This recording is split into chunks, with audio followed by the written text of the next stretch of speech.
Hey guys, Dr. Decks here. Today I want to talk to you about 5 things you need to know before building a deck. So I'm not going to go super detailed on these videos. It's really important that you get out there and try your own research. There's several books you can check out at the library, or obviously you can go to the internet. There's a plethora of stuff on the internet. Lots of information. I'll be reverting back to that a little bit as we go along. So these are just a starter list for you. Write them down and check them out, and then go out there and find that information you're looking for before you start building. So hey, if you like this video, please don't forget to click that subscribe button, hit the bell icon to be notified when we're putting out new content. All right, the first thing that you should know before building a deck is you should have a plan or a design. Usually, I always have a design and a plan when I'm building a deck. It really helps move things along. It tells you exactly where the footings are located, where the joists are located, where the beams are located, so on and so forth. Keeps you on point. So the first thing you should have is a plan. Number 2 thing that you need to know before building a deck, know your footing size. Know the type of footing you're going to use. For example, we use a lot of hand dug and poured concrete footings, but we also use technology but we also use a technology called helical piles. Depending on the type of build and how accessible the site is will determine the type of footings that we use.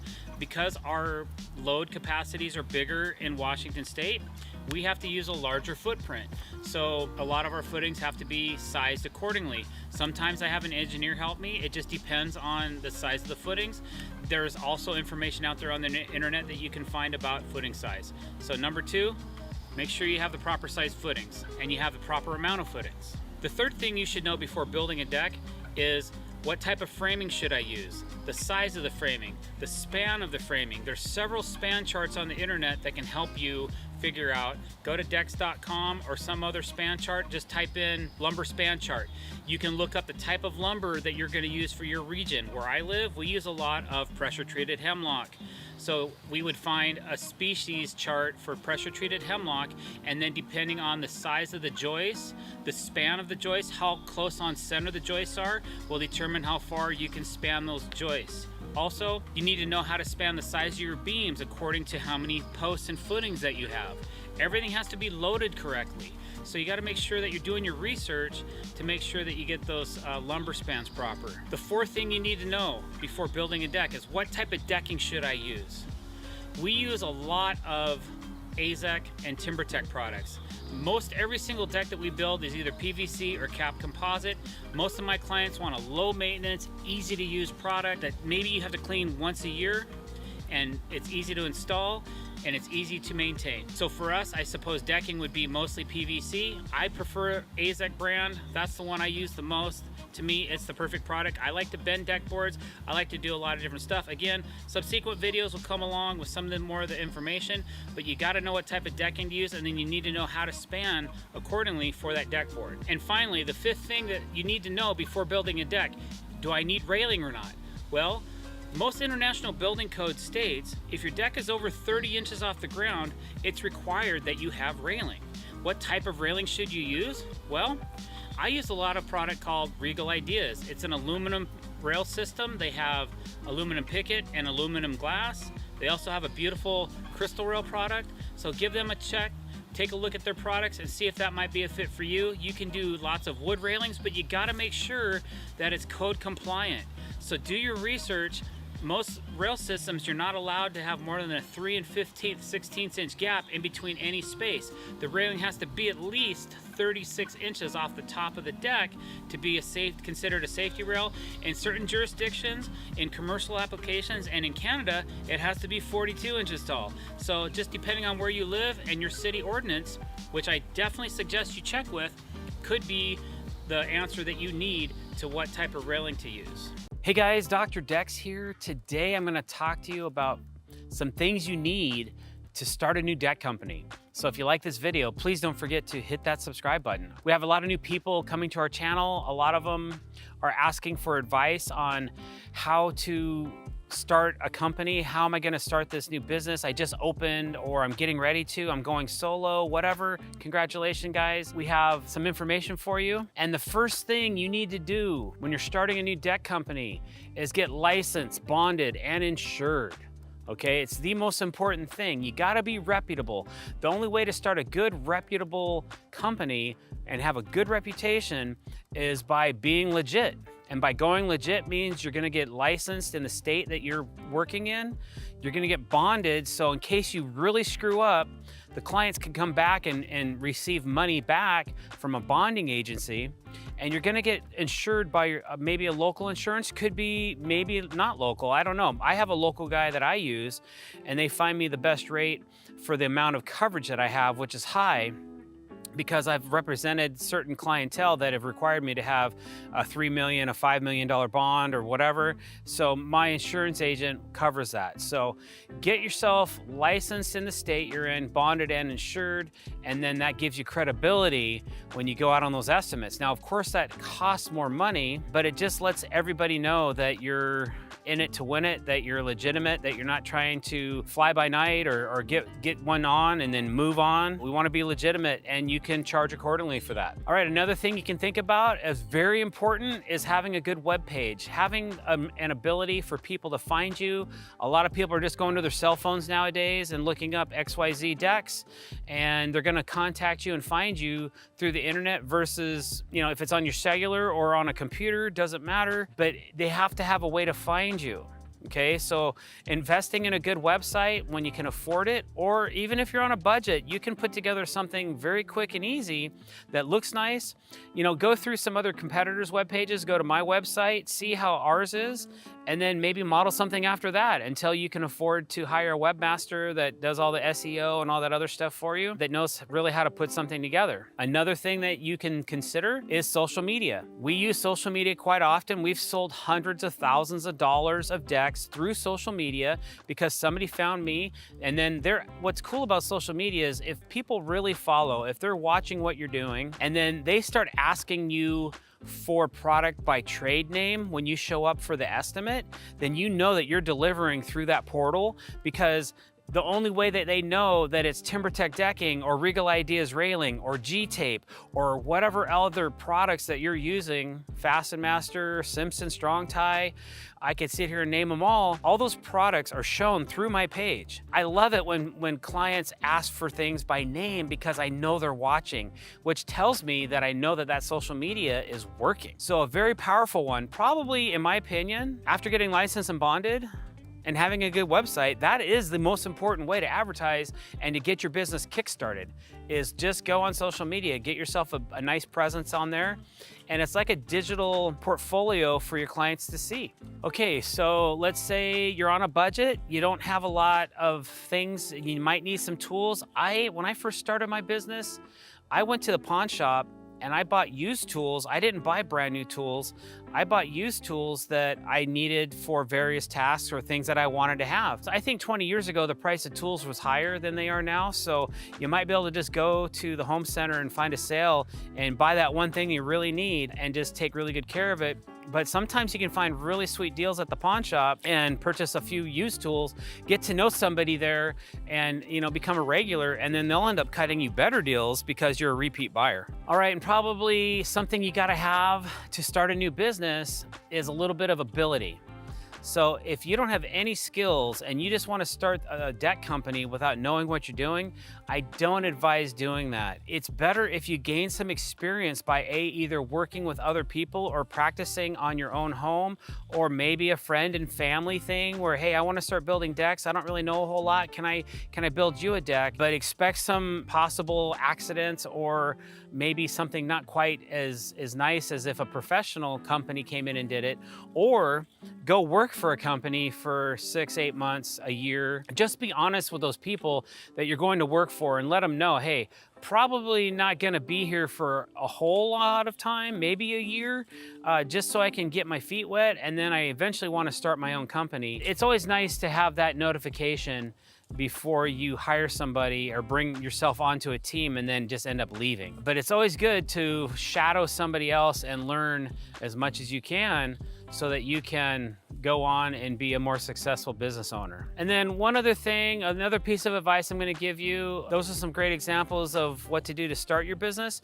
Once you're up and running, try not to overpromise too much to your clients. We all wanna make our clients happy, But if you overpromise to your client, you're gonna get yourself in trouble, and then that always isn't gonna be a great answer for you, because like, oh, you're gonna be bitter because, oh, I just lost a bunch of money or time invested in this and I wanna recuperate that. But the client's like, hey, we didn't agree for you to do this for a fee. You told me you were gonna do it. So be crystal clear on your directives while you're on the job site. An amendment to invoice is always good that they can sign and say, okay, I agree to do these extra $2,500 worth of add-ons and things like that. Don't leave yourself hanging out in the breeze by over-promising too much to a client.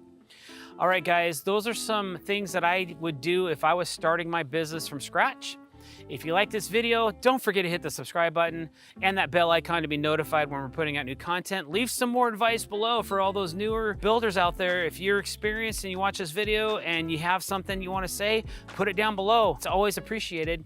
And don't forget to like this video. Thanks for watching, guys. Have a great day.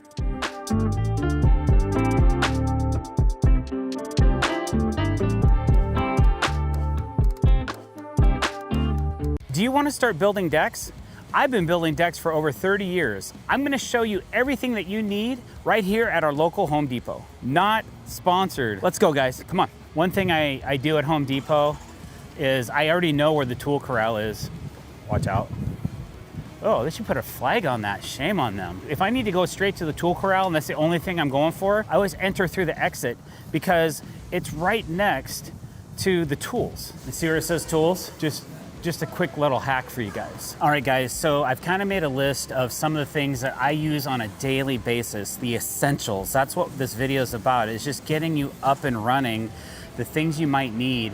If you're just starting your deck building career and you're like, okay, we're just gonna go buy tools, the tools that we need to get going, these are the ones that I think you should look at first. And then some of the other ones that we get into later in this video might be auxiliary or secondary tools that are really nice to have.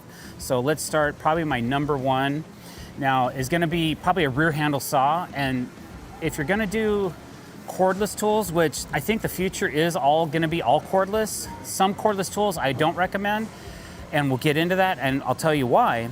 But before we do that, let's go to the number one thing you're gonna probably need as a deck builder, and we'll go down the list, but there's a couple things you gotta have, so let's go check those out. I think what you gotta do, first thing, is you gotta decide what battery platform do you want to be on. This can be an expensive venture. If we're gonna buy high-end tools, you're gonna be in the first initial set's gonna be over 5K. If you get everything you need, you might be able to get it for 2,500 or half of that. But I think what we'll do is we're just gonna start out with what I think you need and then go from there. So the first thing you're gonna need is a rear handle saw.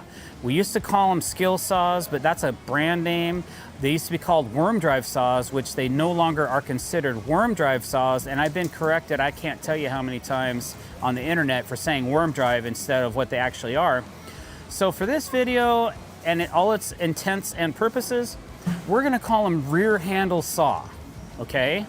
This is the one tool that I think you'll need more than anything else. And why I say that is because not everybody can afford a rear handle saw and a chop saw and all this, but this video is really about the primary of what you need. So the first thing you need is a rear handle saw, okay? And that's what this is right here. Now this is the Makita 36 volt. This is a really nice saw. I've used this saw quite a bit, and this saw can take the place of a table saw and a chop saw, but it's gonna be a lot of work and you gotta be really accurate. If you're a framer and every cut doesn't have to be perfect, then this is your best friend. At least I don't care we're here. This is the 36 volt version. I'll be honest, I really like the 40 volt version better. So look at the 40 volt Makita tools because they are significantly more robust than this 36 volt platform. That's just my personal opinion. I'm probably gonna get speared on this one, but you know, I'm just going off of what Makita sent us and the tools we've reviewed. Go back in our YouTube videos and search for Makita. You'll find the reviews that we did on their new 40 volt line. So you're gonna need a 40 volt or whatever brand, the rigids right here, rear handle saw. Any major brand of tool is gonna have a rear handle style saw, okay? This one's $349. I don't know if that's tool only. I don't have my glasses on, guys, so I'm a little blind today. So this is my number one tool that I gotta have if I'm setting up to be a new deck builder. This is a good tool but it's a little bit heavier in its class. The Metabo HPT rear handle saw is one of the lightest in the industry, and you can definitely feel a difference between this brand, which is Makita, and Metabo HPT, which they don't even sell at Home Depot. They sell that out across the street at Lowe's. What I found is that battery platform is weak. The batteries don't seem to last very long.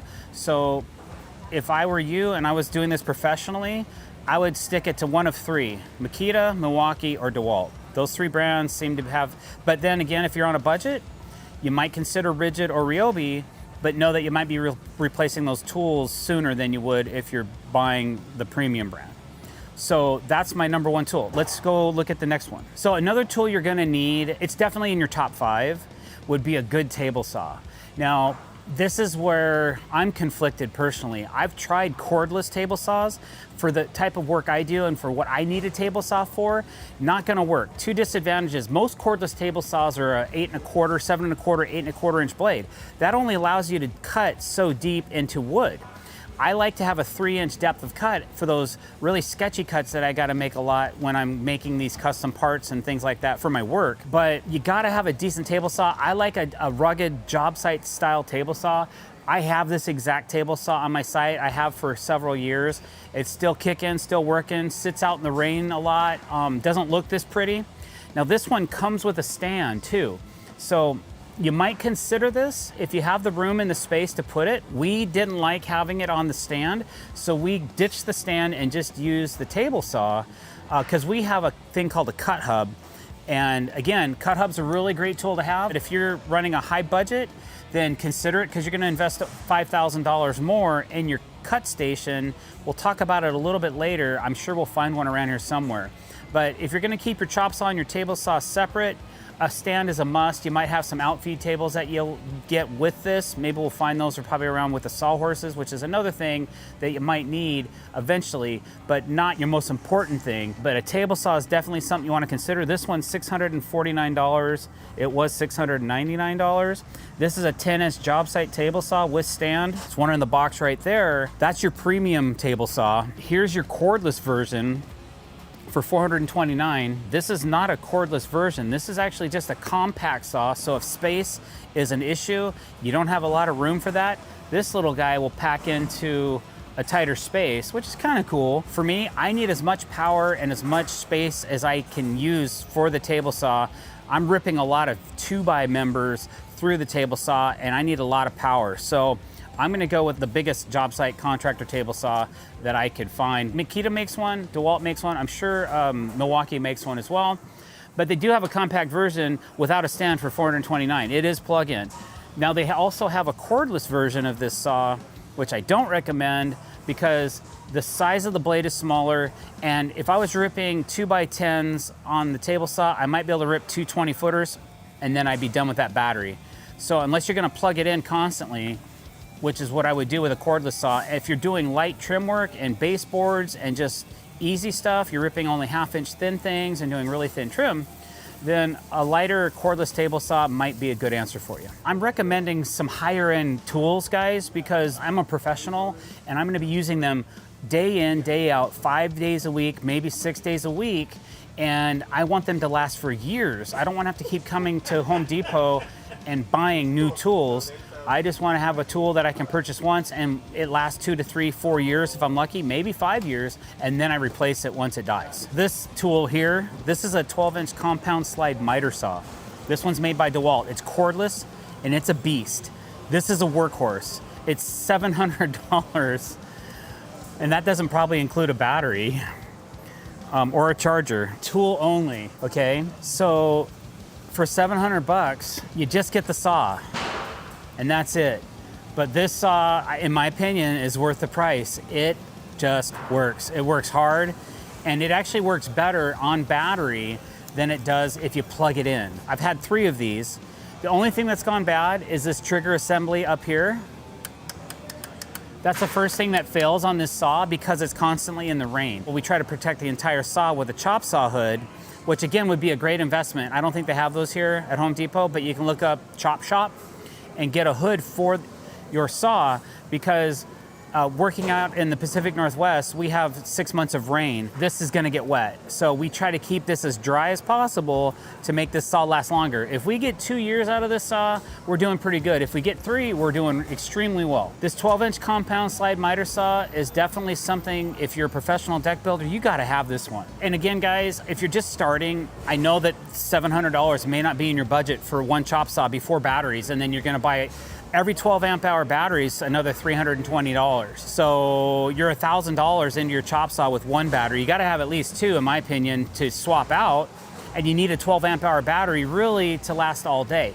But if that's just not in the budget, let's go see what other budget friendly options they have in a compound slide miter saw, because we wanna do compound miters. You could buy the plug-in version for $50 less, but I'm telling you, just get the cordless one. The power is actually better on the battery than it is plugged in. Okay, whoa, look at this monster. This is a big boy. This is a rigid compound slide miter, 12-inch, and it's only $399, okay? So you can save yourself $300, almost half the price if you go down to a rigid brand. And I think that they have I don't know if these are lifetime warranty, but they have a pretty good warranty, because I know it's like a Home Depot brand. And it cuts to 70 degrees. Wow, mine only cuts to 60. Maybe a tool review is coming up in the near future, not sponsored. So now we're gonna get into the most economical version. I've never really used Ryobi tools. I'm not opposed to it. As a matter of fact, I think we might even consider building a deck with all Ryobi tools some point in the future. If you are interested in that, leave a comment below. Now this is a corded version, and the one I just showed you was corded as well. So these are not cordless versions, but if you're on a budget and you need to do something, you're just getting started in your business and you just need a decent saw to like make cuts, $329 is not a bad price. They have a smaller version and then their baby version too. These are all corded versions of the saw. So if you don't mind running an extension cord and plugging it in, you save yourself a few $100 and maybe get on budget with your new deck business, or maybe you're just building something. You know, a saw like this is nice to have regardless if you're doing it one time or you need something in the future. But definitely a compound slide miter saw. I like the 12-inch version. Personally, I go with DeWalt, but we've kind of shown you a variance of the different saws and the prices. This is a corded version of the DeWalt saw. It doesn't slide, it tilts. You can still cut compound angles on it. You can't get the reach of a 12-inch sliding saw. This one's hinged right here, and you cannot slide it. So you're gonna be limited on how long you can crosscut. You can see the throat of this saw isn't super deep. So if you just need to make shortcuts, you're only cutting trim, and you're doing a lot of coping and that kind of stuff, a saw like that might be your ticket, because then you're not having the action of pulling away, you're just chopping down. I mean, that's the whole idea of a chop saw. Let's go to the next tool. All right, so another thing that you may need or may consider is, what do you put your chop saw on? They have different chop saw stands that you can get. Again, I use a thing called a cut hub. Here's a universal miter saw stand. This says it's universal, it's rigid. It's $179, so you're gonna be a couple $100 into that. Something that you can haul and mount your chop saw to. It is removable so that you can take your saw off the stand. You can store it on the stand or off the stand, it's completely up to you. But having something to put materials on when you're cutting is very nice, especially when you're using those composite deck materials and they're like flimsy like this. Just something to think about. Now we're getting more into specifics, but still some things I really think you need when you're building a deck. This is the battery platform I chose when I started building decks 30 years ago. And as I've grown and I've replaced battery packs and systems and all that, I've had a lot of luck with the FlexVolt. Lately, we've had a lot of our 12 amp hour batteries go bad, which are the most expensive ones. They're $320 each. But I've remained and had faith in DeWalt, so I'm gonna continue using this brand. We're not sponsored. We were for 6 months, and then that went away, unfortunately. So here's my next choice in things you need. This is called an oscillating tool. Once we started having these, it changed our game on how we were able to cut in under doors, thresholds, funky cuts, impossible to reach with other methods. And it's a cleaner cut, and you can actually do quite a bit with this tool.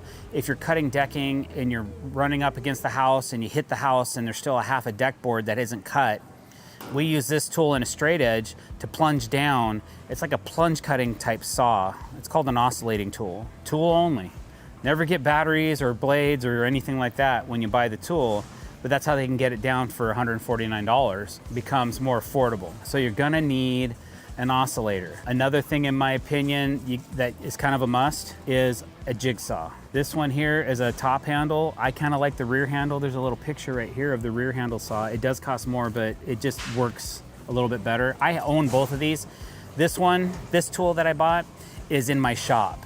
If tools don't make it on the job site and they end up in my shop, there's a reason. When you do this stuff professionally and you grab a tool and you just start using it and it doesn't feel good in your hands or something's up in there, you're still making the cut, you're still doing your job, you're still doing it right, but it doesn't flow with you. Then I'm like, I tried this tool for 2 weeks and I'm not jiving with it. So that tool will get put back at my shop. So when I'm doing home stuff, things around the house, I'm starting to acquire a nice little set of tools at my home, in my shop, so that when I have to do those things around the house, I have something to do it with. Something else I've really started to become accustomed to is a cordless belt sander. I use a big battery. Those are $329, tool only. I used to only use corded, but DeWalt quit making the 21-inch version of this in a corded version. I buy them used on the internet and rip them apart and rebuild certain belt sanders, because there's this one belt sander they make that I can't live without. I talk about it all the time and it's becoming more rare, but I still have an allegiance of subscribers and followers that will share this tool. Sorry. They will sell me a used version of it so that I can continue using that tool. So I will try to use that tool as much as I can for the rest of my life. Okay, one other thing you gotta have, definitely a must, is gonna be a reciprocating saw. I have this exact saw and it's a beast and it works really good. It's bigger, it's not compact, it's cordless, it's $300, but it's something that I really think you gotta have. It's an essential tool. We use this every week. We don't use it every day, but we use it every week. So there's essential tools that I'm recommending that I think you need. And then there's tools that I think would be beneficial for you. And then there's tools that you don't use every day, but that are really nice to have when you need them. So definitely a reciprocating saw as well. You can see all these other tools I'm kind of skipping over to get to the ones that you gotta have. But then as I'm looking at this, there's probably some on my list that I don't have included, like a roto hammer. You know, if you're anchoring anything into concrete, you kind of need one, right? So it's something that I wasn't thinking about. And we haven't gone into impacts yet. We got to go look at impact drivers because that's an essential tool. A couple other cool tools you'll see here is a grinder. Grinders are cool to have, but probably not essential. We use them every month, but not every day. And something else I've recently purchased is this little 4-inch saw.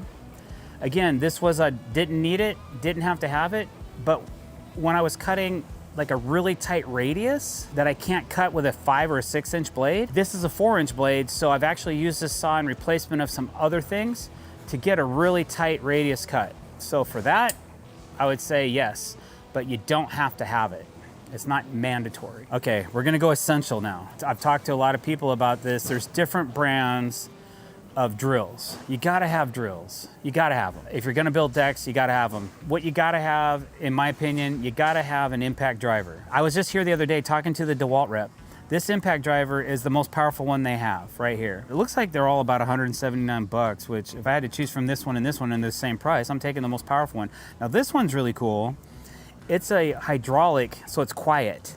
So it's not as powerful as this one, but it is more compact, which we really like these compact impact drivers, and it's supposed to be 60% quieter than this one. This one I know is $219, and it says 57% quieter, 3-speed. That would probably do the trick if you are concerned about noise, which usually we are not, because we just need to get the job done. We are conscious, anything before 8 a.m. we worry about, and anything after 4 or 5 o'clock we're trying to be conscious about. And you gotta have a drill driver, okay?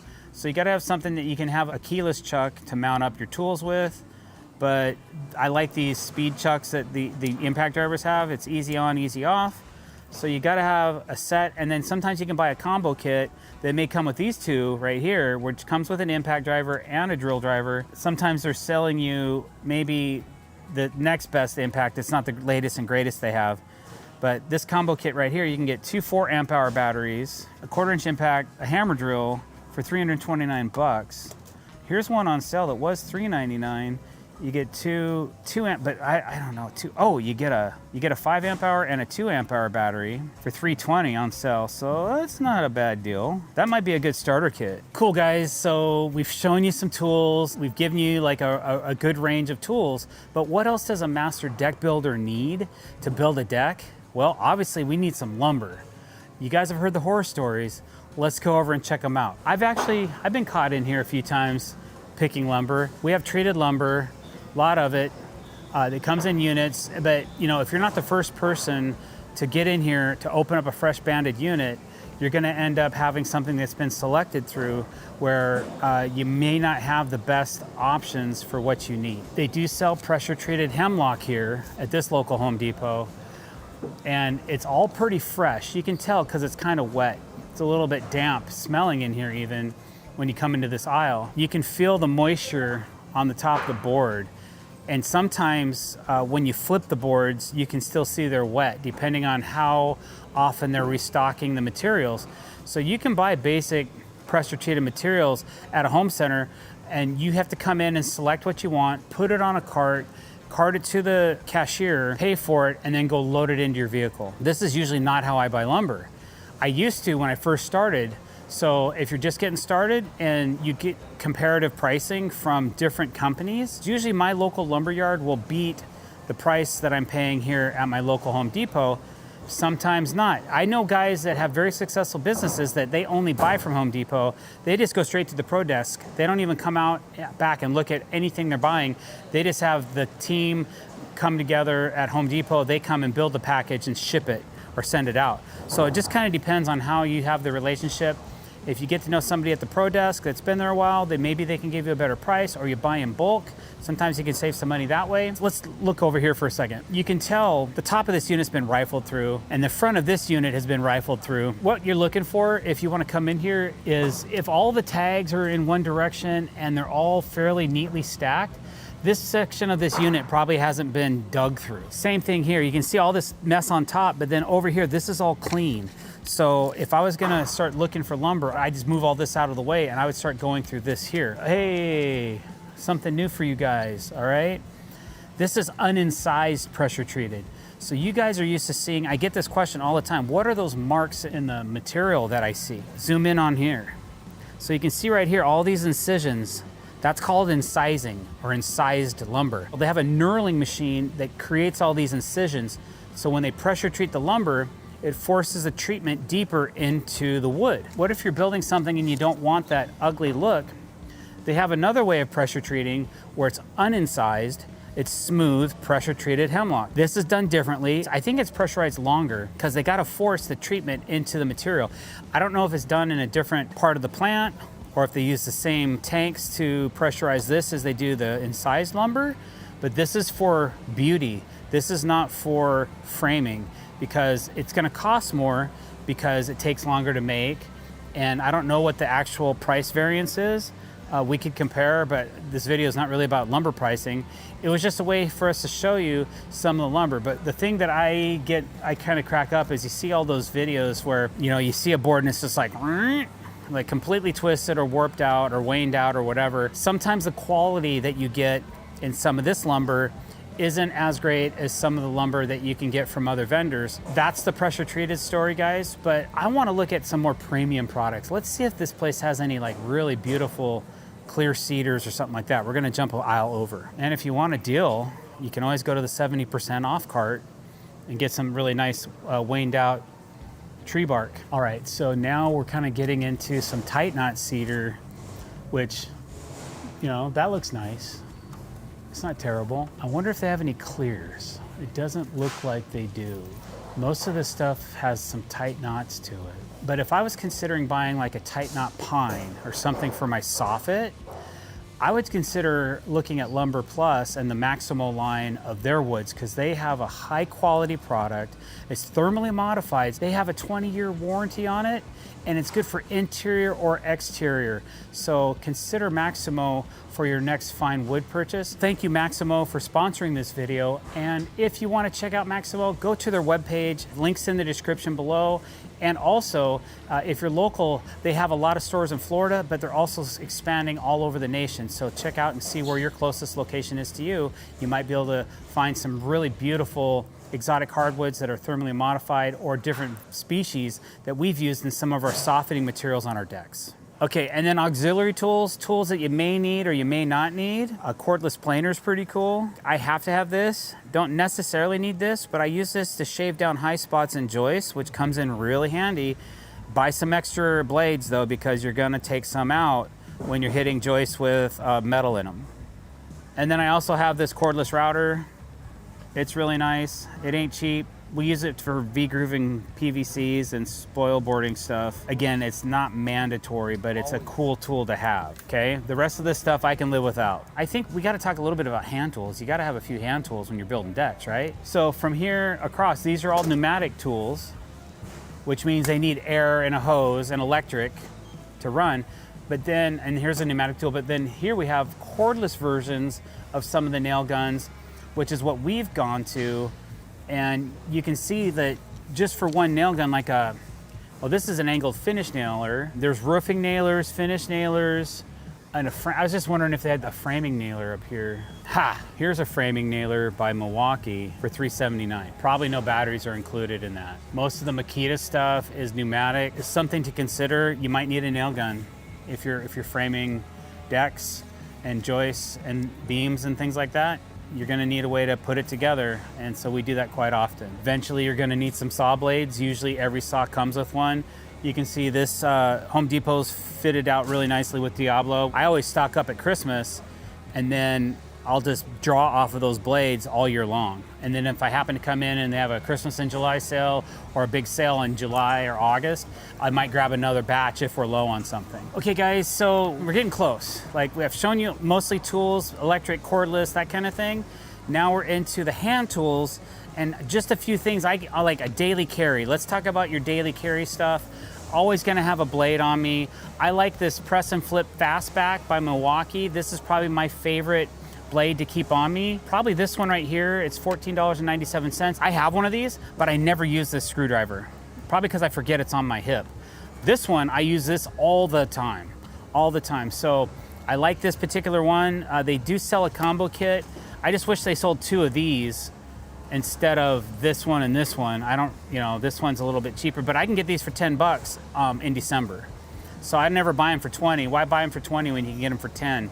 I just gotta wait 4 more months. There's blades, various blades. Obviously you're gonna need some blades for your knife, so definitely get some of those. Okay, so one thing I use a lot and I'm always buying, and then somebody's on me, man. Somebody is on me. Right here, I buy these. Oh, here they are, here we go. I was about to get upset. I thought I was gonna have to lose it. In my opinion, this is an essential tool. This is what I use to break all the edges of all my decking. Now I buy these a lot because they dole out. Believe it or not, PVC is really aggressive on a file or a rasp. I call this a rasp. They used to be about 8 bucks, but now they're 12. They're probably gonna be more expensive the next time we come in here because of tariffs. Whenever I'm finishing PVC, the deck, when you're getting into the details and the nitty gritty and you're laying decking and you're notching around posts, you gotta have one of these to make it look pretty. You just don't cut a board and just shove it up into the, well, I don't. So you have to have a way to make it look good. So instead of using a router, which people ask me all the time, I used to do that, but it's very inconsistent. It takes away too much material, even if you're using an 1/8 inch bit, and then you have to address the color. So if you just break it with a rasp, it looks great, and it's something you can do instantaneously on your hip. Definitely a pry bar. Get at least one of these. Demolition, pulling things away from the house, fixing your mistakes. This is a standard size pry bar, I would say. And then there's probably some other types. I would look at something like this. This is a good pry bar. And then maybe something like a nail pulling with a side indent right here. You smack it around the nail, it softens into the wood, and then you can use this to pull it out. And then you gotta have a hammer. Right? It's hammer time. There's a lot to choose from here. Man, $49 just for a standard DeWalt hammer. You can go super cheap on this, but you can also go really expensive. Me personally, I buy titanium hammers now because I'm old and my forearms and my elbows feel it when I'm swinging a bigger hammer, a more heavy hammer. So I like to use titanium hammers, but if you're just on a budget or you just want something decent, then I would go with a DeWalt or Milwaukee, or let's see if there's any other brands here that, no, I probably wouldn't buy any of these hammers. Get your hammer somewhere else. Maybe go look up Martinez or Stiletto or Boss. Those are my 3 hammers that I have. All right, guys, we're here at the tape measures. You gotta have one. I just really dig a standard Stanley Fat Max. This is my go-to tape. I just use it every day. Now there's different kinds of Fat Maxes. We've done tape measure reviews. Search tape measure on our page if you want to learn more about tape measures. This one's just a regular old tape. I can get 2 of these for 25 bucks at Christmas time. Again, all the prices are probably going to go up, so I don't know where we're going to be, so it'll be good to watch a new updated Christmas video this year of what we end up with. But right now these are $25. So at Christmas, I can get 2 for that price. And they're the standard cheapy Fat Maxes. I don't really care about buying a premium grade tape because, to be honest, it ain't gonna last like they claim. My tape measures last 4 to 6 months max because they're wet, they're dirty, they get rusty. As soon as you get grit in them, then they start scratching, and then water infiltration. Let's say it's Friday and it's coming down rain, and then I say, all right, everybody have a good weekend. Throw the tools under the tarp, and you come back on Monday, you open that baby up, and it's rust colored. Tape measures don't have a very good life expectancy for deck builders. And another thing you gotta have, in my opinion, is gonna be a chalk line. Chalk lines keep things straight. Don't ever use red chalk on a deck. You will be in trouble from the doctor if you do. I don't even like using blue.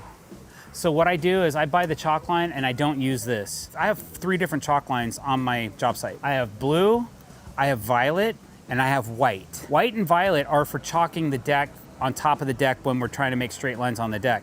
Blue is only for framing. We don't use blue because on lighter colored decking, even blue can stain the decking and it's very difficult to scrub it out. You can do it, but it just is hard to remove. They don't have any light colored chalk here at all. It's all dark, dangerous chalk. And there's one tool that we're walking into right now that I will not buy at Home Depot. I don't trust it. I've had this exact level before for $109. But as soon as you drop it, this vial will no longer be level. There's only one company I trust with my leveling of my decks, and that's Stabila. It's not available nationally at a Home Depot. It's not available nationally at Home Depot. It's only available through your local lumber supplier or verified dealers. You're gonna pay 5 times as much for that same level, but it's gonna stay level for years. I took my blue level and I cut it into a strut for my jet ski trailer because I needed something to support the middle of a set of bunks for my jet ski, and it works great for that. That's the only thing mine was good for because I dropped it once and a materials hit it once and that was it, it was done. You wanna have a level that the level vials are epoxied into the level. Go look at a Stabila level, and once you buy one, you'll never go back. All right, guys, so you probably need a few clamps. These are really good. These are DeWalt. I've had better luck with the Irwins, to be honest, but these are not bad clamps. I had a couple DeWalt ones that wouldn't keep grabbing. I was sitting there and clamping, and they kept slipping. So now I use only Irwin. I've got 30 of them, but these DeWalt clamps are not bad. These are great in a pinch, or if you're just getting started, or if you just need a couple good clamps, but they're not cheap. A 24-inch clamp is $40. A 36-inch clamp's $44. Oh, that's the heavy-duty one. And then these, I haven't seen yet, so these are kind of cool. They're like a hybrid where you can clamp whatever it is you're doing, and then you can actually add some more torque to it. These would not work for our decking applications as much, but they might be good dedicated clamps for other purposes, but they're 60 bucks a piece. So think about that. Obviously there's tool belts. I like Diamondback tool belts personally. I don't really use one much because I have block loader gear that has extra pockets and things like that on it. So me personally, I can wear these shorts and do my daily carry with them. I carry 5 things always. I carry Pica pencil, I carry a square, a tape measure, I carry a knife. That's usually my daily carry. One other thing, guys, okay, you're gonna need a framing square. I use Squidjig as a company that makes framing squares as well. And some stair gauges would be nice, which they don't even have here. Oh wait, you can get a cheap pair for $8 that don't do a whole lot, or you can get a pair of Squidjigs for like 30 that are 3 times as deep as this that work really well for what we're doing. But if you're in a pinch, these cheapy $8 ain't bad. And then, you're gonna need yourself a speed square, as long as it's true. I heard this particular one, they had a run of them that weren't exactly square, and you put them side by side and there's a gap and you put them together like this, and they didn't line up perfectly. So I'm sure they've rectified that. That could have been an urban legend too, I don't know. but get yourself a good speed square. You're gonna need it. So L square, speed square. And one last thing that we can get at Home Depot for those pros that want a way to store and transport their tools is there's a couple different methods of tool storage. There's the version for rigid. I think the most popular, those are not badly priced. Milwaukee's killing it with this pack out stuff. You know, you have the foldaways, pullaways, they got the cart. They make so much stuff for tool storage, it's insane. And it's moderately priced. I personally have this rollaway system from DeWalt, which I really like. So I have a couple of these, a couple of these. I have this, and a couple of these, I think. But tool storage is important, and it's a little more secure that way. So possibly think about that, or adding that to your arsenal once you get up and running and start making a profit, because you're gonna take a hit buying all these tools. Hey guys, Dr. Decks here. Welcome to our new job site in Tacoma, Washington. Thank you for coming and watching this channel. We really appreciate it. Don't forget to hit that subscribe button before you get into this video. All right, and what we're talking about today is the fact that when you pull a building permit, there's certain things you have to do to pass an inspection. And the first thing you gotta do is you gotta have a plan. So when you go to build something professionally, as a builder like I am, and you're building something that's over 30 inches off the ground, we have to have a building permit to do that. And you have to let the building department of your local jurisdiction know a lot of different things to make sure that you're building this deck properly. So we're gonna go over a list of things that you need to know so that you can build your deck to code, and you might have to do a little research for your local area or your local jurisdiction. So the things I share with you today may or may not work in your area, but that's part of knowledge of building a deck, is knowing what you can and can't do. Now, most of your local building departments will help you figure that out. Sometimes they won't, and you'll have to do some research on your own, or hire a professional like a structural engineer to help you calculate and figure out those things that you need to get the deck built. All right, so with that being said, first thing I have to do is, when I build a deck, is I have to do a plot plan. So usually my plot plan will have the house drawn to scale, have all the lot lines, which way is north, the driveway, the main roads coming across, and then the size of the deck and the dimensions and all that. So now this has all been sent to my engineer. My engineer looks at all this stuff and he double checks all my notes and all my markings, and then he will approve or disapprove of it, and then I might have to make an amendment to my plan, send it back to him for his stamp. That's what this is down here in the corner. On each page, there's a stamp from my engineer. He's licensed and has the ability to be able to do that on my plans. So this is page 2. This page is my framing detail, my plan view. It's to scale. It shows the widths and the dimensions of the side of the house. And then it also has a lot of different information in here of what I'm using. For each deck that we build, we have to put special brackets in. Simpson Strong Tie DTT1Zs go in a certain location. Those go in to help lateral load so that the deck can't pull away from the house in a seismic event like an earthquake. So we have to have 4 of those on a deck this size. Then there's all the sizing of the materials. If we're spanning 16 feet, we gotta bring our joists together. We have to put them 12 inches on center, and we have to be able to span them. To get that a 16-foot span, we have to use a 2x12. So this is a really large frame deck. It's a heavy deck, but we're gonna beef it up as well to make it fit those dimensions and those spans, okay? So it says right here what my calling out is. So all this right here is what I'm calling out for the dimensions on the deck. Joist to be 2x12 pressure treated, number 2 and better, 12 inches on center. So that's my prescriptive description that I have to build to that. That's what my engineer says is okay to use. That's how I have to build my deck. I have to build the joist 12 inches on center to be able to span. It's gonna span 15 foot 6 inches because the beam is 6 inches thick. It's a 5.5 by, what's in here, a glue lamp, 5.5 by 18 inches. It's gonna be spanning 24 feet. I'm gonna have a 3-foot cantilever on this side, the beam spanning 24 feet, so it's a 27-foot beam, which is extremely heavy and extremely big, but we're gonna use a manual cranker to lift it up and put it into place. But because of that, we only have 3 posts that we have to do for this deck. Posts will be 6x6, pressure treated. They'll be secured to the beam with this bracket here. I have to describe that. Footings will be my Masterclass M2 helical piles with 4,750 foot-pounds of installation torque and a minimum embedment of 4 feet deep. So I do helical piles because that is something that we've been doing a lot more of.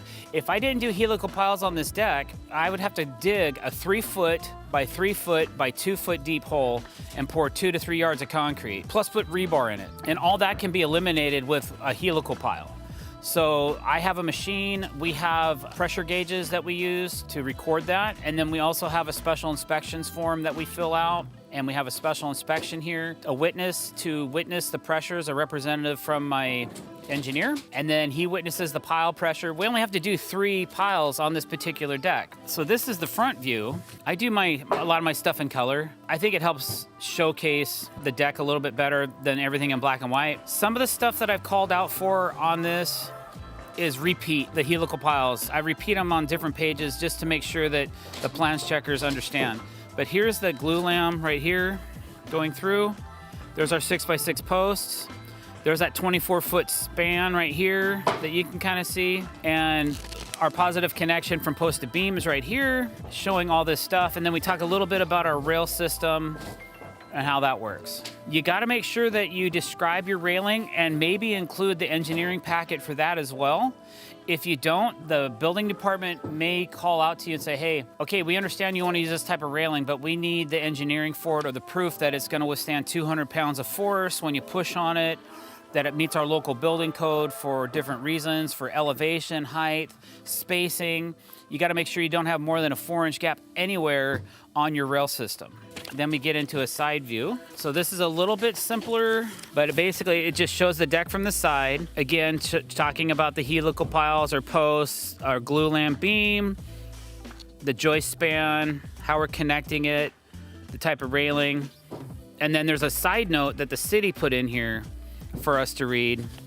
I'm not exactly sure what that says, but they're gonna add their 2 cents into things to make sure that we understand, and we'll also make sure that those parts are executed in our design.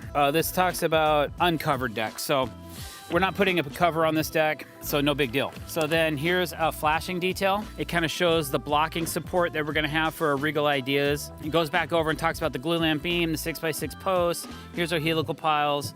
This is more of a black and white drawing. There's a little bit of color in it. It's pretty generic. I just modify these as I need to, but it has all the information of the flashing details, the DTT1Zs, all that stuff, the blocking for the posts, like I said before, all that, what kind of ledger, the size of our ledger boards. So this is all stuff you have to have if in a plan when you're building a deck. And then one more, this is a house attachment detail. This is something a little bit newer that we've been having to do. It has to describe how we're attaching the ledger to the house, how far apart our ledger attachments are. We're using, what type of ledger attachments are we using? We're using 3.5-inch ledger lock fasteners, staggered maximum 5 inches on center. So I have to have a fastener every 5 inches on my ledger staggered high and low. Now normally we don't have to have that many, but because it's a 2x12 joist, it's spanning 15'6" to the beam, we require more of them. Again, that's probably not on any kind of a chart that Fasten Master will provide you. This is special that you need to know from your structural engineer. I didn't know I needed them every 5 inches. I called out for every 8 inches, and he got back to me and he said, no, that's not gonna work. You need to put them every 5 inches, and you gotta stagger them accordingly. So we did that, and then he stamped it. Hey guys, Dr. Decks here. Today I wanna show you quickly how I figure out how many deck boards I need for any particular deck installation and help you, maybe if you're new to this or you're doing a do-it-yourself project, you might not know how to figure that out. So I'm gonna show you how I do it and see if I can help some of you guys out with that. If you like this video, please don't forget to click that subscribe button, as only 17% of you do. It's pretty bad.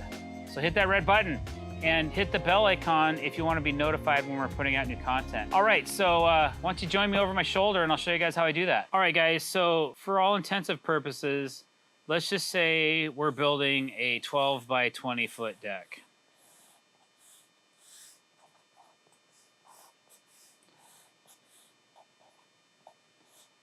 We know that 12 feet, and let's say we're running the deck boards like this.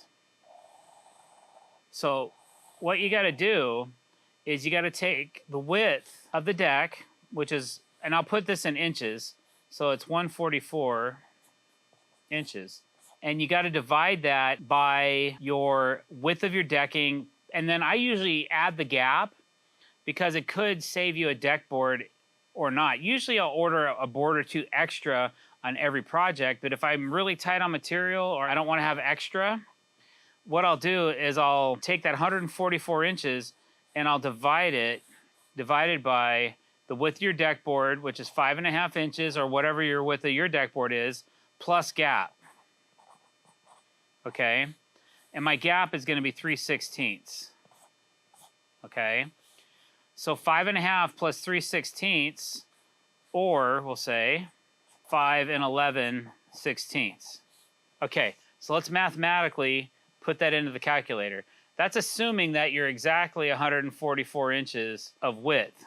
So if you have 144 inches and you divide it by 5 inches and 11/16, it gives you 25.31 boards. That's how many boards you need to build this deck, to lay the decking. That does not include fascia, overhangs, or anything else.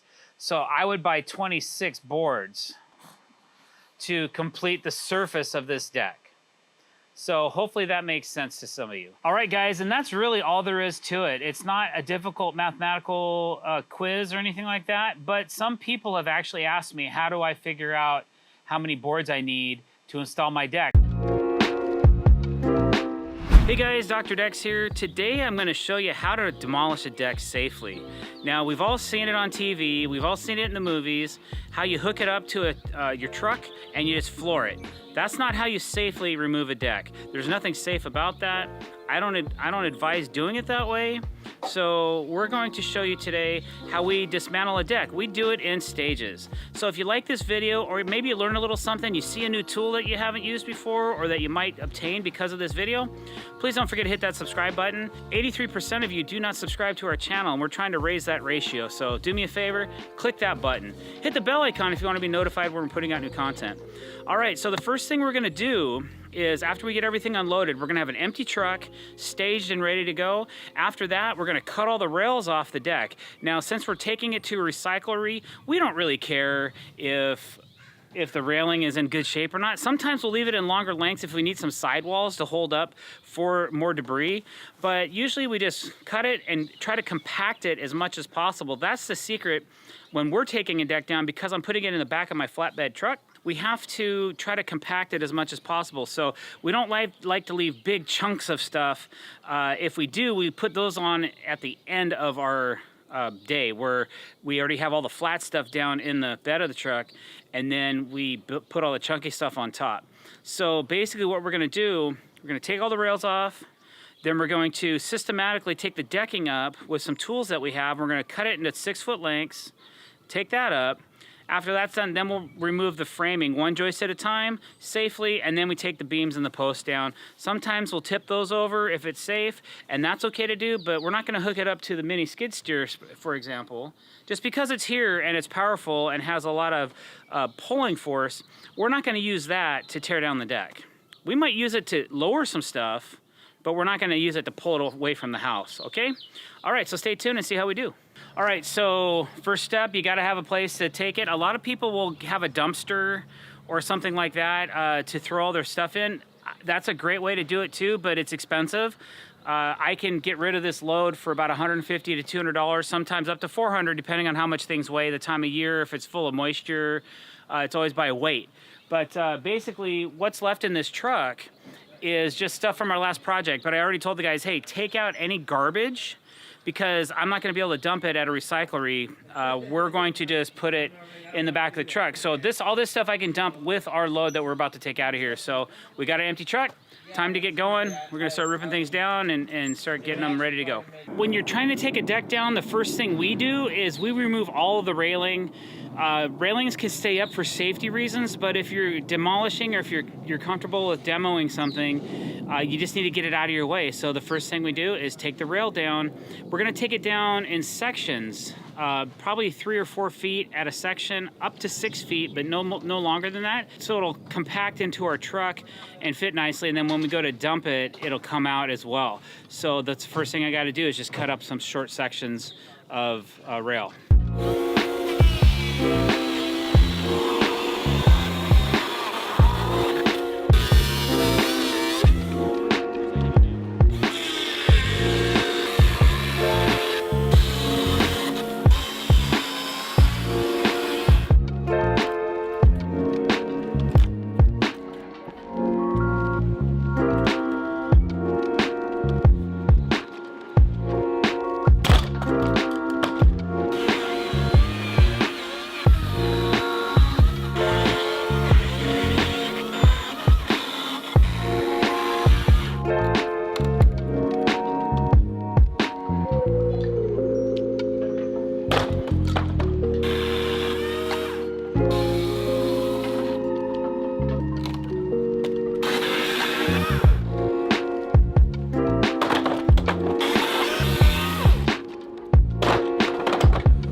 Railing is down now, so the next step is removing the decking. This deck is a little different.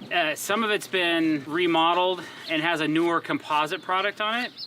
Some of the old stuff was just straight wood 2x4s, and those were just nailed, and we just used our tools to rip those apart. This section of the deck's newer, and it has screws. So we're gonna try to unscrew this deck and pull the decking. It is the safest way to do this. Some people are gonna say, oh, why didn't you just cut in between all the joists and do it that way? Well, you can do it that way. For one, it makes a big mess. And two, it's not as safe to walk around on when you pull it apart. So what I'm gonna do, we try to make everything that we're throwing in the back of our truck 6 feet or less. So I'm gonna cut a 6-foot line here, or close to it, about a 5.5 feet, whatever, around 5 feet, 5 to 6 feet. Cut a line. And then I'm just gonna start unscrewing these boards, and then I can just take them over and toss them off the deck, and then they can be thrown in the truck. Our dump zone is over there. I'm starting on this side of the deck, and I'm working back that way. It's more efficient than throwing everything on the ground, and then you have to go around and pick everything up. I'm just trying to throw it into one drop zone.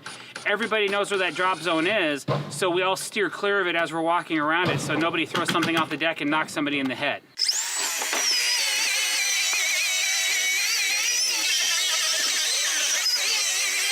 All right, now that that's done, I'm just gonna take a drill and see if I can pull some of these screws. Sometimes the screws are stripped or broken or they don't work so well pulling out.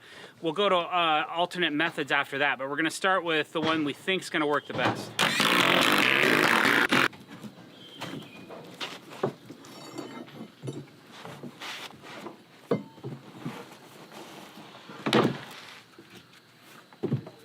A couple screws stripped here, but you can see if I try to pull the board with too much tension because it's composite, it's just gonna snap anyway. So usually what I'll do is I'll pull all the screws and then I'll just move all the decking out of the way and then I'll haul it over and drop it off the edge of the deck. So for right now, I think I'm just gonna start undoing some screws. All right guys, so I tried unscrewing a board, which does take some time. But then I also have these fancy pry bars that are designed for tearing deck boards apart. This one's called a Demo Deck by Green Tech Tools. And it worked probably just as fast, if not faster, than the unscrew method. And it takes less effort. I don't have to get on my hands and knees as much. So I think we're gonna try to tear most of the deck apart with this, and then as we get closer to the house where these tools don't work so well, then we'll just unscrew it by hand. The screws are in much better condition up against the house under the eave, so those will be easier to take out. The ones out here are kind of weathered and hammered, and you can kind of see they're pulling right out of the, some of them are staying in the frame, some of them are pulling out of the frame. So I'm gonna try to use this tool first, and I think I'll have a little bit more luck getting these boards off of here, and then we'll go from there and see which one's faster. For those of you that don't have the fancy deck tool, we can also use a standard pry bar, or I call them a banana bar sometimes because they have a slight curve to them. And those work as well. You can stick them between the decking and pry up, and then you can start using leverage as your friend, and it'll start pulling the boards as well. I mean, basically all of our pry bar tools are based on leverage anyways. So there's a more simplistic way to do this. Or you can just take your skill saw and start running your saw through both sides of each joist bay. We've done that before, but like I said before, it drops everything and leaves kind of a mess down below. But depending on if you're an above ground deck or maybe you're on a lower deck, it may be the right way for you. So it just kind of depends on what tools you have and what's available to you for tearing out your deck.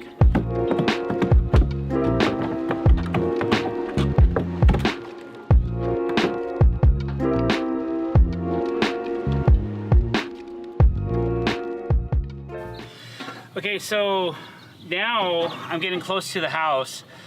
I was able to get some of the screws out of the boards, but some of them stripped or wouldn't remove. So we're back to prying. So I showed you one type of pry bar that you use leverage towards the house, but now I can't get the leverage because I'm up against the house. So the last 4 boards, I'm using a different pry bar, and this one is called a deck wrecker. And I'll be prying away from the house to get the last 4 boards off. So basically, I just stick it in between the joists, and then I just start prying away, like so.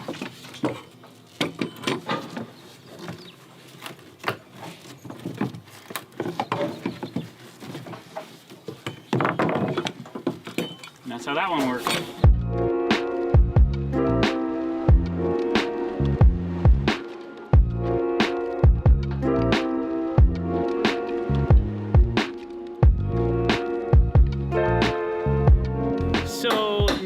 We have the decking removed off this top of this deck. It's still pretty sturdy, okay? But we just got to go to the next step, and the next step is going to be taking all the joists off. Unfortunately for us, now somebody who tried to do a good job building this deck, they put brackets on every single joist from joist to beam connection, which when you're doing a demo is a bad thing because you got to deal with it. So what we're going to do is we're gonna knock off this outside rim joist first, so it frees up a little bit of the ability to move these joists back and forth. They're not all gonna be tied to the same board anymore. So we'll knock that off, and then I'm gonna decipher how I want to take down the joists. We have a couple different options. One would be to cut them at the house and see if I can get them out of those brackets, or we're gonna have to cut them at the bracket so that we can get them down and remove. So first things first, let's go ahead and knock the rim joist off, and then we'll worry about all the floor joists.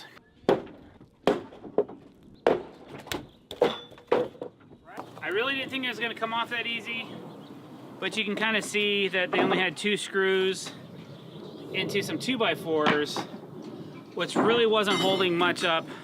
This wasn't structural.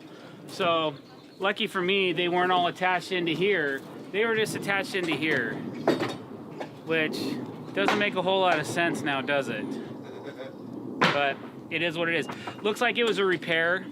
Somebody put a new outside rim joist on, and they just screwed into the 2x4s instead of the 2x8s for some reason, which it is what it is. So great, that was easy. Let's get on to the joist. And now I have another issue that I came across. These old joists, I'm not sure, but they look like they're actually going into the house, which is a surprise, another surprise, an unpleasant one actually. It's unfortunate, but now what I'm gonna do is I'm gonna cut this back here and just see if I can get this out of here, right? And then I'm gonna see if these are actually going into the house or if they're attached to the outside or the belly board of the house. I don't know. There's no way of telling until I take some of this siding out of here. So we might do a little bit of investigation into that soon. So maybe I can get that on this video today. But for now, because the main goal today is just get these decks out of here. I don't care how we do it. If we use explosives or whatever, but like this video is about how to safely take down a deck. There's other ways to take down a deck, okay? I'm just trying to show you a really safe method so that you don't get hurt, because demolition's fun and everybody has a great time, but there can be injuries that happen if you don't do it right. So what I'm gonna do for the first test, I'm just gonna cut up this side of this joist, make it loose, because the problem is over here. If you look over here, you'll see that they have these hurricane brackets attached to every joist. Even though they didn't nail the outside of the rim joist on, at least they put these in, okay, for an uplift situation or something. It's gonna hold this joist down to this beam. But I just wanna get these out of here as fast as I can. I doubt I'm gonna be able to unscrew them, which might be an option. I might come in and just take a screw gun and unscrew these 4 screws. Then it'll come out super easy. So it's just a little bit of figuring that out. I'm probably spending too much time talking about it. Let's just see what happens when we try to do one, okay?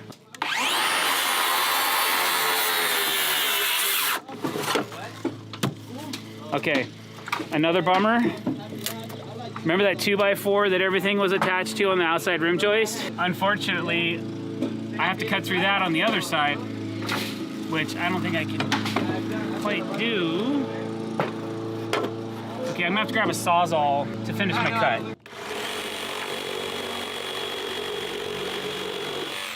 Okay, so that's down, and you can kind of see what's happening. The bracket is kind of holding the joist in.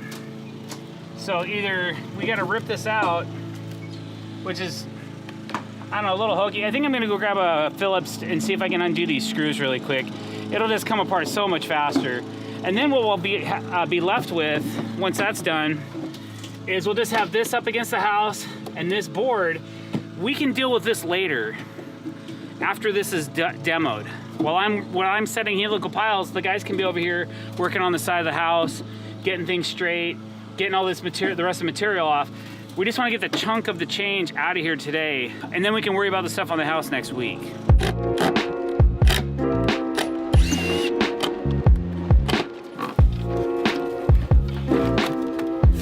All right, so all these screws are so stripped and full of paint that it's just gonna be faster if I just cut everything. So I'm just gonna double cut these joists and get them out of here. It's just gonna be faster, so I'm just gonna do that.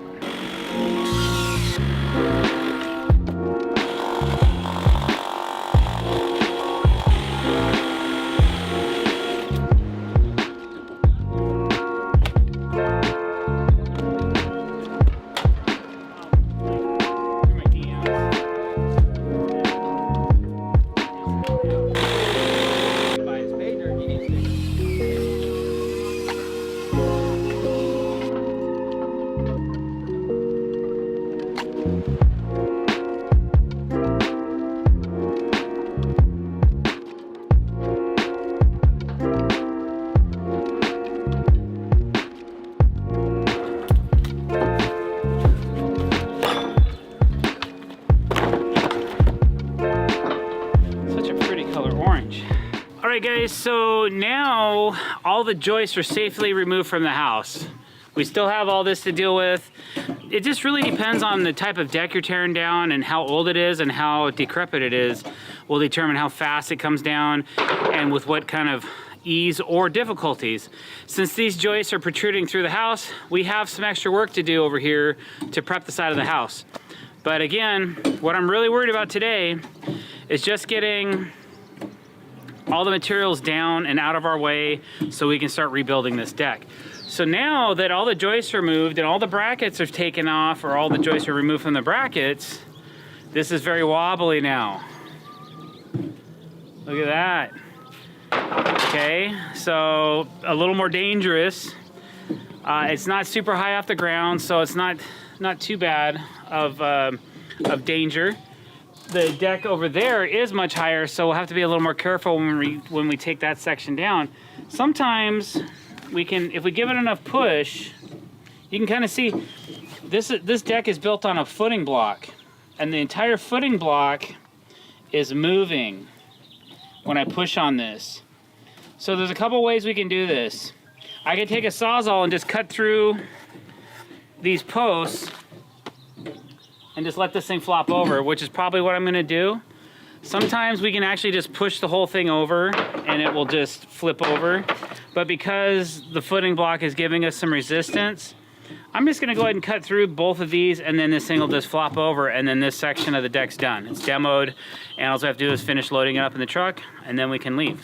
If you are uncomfortable taking down a beam this wide, you can also segment this beam into different lengths, and I've done that several times as well. It makes it a little bit easier to dismantle. So I'm gonna repurpose this beam and posts set, so we're not gonna cut it down. But normally I would just cut this into 2 or 3 lengths, and then it's really easy to dispose of.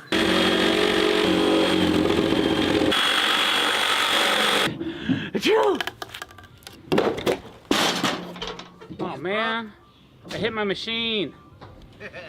But at least we didn't take out the tripod. See how dangerous that could be? I didn't think that was gonna happen. Always be careful, ABC. Always be careful when you're demoing decks, and then you'll never get hurt. You've got a deck that needs to come down, but you don't want to spend 3 weekends with a pry bar beating it apart. I've demolished more decks than I can count, and I'm about to show you some of the smartest and fastest ways to get it done. Okay, so we're on our latest deck build, and the first thing we have to do before we can rebuild the decks is take down the old deck. So what we're doing right now is we're in the middle of demolition, and I thought I would show you guys a couple different techniques that we use depending on elevation and safety levels of how we tear decks apart. I have a safe way to do it, and I have a faster way to do it if we're closer to ground level. So I've done the inspection on this deck. The deck is medium in height, so it's about 4 feet off the ground, so it's still a little bit easier to tear apart than something that, let's say, that's 10 feet high off the ground. So I'm going to show you 2 different ways that we traditionally tear decks down. We have some specialty tools that we're gonna use, and we also have a couple different techniques. Usually pulling screws out of the deck boards doesn't work too well, so we're probably gonna skip that and go straight into prying some of these boards off. This is an old composite deck, so there's gonna be some muscle involved in one technique, and then there's kind of a more hack and slash type of technique that we're gonna use on the other version of what I wanna show you guys, just to get my point across. So let's do those 2 methods. Let's go over here and we'll choose a spot to start tearing the decking apart, and then we'll go from there. All right, come on, let's check it out. So what we're gonna do is we're going to take 2 like 6 foot or maybe 5 foot by 10 foot sections of this deck apart.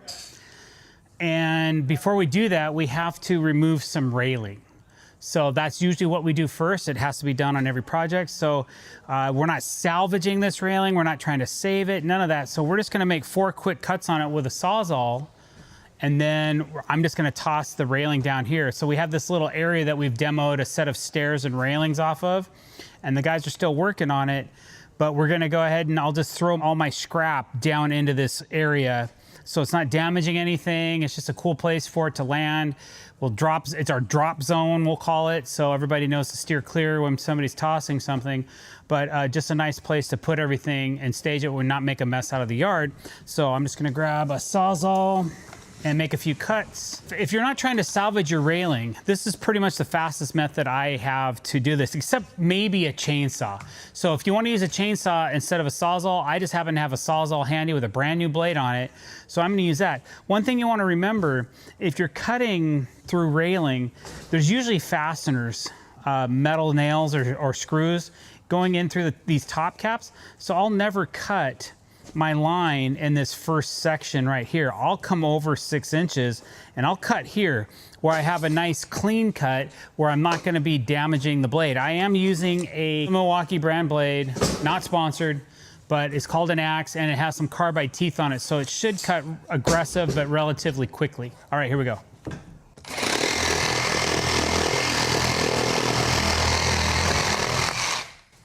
Yeah, that's pretty quick. I can see the nails right here, so I don't want to try to cut through here and hit one of these nails. If I try to cut through here, I'll just damage my blade quicker. And I try to keep them as sharp as I can for as long as I can. Accidents happen, yes, but we just try to make them last as long as we can.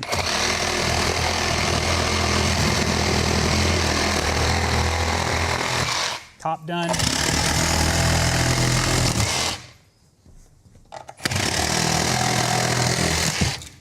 Okay, that section's cut. I can just pull it away.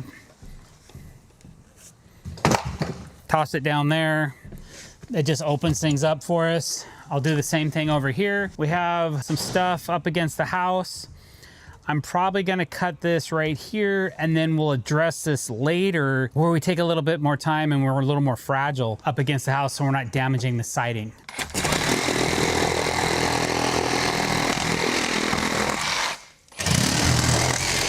Now, if I wanted to, I could start to pry this a little bit. Part of the problem is when people build, sometimes they just nail right to the side of the house. That always creates issues with the siding, and we're trying not to damage it when we pull it apart. So one method would be to cut it here and then break these into smaller pieces to get around the nails. Another thing I might do is I might do a pull test and see, okay, how tightly is this railing attached to the house? Can I wiggle it out by moving it back and forth and see if I can bust those nails loose without damaging the side of the house? So let's start with that. I'm just kind of curious. It looks like as I'm starting to pull away, you can see I'm starting to break the caulk off the side of the house, and things are moving pretty good, and the siding is moving a little bit, but the railing's moving more. So I can see right now, yeah, that's a screw. So there was no way of fixing that. So there's a little bit of repair that has to happen there. We still have something going on down below. It looks like there's a couple more screws down there. So I'm gonna go ahead and cut this right here because there's no way of knowing what or how they fastened to the house when you're doing this. So the other way would have been to cut it first and then deal with it later, but there's no guarantees that I would have saved or done any better. There's a slight amount of damage on the house, but it's repairable. Okay, it fell off. So it had one nail or screw going into the side, but it's off now. So we'll go ahead. And that kind of gives us an idea of how the other side of the house is going to be attached as well. So we may try to go in and undo that screw or cut the screw, and then just simply we'll come in and we'll either use a knife or a scraper or something and scrape all this caulk away. There was a couple more fasteners on the back side of here, unfortunately. Oh man, I just don't understand why some people do this kind of work. You know, just put a post right here, guys, instead of attaching it right to the side of the house, because someday it's gonna have to be replaced. And then you don't have to deal with this mess. But you know, you do you and I'll do me. So for this video, we're basically gonna do 5 by 10 foot. The deck's 10 feet deep. We like to cut our materials down to 5 feet. We have a 12-foot bed in our truck. So if we cut the materials down to 5 feet, then we can stack 5 feet and then come out another 5 feet, and it gives us an ability to put a lot of material in the truck quickly and stack it equally. So 5 feet is right in the middle of these two joists. So I'm gonna cut a line right through here, and then I'm gonna do another one at 5 feet right here, right on the side of this joist right here, okay?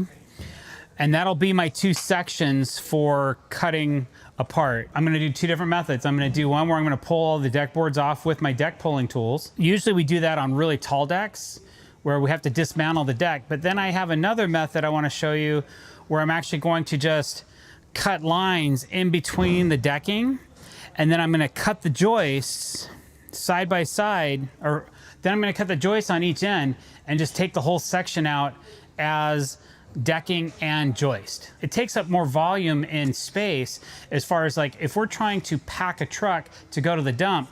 I like the first method I'm gonna show you better because we can stack it like Tetris. This way you have a little bit more volume where it takes more space in the truck, and you might have to make multiple trips with the second method, but it's much faster to take apart in my opinion. So we'll just get started and I'll show you guys the difference. All right, so this post is kind of in my way, so I'm just gonna make a quick cut over here, and then I'm just gonna cut right down the middle.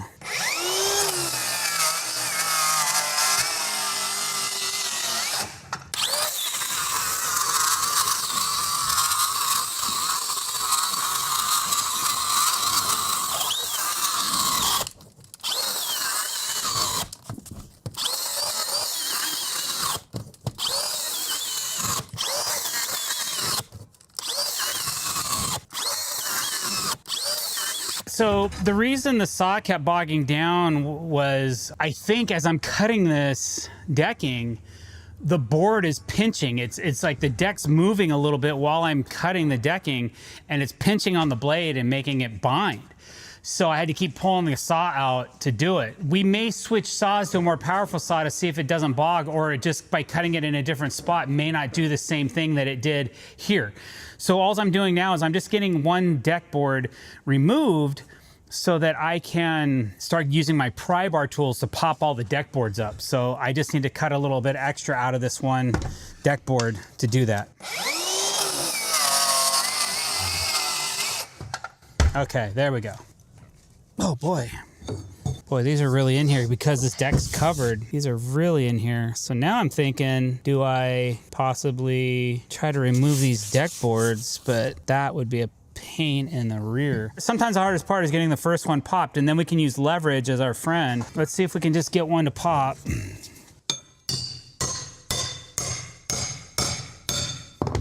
Man, we're really gonna need leverage.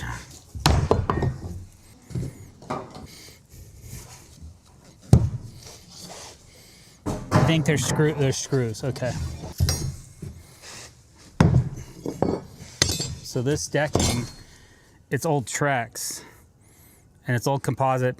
You can smell it, man. If you've ever installed an old Trex deck, you know what I'm talking about. I think that because this deck is covered and it's been covered all its life, the staircases came apart very easily, but usually when things are undercover, they take a little bit longer to tear out. So we might be in for a challenge on getting this done.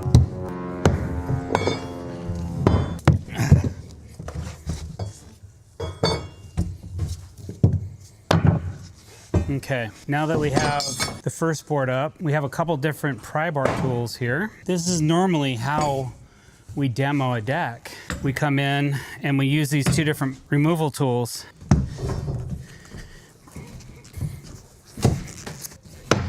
Okay, there's a problem right here where we have a section of the deck that goes underneath the siding, so we really can't pry on it. We'd either have to pry all the boards this way, or I'm gonna run a line with my saw really quick to take out this so that these pop a lot easier. So let me do that.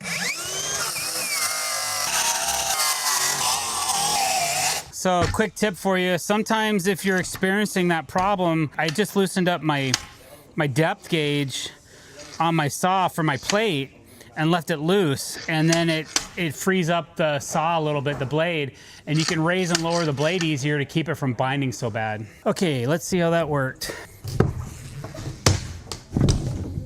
All right, so now it's just a simple repeat process. This deck is a little bit harder to remove. Like I said, it's covered, so the joists aren't as old as they would be on the outside, but it's still working.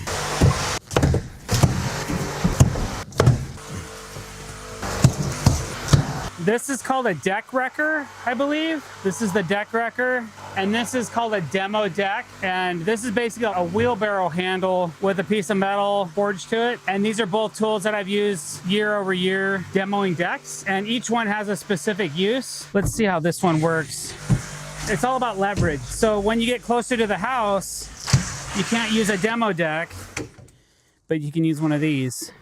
So it just kind of depends which situation you're in. What we're having to do on this particular demo is we are having to rip the decking either out of the joists, the screws out of the joists, or rip the decking through the screws to get it to come off with this method. Definitely going to condense better in the truck, but there might be a few other issues doing it demo the other way. I think this is probably the last joist I'll be able to use the demo deck on. All right, so when you're demoing a deck and you cut a line through the decking and the decking is random length, there's just various lengths of decks, you're eventually going to cut through somewhere where there's going to be a butt joint on the opposing side of your cut. So watch your step. Sometimes I poke those through because it's really easy to make a mistake and walk through here and step on this board right here. You could get hurt if you fall through the deck or slip or fall or twist your ankle or something like that. So just be aware of those spaces when you're doing your demo. There's a seam right here and nothing holding the weight of this side of the deck on. So you can see it wants to drop. So just a little FYI, a little heads up kind of thing.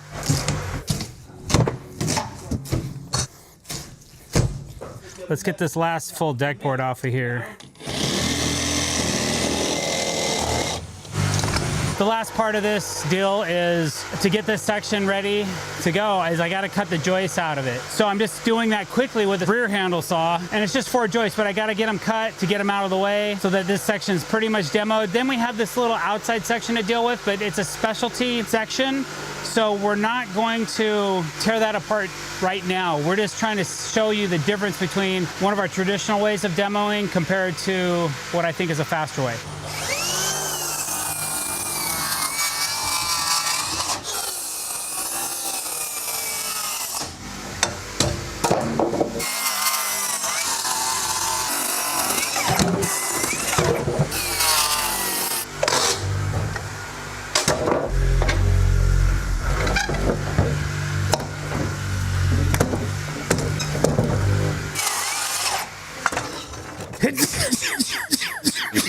All right, so we have finished our first part of the demo.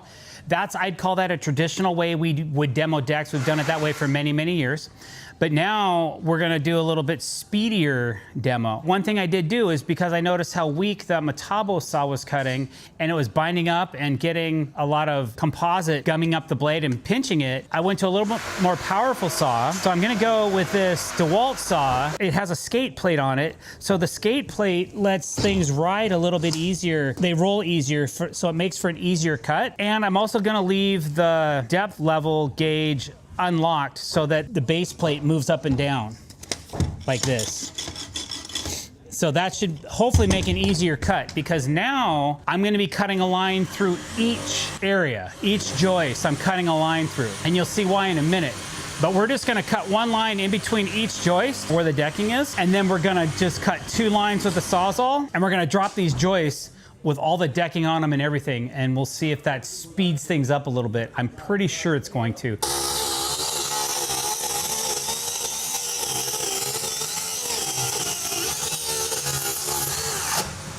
That worked a lot better. We got a post in our way, so I'm just gonna kind of cut a little funky.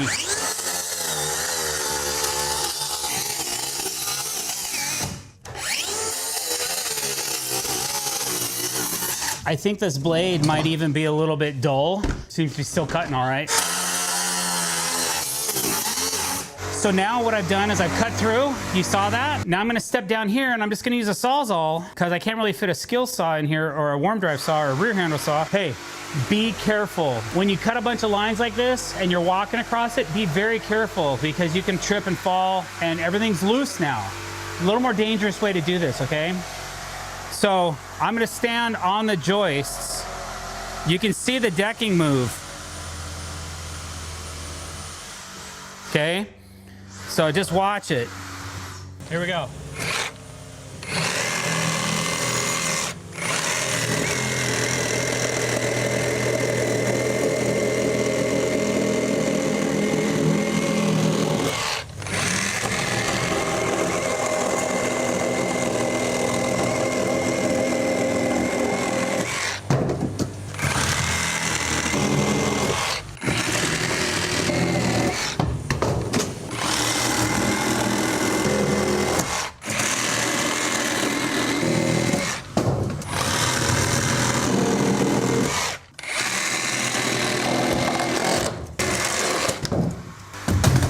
Obviously this is more chunky and it'll take a little bit more finesse to get it into the back of our truck. If you have a big container, who cares? Just toss it in there and get rid of it. But we have to transport it to the local dump. So I'm probably gonna take a little bit more time to kind of condense this down a little bit, but it's very quick on getting the same amount of square footage of decking and framing removed from your deck in a quick way. All right, guys, well, I think the rest of this deck, we are gonna do it like this because we don't have to pry the boards off and take all that additional time doing so. Hey guys, Dr. Dex here. Today I want to talk to you about footing layout. Doctor, how do you lay out footings on a deck? We get this question quite often, and we happen to be here on film day, so let's go over this and I'll show you guys how we do it. If you like this video, please don't forget to click the subscribe button and hit the bell icon to be notified when we're putting out new content. All right, so for all intensive purposes, I showed you guys the other day the framing of this deck, and I blew it up on my computer so I could have a little bit better idea of where exactly my footings need to go. Basically, we're building two decks here, a lower section and an upper section. For right now, we're just gonna focus on the lower section of this deck. It's only 12 inches lower than the upper. Basically, I have 1, 2, 3 footings and a 4th footing that I'm gonna tie this beam into as well. So these 3 footings will need to be identified, as well as this 4th one where these two decks are gonna connect.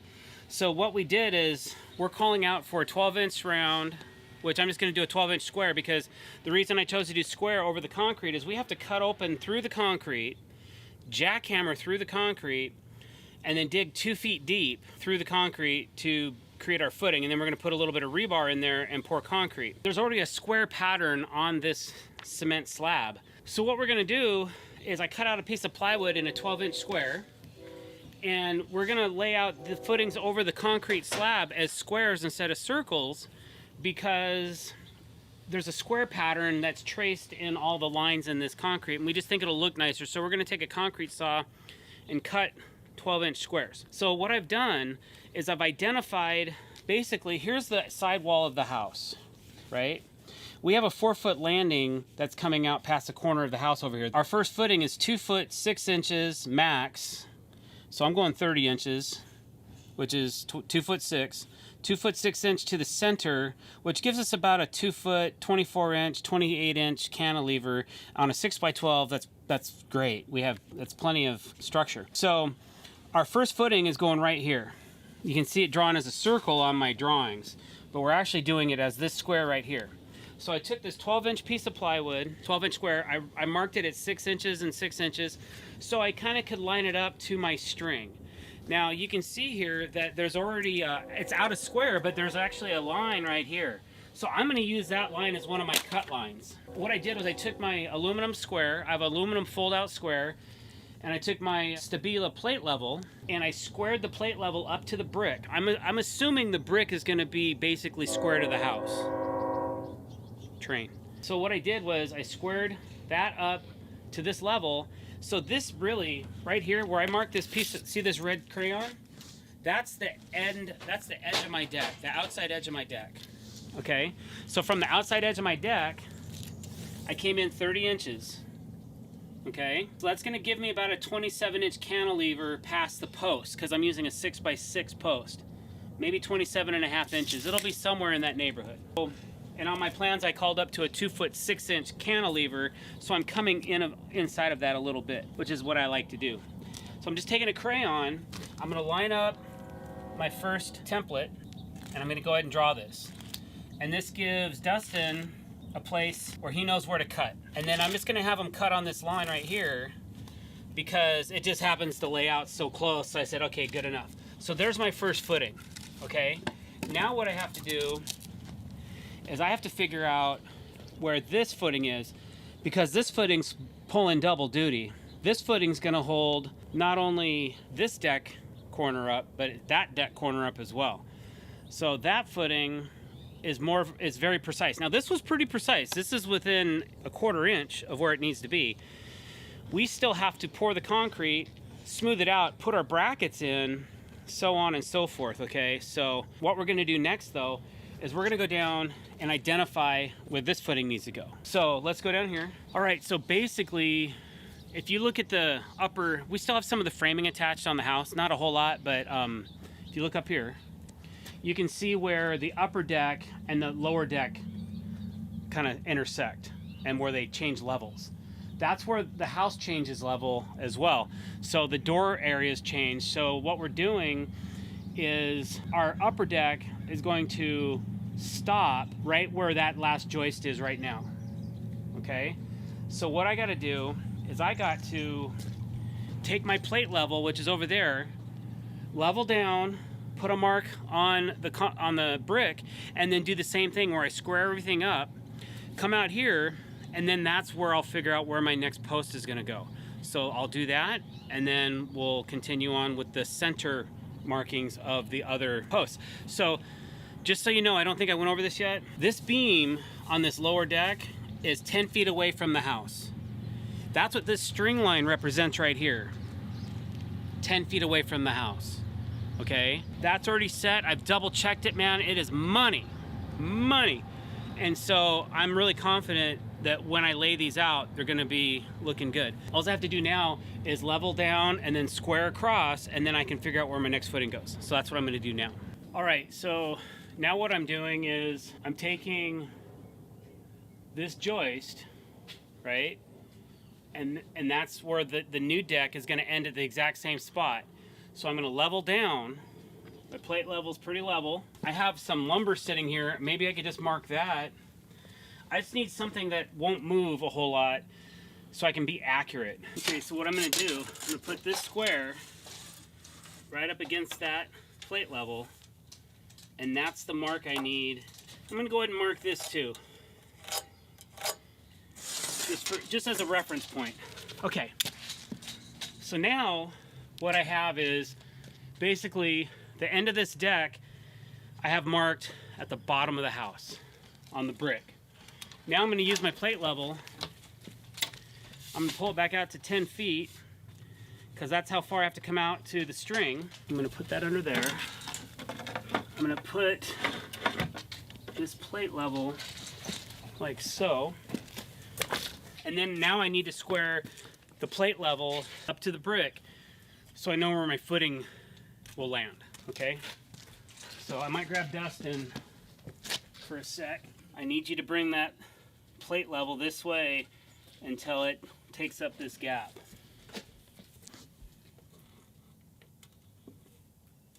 Okay, go the other way, just, whoa, there we go. Okay, awesome. Okay, so now this is square to the house. This is the footing we're trying to figure out.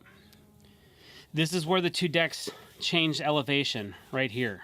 Okay, so basically if I pull these apart again, they're not scaled the same, but that's kind of what you're looking at right there. This section is the high deck, and I'm trying to find this footing. I know it's 10 feet away from the house. I need it to be really close. This post needs to be really close to the outside edge of the deck. What post? This post right here, where this footing's going, there's gonna be a post coming up. I need it to land really close to the end of the deck because we're actually hanging another beam on this post. This post is pulling double duty right here. So I might make this footing a little bit bigger. I might flare the bottom of it so it has a little bit better bearing load capacity. The city was cool with the way we drew it out, so I'm not gonna trip too hard on it, but I might make it a little bit bigger.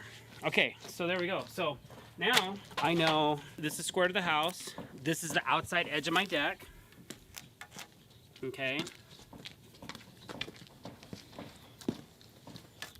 So if I say that's the edge, that'll give me about 3 inches of play if I keep it there, which I think I like. I want to have a little bit of play, which is okay.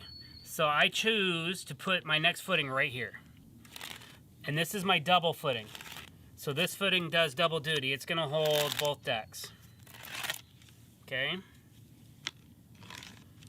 So I'm gonna pull this out of the way. Now, all I gotta do, that's 2. Now all I have to do is figure out the other 2 footings that we need. Okay, because there's 4 footings in this line right now. To do that, I got to remember one thing. Lumber only comes 20 feet long. This is really important, you guys. So this is a spot where you could totally beef up if you don't pay attention to what you're doing. I know that there's going to be a 6x6 post coming up in the middle of this footing right here. Okay? So I don't want to be over 20 foot, 2 3/4 inches past the center of this footing, or else my beam will not fit on the third post over. Okay, so that's how I'm going to lay this out. I'm not going to equally space these. It'll be wrong. So what I have to do is from here, from the center of this post, I cannot be over 20 feet. Usually I'll go 1910 or so.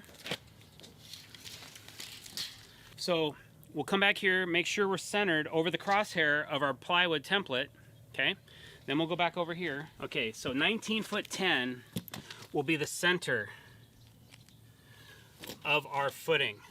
Now I gotta be 6 inches one way and 6 inches the other. 1, 2, 3, 4, 5. So look at that. That line, ironically, lays right in on this crack.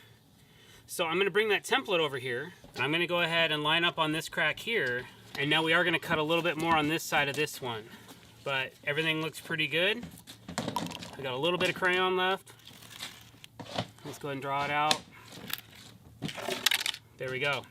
So now that we have that, from center to center on this post, we're about 11 feet. And center to center from the rest of these are gonna be 10 feet, which we can span over 12 feet on a 6x12 for this particular deck. So it's not that big a deal that we're 11 feet over here and 10 feet over here. It's more important that you make sure your lumber span work versus making sure that you have equal space posts. Nobody's gonna know that this post is a foot further apart than these two over here, okay? Fair enough? All right, so now I went 1910. So I'm gonna go, it should be 119 inches from center to center. Okay, so here's the center. It was 119. Looks pretty close to me, guys. Here's the center of our last footing. All right, got my blue crayon now. Okay, so there's the center of our footing, right? So I'm just gonna put a quickie mark on it, and then I'm gonna line this up again, like so, and then I'm gonna draw this out.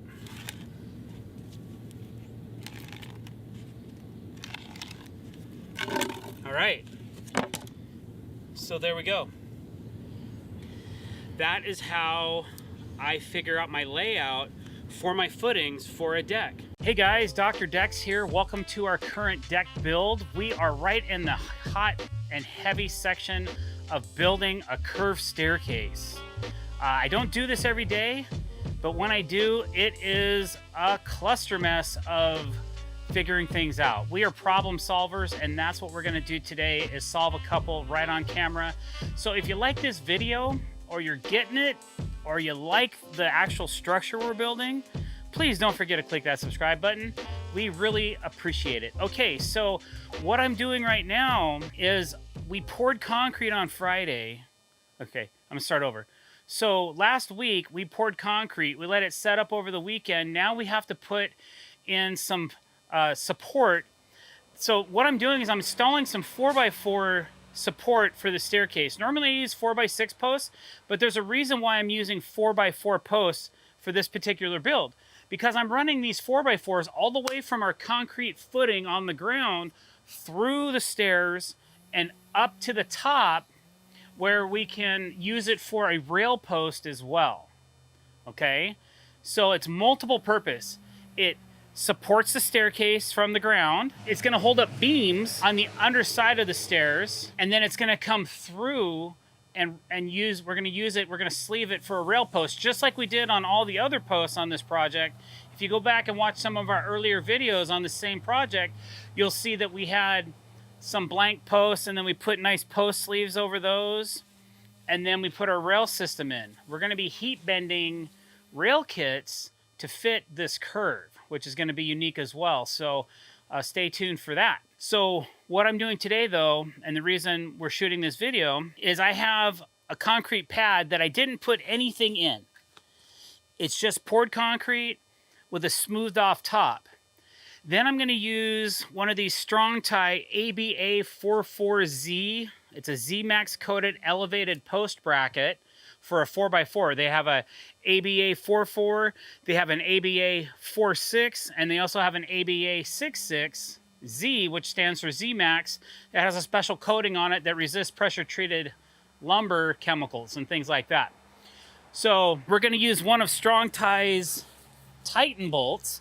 These are stainless steel, and they're pretty awesome. Instead of running a piece of J-bolt or rebar or something sticking in the concrete, on Friday, I had no idea where this post was going to be located, even though last week I had an idea, but if I wanted to be that precise, it would have took me hours to set these footings if I would have tried to run something up through this that I could screw down a bolt to. So instead of doing that, I just put my footing top in the vicinity of where I wanted this post to go. It's not perfect. It's not going to be directly in the middle or in the center of this footing, but it's good enough for support. And then I'm going to drill a hole, and I'm going to put this bolt through that 1/2-inch hole, and it has a built-in washer head, so it's going to anchor this down right to the concrete. So for those of you that have never done this before, this is a cool way to do it because you can always loosen this a little bit and spin this and make some adjustments on it if you have to get that perfect fit. So what I'm going to do next is I'm going to grab a 4x4. I'm going to cut it to the correct height. I want 42 inches sticking above the height of the tread. And then I'm going to identify, I'm going to plumb the post and identify where the base goes. And then we'll be able to drill our hole, clean it out, install this bracket, and then we can install the post. And that'll be the complete installation. So give me a minute to get that post cut. I'll be right back.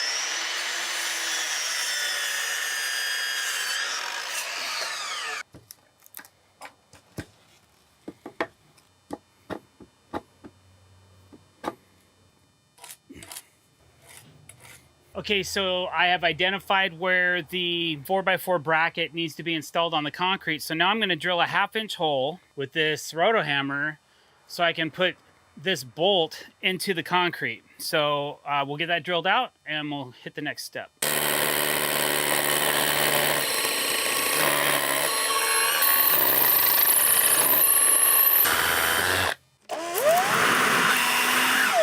All right, so our hole's drilled. We'll go ahead and take this Titan bolt.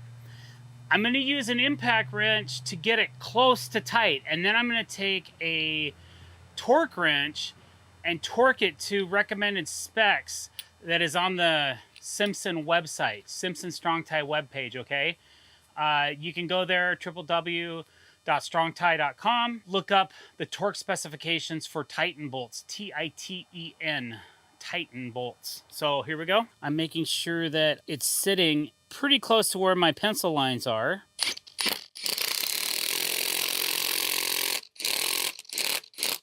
Okay, it's just starting to get snug. I can still move it a little bit, but now I want to put it to the proper torque. So I have this torque wrench is set to 90 pounds. Now I'm going to take my torque wrench. You can see the bracket's still loose. I'm going to take it until the wrench clicks. You hear that? That means you're at the right torque. You don't have to keep going at this point. That's as tight as they want it. I cannot physically move this bracket. It is down. So we have a Z-Max bracket with a stainless steel fastener. You don't need to worry about galvanic corrosion with this combination. It doesn't work like that. I've already verified that with Strong Tie. Okay, now that we have our bracket in place and we have our post ready to go, this is set where I want it.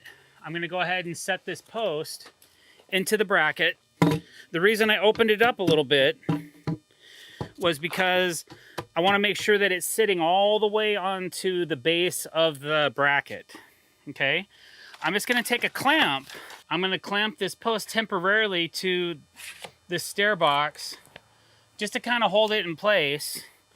I'll double check my plumb, make sure that everything's good. It should be, because I'm putting it in the location that I originally told it to. Now that this is sitting the way I want, one other thing I'm going to do, because all of these are temporary, all these 2x4s, this is not. This is permanent. These are temporary. This is temporarily suspending the staircase in the air until I get the beams installed. I want to make sure that these are level, because I took the temporary support off right here so I could work on this. So this technically could have moved. I've been walking on this. Huh. That looks pretty good to me, right? All right, we're good. So we can anchor into the bottom, into our bracket. We're gonna run some Simpson SD screws in there, and then we'll run some timber locks into here and into here, and then this will be complete. So these are Simpson SD screws. They're called strong drive screws. They're structural screws. That's why I like to use them. I don't like using nails or just any ordinary screw when I'm using Simpson products. They want you to use their matched product. When you're putting their fasteners into the steel, they want you to use their fasteners. Sometimes we use standard galvanized Tico nails, and that's acceptable. But when I'm doing stuff like this, I like to use a structural screw. You don't need a 2.5 because the screws will intersect through the middle of the post. I feel that's a little deep. We're gonna use these 1.5 ones to anchor this small bracket on. Always put the middle screw in first because it has an ability to adjust the thing back and forth. If you put the side screws in, you might not be able to get the middle screw in last, so I always put it in first. If you look over here, you can see this screw is not quite in the hole. It has to be turned a little bit to fit. So if you don't do this screw first, you may not be able to get it in after the fact. You might have to take it all apart. There we go. So it's just easier to get that center screw in first. Okay, so that's the base. The base is done.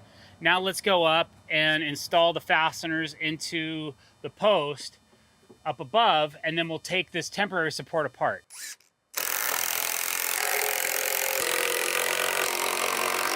Okay, so I noticed there's a small gap. I've temporarily screwed these two levels together, and I noticed there's a small gap. So I'm going to put a clamp on this, take this piece off, clamp it tight, and then I'm gonna attach this lower tread to this post as well. So it gives it it's kind of like double locking things together. There's gonna be a beam under here that's gonna support all this stuff, but anytime I can add an extra layer of attachment, I always do. Maybe it's overbuilding, or maybe it's just 30 plus years of experience. I always find these little things, and this would bug me. It's an 1/8 inch. It's still acceptable to code. As long as you're not over 3/8 of an inch in height variance to code, your staircase will pass. But when you go to trim this out, if you have an extra 1/8 inch, sometimes you see that. If I can take that up, let me show you what I'm getting at. By the way, we did a review on this tool right here, this bit holder. I've been using this thing for 3 months, and I absolutely love it. When I'm framing, it is so convenient to say, okay, I'm done with that quarter bit. I need a spider drive. What I did was I bought a bunch of these, and I took all the black and silver ones and put them on mine because those are my company colors, black and silver. I just stopped for $8 or $10 or whatever I paid for it. It's more than paid for itself, and trips back and forth to the bit box. Okay, so right now you can see that I've taken this apart. It's completely loose. It's just the whole staircase wants to move. I want to decrease this gap to 0 and probably push in on this a little bit at the same time. So I could actually use 2 clamps if I really need to. My fastener, when I put this fastener in, it will push it in, but let's go ahead and just clamp that together. Now she's nice and tight. So now I can go ahead and finish fastening this back side of this stair box into this 4x4. All right, so now we have everything attached. Our brackets installed in the base of the concrete. It's nice and solid. So that's basically how we are supporting the base of the staircase and the rail system and the center of the stairs all in one unit. Hey guys, Dr. Decks here. Today we are on our new deck project in Tacoma, Washington. It has a killer view, which you can't see right now. All right, so today is a great lesson for you. We are justifying elevation on our deck, and it's kind of, I'm doing things a little bit in reverse today. So I just thought I would roll you through what we're doing, and maybe somebody would get something out of this, okay? So basically, we're not attaching this deck to a normal section of the house like we normally would. We're actually attaching this deck to a concrete foundation wall, and then we're gonna hang our joists off of that and run our beams. So we've already got all of our mass core helical piles set in the ground, and we had to figure out how to put those to elevation, all right? So all these piles are already set to a specific height. They're already set to elevation. So the first thing that we have to do to figure out where do we make these piles? How high? How do you know, doctor, how to make these piles a certain height? So the first thing you have to do is figure out where to justify the height. Usually we justify the height of a deck on the house, okay? So what I've done is I've chalked a line over here on this stucco, but basically this is a cement wall with a little bit of texture to it. This is the top of our deck frame, not our decking, it's the top of the framing. So that's what I always use for my height. My ledger board is gonna go right onto this wall. I'm gonna put some spacers behind it so it has a room to drain, and it's gonna be right to this blue line. How did I figure that out? Well, today I used this Stabila laser. So this is a Stabila LAX 600G. We use a lot of laser levels in our construction. We have embraced this technology. We really like it. This one has a green receiver on it. So this is kind of a cool receiver. This is a REC 500 RG. RG stands for red and green. I think we've done a video on this already. I'll power this baby up. I'll give you guys an example of what I'm talking about. Now today is an overcast day. Unbelievably, I could see the laser everywhere I took a measurement. I really didn't need this receiver today. Now if the sun was out, I would definitely need to read this. Now this laser will read red and green, which is really cool. So we're using the green function today, okay? So just to show you how that works, you can definitely see the laser. Okay, now I gotta activate this one button over here. Now this will start to beep.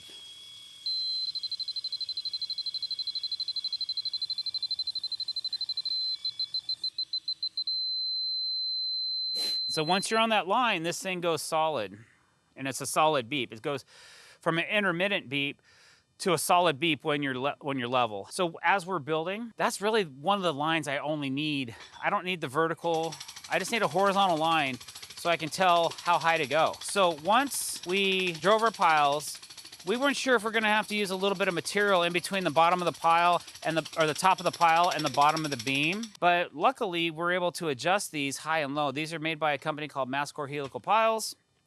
Okay, so what we did was you can spin these to get to whatever elevation you need, right? I know that the thickness of my beam is 9.5 inches. The thickness of my joist is 7.5 inches. So that gives me a total measurement of 17 inches. And I give an extra 1/2 inch for drainage. So I want a number of 17.5 from the top of this pile to the top of my laser, okay? Because I've already got the laser justified at elevation. So one other thing, I had to kind of take apart our tripod and dig a little hole for this extension pole. So, because I use my stuff a lot lower to the ground. Usually I'm trying to take a bucket or some old footings and set the laser on top of that. But this is a little bit more accurate way of creating that line that I need. And we've been using it all morning this way and it hasn't moved. Nobody's knocked it over and it's very accurate. Okay, so now what I'm gonna do is I'm just gonna take my tape measure and put it on the top of this pile, and then I need 17.5. And you can see we're right there at 17.5 inches. So that's exactly where I want this footing pile at elevation. So now I know I have my beam will sit in here, my joist will go on top of that, and I've got a 1/2 inch difference in height from that wall that's 15 feet away from this footing. So these footings are at 17.5, the middle row is at 17.25, and that line's at 17, so that I'm putting about a 1/2 inch pitch. Now remember, once these beams are in here, I can't spin these anymore, but I can still spin this to raise and lower this. If the beams are crowned a little bit, or I need to bring something up just a tidge, I can spin this either way to raise it and lower it to get it exactly where I want it. And that is how we're finding elevation. So we've got this thing set pretty much to about where we want it. And now I can make some micro adjustments after the beams, because not every beam is 9.5 inches. Not every joist is 7.5 inches. Some of these joists are thinner than that. So I might have to adjust the height a little bit, and this is a really convenient way to do that. So once everything is set, and I'm happy with all the elevations and we're getting ready to frame, or maybe we frame the entire deck, then we go back and we put set screws. There's actually a pre-drilled hole right here. And we take a set screw and we actually set screw through this and into the pile and right into the steel, and then that will hold things in place and it won't have any uplift, and then you cannot spin these anymore. But these piles are all 6 feet deep in the ground and they all hit pressure, so the odds of this moving are pretty low, even in an earthquake situation. So they may though, eventually something might dip. You can always come back, pull that set screw and adjust this if you can get underneath the deck. So there you go. On this particular project, that is how I justified elevation. There's several different ways to do this. This may be a little bit more of an advanced technique, but actually saves me hours of doing it from traditional methods, which we'll probably go over in the future. You can search our channel in the search bar and search for titles that we've done videos on, like how to justify grade, how to whatever you're looking for in deck building, and you might find our videos very helpful for you to be able to check that out. Before you set a single joist, you need to get your beam elevations right. If you mess this up, everything else that follows will be wrong. I'm walking you through the exact process I use to get low-level beam elevations perfect the first time. All right, guys, welcome to our current deck build, and we are setting beam elevations on this deck. So a couple things to note. This is a low-level deck. It's very low to the ground, so applying these techniques is going to be designed for this type of a deck build. This is not something 10 feet up off the ground, so we framed this a little bit differently than we do other types of decks. So this is for that low-level, low-grade deck that you want to build. The first thing you need to do is justify elevation. Usually the first thing we do when we're justifying elevation of the deck, how high should I put my beams? I don't know. We have to figure this out, right? So the first thing you have to do, and the first thing we do, is we put our ledgers on the house. So you can see that our ledger board is firmly attached. We have Fasten Master ledger locks staggered every 8 inches along the entire run of the ledger. Now this is a corner deck, so this is gonna help us justify elevation. We have another ledger that's really not a ledger per se, it's a joist, but we're using it as a ledger, okay? And it's going along the side of the house over here. So this is gonna help us justify elevation for the rest of the deck because we've ran this joist all the way through. We have a beam in place. Now we took a laser to set the elevation of our footings because we had to make sure that the footings weren't too tall so that the beams would fit inside the saddle of the footing block, okay? So I used a Stabila LA-R350, which is a little bit overkill for this type of application, but it's a great level that I really enjoy using, and since we have it, we're gonna use it. Now I just set it again on one of our spare footing blocks that just happened to be here. So it has a really stable base. It's auto leveling, and it shot a really nice line across the level of this area so that we could figure out where to put our ledger boards. Now, while we were at it, we dug out and excavated for our footing blocks. So I used the LA-R350 to create these areas that we know we needed to be at a certain elevation. Now, these footing blocks are oversized. A lot of you have asked. These are only available, to my knowledge, in the Pacific Northwest from a local company based in Washington State. So sorry, everybody on the East Coast. We don't really have frost depth here. We don't have ground heave like other people do in some parts of the country. So we can go down 6 inches and we're good to go. We have not filled these back full of dirt yet because we have to still adjust these footing blocks a little bit from side to side. This is an 18-inch round footing block. It holds more bearing weight capacity than a standard Home Depot 12x12 footing block will. It still has an adjustable base, so you can screw these in and out and create elevation with these up to a certain point. We like to keep it within 1 inch to 2 inches of the initial thread run of the saddle so that we still have a couple inches sitting in the saddle, so it's not gonna wanna tilt or twist too much. But it does not matter that much how much is sticking in or out. Another thing that's handy is this digital receiver, because sometimes you can't see the laser very well. So we'll use this receiver, and this is gonna help us justify, again, elevation of our ledger. As I lower this into zone, you can hear it beeping. And then once I get it to the right height, it goes to a solid beat. Now that we have our ledgers on the house, they're level, they're plumb, they're ready to go. That's what we're gonna start with for figuring out where our elevation needs to be for our deck. Now, I already know because I've used the laser that these footings are at the right height. I'm gonna have to come up a little bit. But how do you figure that out? Once the ledger's installed, the next step is that this beam needs to come to the bottom of this ledger right here, because all the joists are gonna sit on top of this beam. So because of that, we need to bring this over and bring it up so that it's sitting under here.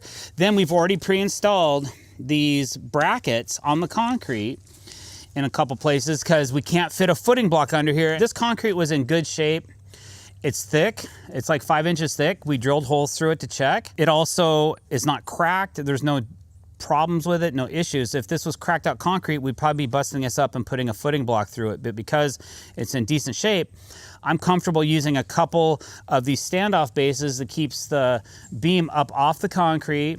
And we had to actually go to a thinner beam. We had 4x8 spec'd for this job, but then after we tore the deck out, we realized we don't have enough thickness for all of that 2x8 joist and a 4x8 beam. So I opted to go with a thicker joist and a thinner beam and use more footings to support this beam versus the alternate, which would be thicker beams and then possibly another beam in the run. We didn't want to do that. So this is how we chose to do this. So what we have to do next is elevate this beam to the proper height, and then we can shim underneath this bracket, between the bracket and the bottom of the beam, to hold it up into place. Sometimes I use PVC for this. Sometimes I cut blocks and rip it down on the table saw. It just kind of depends on what's available at the time of construction or what I brought for shimming materials. Because these are not adjustable, I just can't raise and lower this bracket. It is anchored to the concrete. It's not moving up or down. It's locked in place, and we have to create the gap. Right there is where I need this to be. Haha, thanks, Rylan. I'm gonna take a DeWalt construction jack. These have come in pretty handy today, and I'm just gonna stick it right underneath the beam, and then I'm just gonna bring it up. Boom. So I know that this side of the beam is exactly where I want it. Now I need to check it for level. So I'm gonna do a couple things. I'm gonna run a level across here and just check it, but then I have a ledger attached to the house on this end of this deck. So I'm gonna run a level out from that point as well and see how we're doing. And I'm gonna take an average of those two. I'm gonna end up raising this footing block a little bit, the saddle on it, just so that this becomes plumb. I'm running my deck boards this way, so I might put a little bit of drainage on this just to keep any moisture away from the corner of this house. Okay, so let's get this level. Right now, with this footing, right as it sits, I have a little bit of drainage. So technically, I could come up a little bit, but in this situation, because the deck boards are running this way, I definitely want drainage running this way. I want the water to go away from the edge of the house. It's probably not gonna matter too much. I could build this deck completely 100% level and would be good, but it wouldn't hurt to have a little bit of drainage. So I'm not even gonna crank this up. It's sitting in the saddle real nice. I just wanna see where we are against the house. And if there's too much drainage that way, then I'll make an adjustment. So what I'm gonna do, I'm gonna put this right here. I'm gonna put the bottom of this level to the bottom of my ledger. I'm gonna take a look. We've got a small amount of drainage going this way as well. So I'm gonna go ahead and crank this up a little bit just to get it a little bit closer to level, okay? So all you do is you just open up your crescent wrench so you get it on the nut, and then you just start turning it clockwise, and it'll start raising this beam up. And this is really nice when you're doing this and you realize, wow, we put the footing at the right height. We don't have to crank it up very much to make it fit. So it's just a nice feeling. All right, so I'm gonna go ahead, flush that to the bottom. Okay, I'm really close to actually being very level. So I'm gonna call that good. This looks pretty good too. We still have a little bit of drainage going this way. There might be a dip in this beam though, because we crowned it up when we put it in here, but I don't have any support in the middle of this run yet. It looks pretty good. The center of this deck looks pretty good, but I'm just gonna temp it in place. I'm not gonna permanently put anything in here yet, because I'm gonna run a straight edge across both of these beams that we're about to put in, and I'm going to assume where I think it needs to be, but I'm gonna wait to lock it in until I have the second beam in place that we're gonna be putting in right over here. So I'm just gonna grab that other construction jack, and I don't think it needs any push. I just don't want it to drop. So for now, we're cool. Congratulations, we have one beam set to elevation. It's very close. Not 100% sure on the center yet. I'm gonna wait to put a shim in there. I can go ahead and shim this one up and get it ready to go because I know that I want this beam touching the bottom of this joist so that all the other joists, when I lay this beam out, everything rests on it, okay? So I can go ahead and create a shim for under this beam. It looks like it's about 1 inch. And I know that my PVC deck boards are 1 inch thick. So sometimes there's a little bit of trial and error. Man, it's very close. I'm gonna make a PVC shim that'll fit in here so that if I have to, I can use that and then maybe add a little bit more plastic shim in there. And then I'm still gonna be able to get some screws, some structural screws, SD screws into the beam. So even though I'm gonna have a shim under here, I'm still gonna have structural screws going into the beam, which is kind of nice as well. So let's get that set up and we'll get it installed. All right, so I have a piece of PVC 1 inch thick. I'm just going to rip it down to 3.5 inches wide because that's the width of our beam. And then I'm gonna cut this in half. So I have 2 1 inch shims that I'm gonna use to kind of elevate things on those 2 brackets. Always use a push stick and power, always use power. So I made these little shims. They're 3.5 inches wide and they're 5 inches long and they'll fit underneath this saddle. It should just slide right in here. Okay, and it's just a little bit loose. So I just need to take some shims and shim this up to exactly what I need. So we have some plastic shims that I'll get and we'll slide that up. Then we can actually anchor this to this bracket on this side and it'll be nice and the set height. Okay, so we'll get those shims in a second. Now this one over here, like I said before, I don't know if it's the exact height I want. And if I use this shim, it's really not enough. It's too loose. So I'm going to not use this over here. I'm actually gonna make a thicker shim once I know for sure the thickness that I need for height. So we're gonna go ahead and get this next beam in place. Pick up 1.5 feet, 3 feet. There you go. Hey! Okay, hold on. Good, just give me a second. Good, keep coming. Whoa, okay, that's good. The only thing I'm concerned about, are we too far this way? Well, let's grab that black aluminum joist, because it's straight. All right, so even though we are building a wooden deck, I took one of our aluminum joists from a previous job because it's nice and straight. Nice, I wanna make a square reference on this deck so I know where to put this beam, not only to elevation, but also as far as being square to the house. It looks to me like we're gonna have to pull this out a little bit to make it square. So this beam, we're gonna have to pull it this way some away from that edge of the deck, which is okay, but it has to happen. Once we have the square, we'll check it and then we'll pull this beam this way.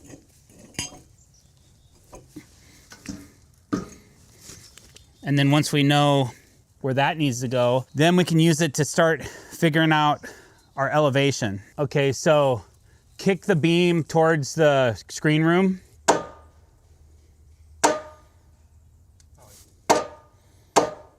Whoa, so that's really good.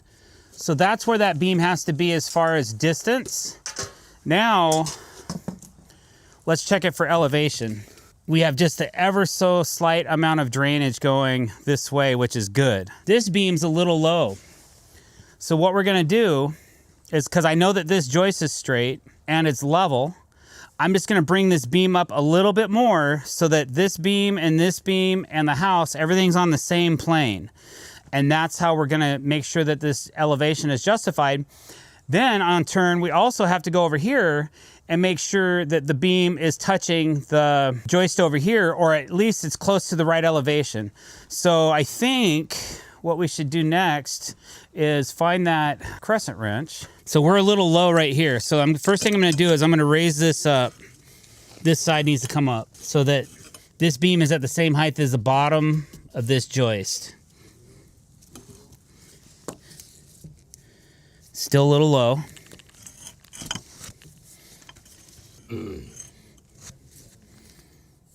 There we go. That's good. And it looks like we're doing good here. I would like to just double check level. So let me go grab a level because it looks like this beam has to come up. Now that I know that this beam's to elevation, I can go ahead and crank this beam up a little bit.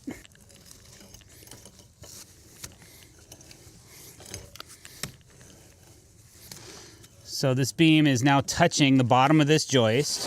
We still have a slight amount of drainage, not a whole lot, but that's okay. It's going away from the house, which is what I wanted. This beam looks really good. It's exactly level. Okay, that one's nice and snug. Okay, this one's a little loose. So I'm gonna go ahead and crank this up a little bit. Not a whole bunch though. So now I have this end of this beam is set. That end of that beam is set. This beam is set in place.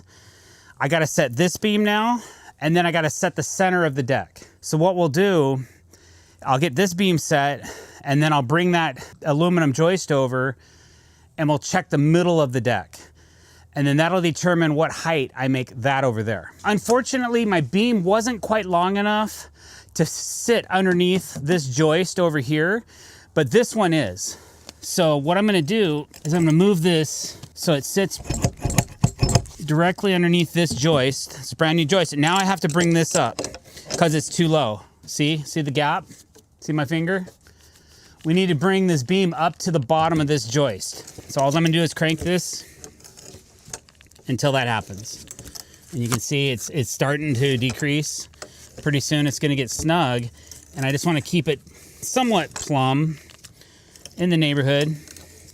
So as it tightens up, it just snugs in. Okay, I can feel it starting to get really tight. Okay, so if I crank any more on this wrench, it's gonna start lifting the beam, which we don't wanna do that. We wanna lift the beam from over here with this footing, not from here. So that's nice and snug. And I can see this joist is loose right here. So this beam has to come up. I bet you if I put that on there, it's definitely out of level. So we gotta bring this footing up as well. Sometimes it's faster, if you have a little bit of room, you can actually use your thumb or a finger and pick up on it and spin this to speed things up a little bit. Okay, now we're getting closer. And then to just dial it in, keep cranking on this. Man, that's close. It's close, and we're touching on both beams with this joist, which again is good. Okay, let's double check this. We look good here. Everything looks good. So what we can do now is we can start anchoring these brackets with some structural drive screws because I know that they're at the right elevation. So I like where we're at. We're gonna go ahead and start getting some structural drive screws going. And the only thing left to do for elevation is just to finish up these last two over the concrete slab. So let's double check elevation in the center so we can figure out the height of the middle of this deck, and then we're done. And also remember over here, I have this temporary clamp in place and my little shim underneath here is still loose. Okay, so I gotta take a couple shims. Now these are plastic shims. We buy these from Home Depot and they're just with the wooden shims. So these are great for exterior because they don't rot or decay. They last forever. And we're just gonna set one under here, and I'm gonna take one in from the other side and put it back here. And I'm gonna get those as tight as I can. Okay, and I might even take a hammer and just smack them in a few. That bracket is set. So now the big question mark is, how we doing over here? How we doing right here? I don't know, because this beam, if I stand on it, I can get it to flex, okay? I don't know if the beam's too high or too low. We're about to find out. All we're gonna do is take this straight edge that we use to set the outside of the deck with, and while I have this, since I've already got this section of the deck square, I'm gonna go ahead and mark where I wanna cut my beam, because this beam, this 16-footer is sticking out further than it needs to be. I have to cut this beam down. I got my end picked out. This is the corner of the deck. It's to distance. Now I have this mark, so now I can move this piece and know that I already have it marked out, so I won't have to go back. So the only thing I'm curious about is how is the center of the height of this center beam? How's it doing? You can use a string line. I know that a lot of you aren't gonna have a really nice straight piece of aluminum laying around. You can use a string line. I've done it for years. This is just a little bit quicker, and I would say probably a little more accurate way of doing things. If you don't have the resources for this, a piece of string does amazing. You can square with it, you can level with it, you can plumb with it, and you can check elevations with it. Basically, this is like a really straight string, we'll call it, okay? If this is laid out proper, then when I push this joist up against this ledger, the bottom of the joist should be flush to the bottom of the ledger, okay? It's pretty close, but it is a little bit high, which tells me that this beam has a crown in it. Like the center beam is sticking up. So we want to take this out of the equation. As I put a little bit of weight on this, now it's too low. So by putting my body weight on this beam, it dropped the bottom of this joist past the bottom of the ledger. What's cool about this, I can flip this over, I can check it again. Since this joist has a groove on one side of it, if I just want to use the flat side down so I can have a better way of checking, I can do that. I'm going to check this again. Our joist is sitting up. It needs to go down a little bit. Look, I can just push on the top of this joist. If you look over here, see that? See how I can adjust the height of this just by pushing down on this enough? So what I'm gonna do, since I have a clamp, I'm just going to clamp this down to the bottom of the ledger. And now this is the shim I need for the center of the deck. So now we can go ahead and make the shim for the center of the deck, and then everything else is already set to elevation. So we're gonna start putting all the screws in to all these brackets and lock everything together. The only variable right now is this piece right here. So we're gonna go ahead and get that made. I'm gonna take a measurement. It's about 1 3/4 inches. I'm gonna use a piece of treated lumber this time, and I'm gonna show you how I'm gonna do that. Let's go over to the chop saw. Normally when I do this, I just don't cut 1 3/4 inches off the edge of a block and use that, because if you do that and you try to put any fasteners into it, it's just gonna crack and break apart and not work. So what I'm gonna do, I'm gonna cut 6 inches off of this block, then I'm gonna rip it down to 1 3/4 inches. So I'm looking for, instead of a piece of material 1 3/4 inches this way, I'm gonna go with the grain, and I'm gonna rip a block and make it 1 3/4 inches like this. This will become my block. This is much more solid. I can put a screw in this and it won't crack. If you do it this way, it's gonna blow apart. I mean, I wouldn't say this is a tight grain, but it's a lot tighter than a lot of pressure treated I've seen in the past. So not a bad board. We're just gonna cut a 6-inch chunk off of this. Then we'll take it over to the table saw and we'll mod it in.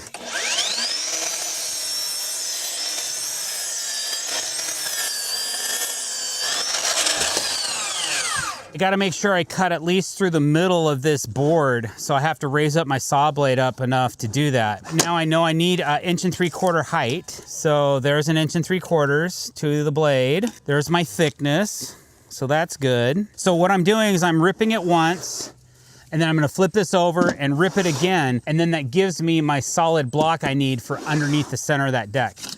Always use a push stick.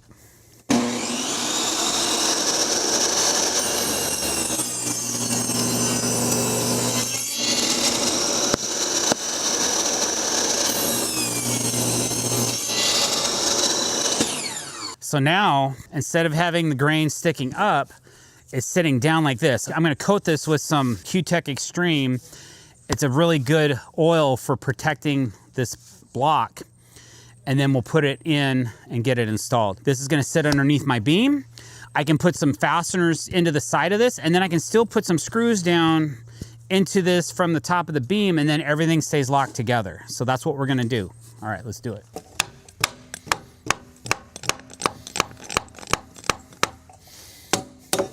There's my block. I just want to double check it and make sure that I didn't end up putting this too tall. I'm going to take this block off. We are sitting a little too high. I think I'm going to shave a little bit more off of this block because it felt a little tight going in. So I'm going to use this temporary construction jack, and I'm just going to give this beam a little bit of elevation, and I'm going to go shave this down a little bit.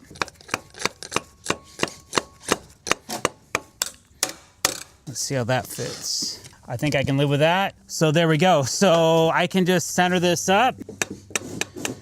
And now we are ready to put all of our fasteners in for all of our footings and our positive beam connections.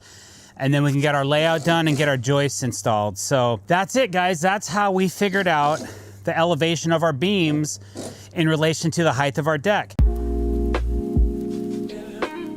Hey guys, Dr. Decks here. Today we are installing some post brackets. I'm actually using them for beams on an existing foundation. All right, so what I have here, this is a bracket. It's made by Simpson Strong Tie, and it's called an ABA 44Z.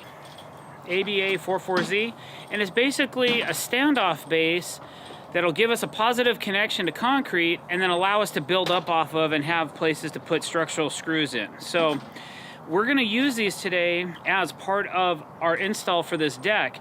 We kind of got lucky, and there's two really nice foundations that have been poured underneath the old deck, and we've decided to reclaim those because they're in such good shape and they will work perfectly for what we're doing. Even though the deck was framed differently, we're reusing these footings because they actually will be more ideal for what we're doing than what they were used for in the past.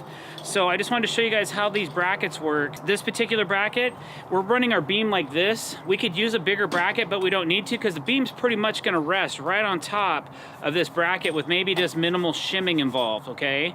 So once it's installed, it's just gonna go like this with the beam. And it says stamped right on the inside of this bracket that you gotta use a 1/2-inch wedge anchor to do the install with. So we have some 1/2-inch wedge anchors, and we're gonna do that. To install 1/2-inch diameter anchor bolt with washer. We have those today, so we're gonna get the hole drilled, and then we'll go from there. So what we're gonna do, we're gonna use a 1/2-inch bit on a roto hammer, which we have right here. I've identified the crosshair where I need to drill the hole, and we're gonna go ahead and we're gonna run a vacuum to kind of collect the dust. I know that dust extraction has become a really hot topic. We don't have a HEPA filter for this particular tool, so we're just gonna run a shop vac to try and keep the dust down to a minimum while we're drilling, okay? And we'll start drilling our hole. Oh yeah, don't forget your safety glasses. All right, so we have our hole drilled. Now, the length of the fastener for this particular bracket, these are 3 3/4 inch long.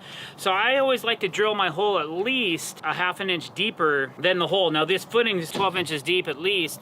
So we only went in the depth of this drill bit, which is probably a total of 5 inches. So now I just gotta grab a wedge anchor and we'll install this. Now the cool thing is, they give you about 1 inch of play. So as long as you're within an inch of center, you can move these back and forth a little bit and get them dialed in for your beam. So we'll probably end up setting the outside too and then running a string, and then we can dial in all these and then we'll cinch them down and then you're good to go. So I'm just gonna show you how these go in. I've already vacuumed out the hole really good. You can use compressed air as well to clean the hole, or you can use a brush to brush the hole, but usually we just use a vacuum. It sucks it out. If you don't clean out your hole before you put in the bolt, sometimes it can get caught on the dust, and then your wedge anchor won't go all the way and seat properly in the hole. So make sure you clean your hole out really good before you put in your wedge anchor. So here's the wedge anchor. This is the 1/2-inch wedge anchor. What happens is when you drive this down, there's this part right here that goes down in the hole, and then see how the bottom of this bolt is flared? When you put tension on it, this flare tries to go up, and that's what creates the tension and what keeps this from trying to pop out. I always like to drop my nut lower than the threads. Make sure you always put your nut on the bolt before you anchor it into the concrete, because if you don't, you may not be able to get this on after the fact if you miss and you mash up these threads. And that's why I always drop my bolt down a little bit until I'm close to being down, and then you can raise this up a little bit more and hit it again if you want to get it in a little bit. But the top has a striking point on it. You always want to try to hit that striking point when you're installing these. So you can set this in the hole to a certain point. Sometimes I'll use like a little mini sledgehammer. This is like a, I don't know, 8-pounder maybe? I don't think it's that much. So you can get started with this, but eventually when I try to hit this too far down, it's gonna smash this up. So then I'm gonna go to either a different type of hammer. Okay, now I'm almost there, so I'm gonna back this bolt out just a little bit more, or the nut out a little more.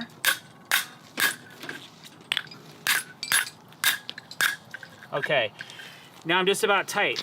So all I have to do now is cinch this down with the socket. Sometimes an impact is quick and awesome, so I might just set this. Now again, I'm gonna set these to a string, but just so you guys get the idea, you can take this loose right now, and I'm just gonna cinch it. Boom, you're done.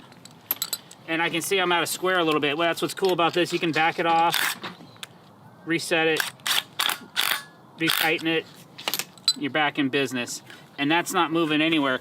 What this bracket does is it keeps your lumber an inch off the ground, so there's no moisture contact when it's wet and rainy and all that kind of stuff. So that's how you install an elevated post bracket onto existing concrete.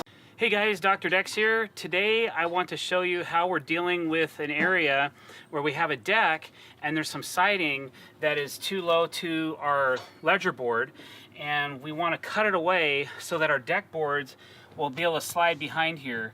So we're going to add some waterproof membrane tape to this and probably some metal flashing, although we don't have that here right now. We can get up to the step of putting in the waterproof membrane tape, and then we'll go from there. So the first thing I have to do is I have to justify elevation, which is really easy for me to do because our ledger board is all the way up to the bottom of the siding. So the decking material that we're using is TimberTech AZEK, and so that decking is 1 inch thick. So I'm going to cut my line 1 1/8 inches to 1 1/4 inches above the height of this.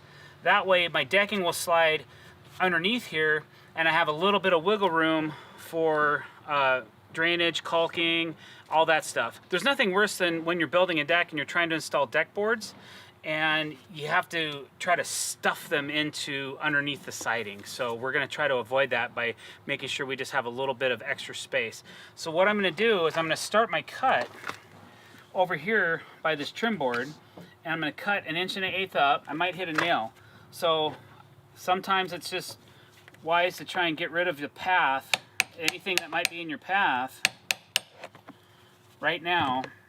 You can always put that nail back in later, and they're not real big anyway. So I see one right here, and sometimes nails can be really tricky to get out of siding. It's really hard to pull these out. You can see if I give it a little tap, it kind of exposes it, and then I'm going to give it a little pressure in while I try to push, like so, and then a little bit of touch-up paint, and they'll look all right. This nail is a little higher, so I'm not going to try to cut that right now. I'll wait until I get my 1 1/8 inches height out of here, and then it'll be easy to get that nail out. So now that I have a clear path, I'm going to start with a little bit deeper cut over here, and then I'm going to adjust it. Once I get past this point and my saw can lay flat, I'm going to adjust it so that I don't cut too deep through this piece of siding. The siding, if I measure one level up, is 3/4 of an inch thick. So I'll probably set my depth of my blade to 7/8 after I get through this piece here. Also, I'm going to set my depth for 1 1/8 inches. I'm going to see, this is 1 1/8 inches. This board here is 1 1/8 inches thick.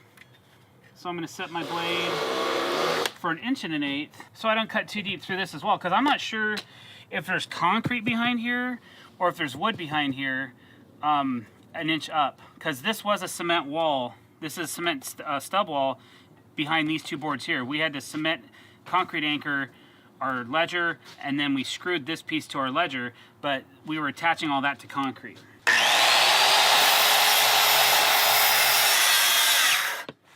All right, I've gotten past the edge of the trim. So I'm glad that I pulled this nail out of the siding, because you can see I would have ran right through it and would have trashed my really nice blade. So I'm glad I took the time to take those out before I started cutting. So now I've reset the depth of my saw. Since I'm past this point right now, I can make that cut and continue on this way. So now I have this cut. I'm gonna try to remove this, but I'm gonna go grab an oscillating tool really quick to help me do that. All right, so now I'm gonna take my oscillator tool and I'm gonna make a few cuts in this so I can start removing the siding I just cut.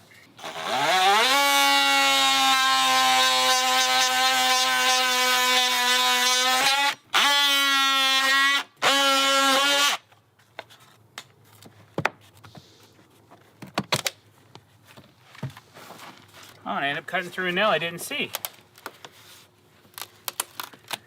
All right, so now I can see that I have a little bit of OSB. So now what we're gonna do is once we get all of this area cut, we're going to make sure the siding is able to pull away.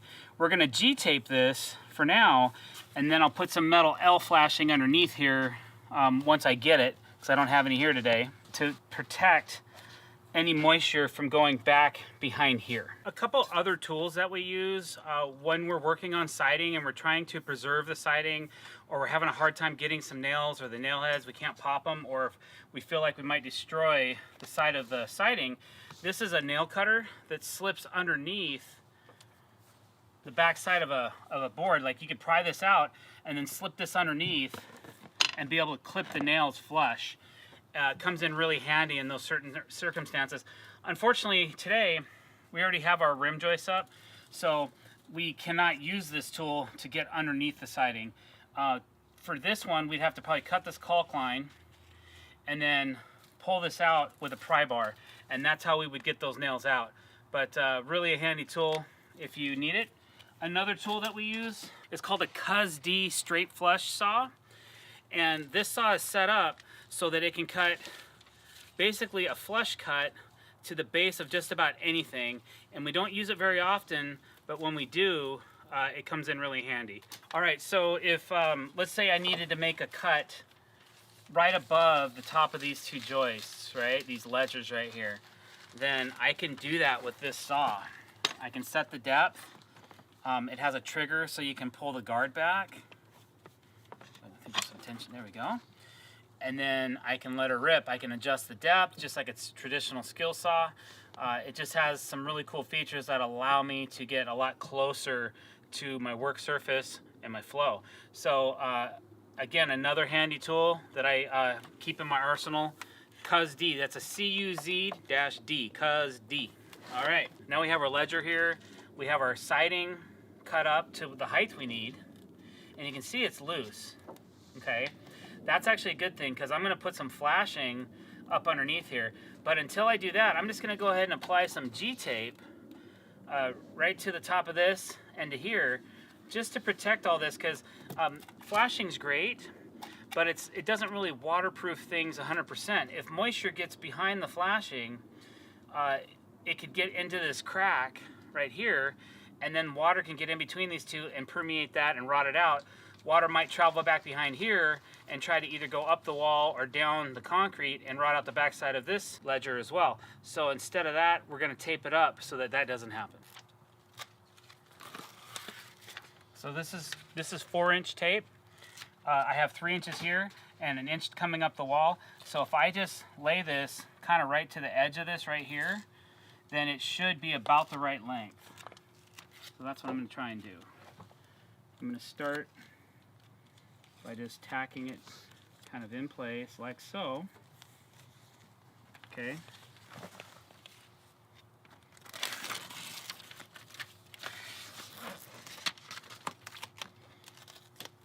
The cool thing about G-tape is if you mess up, it doesn't adhere to itself. You can pull it away. So it doesn't, if you get a wrinkle or you don't like that, you can pull it back a little bit and fix that. And now I'm going to take this, and I'm going to roll it under, like so.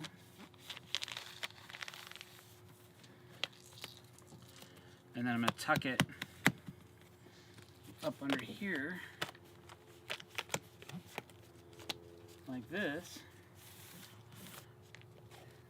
And then I'll come back and I'll cut this when I get my flashing, so that my flashing I can still fit underneath here. But right now I have this protective barrier So any moisture that comes down the wall, gets in between the deck joists or the deck boards and sits on the joist won't permeate and go through into here. And that was our main thing, is to protect it from moisture. So now, in that way, also when your screws go through, because we're going to use this as a fastener, a place to fasten our deck boards with, the screws are self-sealing. So when I put the screws through this, they'll self-seal as well. So that's a quick tip on how to keep your joist bay dry or your ledger up against the house. Use a little bit of G-tape and cut away some of your siding. If you're concerned about being able to get the flashing up in here, you could take a blade and you can kind of walk up in here and pre-cut this with your blade, like so, and then peel that away. And then when you go to open this up for your flashing, it's no problem. So if you like what you saw today, please click that subscribe button. Thanks for watching, I really appreciate it. Click that bell icon if you want to be notified every time we're putting out fresh content. Have a great day.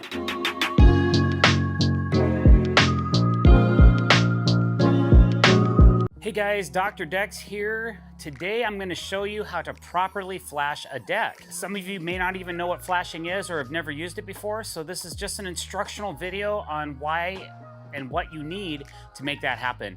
So if you like this video, don't forget, click that subscribe button. So what I have here is a simulated house wall and a pre-installed ledger board to the house. This is where our deck's going to go.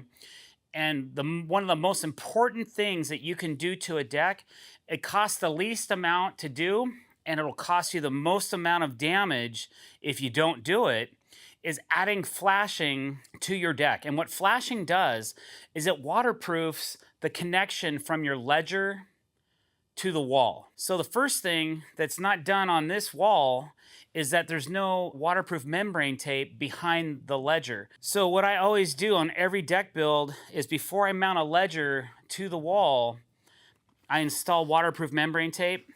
And this is wet right now, so normally the house is gonna be dry in this area. It's peel and stick, so I would peel away a 9-inch piece or maybe a 12-inch piece, and I would stick it right to the wall. More on this tape later, but let's get into flashing, what it is and how it works. So usually flashing is made of steel or aluminum, and it comes bent in a profile. This is called 1.5" Z-metal flashing. So 1.5" means it's 1.5" this way from the point that it drips over to the point it goes up. On this particular piece, it has a 2-inch rise. This side goes up against the wall, and then it has about a 1/2 inch to 3/8 to a 1/2 inch lip that hangs over. So here's your ledger board, here's your wall. Now, depending on how this is trimmed, you may have siding on the wall. Sometimes, depending on the type of deck we're building, we'll peel this back up to a certain height. Or if it's feasible, if it's lap siding or something, bevel, then we'll loosen that piece of bevel, we'll clear all the nails up underneath the bevel so that we can slide this 2-inch piece of flashing up and into position. Now, it's always easier to do this before the joists are installed on the deck. So even if you have to pre-install the flashing and get it up out of the way or something like that, go ahead and do that. But always install your flashing before you install your joists. It just makes it a lot easier. Trust me, I've done it always. All different ways. There's many ways to do this. You just want to make sure you're doing it, okay? So on a standard deck build, we'll either use this type of flashing, Z-metal, so that once your siding comes down, you have your deck board that sits like this, and you still have 1 inch or so of metal that goes up the wall, and then your siding detail will come down and cover that up. So any weather that comes in, it has to hit that, and then it'll hit this piece of flashing, and then it will drain away and down, so it's not going behind the ledger board, which is really bad for the house. But at least we have that protective layer of G-tape behind this in case water does get back there somehow. This is going to help protect the house and take the moisture down and out versus down the wall and into the interior of the home. That's probably our tried and true method, but before we finish, if you're going to have any fasteners going through this metal, you just created a leak. So just to be able to protect that potential, I usually take waterproof membrane tape like so, and I'm going to go in and at least I'm going to tape the top edge like this and you could use 2-inch for this. I'm gonna tape the top of this so that any fastener I put through this is gonna be sealed up before it hits the metal. The screw's gonna be self-sealing so that moisture won't go through this and then potentially get behind this and into the wall of the house. I can't tell you how many times we've done demos after demo. We find so much rot and decay because people don't flash the ledger to the house. It could have been a weekend warrior that built the previous deck, an older contractor, we don't need it, whatever. Like I said before, one of the cheapest methods to keep the moisture out of the wall of the house. Okay, and in certain circumstances, we've also just used waterproof membrane tape as our flashing, where we just came in, and we might use a piece of 6-inch so we can come up the wall, and then on top of the joist, and then roll it over the top of the ledger like that. That's basically doing the same thing, and once the first board's installed, you're not gonna have any wear and tear on that piece. So I like to do a combination of both because I'm a professional and I'm an overachiever. So, but I've also done this both ways. I've done it singularly with G-tape, and I've done it also with just the metal because I didn't have any fasteners going through the metal. Okay, but again, this is a great way to add extra insurance to your deck project to make sure that that doesn't leak. And again, can't stress enough, guys, how important this step is when you're building your deck, okay? So in the past, maybe I've needed to go up the wall higher than 2 inches because of that. Sometimes I'll use a 3-inch by 2-inch profile. This is a galvanized metal flashing. And what I've done, you could use this 2 different ways. You can go up the wall 3 inches. That way you have 2 inches of metal above your decking, and it'd be really hard. And then you could also tape this. If you have the availability to take a layer of your siding off, then you could even tape this like this over the top of your flashing, and you can go up as high as you want, really. Just again, another layer. We're gonna nail this every 2 to 4 feet to keep it in place. But once the decking's installed, this really isn't gonna go anywhere, depending on if there's any fasteners, again, going into the metal. If you're gonna have fasteners in the metal, I recommend that you put some waterproof membrane tape on it. It sticks really well to galvanized and metal flashing, like so. So when you add those screws, you're not creating a leak. And again, if you wanted to get the moisture, maybe you have a spot that really gets wet, you may consider doing a 3x3 or having the 3-inch lip hang out that far so the water has a drip line that's about 1.5 inches away from the ledger. It's another viable option if you need that additional drip edge or whatever. I doubt it's gonna curl back that far. I've done this before as well, just in certain circumstances, just depending on what you have for your eaves of your home. If there's no eaves and it gets a lot of weather, you're gonna wanna protect that as much as you possibly can. And then here's one other product that we have that we use all the time for our waterproof bladder system. This is EPDM pond liner. And whenever we're doing a waterproof deck, we like to run the EPDM 6 inches up the wall. Every time we do a waterproof bladder on a deck, we're pulling 6 inches of material off the side of the house, and we're running every single bladder piece 6 inches up the wall. So any water that ever gets up in here has to find a path back into the bladder and work its way out to the outside of the deck. Lately, we've been doing a lot of bladders, so we've been ripping a lot of siding off the sides of houses and then doing retrims. And actually, I think we'll shoot a separate video on that when the time is right about how to trim out a waterproof bladder, what we started with and how we finished it. But the whole idea here is that we're getting this up the wall enough to where I don't care what kind of monsoon comes in, the water's not getting past this. And this also qualifies as flashing. And again, usually we're taping the seams of all this stuff. So we run the joist tape wherever there's a seam right here, and that's where the screw would go from fastening the decking. So that's covered as well. There you go, guys. You can pick this product up at your local lumber yard. Sometimes I get it at Home Depot when I'm in a pinch and they have flashing in one of the aisles there in the building materials section. Just pick up some 1.5 Z metal. Make sure it's 1.5 because they sell everything from like 3/8, 1/2 inch, Z, 3/4, 1 inch.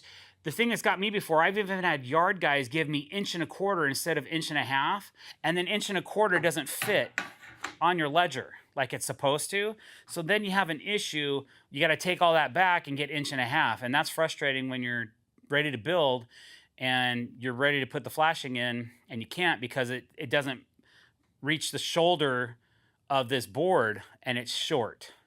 That's super frustrating. Just make sure you got that 1.5 inch Z-metal. If you have an 1.5 inch ledger, now if your ledger happens to be thinner than that, then you'll have to get the according size flashing for that. It seems like a very simple step. It could save you potentially thousands of repair dollars in the future. So don't forget to put the flashing on your deck. You know how to do it now.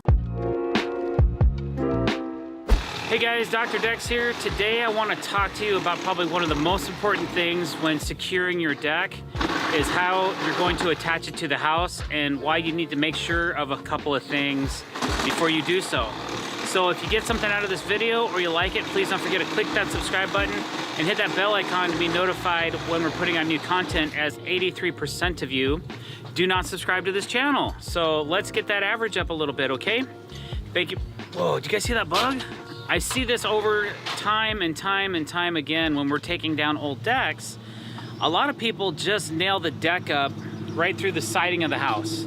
They don't look behind it. They don't know what's involved in it. They don't know, they're just hoping that it attaches to something, or they think, oh yeah, we'll just put a couple nails in it. It'll hold the deck up, we'll be fine. That's why we have deck collapses that kill people. It happens every year, unfortunately. It's very tragic. People lose their lives from improperly secured decks. Well, the first thing, and this video is not really how to secure the deck to the house. This video is about making sure you know what you're attaching to before you attach it, okay?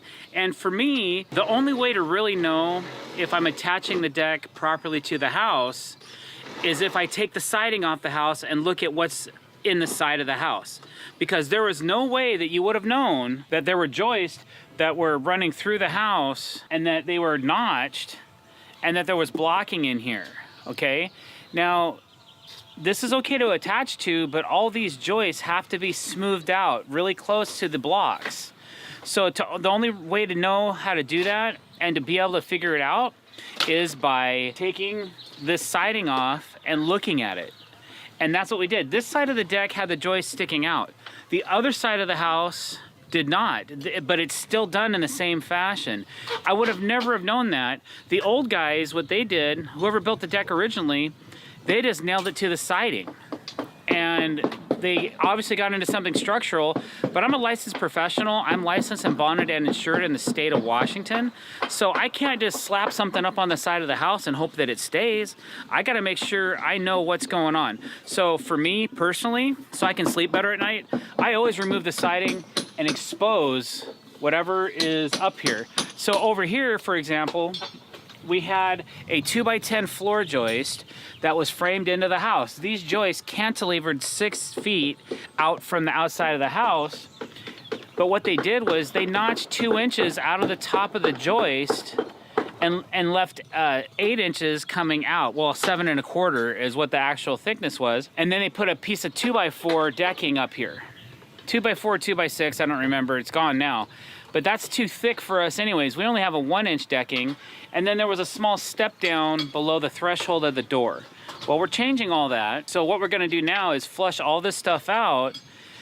And then let me explain a little bit what's going on here. These blocks, most of the time, they're toe-nailed to the sides of the joist.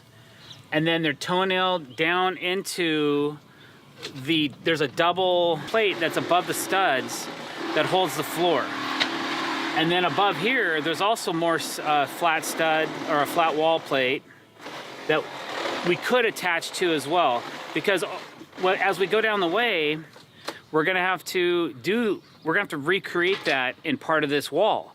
So on this side, these blocks are solid. But now, because I've exposed this, I know that I gotta be 3 inches away from any end of this. If I put a screw here, that's not acceptable. I gotta be 3 inches here and 3 inches here. So I'm gonna do a high-low pattern 3 inches away from each end of each joist. And then I'll probably come in and I might attach something to the joist, but that's not gonna really give me anything for pull away. That's not gonna give me any support. When you screw into an end grain of a floor joist, you don't have a lot of holding power. Your holding power is gonna come into these blocks. So you gotta make sure that these blocks are snug. Now, usually if they're framed into the house, they have nails coming. Actually, I'll be darned. I didn't even see it till now, but look at that. See right there? That's a nail. There's another one right here that are coming through the wall, through the bottom of the wall plate and into the top of this block. And that's what's gonna help keep this deck from going this way. Plus, we have to add special bracketry to the deck, and we'll do that in a subsequent video about how to keep your deck from pulling away from the house. But for now, I'm just explaining what we have to work with. Okay, so there we go. So that's that. Now let's walk over here and I'll show you what happened in one section of this house that we got to deal with. Okay, so over here on this side of the house, there used to be a 2-foot kickout, and the clients got rid of the kickout because they wanted to do a nice wide door and a slider and a couple windows. So they brought this part of the house back, and the remodelers have cut back all the floor joists already. They used to stick out 2 feet. Those are cut back. So we have to add those same blocks through the openings of all this space here. Now what we're gonna do here is we're gonna run some screws into the top plate, into the bottom plate, and probably into the sides of the joist to lock those blocks in. And then we're gonna do the same kind of fastening pattern. Basically what we're trying to do is we're trying to keep the deck from wanting to go like this. We're not worried about it going like this. We're trying to keep it from going like this right now, okay? So by adding those blocks in there and putting in all the fasteners, that's gonna help keep when we put up our ledger board, keep it from wanting to go down. So then over here, I think the guys have got everything stripped. So let's go down here. On this side of the house, they basically did the same thing. I'm not exactly sure why it was done this way. Usually there's a solid belly board going across here. There must have been an old deck that hung out and that eventually got cut back, and then the new deck came on and they put new siding up or something like that. I can only imagine. I really don't know. So if we wouldn't have exposed the wall, I very well easily could have taken a ledger lock and ran it right into that downpipe if I wouldn't have seen it. So for me, as a professional deck builder, these are some of the obstacles that we come into when we're doing a remodel or a teardown, or we're dealing with other people's workmanship or whatever. So we're doing our due diligence to make sure that we're not having any potential catastrophic issues. Now I can identify where the hole in the wall is, where the pipe is, and anything else, so that when we go to install our ledger board, we're not gonna hit that or run into that. So that's a really important tip for you guys, to go in and actually remove some siding and make sure that you know exactly what you're up against.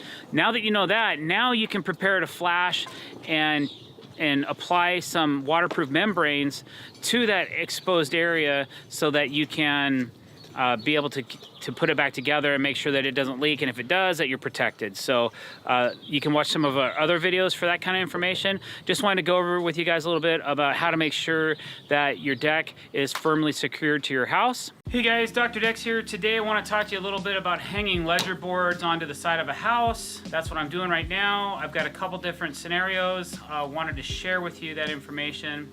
So if you like what you see, don't forget to click that subscribe button and hit the bell icon if you want to be notified every time we're putting out fresh content.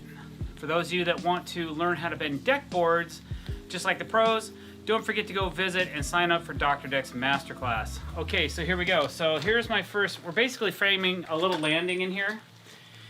And we have a lot of different areas where we need to attach ledger boards to the house.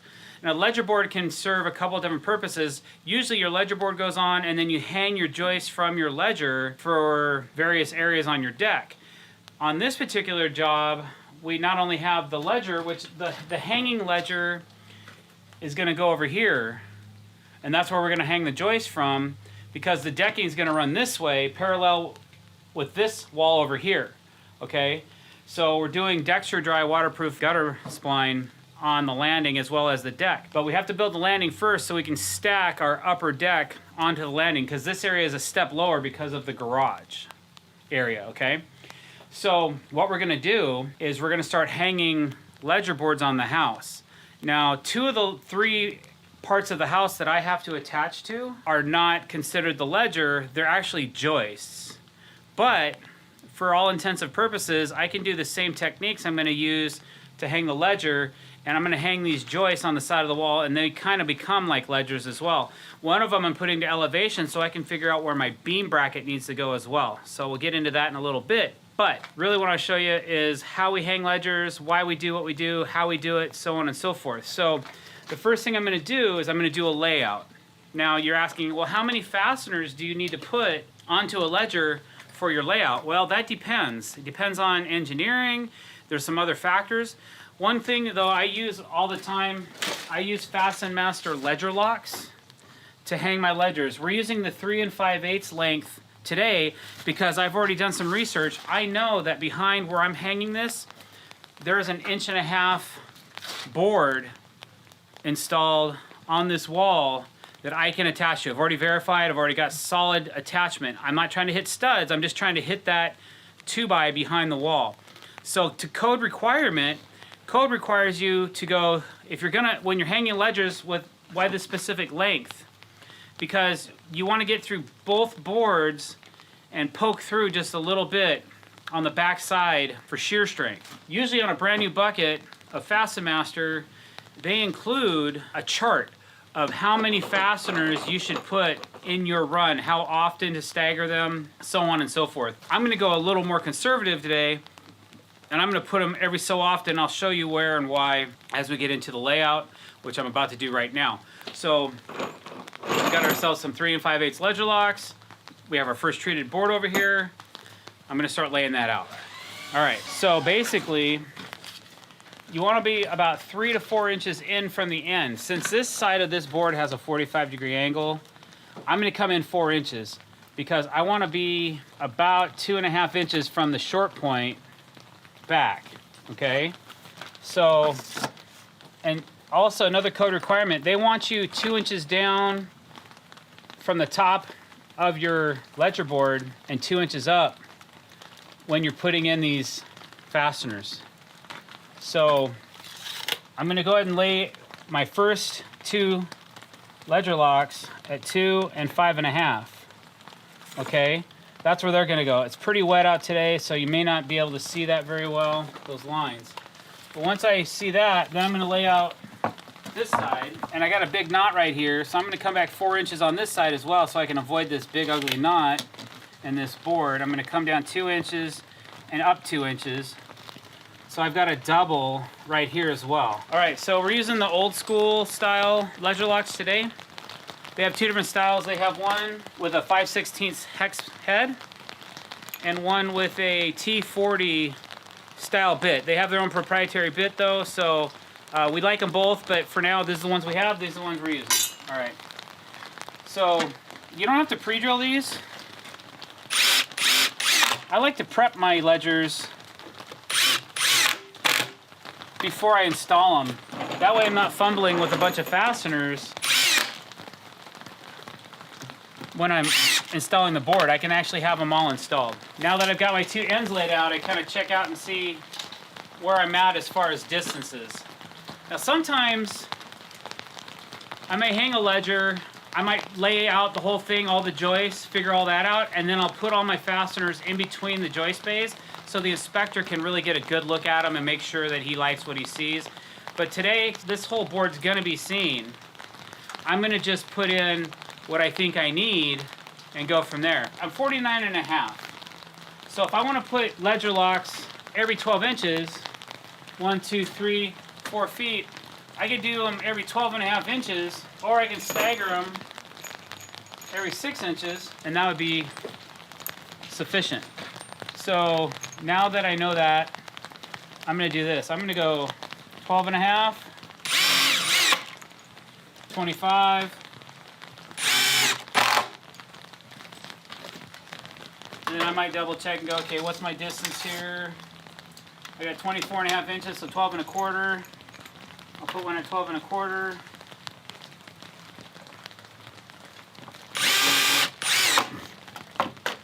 All right. And then just for giggles, I'll go ahead and drop a center one, a double right here. All right. So there's my layout for my ledger. Now that I have my layout figured out, now depending on the size of your ledger board, you may be required to put more fasteners in. You got to look at the chart that Fasten Master provides or check with your engineer. I've had decks where I've had to put them every 6 inches. So it just depends, every 3 inches sometimes if it's required. So it depends on what you're doing and how many of these you're installing will determine how you put in your layout for your product. Now, every 4 feet, I usually double up no matter what. So even if I'm staggering everything, every 4 feet, I double up. Or on this particular layout, I just doubled up in the middle because I think it'll work just fine. It'll look good, and I'm into that. So here we go. I have my ledger. I'm gonna bring it over here.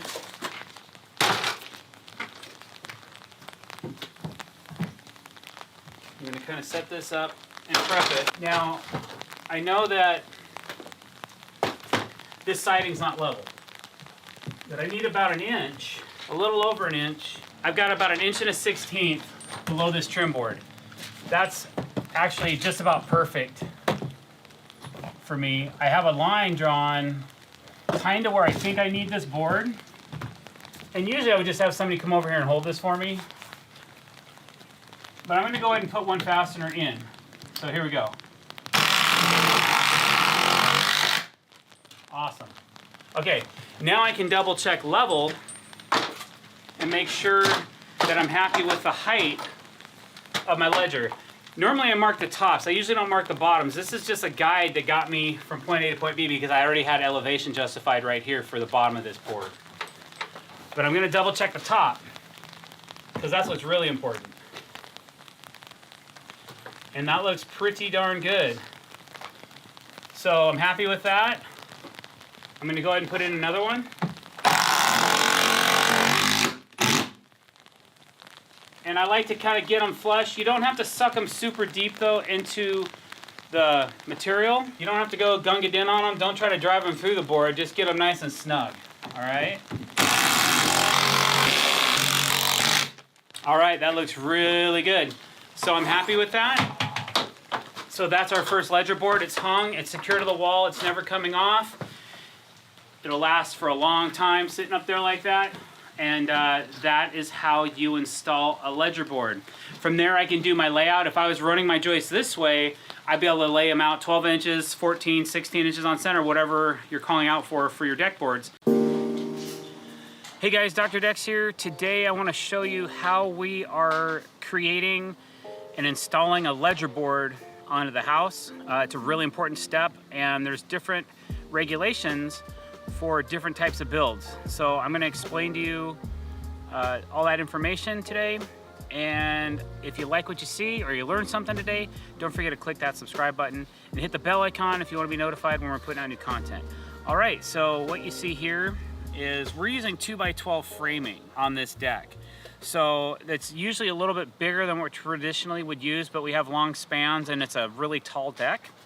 So I'm going to do a layout. Now our engineer calls for a fastener every 6 inches along this board.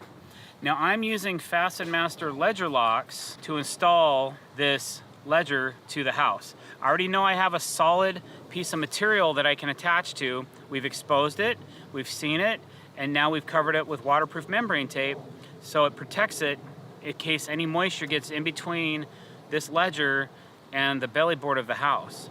So I have to lay out this particular ledger every 6 inches with a fastener. Now this tape indicates some spots on the house where there's some holes that were punched through for an old trellis or something. This is an early 1900s home. So somebody had cut through the belly board of the house, and this indicates a gap where I might want to put a fastener. So I'm gonna make sure I don't put any fasteners here. I may end up even putting one here and here to kind of lock it together to help with structure, but I'm not going to put anything in these taped areas. So that's what the tape's for, and that's why I did that, just so I could see what I'm doing. So the first thing you want to do is you want to be 4 inches away, a minimum of 4 inches away from the outside of your joist that you're going to be doing your layout with. So what I'm going to do is I've got a square, I've got a bucket of 3 5/8 Fasten Master ledger locks, okay? And I'm just going to set this like this. Now, this is a unique deck, our unique ledger situation where, because our joists are so wide, the timber is only going to cover so much of this, and then the last couple inches is covering concrete. So I already did a predetermined layout. I'm going to come down 2 inches, and I'm going to come down 7.5.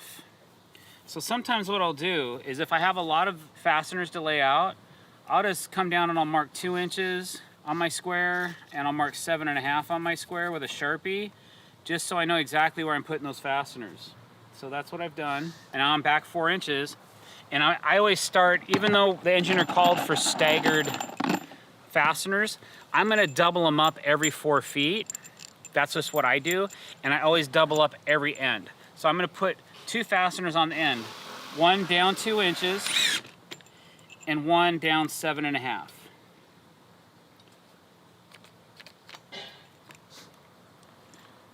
And I have a dead battery. All right, so new battery, it happens. So now I've got my first fastener down at 2 inches. My next fastener, I'm going in at 7.5. And I may even go back and add some wedge anchors into the concrete after this install's done, but I'm pretty confident that this is gonna do the trick. So now I've come in 4 inches, so now I'm gonna hook to there, and now my engineer is calling for a ledger lock every 6 inches. So now I'm gonna stagger them. So I'm gonna go 6 inches. Here's 12, 18, 24. We just keep doing that. Now right here, I've got a big old knot. See right here? Sometimes it's better to go in through the edge of the knot. So it's pretty close. I'm gonna move it over just a little bit so that fastener goes in better.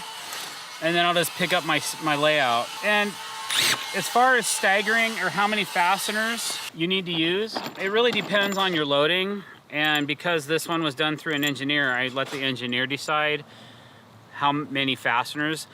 Fasten Master makes a guide for you as well that you can go on the internet and research. They also include an installation guide in each bucket of fasteners. I always buy these in bulk. I never buy them in small quantities because we use them all the time. And then you just keep staggering your fasteners, okay? Now here's 4 feet. Like I told you before, every 4 feet, I double up. So I'm gonna put 2 right there. Then I'm going to 3'6", and I'm gonna put another one right here.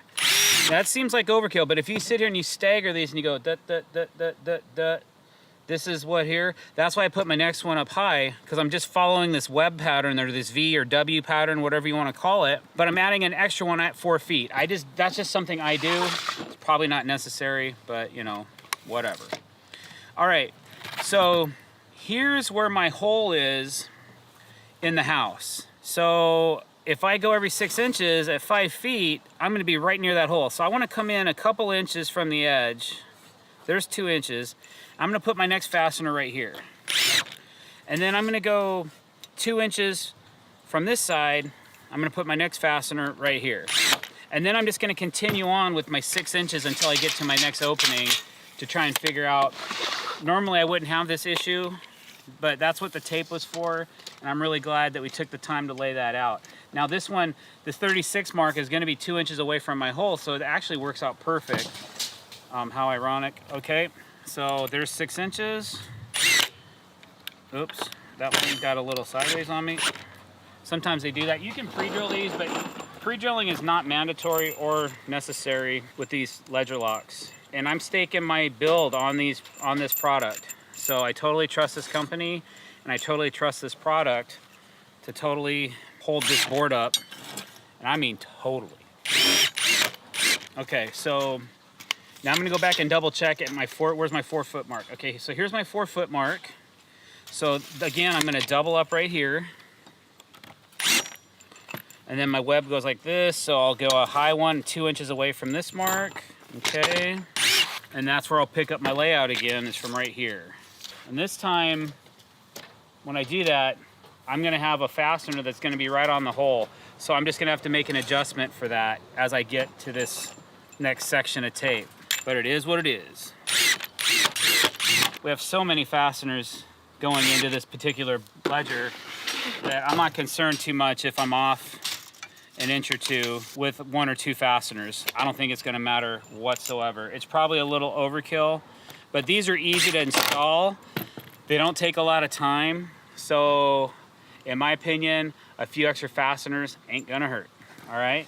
So there we go. Now we're going to 6 inches past. Okay, and now I also, where was my last double? Here's my last double. So I'm gonna double check the 4 foot. Okay, so right about here is 4 feet. So again, I'm gonna double another one right here. So I wanna be 2 inches away from that tape. I'm gonna put one here. And do another one 2 inches away from there. And then, okay, I'm gonna pull that one out for a second, because here's the end of my ledger and I'm coming 4 inches back. So probably gonna just double this up, and I'll go ahead and put one right here too. It's a little overkill, but we got plenty of fasteners, so there you go. All right, so that concludes the layout of our ledger board. Now we're gonna go up and install it. There's a chalk line up on the house and it's gonna match the top side of this ledger right here. I noticed a crack, so I have to be careful about that. There's like a little imperfection out of the wood. So we wanna make sure that we get this at the right elevation, right to our chalk line, and then we'll start screwing this right to the house. And that's what's next. All right, so the guys are bringing over that ledger board. We're gonna bring it up onto the scaffold, and then we're gonna put it up and install it to this chalk line right here.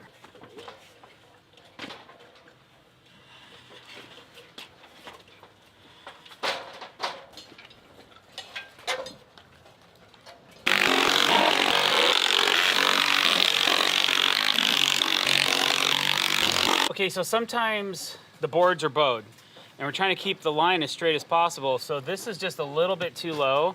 So we're gonna put a bottle jack on the ground and try to put a piece of lumber in here and try to jack this up a little bit to the exact height we want. It's really acceptable the way it is, but I just wanna get another 1/16 or 1/8 inch out of it so it's just super duper straight.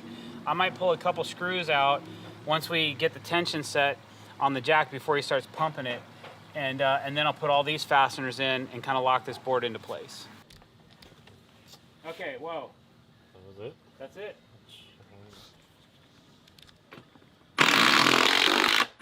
Okay, cool. So we got our ledger all attached to the house. Every fastener bit, there wasn't anything that's stripped. I'm really happy with the way it's attached, so I'll call that a win. And that's how we attach ledger boards to the house. Hey guys, drdecks here. Today we are attaching a ledger board to the side of concrete, and I've had a lot of people ask, how are you doing that? If you want to learn, follow along. Don't forget to hit that subscribe button. In our last video, I showed you how we prepared this board, how we made it, how we put some spacers on the back side of this board. So reference that if you guys want to know what's holding this away from the wall, because we're not mounting the board directly to the concrete. We gave it a 1/2 inch gap for drainage, airflow, drying out, all that good stuff, because there's no way to flash this. If we had a way to flash this, we could mount this right to the wall, but since we don't, and we know moisture is going to get in here, we wanted to have a way to keep it away from the wall so it doesn't rot, because this is going to hold up 50% of our deck. Now, this thing I've been waving around right here, this is called a Titan bolt, T-I-T-E-N, Titan. And it's a special bolt made by Simpson. These are stainless steel. You know what that means, right? They ain't cheap, but they're high quality. So we drill a hole, we blow it out with air, we brush it, and then we take this bolt and we're gonna actually install it right through this. We already have it pre-drilled, and right into the wall. So follow along and let's see how this goes.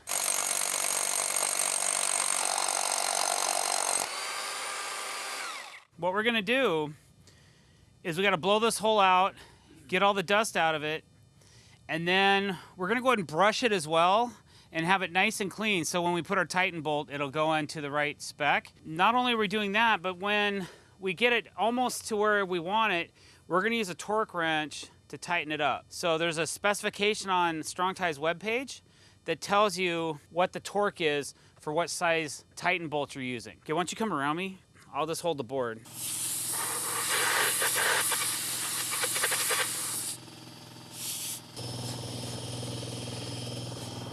So now we're gonna take our Titan bolt and we're gonna get it almost all the way in, but not quite. We'll get it till it's snug, and then we'll use a torque wrench to finish installing this.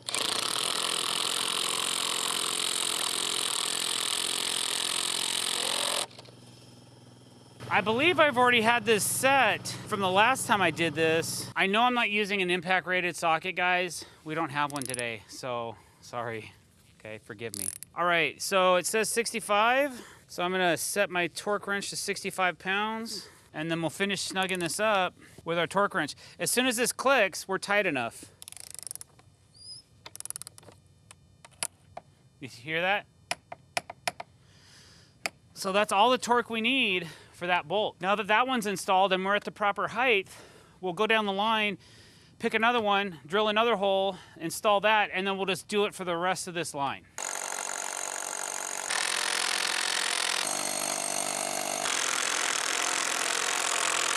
So basically, we just have a couple fasteners in this ledger, and I can already tell that, you know, we're not gonna have any problems with this staying up or staying on the wall.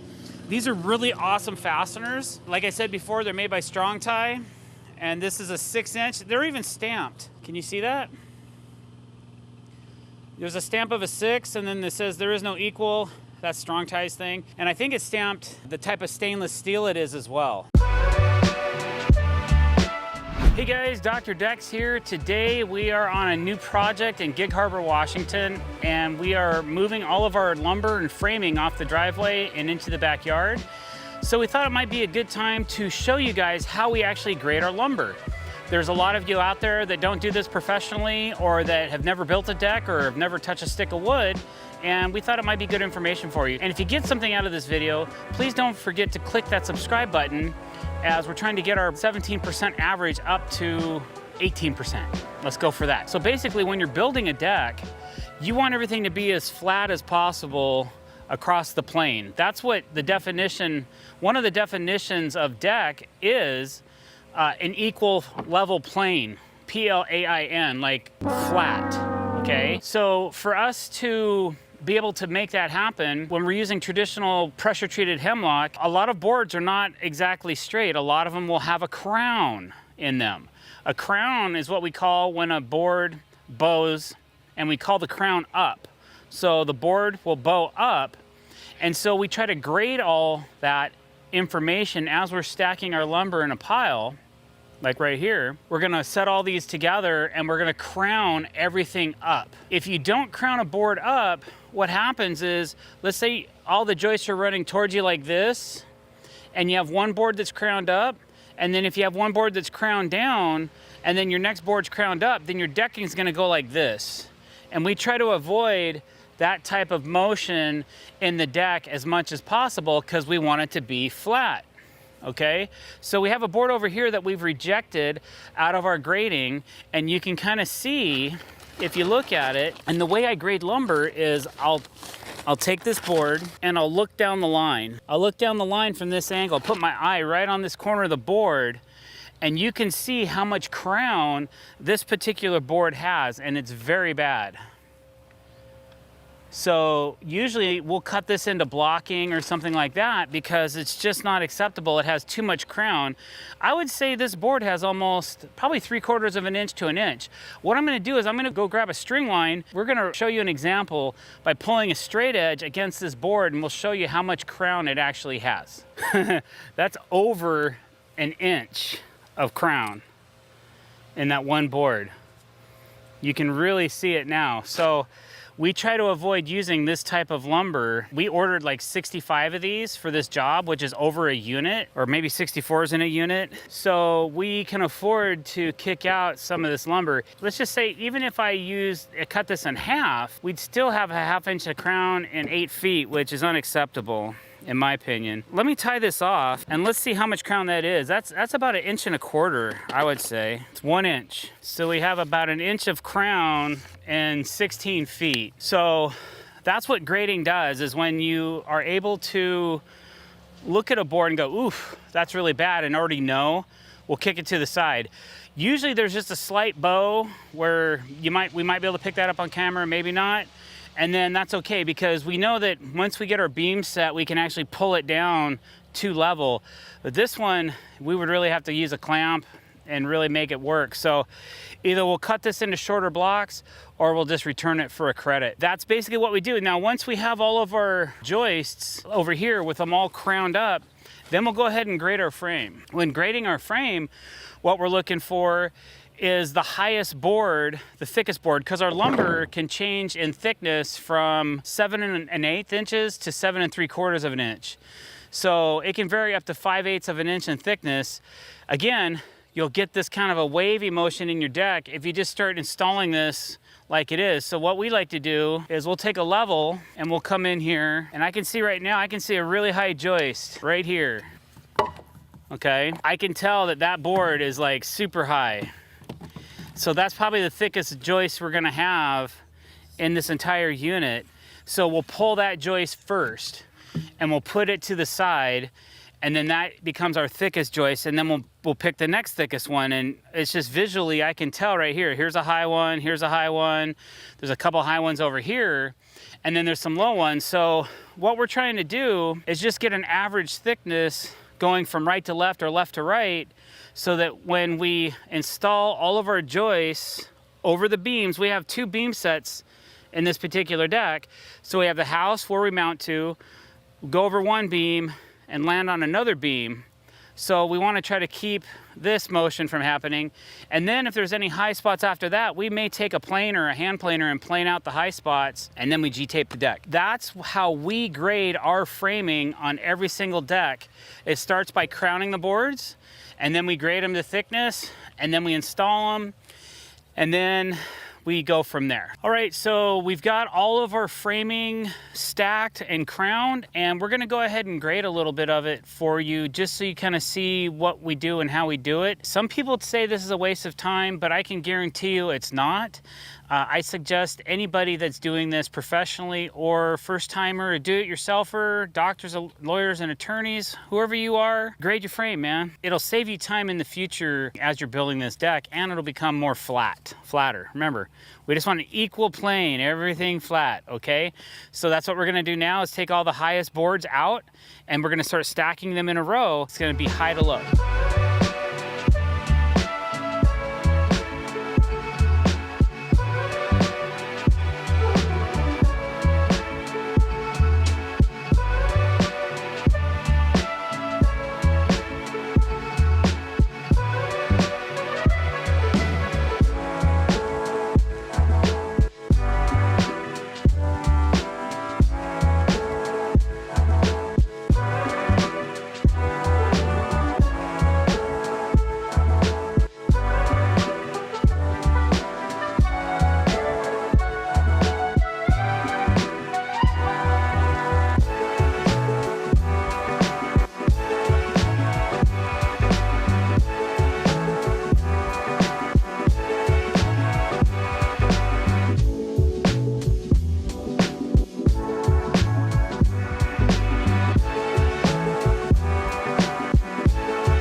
Hey guys, Dr. Decks here.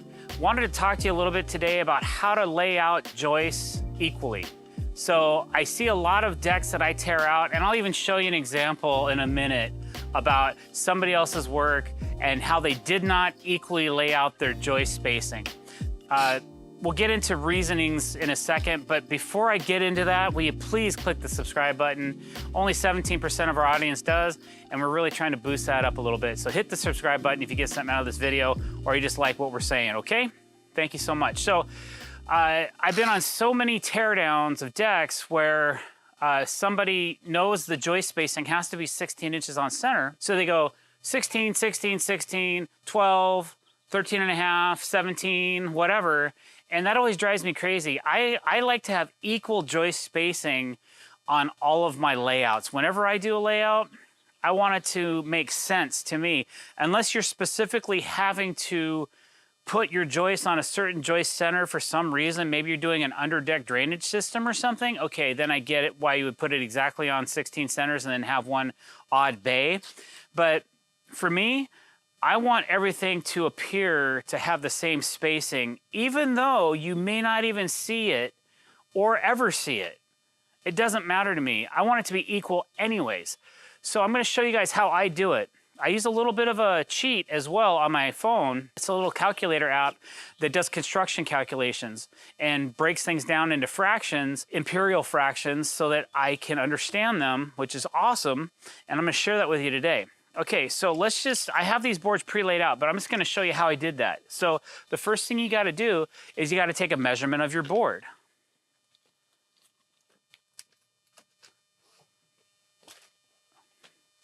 Okay, so my full measurement is 141 and a quarter, okay?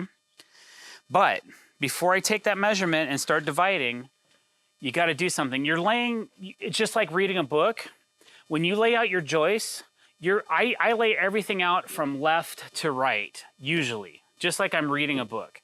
So if you're putting a joist and you're measuring from the left side of the joist, then you gotta measure to the left side of the joist as well, okay? Which means you gotta subtract 1.5 inches off the end of this board so you can read off the left side of the joist instead of any other part of the joist. So basically, my measurement is 139 3/4. Okay, that's my last joist, 139 3/4. And then it goes to the right of that mark. I'm starting from the left and then putting the framing right here. Okay, so you gotta remember to do that if you want equal spacing, okay? 139 3/4. So I have 139 3/4. Now I'm gonna pull out my phone. Now I could do this in the standard calculator app, but I use this product or this app called CM Pro Calc, okay? Construction Master Pro calculator, okay? So there's a ton of functions on here that I don't use, but I do use this a lot for layouts. So if I have 139 3/4, I have 139 3/4, and I gotta divide that by how many gaps. How many gaps? If you look at this lower landing right here, you'll count out 1, 2, 3, 4, 5, 6, 7, 8, 9 gaps. I have 9 gaps.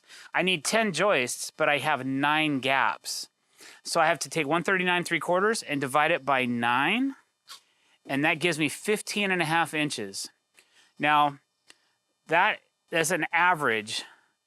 The calculator does a pretty good job of averaging things out, but my last joist will be actually 15 3/4. I could actually spec out 1/16 for the last 3 joists and make it perfect, except this last 3 would be 1/16 off. But because I'm not overspanning my decking, I'm just gonna put that last joist 1/4 inch wider. It'll be 15 3/4 instead of 15.5. But that's my measurement, 15.5.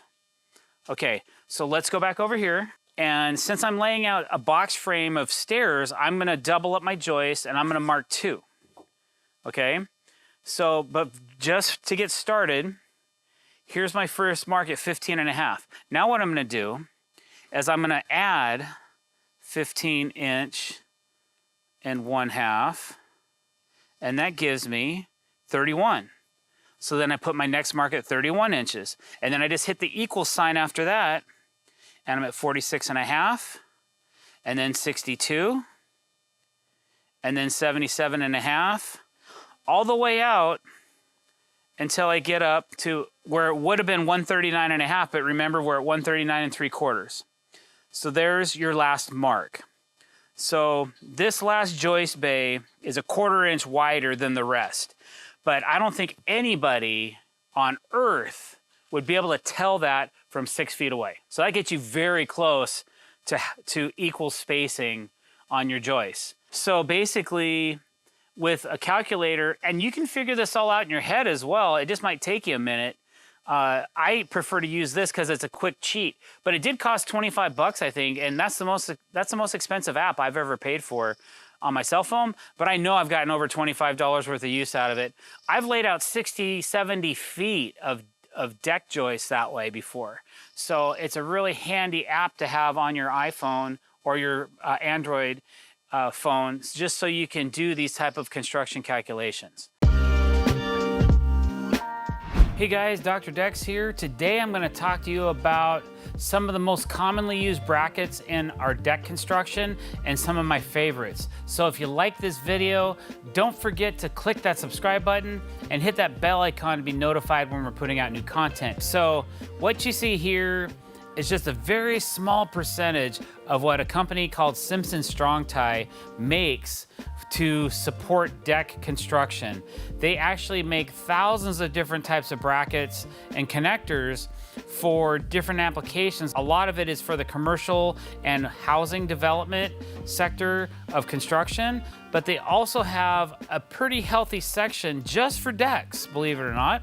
So I thought I'd go over, for some of you that maybe don't know as much as a conventional deck builder does or a professional deck builder would, I just wanted to go over some of the most common that we use and kind of go over those with you, and just to let you know some of the stuff that I'm putting into some of my builds, okay? So we'll start with the most common 2 products that we use just about on every deck build at some capacity. I'll tell you, the first one we use on every deck is called a joist hanger. Now, this is a Strong-Tie joist hanger. This is called a LUS 210Z. I don't even have to look at this to tell you the model number. I use so many of these. It's stamped right into the bottom of the joist hanger, just so you know. What does that Z mean at the end? LUS, I'm not sure what that stands for. 210 obviously is for 2x10. Z is for Z-Max.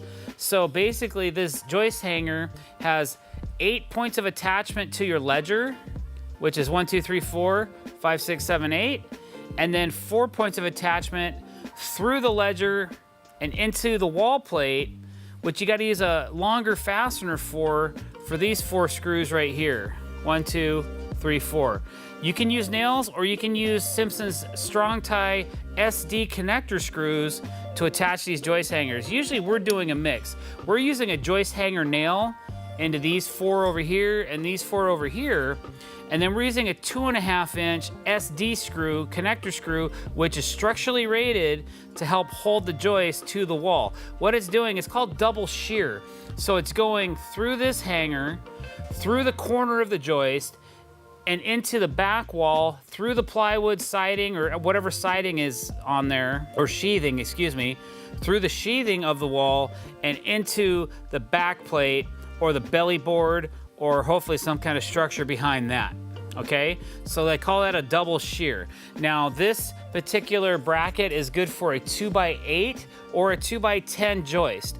I like to size my joist hangers usually to the nominal size of the timber, except for when I'm using thicker joists, like a 2x12, I only have the capability of using a LUS 210Z, which is this one right here. So even though the joist is sticking up this high, this is still adequate, engineered and designed to be used with a 2x10 and a 2x12. This is a 2x6 joist hanger, LUS 26Z. It's designed to use with 2x6 and 2x8 hangers, but I only like to use these with 2x6. It's just a personal thing. There's nothing wrong with using this with a 2x8. It's been engineered to do that. Now, I also have the Z. What the Z stands for is a coating on the metal called Z-Max. Z-Max coating is triple protection from the corrosion that you might receive when you have pressure treated materials that want to corrode metal. They have an extra protective layer on the metal so that that doesn't happen, or at least it doesn't happen anytime soon. if you're concerned about that, or you live in a marine environment, and if you do live in a marine environment, you know that salt water is very corrosive to steel. Then we can go to a stainless steel joist hanger, which is this one right here. This is a 2x8 stainless steel joist hanger. You can see how it's 2 inches taller than the 2x6. Very similar in insulation, but it's made from stainless steel. It's about 4 to 5 times pricier than a standard Z-Max joist hanger, but it's probably gonna last 4 or 5 times longer too, right? Especially in those saltwater environments. Now, I've been, where I live, we have a lot of salt water, we have a lot of fresh water. I've done a lot of docks on freshwater lakes, and I've also worked on homes on the saltwater, and I've actually been on bids where I've gone under a house in low tide, because in high tide, the water comes up underneath the house. The house is on pilings. I went underneath the house to look, and it had standard steel in certain spots, which were completely corroded and falling apart, and it had stainless steel, and these stainless steel brackets were still rocking and rolling. Now, Strong-Tie also makes stainless steel SD screws, connector screws to go with their stainless steel hardware, just so you know. So there you go.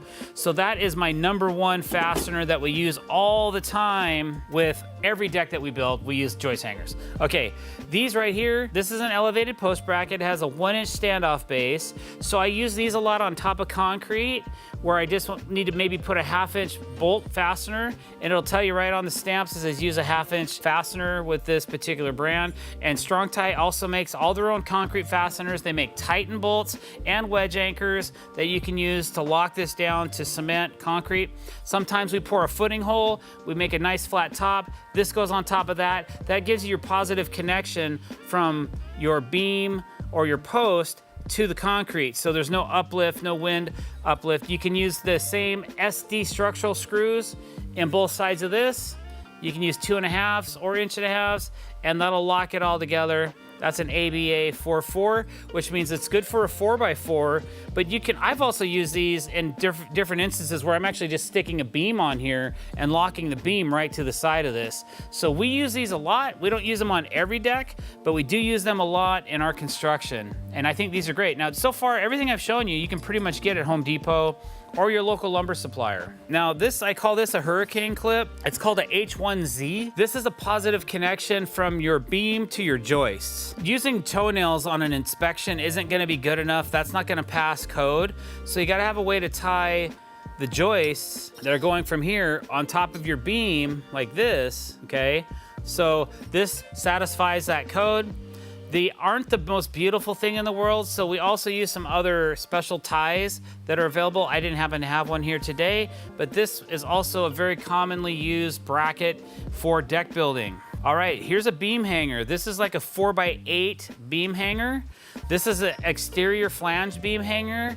There's nothing wrong with these. If you have the right application for it, you can use your SD screws or your Tico nails right through it, right into the side of the wall.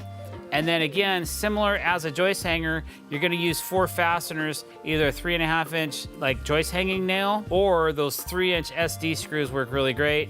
Again, Z-Max. And then on the flip side of that, there's also the concealed flange, which is a kind of a little bit beefier beam hanger. This one is a HUC 412Z. So this is a 4x12 concealed flange beam hanger, and we're gonna run SD screws in all the circular holes. The triangular holes you see are designed for hurricane winds and high wind loads. We don't usually have to worry about those. Sometimes we fill them, but usually I don't. I just fill the ones with the circles, and you're doing great. And then there's 3 or 4 screws on the side, and then again, the high wind are the triangular shaped holes and the circular holes. We don't really get 200-mile-an-hour winds where I live, so we usually don't worry too much about it. A little bit thicker gauge on these, still Z-Max coated, okay? And right here, this is an ABW 46Z. This is basically just an elevated post bracket that you would use. Again, it's similar to this one here, a little bit heavier duty, and it covers all 4 sides. This one's designed for a 4x6. There's a little bit of a angular cutout for a 1/2-inch Titan bolt, so you can kind of move this around a little bit if you need to make it fit properly. And then it also has a 1-inch standoff in it. so that your post isn't sitting on the ground, which I think is great. And then once you get this to the certain point, you get the bolt installed and you have your post in here, then you take this part and you bend it up. And again, you're using those SD screws. It comes with a special washer. You got to use the special washer with the bracket, but that's really going to hold this thing down to the concrete, give you that positive connection. This is designed more for taller, like a second story deck, and you have a concrete footing down below, and you need to attach this to that. That's how that works, like that. This gets bent up, gets fastened, and then you can leave it like it is or wrap that post, whatever you need to do to give it that look you're going for. Strong Tie also makes a decorative set of bracketry that are all powder coated black. It's called Outdoor Accents. So this is actually a 4x8 hanger. Even though it's a little stubby, it's still structurally strong. It's very heavy gauge steel. And you use the same, now these are the SDS screws. With this bracketry, you're gonna use their SDS screws, which is a little bit bigger than the SD screws, and then you're gonna use their Outdoor Accents heavy duty gauge fasteners with their washers, their decorative washers, to do the side attachments. This is for visual. So if you want something to look really nice, it's a concealed flange, which looks clean when it's installed. And then you have these two oversized bolts with the fasteners that go in that look really nice as well. I really like this line, this Outdoor Accents line. It takes a little bit more time to install this than a exterior flanged fastener does, but it just depends on the look you're going for and you know how much you want to spend, how much time, how much effort, how much money you want to spend with the decorative part of the build. So I've used these on patio covers that have exposed beams and things like that, which makes them look really nice, and it just lets that client know you're going the extra mile for them. So that's a really cool bracket as well that we use quite often in our upper echelon builds. All right, guys. So there's a little bit of an introduction. Don't forget to check out Strong Tie online, www.strongtie.com. They have, like I said, just amazing support, amazing amount of fasteners, and they have it all cataloged for you with all the data and technical details you may need or that you're looking for in your particular build. Hey guys, Dr. Dex here. Today I want to talk to you about something that's very common, what we use. It's how to install a joist hanger, all right? So Simpson Strong Tie is a company that makes joist hangers. They make all kinds of different brackets for deck building and for construction in general. They make heavy duty brackets, light duty brackets, medium duty, all that stuff. So we use a lot of their products. You're gonna hear the word Z-Max a lot in outdoor living, because Z-Max is an enhanced coating. So everything that we use usually is identified at the end of the model number with a Z. So this particular joist hanger is called a Simpson LUS 210Z, which means it's a 2x10 Z-Maxed joist hanger, which is really important for corrosion resistance. Now this deck's gonna be waterproofed, so it's not gonna get wet all the time like some standard decks will. To have protection from copper chromium arsenate or other chemicals that are in pressure treated lumbers that are corrosive to metal, this helps protect it more. Obviously stainless steel is your best option, but a lot of people can't afford that. They're like $7 a piece, where this hanger is under $2. So it just depends on where you want to go with the longevity of your deck. But one of the most common problems I see with when people use a joist hanger, the joist hanger is designed to have a withstanding force pushing down. So the hanger needs to go all the way to the very bottom of the joist. I see this all the time. On decks we tear down, on decks that are failing. People don't seem to understand that these have to be all the way tight to your frame. If they're not, then you're not really serving the purpose. I know that lumber can shrink, that happens, but when we are installing our joist hangers, we always try to make sure they're super tight. You'll notice that there's a couple of flanges right here, one on each side. Those are like temporary supports that you can actually tack the joist hanger in place before you put the nails or screws in it. So there's a couple different options how you can fasten this joist hanger. I'm going to show you 2 different ways. One is you nail it. You can use Tico nails. They have to be rated for joist hangers. You can't just use a regular 8D or 6D or any size nail you want.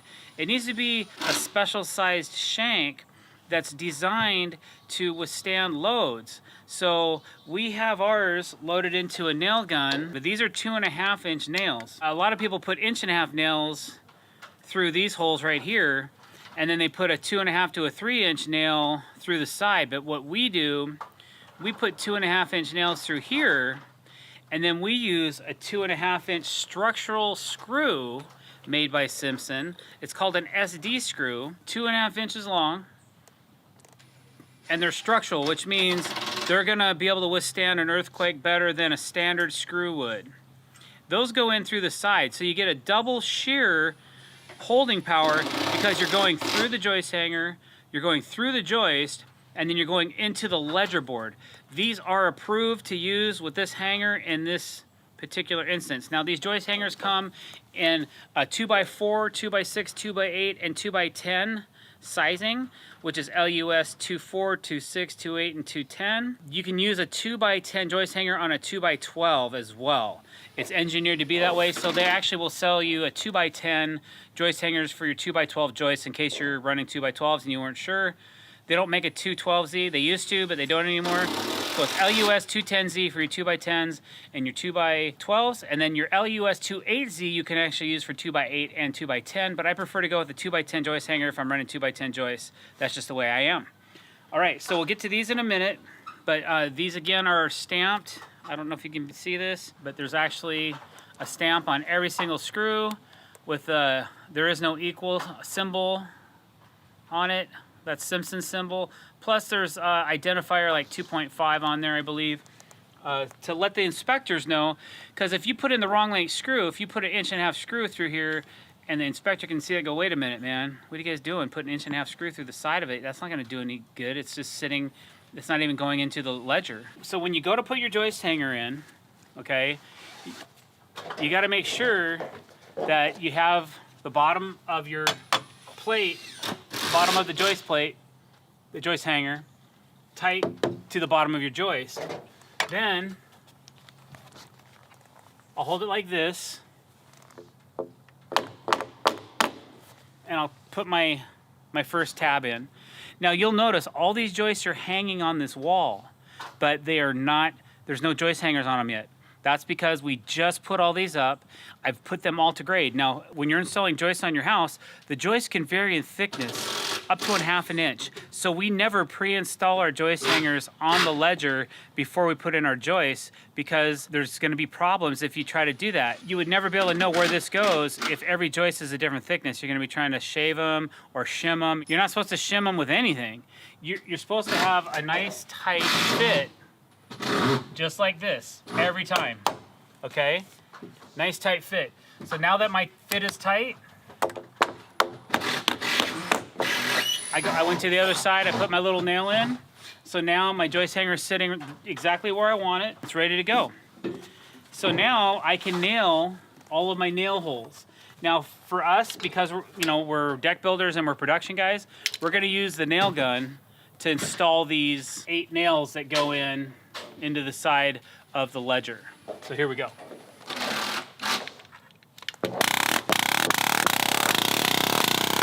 So now we have all of our nails. If we have one that doesn't go in all the way, take a hammer, just tap on them, make sure you've got a nice tight connection to the house. Now that that's done, we're gonna go back with those special Simpson screws. Now, the reason I changed to this is because I noticed that when I'm attaching nails or screws through here, there was 2 reasons. One, there was the issue that a 2.5-inch nail wasn't code approved, that you needed to put a 3-inch nail through these sides. I think it depends on your jurisdiction if that's true or not, but if I use this 2.5-inch screw, it does not matter. I'm good to go no matter what. It passes all 50 states, okay? So check your local jurisdiction if you're gonna nail instead of screw these in. But the benefit of screwing these together, this really cinches everything in, and it gives you a really tight connection, and you're screwing with a structural screw through here, through the joist and into your ledger, which I feel is a much better connection in an earthquake, which we get a lot of them around here. It's gonna prevent pull away, which is really important. Here we go. And you can see how the joist hanger kind of sucked in a little bit when we did that. Just for comparison, Simpson makes 2 different lengths and they make 2 different sizes. We use the number 10s. These are number 10. There's an inch and, sorry, my gloves are probably in the way. Here's an 1.5 inch screw and a 2.5. So you could use these 1.5 inches if you wanted to attach all of these to, now sometimes we have to use these because if we're attaching to a concrete ledger or a concrete wall or a foundation wall, 2.5 ain't gonna work. So you gotta go to something shorter. So then we'll use these shorter screws to go into our ledger if it's something solid behind here that the nails won't penetrate. We got 1 in, we got 3 more to go. 3, and I can see this joist hanger moving as these screws go in. And these joist hangers have kind of an angle set to them, so it's really hard to mess up the angle that you're supposed to put them in because they kind of guide the screws right in at the proper angle. Hey guys, drdecks here. Today I'm going to show you how to make odd and irregular cuts when a skill saw or a hand saw won't cut over 45 degrees, we'll say. So if you like this video, don't forget to hit the subscribe button, hit that bell icon to be notified when we're putting out new content. All right, so basically what you see here, we have a curve that we're making on this deck, right? And you can see that these angles, I actually had laid them out one way, I didn't like it, so I laid them out a different way to get what I was looking for. So this angle is 63 degrees and it's really deep. It's 63 degrees and I gotta get through 3 3/4 inches of material to make it work. To do that, I cannot use a standard skill saw or a worm drive or a rear handle saw to make that cut. Sometimes you can, sometimes you can't. Even if I could, I would have to try to cut it from the underside up, which is always a bummer because things like to pinch and it's hard to keep it straight and it's not very accurate. So what we're gonna do is we have all these lines identified. We're gonna use a chainsaw to make these cuts. Now chainsaws are more of a rough cut type of product. They don't make super smooth cuts, but they will allow you to make this 63-degree cut with ease instead of being a challenge. Like you could take a Sawzall or a reciprocating saw and put it on here and try to make the cut. It's gonna take about 10 times longer to do it than if we use this chainsaw. So today, I'm using this little 12-inch DeWalt cordless saw. It's got a 12-inch blade and it's pretty sharp. It's pretty sharp, it's oiling, so it'll keep it lubricated and keep the bar cool. And I'm just gonna go ahead and make this cut. So I'm just verifying which line to go on because I had 2. I can see it now, so I'm gonna go ahead and kind of plunge my saw into the line I want, which is right here. And I'm gonna start cutting. And it's not gonna be perfect. I'm gonna have to trim it up a little bit. So just get the majority of your cut through the saw.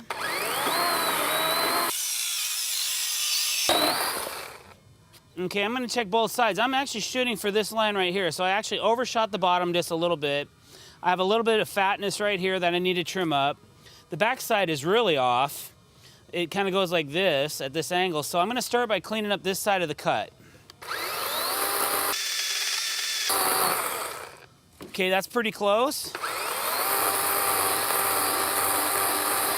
Now I'm gonna clean up the back side of the cut towards the bottom.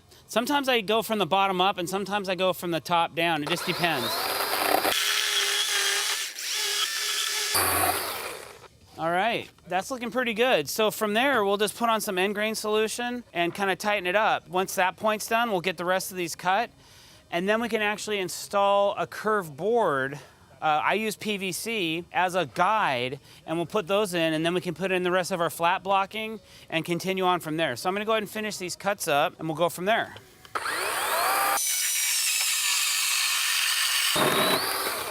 Okay, I'm off just a little bit towards the bottom. Clean up the middle a little bit. Looks like I got a little too much going off on this inside edge. So I'm gonna clean that up a little.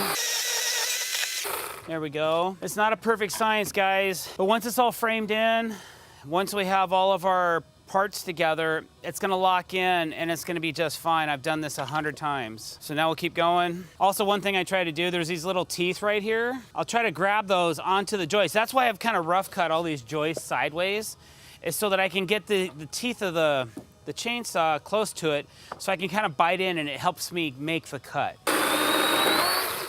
And as you notice, the less angle I have to cut, the easier the cut becomes. If they're 60, 70 degrees, they're harder to make the cut. When you get back closer into those 50-degree cuts, it gets a little bit easier, but I still have to cut this a tidge more on the backside.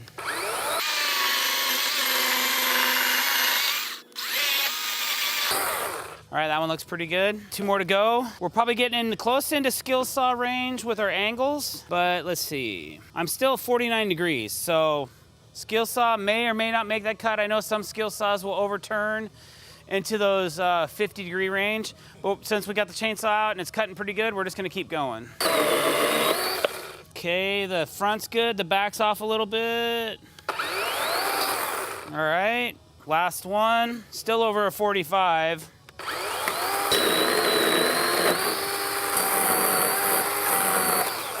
All right, guys, and that's how you do it, adding a chainsaw to your arsenal. We have 3 right now. We have a 12-inch, a 16-inch, and a 20-inch. We have recently retired the 16-inch, but we just noticed that, you know, there's certain instances where each particular saw is gonna be great for a particular application, but since our 16-inch was a 40-volt and it required a different battery and a different charger, we've taken that one out and we implemented our 20-inch saw as well. We'll be doing a review on that in the future.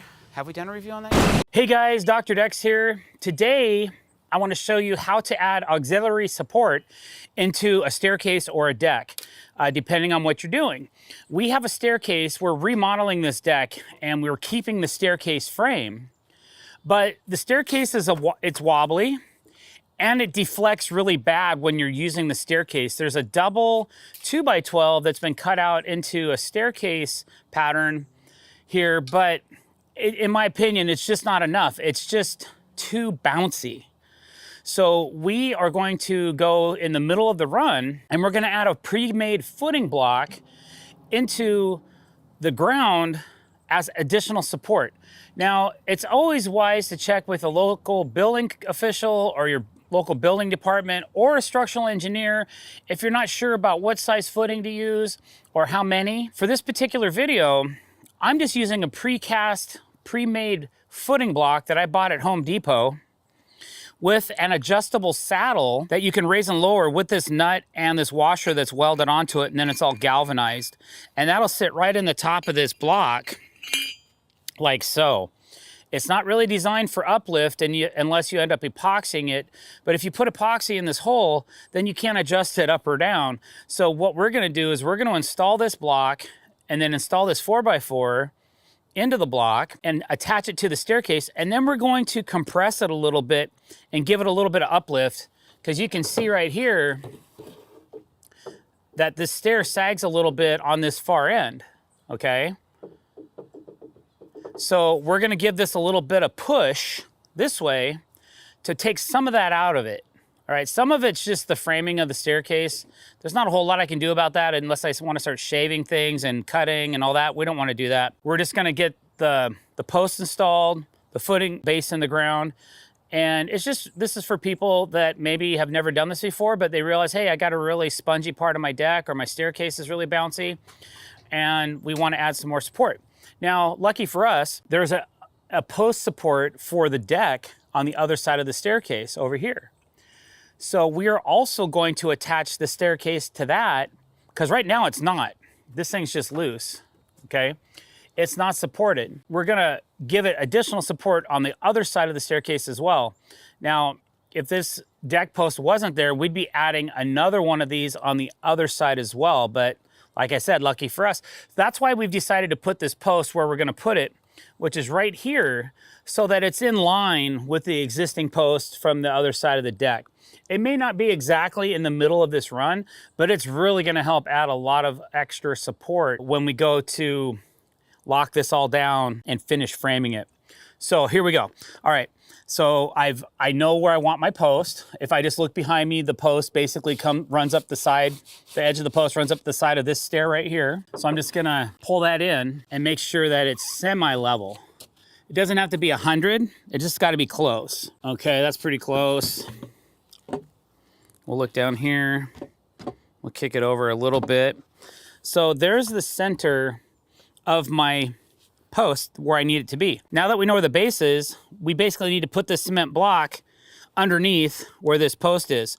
So we're just gonna quickly mark this out with a hammer or a shovel or something, and then we'll go ahead and dig this out and install this block, make sure it's where we want it, fill it back in with a little bit of dirt, and then we'll cut this post to height and then we'll get it installed. So that's the next step. That's what we're gonna do right now.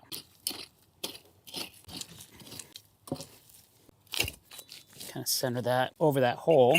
Now what we're gonna do is we're gonna over dig this area a little bit so that we know this is where our block needs to go, but we wanna be able to move it a little bit once it's in the hole. And if we don't over dig the hole a little bit, it won't move very well. So I'm just drawing some lines in the ground with the backside of a hammer, and that's where we know we need to dig. And now we can just roll this out of the way, dig our hole, and then we'll level this up. So we don't have to dig super duper deep. We just want most of this footing to be locked into the dirt, probably around, so that's about 7 inches or so.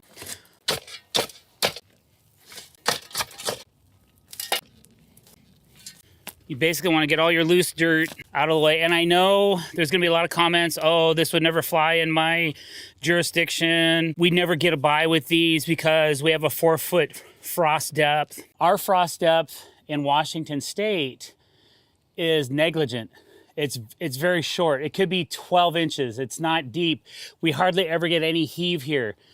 It's where we live. So we don't have to go so deep. So we have a nice flat space in the ground. We'll go ahead and get our block put on that flat area. Wow, that was beautiful, man. So we can see right now our block's a little high on this side and a little high on this side. Now sometimes you can just kind of move things around a little bit. I feel like it's still gonna be high on this side. Oh, barely. I think, oh man, we're in tolerance. Okay, so now the kicker is making sure that this bracket is in line with the staircase where we want it. So we'll go ahead and take our post and we'll put it where it needs to go. And obviously we gotta go this way, okay?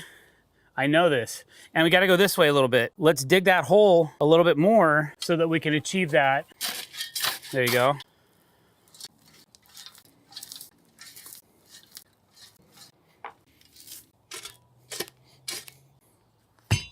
Okay, let's put this in. There you go. That's looking pretty good. All right, now that our footing block is in the right position, we can fill in with dirt around it and tamp around it so that we know it's where we want it to be. Now I'm going to mark my post where I need to cut it. I'm gonna go cut this down, bring it back, and then we'll attach the post to these two 2x12s with a couple of construction legs, and we'll finish filling this in, and then I'll go to the next step.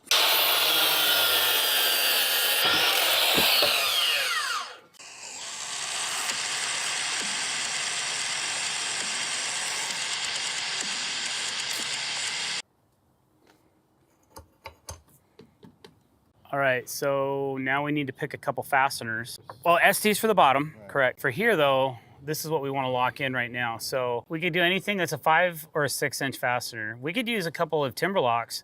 Thing is, we're gonna have to pre-drill the entry and pre-drill the holes, because if we don't pre-drill these holes and we don't give them a little bit of room to set inside of here, we gotta add another layer to this.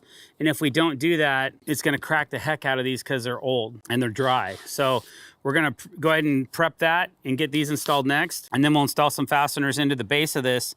And then we're gonna crank this up just a little bit. Okay, so we're gonna use some 6 inch Versalocks made by Fasten Master. And I'm just gonna take a 5/8 inch butterfly bit and pre-cut the holes where I want these to go in. So it doesn't do as much damage to the 2x12. I'm gonna put one right here. And you don't have to go in really far. And then I'm gonna go in between, there's these two knots right here. So I'm gonna go in between those as well, and it's pretty much center of the post, so. All right, now that I've broken the edge, I can go ahead and install these. With these type of fasteners, you really don't need to pre-drill them. Make sure I'm where I wanna be. Okay, that one's going sideways, so that one we are gonna wanna pre-drill. Let's see if this one will go in straight.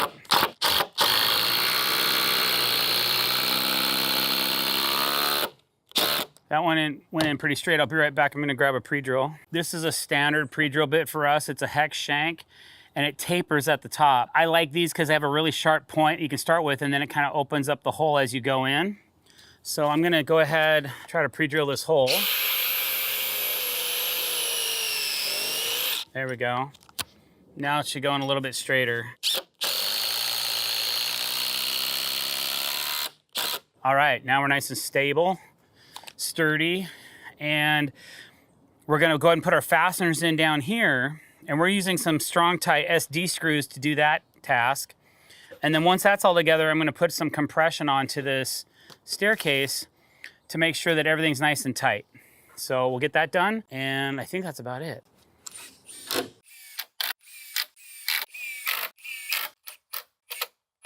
All right, so there's a couple more things we need to do. One thing we're gonna do is we're gonna add some tension to this connection by elevating the base of this pier block, because there's a nut on the bottom with a washer that we can actually create elevation and lift. So that's gonna make sure that everything stays nice and tight, and it can be adjusted in the future if you need it to, okay? So I'm gonna go ahead and work on that. We have our two fasteners up here going through both of these stair stringers and into our 4x4. We are gonna add a piece of steel. This is actually a skewable bracket, which would work, but we wanna see if we have a 90-degree bracket that we can use instead. So just for a positive connection from the post to the staircase as a little extra insurance, I don't think we need it, but I know a lot of you out there would have something to say if I didn't use it, so we're gonna go ahead and put it on there for you, okay? So just give us a minute on that. But I'm gonna go ahead and make the adjustment on the base of this, and what this is gonna do, it's gonna compress the footing into the ground, and it's gonna start to raise the staircase. When it starts to raise the staircase, that's when I'm gonna stop, okay?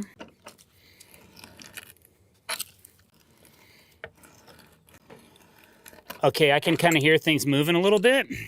We've got a little bit of elevation out of this. The staircase is a lot sturdier now. And remember that tilt we had earlier? It's still there, but it's not as bad. I'm gonna go ahead and call that a win. Now we'll just go ahead and add our piece of steel. This is called an L70. This is what we're gonna add to the inside of the staircase. You'll never see it.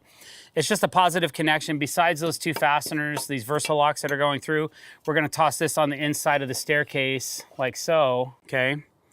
And that's just for a little extra security. Hey guys, drdecks here. Today we are going to tell you how to stiffen up a deck.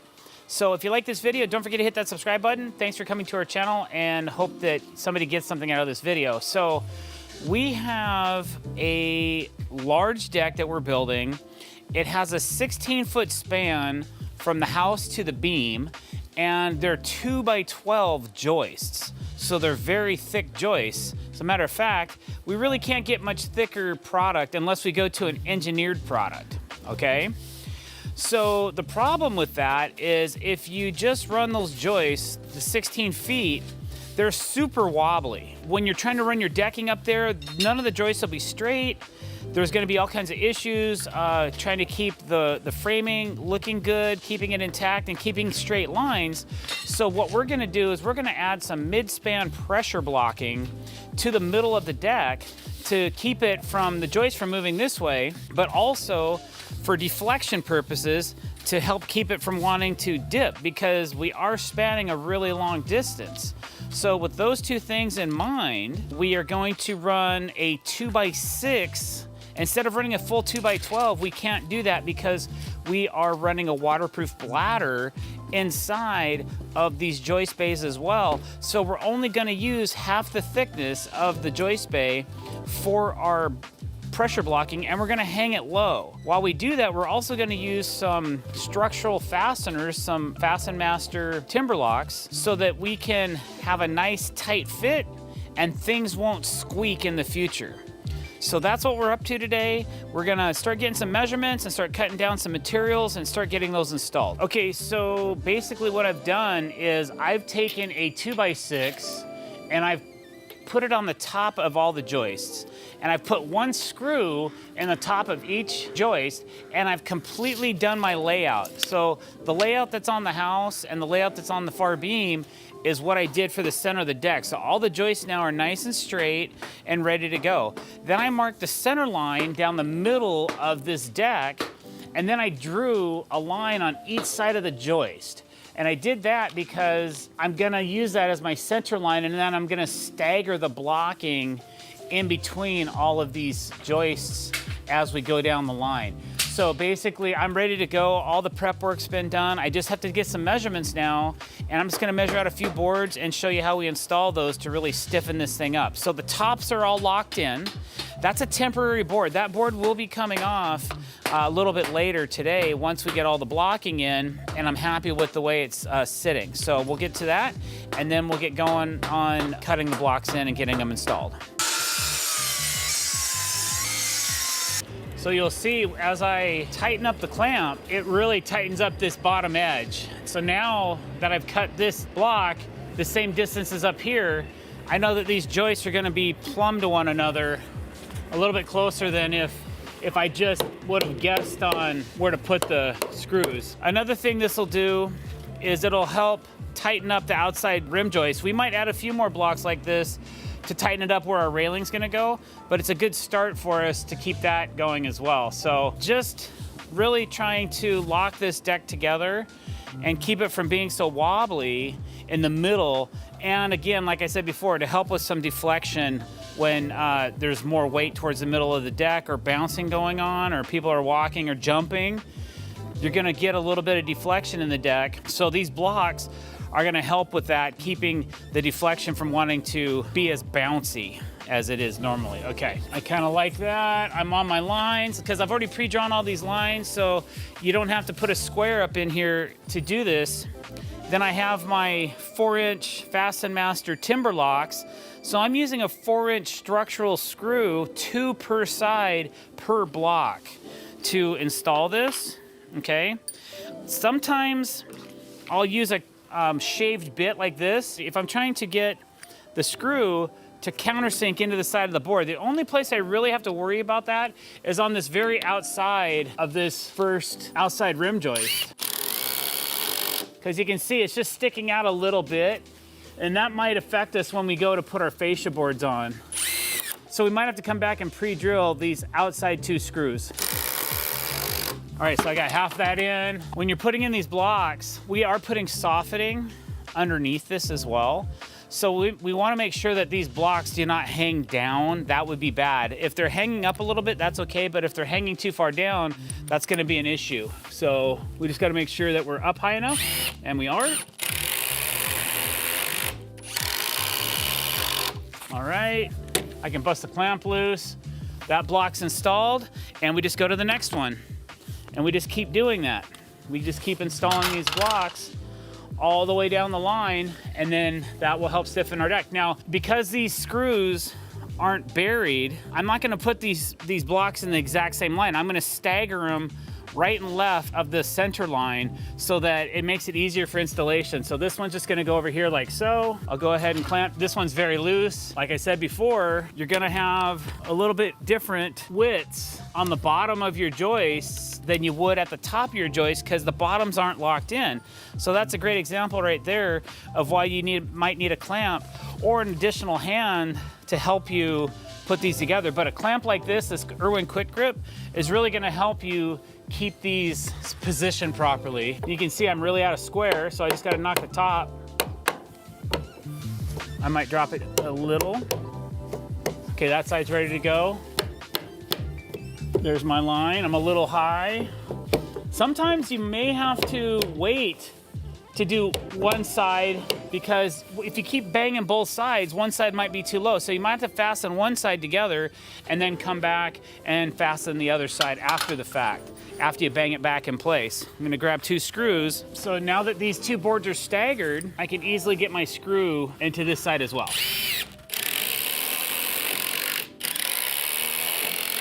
Okay, 2 down, 2 to go. I'm gonna go ahead and put my fasteners in this side.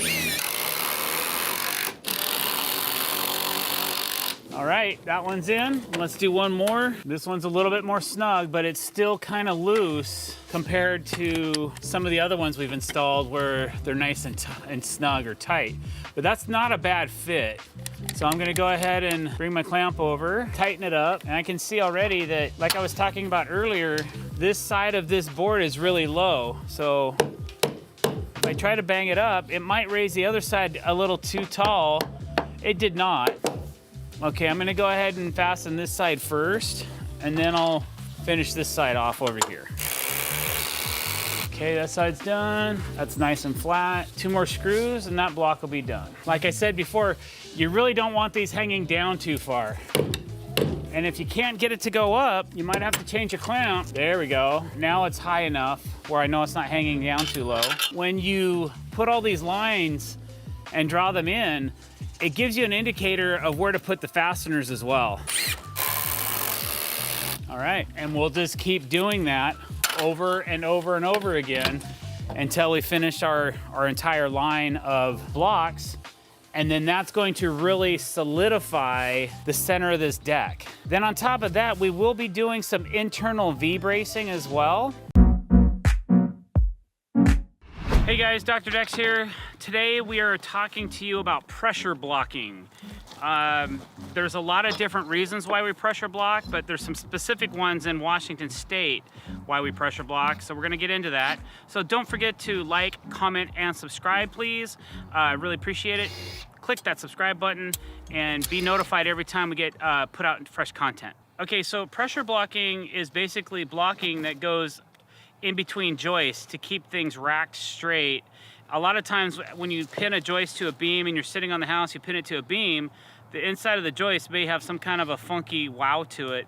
So one thing that you can do to straighten out all your runs is do some center span pressure blocking where you're in the center of the joist, and what that does is it kind of locks the deck together, keeps it from moving around so much while you're walking around on it, and also keeps nice straight lines so when you fasten your deck boards, the joists are straight. We don't do a lot of that at drdecks. We're usually doing a mid-span pressure blocking over the beam.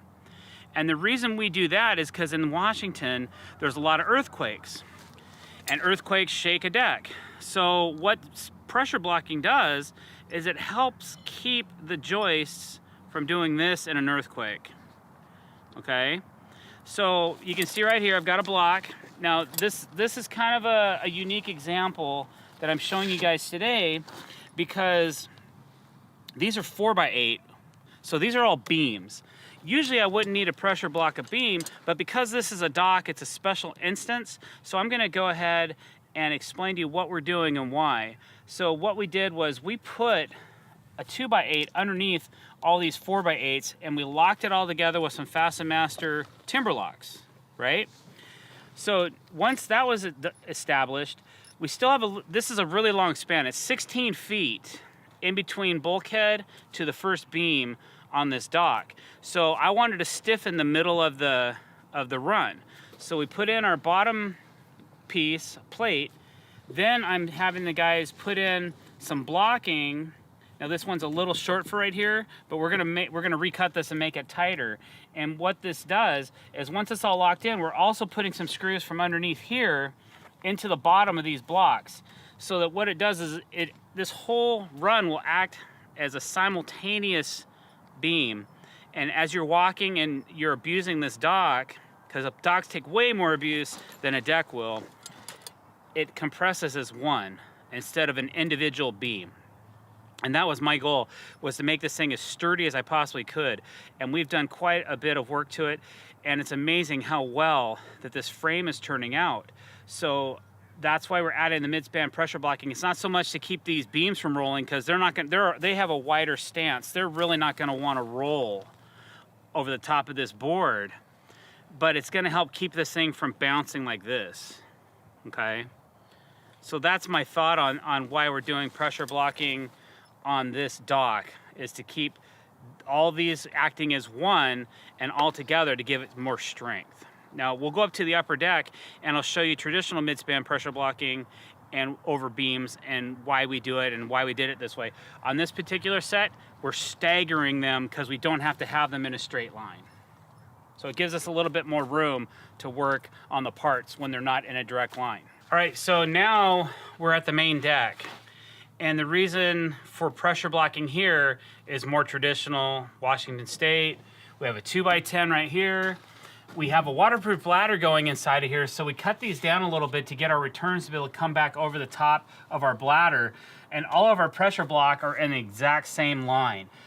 But they're nice and clean, and they're fairly tight, so that these joists cannot roll in the event of an earthquake. So it really helps stiffen things up, and we do it over the beam because that has this most success chance from not rolling, okay? And then over here, you'll see pressure blocking that's much lower. This isn't gonna do as much benefit, but it's still gonna do its job because we have a waterproof bladder in here. The waterproof bladder needs some room to dip. So we wanna make sure that this block clears our bladder, or else we'll have an issue with water sitting in the joist bay, and we don't want that. So this one is lower, but still, we still put it in because we felt it was necessary just to keep everybody on point, keep the inspectors happy, and just do the best we can to try to keep this deck from rolling or racking. What are all these small pieces of framing? And why do we need so many of them? And why are they different over here than they are over here? It's called deck blocking, and there's a specific reason for each one. So let me explain to you how we get to that. We've been working on this deck for over a week. It had good bones, it had a good skeleton, but it needed some extra support. Now we're creating some really cool effects and some patterns in this deck by creating what I call a double surface border. So not only are the deck boards gonna run this way along perpendicular to the joists, right? There's also gonna be two boards that go opposite of these deck boards, and it's called a surface border. But because we're using two boards here, we're calling it a double surface border. So these pieces are like mini joists. They're like little joists like this. These are all long joists that support the main deck. These are going opposite the direction of these joists, and they're here so that they can support two deck boards that are gonna go the opposite direction of this deck board here. Then the reason we have this flat area here is so it'll support boards on stagger. So no matter where we wanna put where these four boards connect, regardless if it's a miter or a butt joint or a herringbone or the North Star or whatever you guys wanna do in this corner, whatever it is, there's support for it. Then there's more blocking. There's blocking over here. What are these blocks for? We're gonna get into all of these as we go, but let me grab some samples. We'll start with the surface border blocking first, and then we'll get into each one individually, and then it'll help you guys understand a little bit. If you wanna jazz up your deck a little bit, maybe make it a little bit nicer, add some pizzazz, this is how you're gonna do it. Ready to supercharge your next project? Maximo Woods delivers the edge you need. Their ThermoWood process transforms hardwoods like thermal ash into lightweight, bug-resistant, ultra-stable materials that enhance builds such as walls, ceilings, facades, and trim. Sourced sustainably from FSC certified forests. Maximo supports eco-friendly projects that endure for decades with a 20-year warranty. Want to make your creation stand out? Visit MaximoWood.com and explore premium hardwoods that take every build to new heights. Let's get back to that video. All right, guys, so I have some old decking samples. They're just 5.5-inch wide deck boards, okay? They're not what we're using on this deck. They're just to illustrate to you what we're doing, but they're the right width. So I must explain something to you. This deck gonna have 3 different types of widths of boards installed on it, which is kind of cool. It's something we're doing a little bit more of nowadays than we used to, and I'm kind of excited for it because on this deck, we're using 3 different widths. This width, the 5.5-inch wide board, is gonna be for our double surface border like so, okay? So we're gonna have 2 boards that chase the entire perimeter of this deck. Every little jog, every little nook and cranny, and there's several on this particular deck, these two boards will travel the shape of the house and the shape of the deck with these two boards. As you can see, these little pieces here, we'll call them joists, because technically that's what they are. They're support, but they're a support block. They're gonna be here so that you can take your two 5.5 inch wide boards. And so what I did was I left a little bit of a gap so that these deck boards that come in this way, we have to have a place to fasten the end of this deck board that's running this way. And then we have to have places to fasten these deck boards that are running this way. And we have to have those support every 16 inches or less on center, okay? So I laid these boards out so that they were equally spaced. These are 15 inches on center, which is a little less than 16. I usually bring my joist spans in a little bit, always. I hardly ever have an exactly 16 inch on center deck. Now this deck was originally framed 24 inches on center. We elected to keep the framing because the framing was in really good shape, and it would have been a shame to just trash it. The frame, the posts, the beams, you can watch an earlier video in this series where I explain all that to you. So go back and watch that one if you want to catch up on why we kept the frame. Then we had to add framing in between the existing joists. So we put new joists in between the existing joists, which gave us about a 12 inch on center frame. But we can go anywhere from 12 to 16 inches with the decking we're gonna use, which is TimberTech AZEK. So these deck boards will be laid like this, okay? And then these two boards, basically these boards take precedent over these boards. Now remember, these two boards are gonna be two 5.5 inch wide boards, and then the boards in the field are actually gonna be a multi-width 7.25 board, a 3.5 board, a 7.25 inch board, and a 3.5 inch board. So it's gonna be a really cool blend of different multi-width boards, all of the same color. Okay, so that's what these are. These are our support for our border boards. Now what is this, you ask? Okay, now this is a couple things. The first thing we had to do was we had to add support for our rail post. Because we already had a double here, I had to add one more piece of material that's thick, that goes all the way down so that we can put our screws into this. If I used a flat block, it would only go down 1.5 inches and it wouldn't add enough support for the post. So this is a solid block that goes all the way down. So this is like a triple 2x10, okay? So my rail posts will have 4 anchors right here in this corner. But for my pattern for my deck, regardless of how I do it, if I want to do my surface borders like this, and you guys, you know I'm known as the anti-miter on the internet, or if you didn't, now you do. I don't miter many cuts or joints because this miter will eventually separate unless we do a lot of extenuating circumstance to keep it from doing that with some glue and pocket screws and all that stuff.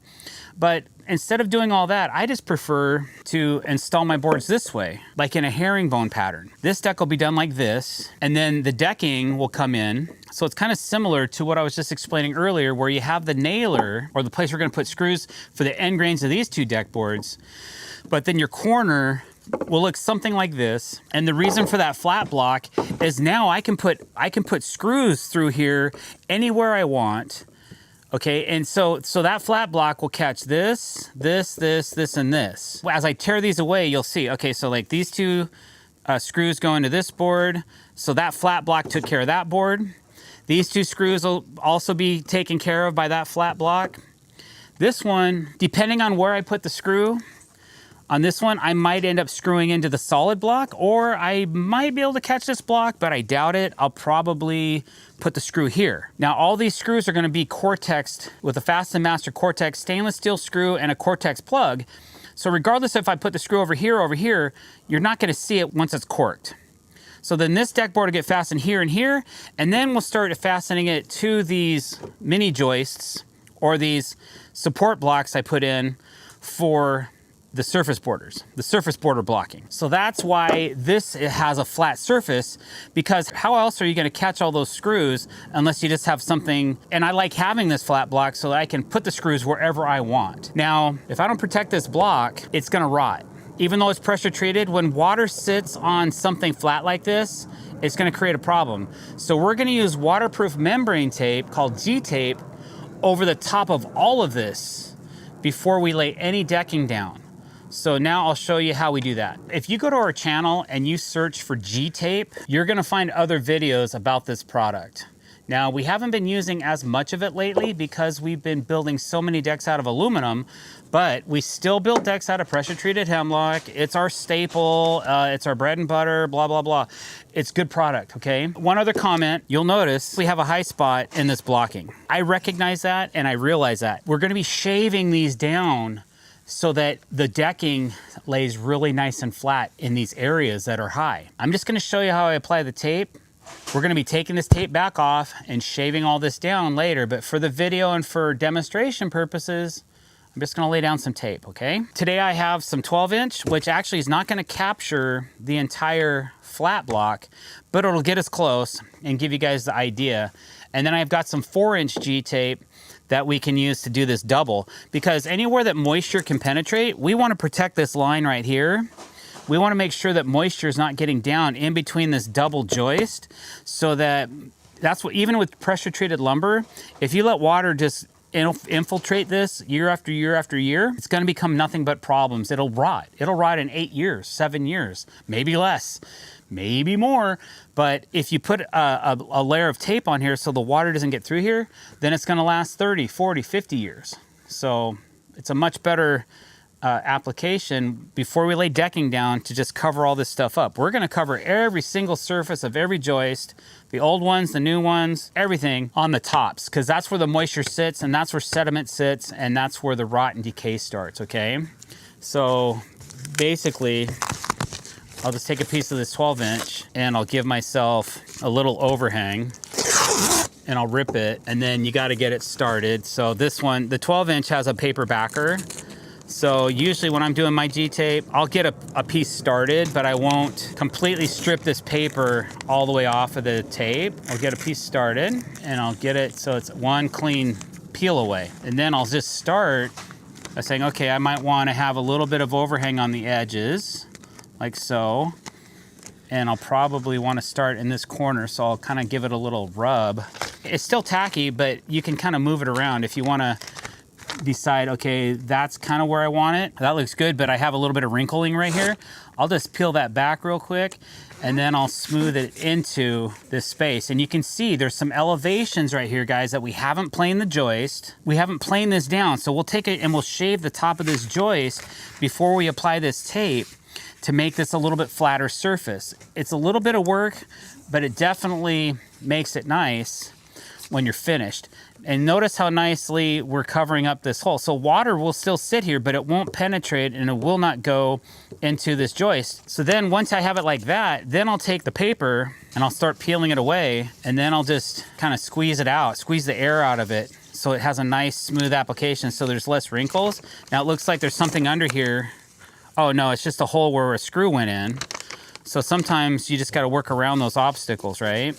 Now you can use a squeegee. There's different types of hand squeegees and things like that for applying this kind of stuff. I've done that often with vinyl signs and things of that nature. And that's where I kind of got some of my background for applying tape, is I've just been using kind of similar techniques when we're applying for sign making and things like that. Okay, so now, even though this stuff hand tears, sometimes it's just quick if I pull out a blade and go, okay, I wanna roll this corner, so I'm just gonna stab this with a knife and then roll the corner over like so. And I've got a big overhang here. I'll probably go like this and shave the tape so that it goes over the side of the joist a little bit, and then it rolls down the edge, and I'll just finish it off like that, okay? So that's a nice application, nice and smooth.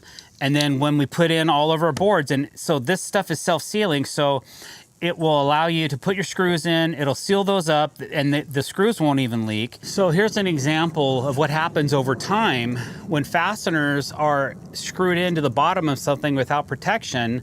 They start to decay and they start to rot away. So you can see, even though this is a beautiful piece of clear cedar, vertical grain, it smells really good like it's brand new.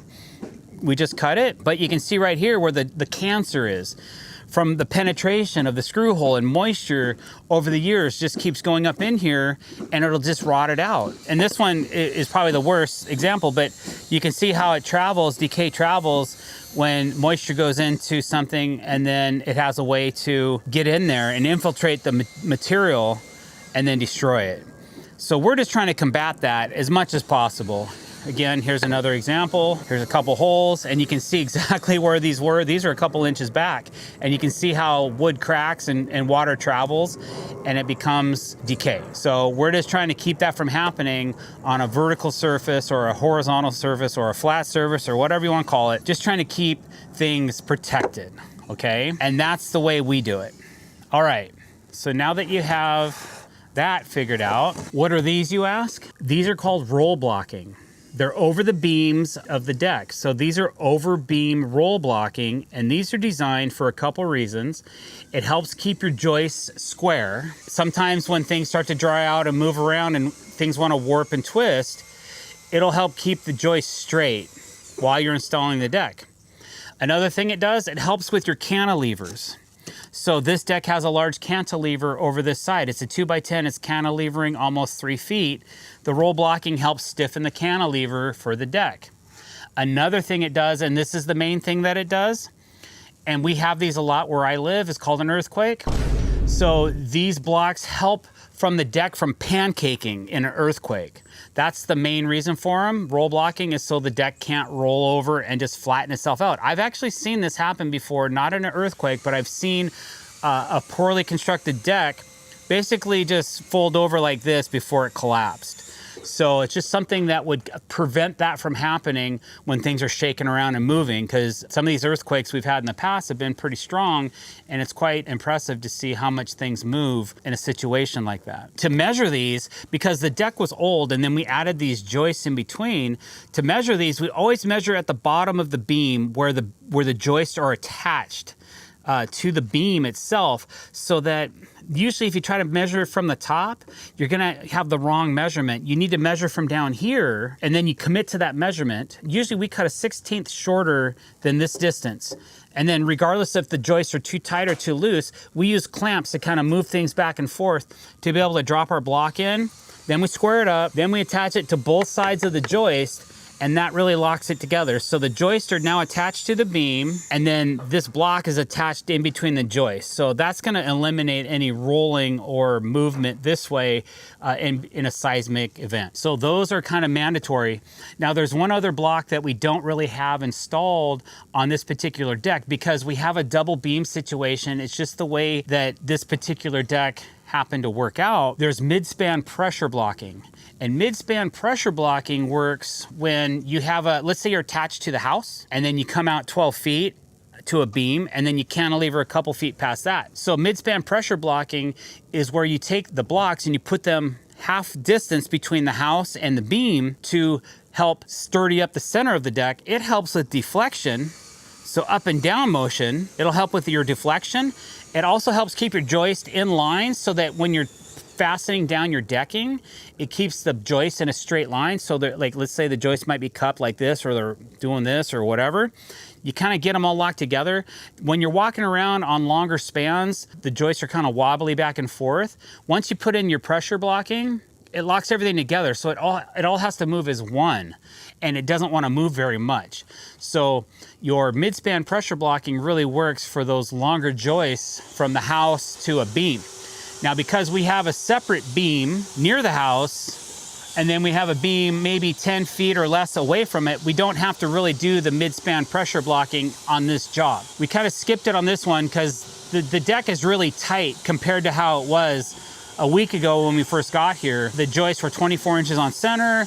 There was no over the beam blocking, no roll blocking, no blocking of any sort, and definitely no mid-span pressure or surface blocking, anything like that. So that's what's taking up a lot of our framing time, is just getting all of the proper support for all the patterns, for all the extra support that we felt it needed, and plus a little bit extra in case we have one of those seismic events like we get around here in Washington State. That's why we have so much blocking.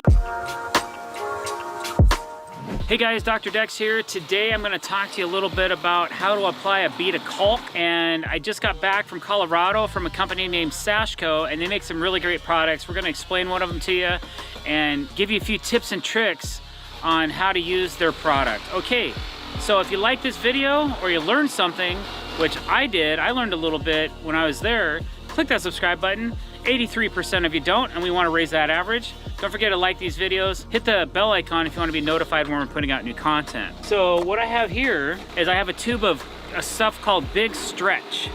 And this is a caulk and sealant for your windows, doors, and siding. So we primarily use this for siding. This is white. It's like their most popular color. I actually saw them manufacture this product, and the company's called Sashco. And what that stands for is Sash Company, because back 100 years ago when this company was invented, it was a sash company. They made metal sashes, and then they transferred into sash putty, the glazing material that would apply to the glass to keep it inside of the frame. They started out making metal frames, went into putty, and then eventually went into caulking and sealants. So a few things that I learned about how to apply their product is, the first one is, on just about every caulk gun I own, there's a little spout cutter right here. It even says spout cutter. Don't use that. The company suggests that you apply about a 1/4 inch thick bead to your application area. Okay, so which means if you're just cutting the tip off of this and barely poking a hole in it, you're not going to get enough sealant onto the application surface, okay? So they suggest that you cut a 45-degree angle. Grab my knife. Try that again. Grab my knife. Try that again. 3rd time's a charm. All right, they want you to cut a 45-degree angle on the tube. So something close to that. All right, so you have a nice open area that you can, and they don't always use that. They have different tubing cutters and things like that you can get depending on how many tubes you're using. But for our demonstration, I think that's a pretty nice cut. All right, also on this fancy caulk gun I got at Home Depot, and actually I was using the exact same gun at the facility. There's a built-in clean out. So what this does is it pokes the inside of the tube. There's a foil barrier in here. I don't know if this one has it. This product that's called Big Stretch, they actually do not have a foil barrier. Just on their clears, they do. Okay, so here we go. All right, your hands will stay a lot cleaner. Here's a quick tip for you. If you go get some surgical gloves or neoprene gloves or whatever, your hands will stay a lot cleaner. So basically, when you go to do the sealant, you want to keep your gun applied at an angle, and they want to see about a 1/4 inch bead of sealant into your application surface. Okay, just like that. All right, now that we've put in the sealant, what's the next thing you need to do? Well, you need to put a finish on it. As you can see on the house, somebody's already done this on the siding. They just took their finger and they wiped it down the wall like this. The problem with that is you can take too much of the sealant out of the equation. So there's not a whole lot of sealant now protecting the wall to the siding. So to avoid that, what they suggest you do is get a spray bottle, put some clear Windex, not the blue stuff, because it can leave a blue stain on the sealant, but use like a clear Windex product, and it helps tool the silicone much better, and then it won't end up so much on your hands. So we're gonna go ahead and spray this down.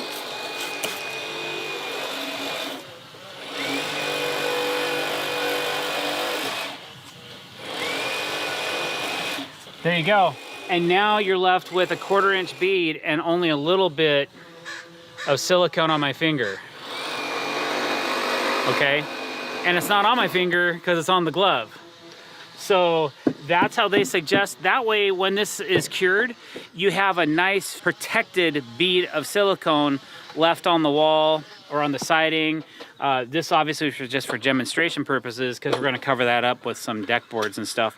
But I'm not going to start caulking the whole house up because then they'd have to paint that. There you go, guys. Hope you learned a little something about sealant and how to apply it.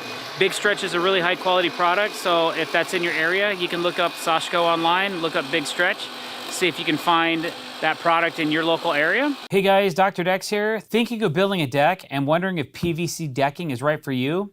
Here's what you need to know before you even spend $1. We'll talk durability and cost, and some features of PVC decking that benefit over traditional wood and composite products. So what is PVC decking? PVC decking is usually made from polyvinyl chloride. PVC decking is usually made from polyvinyl chloride, and it's not like your typical PVC sprinkler pipe.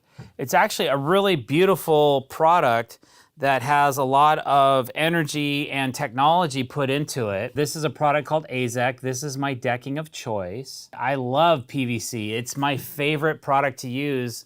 Of all the decking that's made on the market, this is the one I love the most. This product is lightweight, it's resistant to rot, it doesn't splinter, and it's resistant to moisture. So there's a lot of great benefits. It's fully capped on all sides, and it's almost nearly bulletproof. So here's some pros about PVC deck boards. There's very low maintenance in a PVC deck board. You may have to clean it once a year depending on where you live.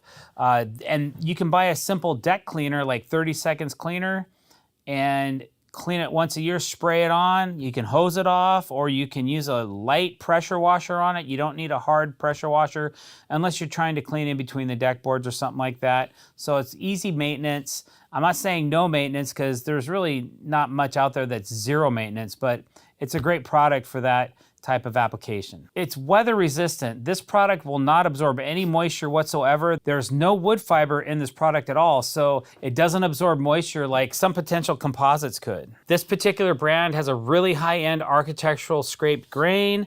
There's variegation in the colors. They have multiple colors. This is their vintage collection. I think there's 6 colors in this, plus they have other AZEK products as well.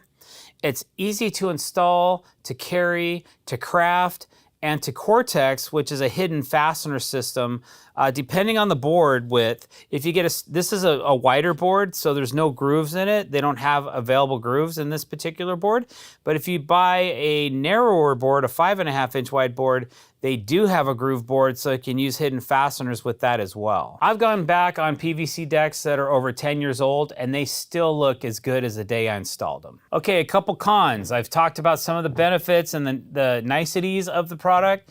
Probably the biggest con to using a high-end PVC deck board is the cost. The cost is gonna cost more by a couple dollars a square foot, $2 to $4 per square foot more than a standard composite. But if you're comparing it against wood, obviously there's gonna be a price increase. But then again, you gotta consider the maintenance that you're not gonna be doing on this deck to keep it nice, such as if you have a wood deck, you have sealant and staining and cleaning that you need to do every year.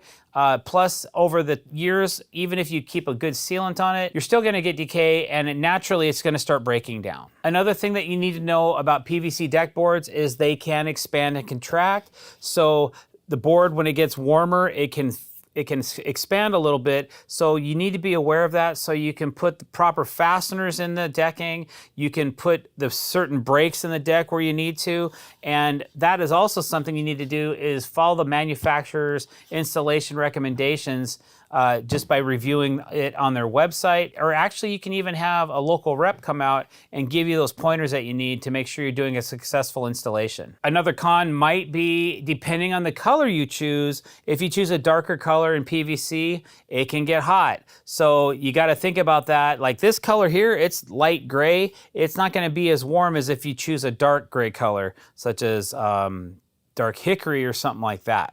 So definitely consider that for summertime, if you're in a really warm climate, that you might want to consider using a lighter color that doesn't get so hot on the feet. So would this be a deal breaker to spend more money on something that creates less maintenance for you? Drop a comment below and let me know what you think. So ideal use of this product might be if you're a DIYer and you just want to do this one time, set it and forget it, then PVC decking might be an answer for you. Or if you're doing a lot of high-end builds and you just want to use some of the nicest products available to mankind, PVC, again, can be a really great option because they're at the upper echelon of our decking market right now, and I don't see that changing. This is a trend that's going to keep going, and as an expert in this industry, it's one of the best deck boards I've ever used. Some other uses you might use PVC around are rooftop decks because of the lightweight, around a pool because of the water resistance, because this stuff does not absorb moisture. On new product, it'll just sit right on top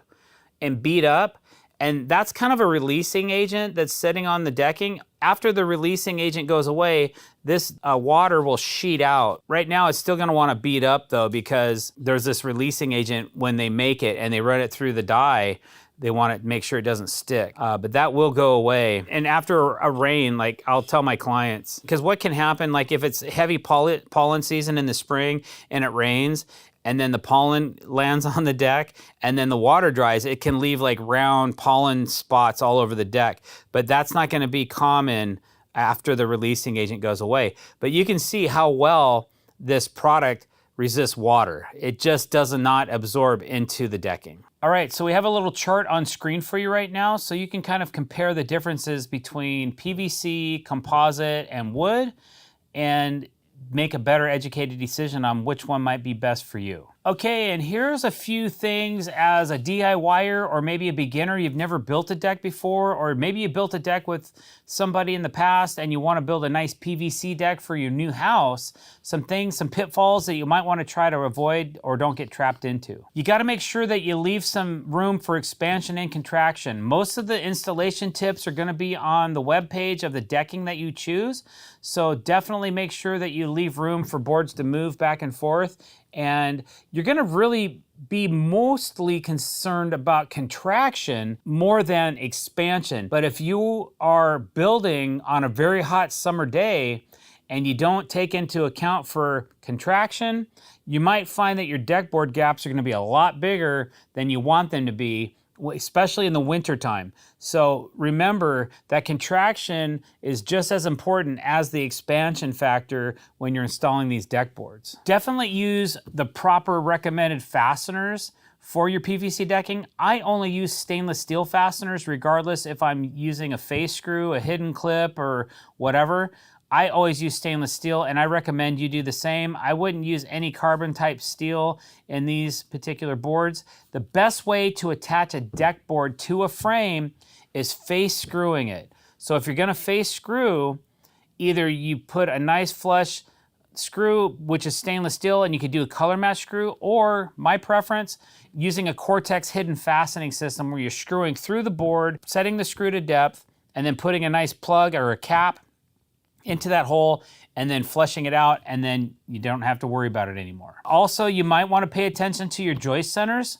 Most PVC deck boards are allowed to span up to 16 inches on center, but it's my recommendation. You don't have to bring it in necessarily to 12 inches, but around 14 inches is a good width for your decking. It just gives it a little bit firmer feel underfoot, and you don't have as much flex when you're walking around on the deck. That's really a personal preference, but I always bring my joist spans in a little bit. If you bring them into 12 inches on center, you got a real sturdy deck, the joist span will span further, but you're gonna have problems getting your tools and your fasteners, screws, nail guns, and things like that into the joist bay because they're so close together. Sometimes it's unavoidable, sometimes it's not. 14 inches, try it. Let me know what you think. And I just said it, but I really feel like if you don't do this every day and you're not familiar with the product, definitely read the manufacturer's installation recommendations. They make the stuff, so if you install it to their guideline, you're just gonna have less issues and you're gonna have a well-built deck when you're done. So there you go, guys. If you can get over the higher price of the PVC deck board, but you want something that's really realistic and beautiful looking and that's gonna last a long time, it may be the proper choice for you. And it's the perfect board for your wet and hot climates. And if you want a premium looking deck, This is a beautiful board. I definitely consider it for your next deck installation. Expansion and contraction are always an issue, but contraction is the one that's really gonna mess up your deck. Just so everybody knows, I built this deck 20 years ago, back in 2005, okay? So this deck is 20 years old. It's seen better days, but it's still going. Now this is a fully composite deck board. I don't even think these kind of boards are made anymore by this company, but I have a problem right here, and this is called contraction. When I built this deck, these two boards were touching. Now, we did build it in the summertime, so the boards were probably warm. We probably didn't have them in the shade. And when we put them together, we installed them, but over the years, this gap has slowly increased to the point of where it's now a ½ an inch, maybe I'd say about a ½ an inch gap. I've also noticed that there's a gap right here that's bigger than the rest of the deck board gaps. So it is possible that the frame of the deck has separated some, but that again still has to do with expansion and contraction. So what happens on your deck? Let's say you're building a deck in July or August, you are using pressure treated hemlock as your frame and it's soaking wet.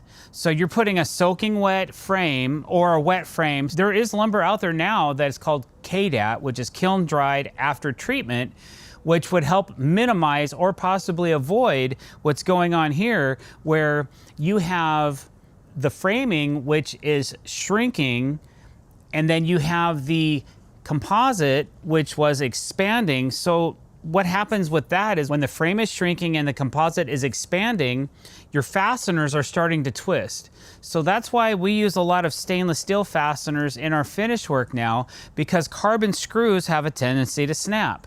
If we go to take these deck boards off, all these screws will snap. They've also lost all their colored coating, which was a gray color, and you can see it's a really fine color of rust now. So unfortunately, I didn't use stainless steel screws on this deck. I was on a budget, so I used what I had that was available to me and that I could afford at the time. With that being said, what we're talking about today, though, mostly is contraction. Expansion happens during the year in thermal climates. So let's say it gets 30 degrees or even in the teens where I live, but today it's gonna be 90 degrees outside. So this material over the years is moving like this, and the framing, usually it shrinks. It may swell a little bit in the winter, but it's gonna shrink a certain amount no matter what, and it's gonna stay in that shrunken state after a certain amount of time. If I had the option nowadays, I would probably source some of the kiln dried after treatment materials, or I'd go to an alternate material like aluminum framing or something of that nature that doesn't move around once it's installed. So I really had two things going on here to create this problem. The frame was shrinking, and then eventually the material, the composite material, also shrank. So right now it's gonna be the hottest it'll be this summer. And this board there's no way these boards are gonna expand back together. So two things have happened. The frame has shrank a little bit and pulled away, possibly pulled away over a member or something like that. And maybe we didn't have the proper amount of steel in it to keep that board from pulling away. And then the actual physical decking materials have also shrank. So that's why we have this big old gap right here. How do you fix that? Well, you probably, to really fix it, you would have to pull this board, move it over, and then deal with it on the end somehow, which we have a strategy for doing that nowadays, which is very helpful. But I think I'm just gonna leave it because I don't really have a way to fix this unless I just replace the board. These boards are no longer available. I can't purchase them. It would be a completely weird look. One thing I could do would be to obtain some kind of material. Maybe I have a scrap piece of this or this. I could cut a strip out of this and put a piece going this way if it bugged me enough to where I just felt like I really needed to do something about it. But you know what? It doesn't bother me that much. I'm probably just gonna leave it, but that's what happens. So for you to avoid this from happening to you, a couple things you need to do. First of all, you're gonna have to make sure you install the boards as cool as you possibly can. If you leave these boards out in the sun in the middle of summer, they're gonna be naturally expanded. So once you put them together nice and tight and you walk away and you come back in the morning, there's gonna be a gap. Then you go through your summer cycle and winter comes and it gets really cold. Well, guess what? they're gonna shrink even more. So even if these boards were butt tight today, in January, there still would be a small gap in between these two deck boards. Something just to think about is make sure these boards are nice and cool. Keep them in the shade, wet them down, whatever you gotta do to keep these boards as cool as possible, so that, throw them in the swimming pool, you know, whatever you gotta do to keep them cool, so that when you install them, they're not already at their max expansion rate. And then using a good stainless steel fastener, and plenty of them. So instead of putting them every 16 inches, maybe you put them every 12 inches instead. That'll help keep the materials from moving around so much. You'll notice that I actually use a deck board for my edging. A lot of people do not do that. I do my decks a little bit differently than others do. We do have a lot of pine needles. People say, well, don't pine needles get caught up in this groove? Yeah, they do. But a pressure washer does a really good job of taking them out. Again, this deck is 20 years old. I don't think it looks that bad for 20 years old, but yeah, I could do a little bit of work on it and make it a little bit nicer. The next thing I want to tell you about, now this is totally my fault that this happened, because I knew I shouldn't have done this, but I did it anyways, is the skirting that we used is vinyl. It really expands in the heat. And I pin the vinyl on both sides, top and bottom, and on the edges. You're not supposed to do that with vinyl skirting or vinyl lattice. You're supposed to pin one side tight and let the other side float so it has room to move. But with this being pinned, it bubbled, and then eventually it broke right here because it didn't have enough room for it to move around. As we go down the way, you can see right here that this miter has shrank. Now, I used to make a lot of my own custom trim and things like that. And you can see that this piece is a long piece of trim. And it used to be a tight miter right to this corner. And this piece is not very long. It didn't shrink. It's only 8 inches long. This piece, on the other hand, is 16 feet long, or maybe 14 feet long, okay? And it did shrink.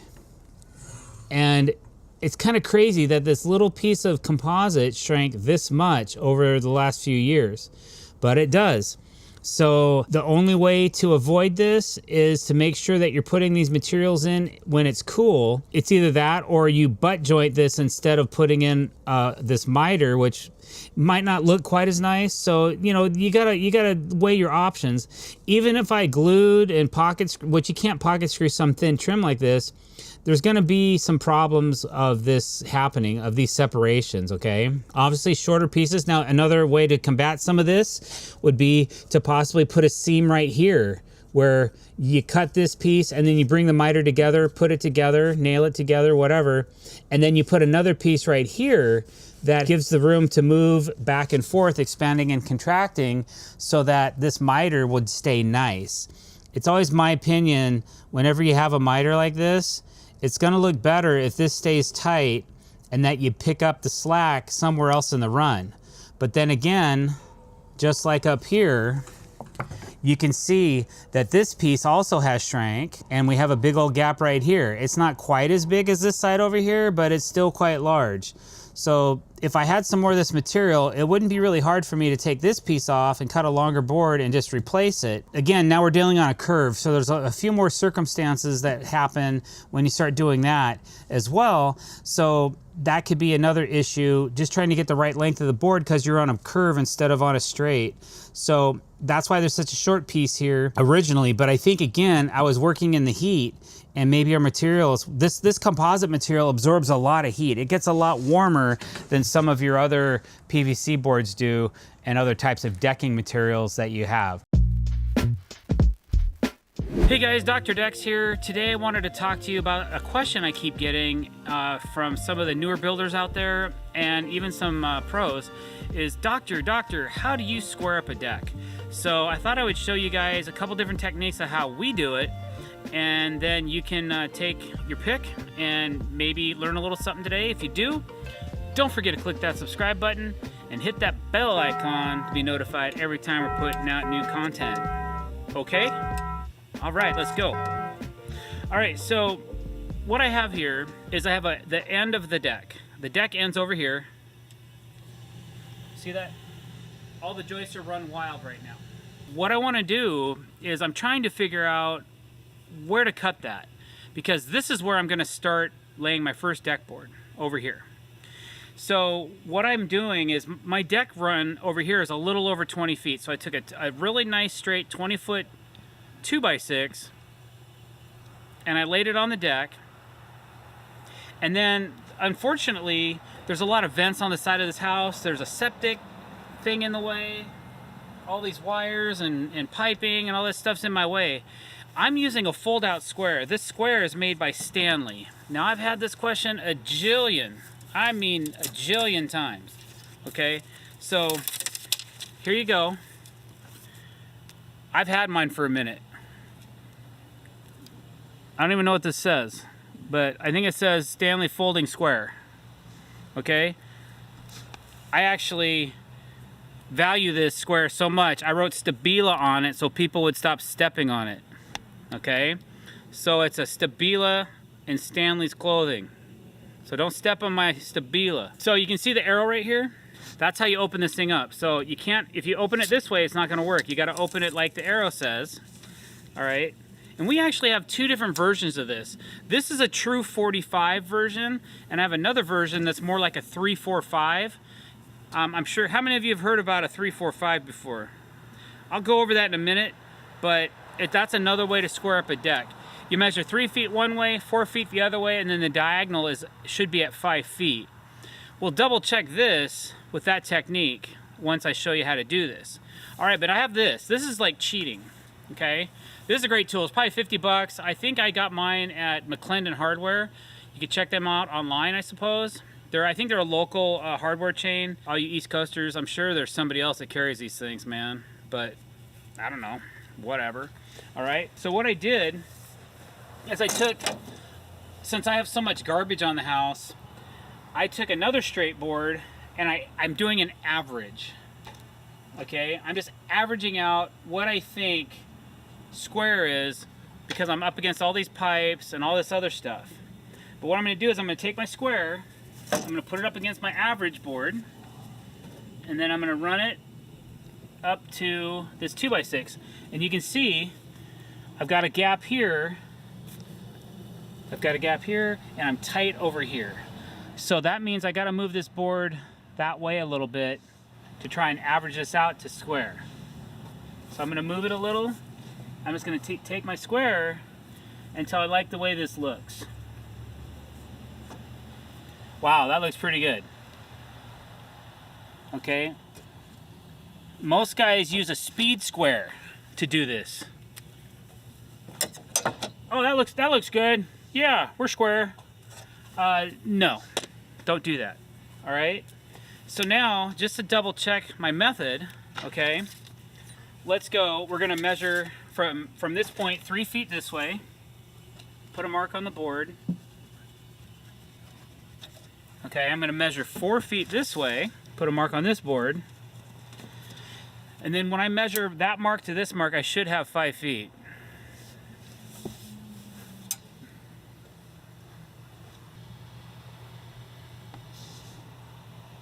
Not bad. I know now that this deck is, this line of this board is square. Okay, so some of you are asking, come on, doctor, that 2x6 ain't straight. So it's not perfect. Well, I'm not gonna go by and I'm not going to mark the board. What I'm gonna do, I'm gonna mark this end of this joist, and I'm gonna mark the far end of the far joist, and I'm gonna chalk a line, and then that's what I'm committed to. That board is gonna be fairly square to the deck. I'm pretty sure it's very accurate, and this is, for me, the most accurate way. You could use a string line, but that's what a chalk line is basically. Strings can be really accurate, but what I found is this 2x6 method, or any flat straight board, works pretty good as well. It's gonna get us in the zone, in the neighborhood. We're gonna be super close to what we need. So I hope that helps you guys. I hope that explains a little bit, and hopes to give you a little bit of understanding, even how you can square something up and you don't have a straight area. You can make one and then square off of that.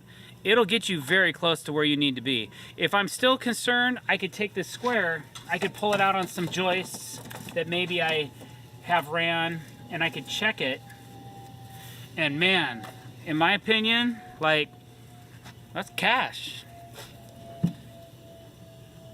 Okay, So even when I pulled out 2 feet from the house, on the joist that I've already ran, it's square as well.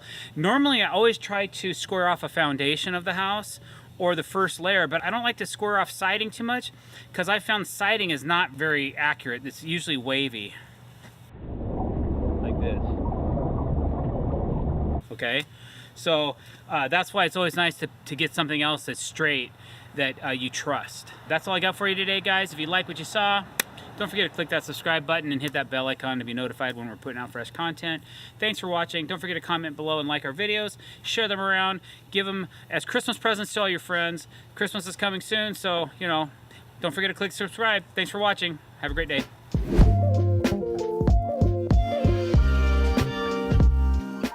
Hey guys, drdecks here. Today we are installing decking, so this video is about how to install deck boards.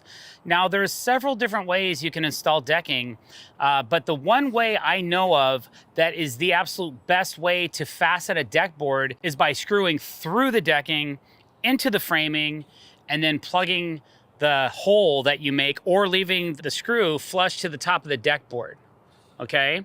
So what we're doing today is we're using TimberTech AZEK decking. We're using some cortex screws that they have for, they're stainless steel, they have for the deck boards, and we're taking them and we're driving them deeper into the decking with a plug setting tip that comes with these screws, and then we're gonna put little corks called cortex on top of that. But before we get into all that, let's just talk a little bit about how we're gonna do this and why. So this deck was pre-existing. The frame was in pretty good shape, so we said, okay, we're gonna keep the frame, we're gonna restructure it a little bit, we're gonna put new joist tape over the top of all of the joists, and then we're gonna install new decking on top of that. And so all the reframing's been done, all the joist tape's been done.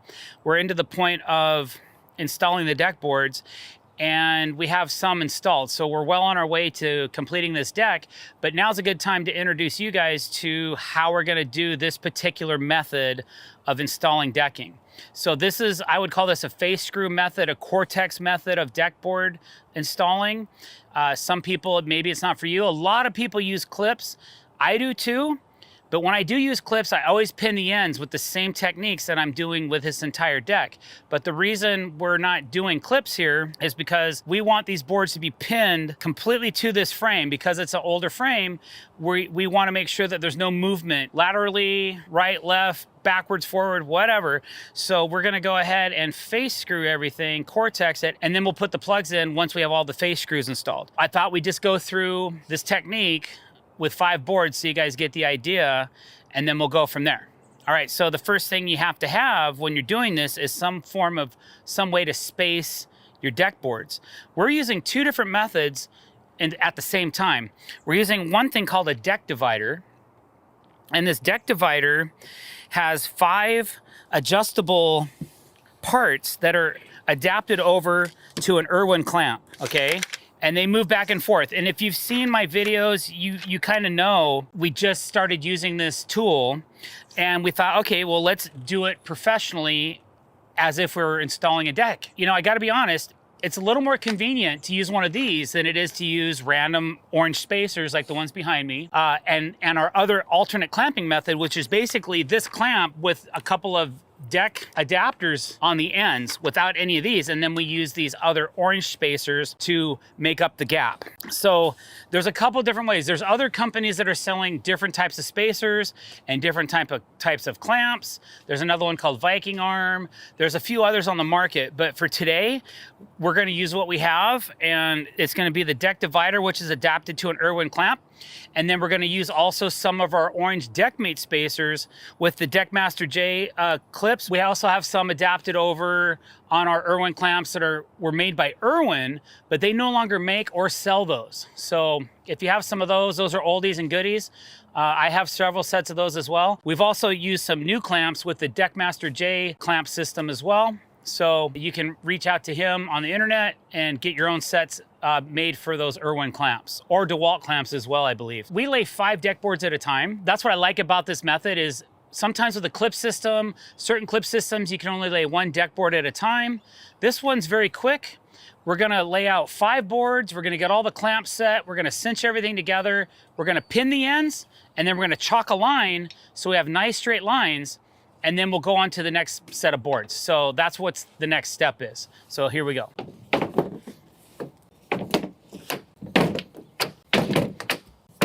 We have 5 boards ready to go.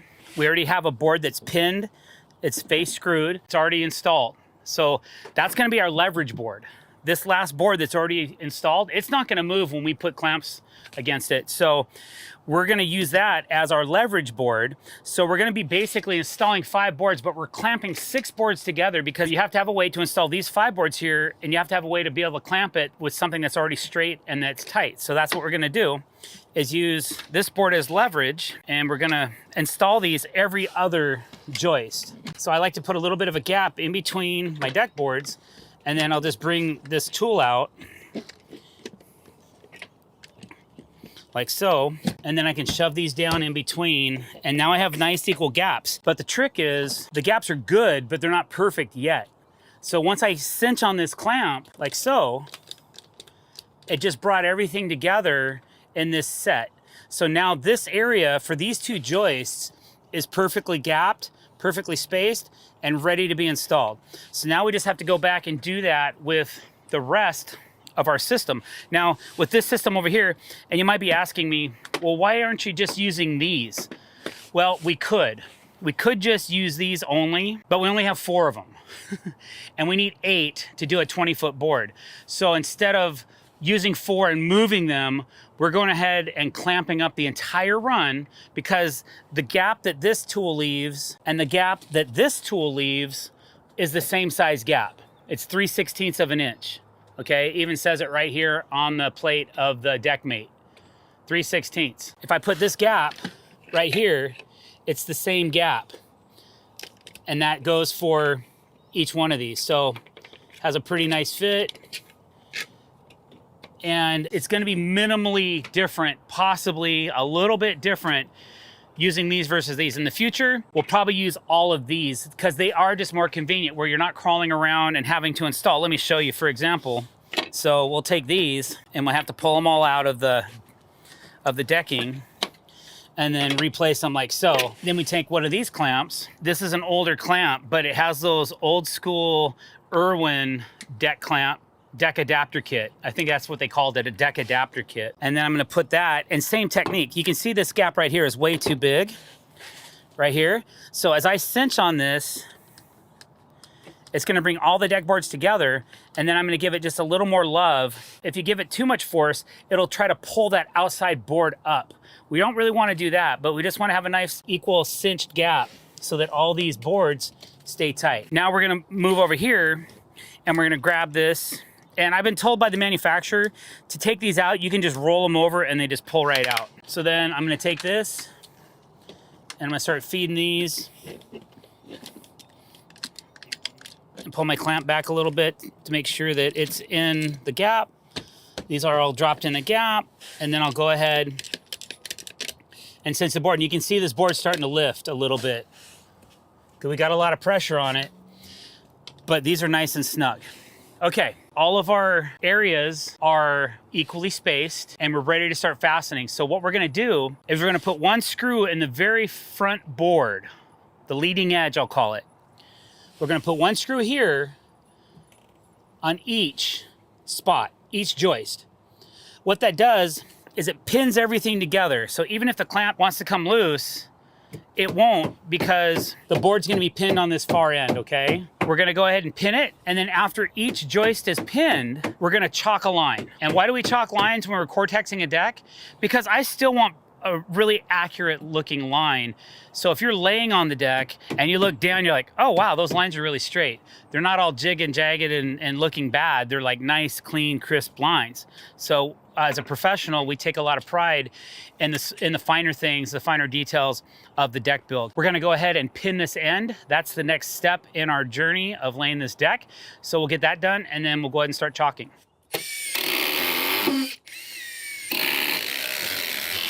Okay, now that the leading edge is fastened, we're gonna go ahead and chalk those chalk lines off so that we have nice straight lines for us to finish pinning all the screws into the decking.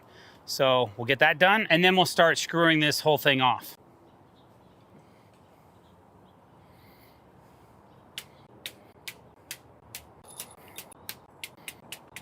All right, now that our lines are all chalked off and they're nice and straight, we're gonna go ahead and just start driving screws until every space that we need to put a screw in is done.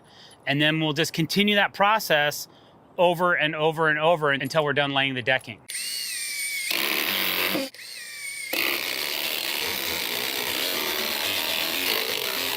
All right, so TimberTech, AZEK, in conjunction with Fasten Master, make these cortex plugs. This says AZEK deck coastline. That's the color of the decking we're installing. So they make color match plugs. You get on a roll and they're all collated like so. So there's 4 strips. So there's 80 plugs in one of these sets. And then we just pull one of those away. A couple tips I do. The first thing I do is I look at the plugs and make sure they're all running straight or perpendicular to the collation. So I can see one right here that's a little angled. I like to just quickly straighten those out with my fingers before I do anything else with this set of plugs, because it matters when you're installing them. It speeds things up a little bit. And then I always take these and I wind them around my finger, because the way they're packed, they want to curl this way. And I want them to curl this way. It makes it easier to install them when they're curled down like this. So now that I have these plugs faced and curled the way I want, I have a mallet, and I'm gonna just take the mallet and I'm gonna start tapping these into the holes. When I have a line done or whenever I feel like it, then I'll start tapping all those in. Once I get those done, we'll just keep going. So like I said before, this is the best way to fasten a deck down to a frame. I don't care how else you do it, what your thoughts are, there's no bones about it. If you're face screwing decking with a stainless or a carbon screw and you're doubling up on every joist, there's no better way to secure a deck board to a frame, okay? So here we go. I'm gonna take my plugs, and I'm not going to put any plugs in my leading edge, because once you put these in, they kind of disappear, okay? So we're gonna do a few, and I notice I have the grain pointed in the same direction as the grain on the decking, because if you do it opposite, it doesn't look very good. You can spot them a mile away. But if you do it right, and then you tap them in,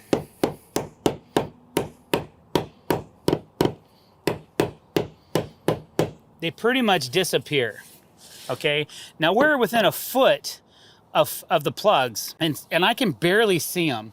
So if I plug this hole right here and I go to install my next deck board, I'm gonna be sitting here like this going, where's that plug? Oh, there it is. Oh, there it is. But when you're standing 6 feet up, you can't even see these. So that's how well, because basically Fasten Master is taking AZEK product and they're making these right out of the same deck board that we're installing. That's why these plugs look so good, because it's the exact same product. Once that's done and you get all your plugs in, your decking is installed. So if you like this video, and I forgot to ask you at the beginning of it, don't forget to click that subscribe button, please. Hit that bell icon if you want to be notified when we're putting out new content. Don't forget to leave me a comment below and let me know what you think of this installation method of how to install decking.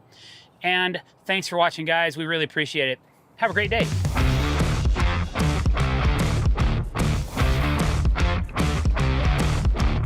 All right, so since the last time you were here, we have started framing the deck. We got all our helical piles set, and we made our beams out of double 2x6 outdoor. It's actually 1 3/4 inches by 5.5, and we bolted those together. And we created beams, and then from there we ran joists about every 15 inches on center, and we got our layout over the beams and on the ledger board, which we mounted to the house. And we have completely framed the main section of the deck, which you can see behind me. All the blocking and support that we need for our alternate surface borders are all in, and it's just a nice look when you run a surface border around the deck. So we're doing that on this job. All the fasteners are in for this upper deck. It's pretty much complete except for the ends. So we don't know where the decking is gonna finish. So we're gonna lay the deck up to a certain point, and then we're gonna finish the outsides of the deck. That's why there's no outside rim joists on the deck right now. Also, the old deck from the house, it was at a severe angle, about 3.5 inches out of level, so that they could reach the yard from one step up. They just wanted one step up, I guess, into the yard, and it was sitting on some old railroad ties, which aren't level or plumb or anything. So when we shot the laser and we framed this deck, we realized that the deck was 3.5 inches out of level, and we didn't want to have the deck so out of level. So I brought the client out and we agreed to put a step over on the end where it enters into the yard. So now the deck's higher on the far end towards the grass, but we're gonna cut away and put in a step area. And again, we don't know where the decking is gonna end and where the step's gonna start until we lay the deck boards out to a certain point. So we're gonna wait to cut those joists back to create that step area until we have a closer indication of where we need to be to finish off the deck. So now that that's done, we're working on the other sections of the deck. There's a step down and then a lower deck section that wraps around the house. And that's what we're working on right now. So we're putting in some pre-manufactured, precast footing blocks. They're not your standard 12-inch by 12-inch that you can find at a home center. These are actually an 18-inch round made by a company called Baselite that are available only in my local area. I've done a search for them across the country, and they're not really available except for a couple local locations here in the Puget Sound region. So we're lucky. Our frost depth isn't very deep, so we can use something like this where we need a larger footprint for load capacity, but we don't need something super deep in the ground because we only have a 12-inch frost depth, okay? The main section of the deck, we used helicals on, and all these side sections and smaller sections of the deck, we're gonna use the 18-inch round footings, which I'll show you those right now. All right, so here you see one of these precast footing blocks. They're a lot larger than your standard footing block. They're round instead of square, so it gives you a really good pressure point when you install these. We dig them into the ground a little bit too. We usually just don't set them right on the ground. We dig them in. Looks a little bit more professional that way. Then we have these adjustable pier tops bracket, and it has a nut and a washer that's welded to it. And you can make those adjustable by, you stick them in the hole like this, and then you can raise and lower this nut to raise and lower this up to wherever you need the height, up to a certain height. You know, I like to try to leave a couple inches of the thread in the footing whenever possible. And usually I'm only adjusting these 1 inch or 2 inches, but like you see over in this other section of the deck, we'll show you, I think we came up about 2 inches because we had to slip the footing underneath a framed area and then raise up the bracket so it's nice and snug up against the bottom. So the framing's actually nesting right on top of this bracket. So everything's galvanized and the framing's aluminum, so it's gonna last a very long time. So now that you've seen those, let's take a look at this. All right, so we have installed the ledgers on this lowest section of the deck. And this section of the deck ties right into the concrete steps that you see on the far end over there. Now, usually, and true to form, those concrete steps are neither level or square. So we're just dealing with that. They put all kinds of drainage on concrete, obviously so, because you don't want water running back into the house. But it sure messes up our action when we have to build such things out of level. Most people won't notice it, but it's something I've gotten used to dealing with over the years. That has about a 1/2 inch, 3/4 of an inch of drainage. Actually, it's 1.25 inches, I think, in 4 feet. So we have built the deck out of level down there, and then we've kind of brought it back into plumb on this end here. It's a 14-foot run, so I don't think anybody's gonna notice that 1.25 inch drop. But right here, we came in and we put it nice and level because we're coming around, and then there's gonna be this lower deck, and then there's a step up in between these two levels. And it's a nice 4-foot by 6-foot landing more than a step. So it goes lower deck, step, main deck, and so on and so forth. So that's kind of where we're at. You know, it takes a minute to get the elevations figured out. Plus, we're so shallow on what we're building right now. We're right in the dirt. We're basically building in the dirt. So I'm trying to use this aluminum framing a certain way because we have an advantage. It's so strong that we can basically run footings near our outside rim joists or on a joist that will carry support or a load, and we can actually maybe skip a couple of the beams that we would have normally needed if we're building a wooden deck. So over here on this side of the house, there's an access panel that goes underneath the house, and we have to make a trap door in the deck. So what we're gonna do to start, we're just gonna frame this out like it was a standard deck, and then we're gonna cut away this section. So this is actually gonna get cut away. This joist that's running through here will stay permanent. And then there's a joist right here. It's a border joist. So it's actually a surface border and a joist. And it's going to get cut back. But we're not gonna cut any of these back until we know, again, where the decking ends. So because the deck boards are running this way, very short run, it's just the design, we're going to wait to make all these cuts, because if I just guess right now, and here's a pro tip for you, when you're running deck boards, if you just guess where they're gonna end up, you're never gonna be accurate.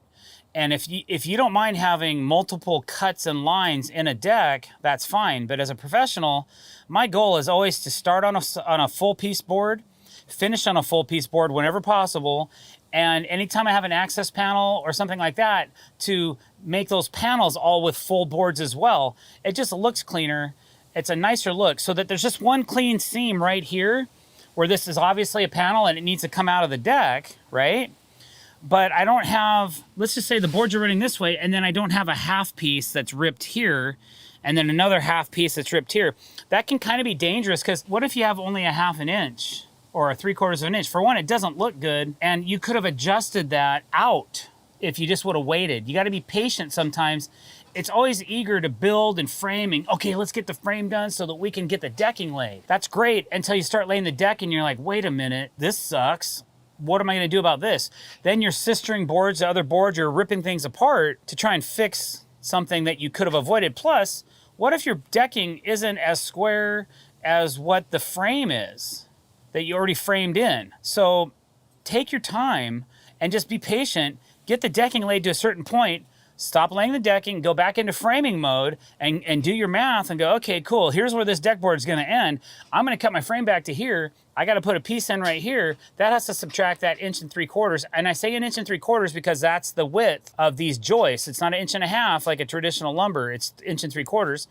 And then I calculate, I might even give it an extra 1/8 of an inch for play, so that when I put that panel in there, it fits really good, and I'm not rubbing framing against framing because it's too tight. So just a couple ideas for you. If you need to create an access panel in a deck, sometimes it's better to wait.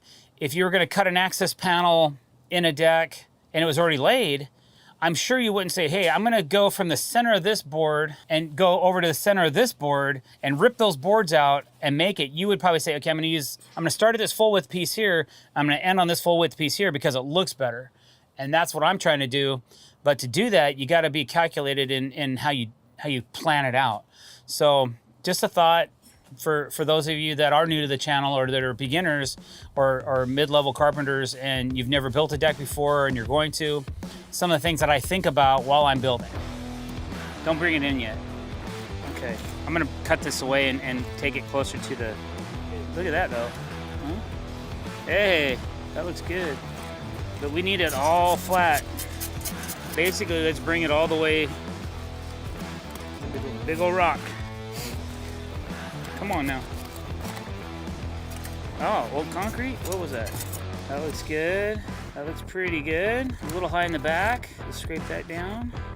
Hey, that's a W-I-N in my book. Yep, go. There you go. Drop it. Perfect, man. Boom! Boom! That's perfect.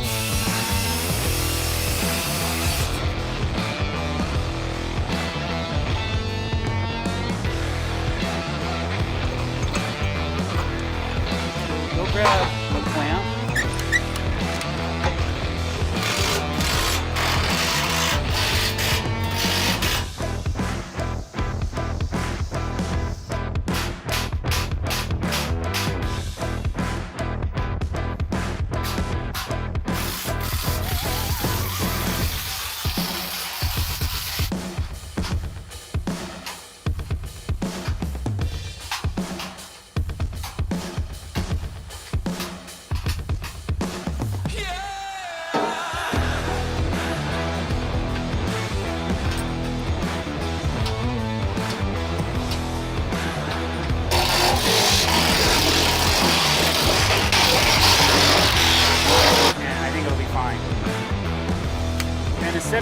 supporting the outside, we'll just support the joist.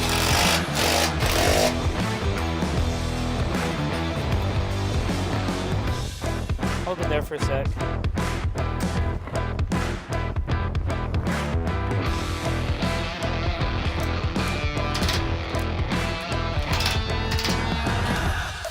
Well, we'll just have to notch around it. It happens.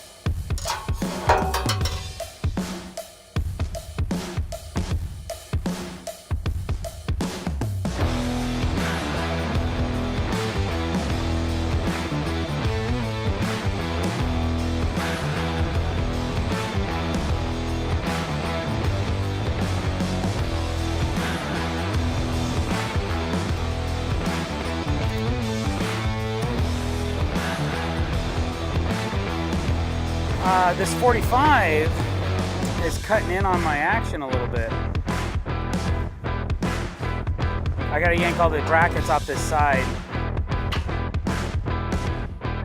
All right, guys, thanks for watching. I really appreciate it. If you like what you saw today, don't forget to hit that subscribe button and the bell icon to be notified when we're putting out new content. Leave me a comment below and let me know what you think of this video. Thanks for watching, guys. Have a great day.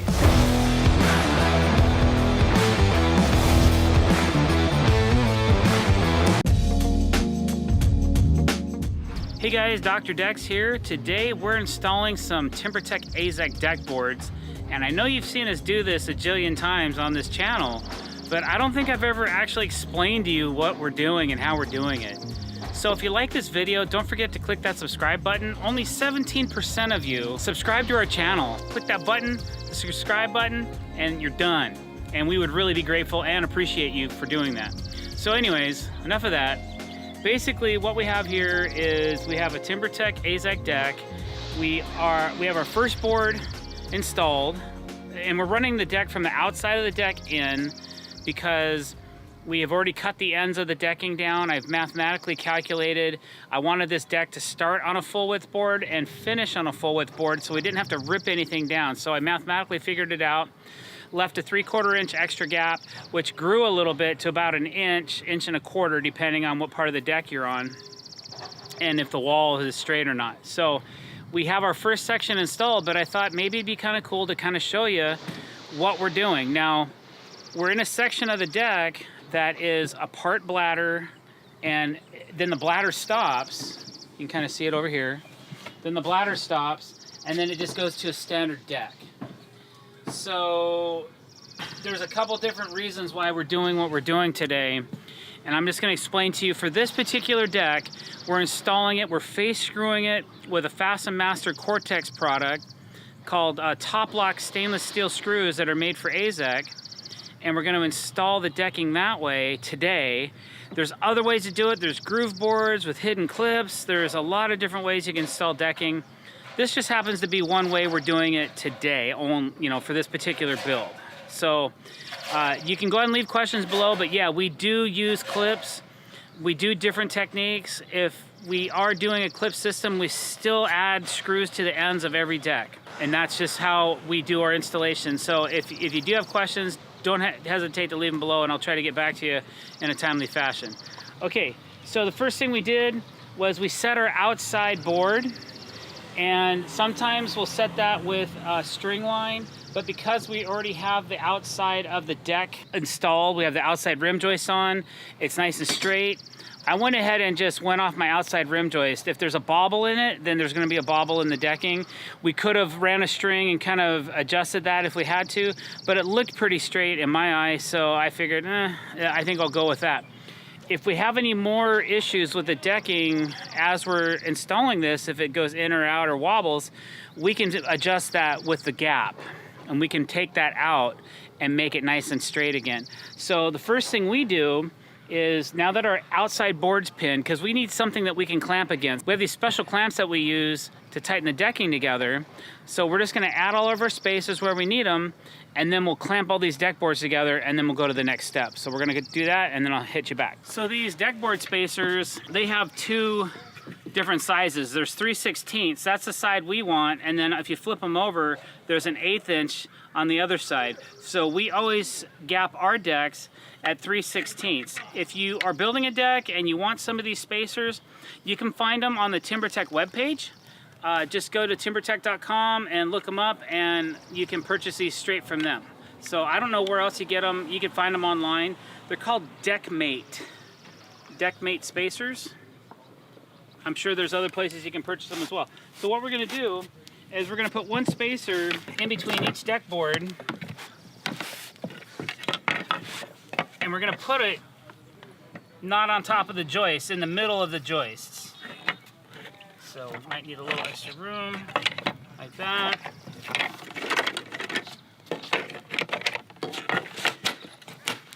So we're actually going to install 5 deck boards at the same time.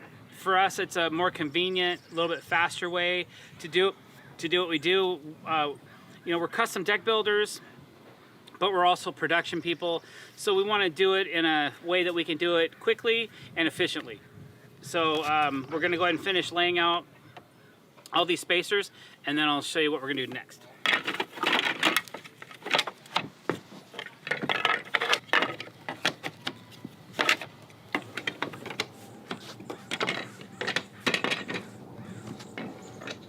Now we have all of our spacers installed. We take these special clamps that we have, and again, because we're professional deck builders, we have a lot of these. You could probably, if you're doing one deck one time, this is your first time doing this, maybe you only need one. We have also, these are called Irwin quick grips. Some of these are newer than others. You can see some of the labels are missing. We've had some of these for several years. They also have an adapter that clamps to the top of this clamp, and it's called an Irwin deck clamp kit, something like that. They no longer make these, so there's a guy on the internet right now that's making 3D printed ones. Here's the homemade version. So you can kind of see the difference. Very similar, and they work just as well. So we'll see if we can't get you guys a link to that 3D print file, or figure out a way to make that available to you as well. So if you don't have these, there's a couple different clamping mechanisms on the market.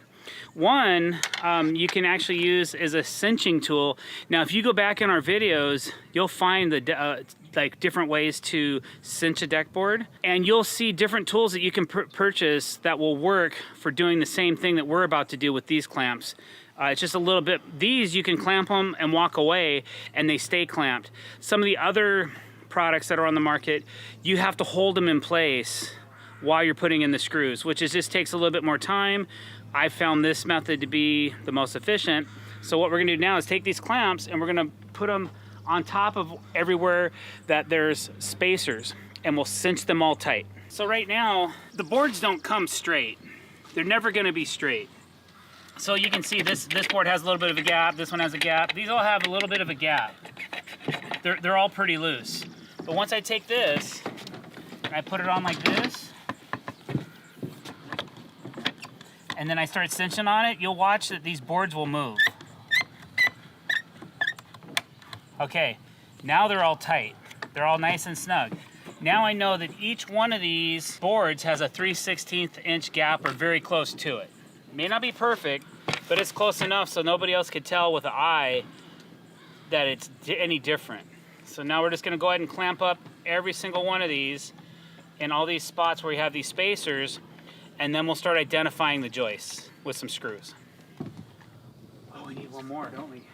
Because this end. So now that we have all of our boards in place, they're positioned where we want them, we have all of our spacers in, and everything's clamped tight, I want to pin the outside edge of each board with a screw, just so that I know that if the clamp came loose or if something else happens, everything's pinned in place, it's exactly the way I want it, and the spacing is proper. So we're gonna go ahead and identify, now I'm gonna have Jose is gonna identify the joist for me, because right now if I look at this joist right here, and it has a bunch of tape on it, and it's a bladder, and I don't know where the center of the joist is.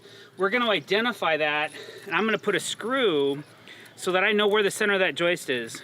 Once we identify the center of each joist, then we're gonna chalk some white chalk. Use white chalk, by the way. White chalk or violet chalk that you can purchase at like a home center will allow you to erase it very easily. Don't use red, don't use blue, because those will actually possibly stain your PVC. Red will stain your PVC decking, I know for sure.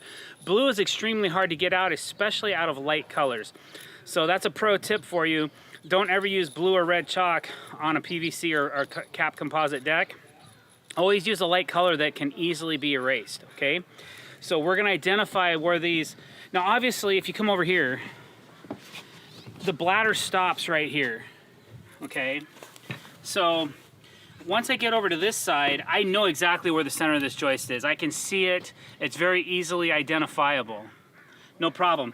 Over here, we'll have a 4-inch piece of tape that spans over the top of this joist. If I just guess and say, oh, here it is, and I run a screw, I could be a 1/2 inch, maybe 3/4 full inch off of my target, which is terrible. Don't do that, because guess what? I've gotten lazy in the past, and I have done that. It's really hard to correct that. You're usually pulling the deck board and throwing it away and putting in another one. So what Jose's gonna do, he's gonna pinch the joist so I can see the joist, so I know where the center of it is, so I can actually install my screw. Okay, so that's what we're gonna do now.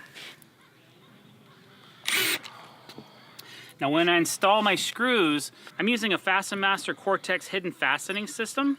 So it has a felt tip on it. We're gonna actually drive these screws into the decking, and we're gonna subset them so we can come back with color matching plugs and disguise and hide all the face screws. Face screwing is the best way to attach your decking to the deck and to the joists. So in this particular instance where we have a partial deck with a bladder and then the rest of it is just standard framing, we're gonna Cortex this whole deck. It's like I said before, when you're fastening decking, it is the best way to keep this product from moving. When PVC and cap composites, they expand and contract in heat and sun and cold, and they move around, so we're trying to keep it as stationary as possible. So all I'm doing right now, we're just identifying where each joist is and where the center of that joist is. I'm gonna go ahead and run this screw. Okay, now I know I have a screw over here that we've installed already on this board. None of these boards are screwed down yet. I'm not just gonna go gung-a-din and try to screw them all off. We're actually gonna chalk a line and make a nice straight line, and then we're gonna screw it off, because even though this deck's hidden fastened and you won't see the screws, I still wanna know that I have nice straight lines at the end of the day when this thing's done. And if you wanna get particular, you could probably get down on your hands and knees and look for those screws and see that kind of stuff. Most people won't, but it just depends how particular you are. So, all right. So we're not putting any screws in this outside run yet, because I still have to cut this. We're over that waterproof bladder. So I have put pieces of plywood in to cut over the top of, so we don't cut through this bladder. There's protection in here. There's self-sealing membrane tapes and all kinds of membrane that will keep this from leaking. But if I cut it with a saw, it's gonna leak, okay? So I don't wanna do that. So I'm not gonna screw this in yet. I'm going to screw everything except for the last row. Once it's all screwed off, then I'll chalk a line at the distance I need away from here. I'll cut it, I'll pull these out, and then I'll face screw it. So it all matches, and then we'll plug it. So that's what's going on over here, and that's why we're not putting any screws in this section of the deck yet. All right, so here we go. This can be a little messy, but it's white, and white mops up. It comes off real easy. You'll see how heavy these lines can get, and you can kind of see over here on this deck where we've chalked the lines off. But white cleans up real good. So I either use this or there's this color violet. And there's sometimes on the chalk containers, they actually have a stain resistance rating of the chalk. So white is like 1 and violet is like 0 and blue is like 3 and red is like 5. And then they also have black, but I definitely would not use black I bought some once because I thought it was cool, but I've never used it. The thing about chalk lines as well, try not to let them get wet. Sometimes where I live, it's impossible. And once you get them soaking wet, you're good to finish using it for the day, and then you might as well just throw it away. Sometimes I'll pull the chalk line apart and let the line dry in the sun on another day, and then take all the cake out of this thing because it's all caked up. But man, it's just a nightmare. If you can keep them dry, you're better off. All right, here we go.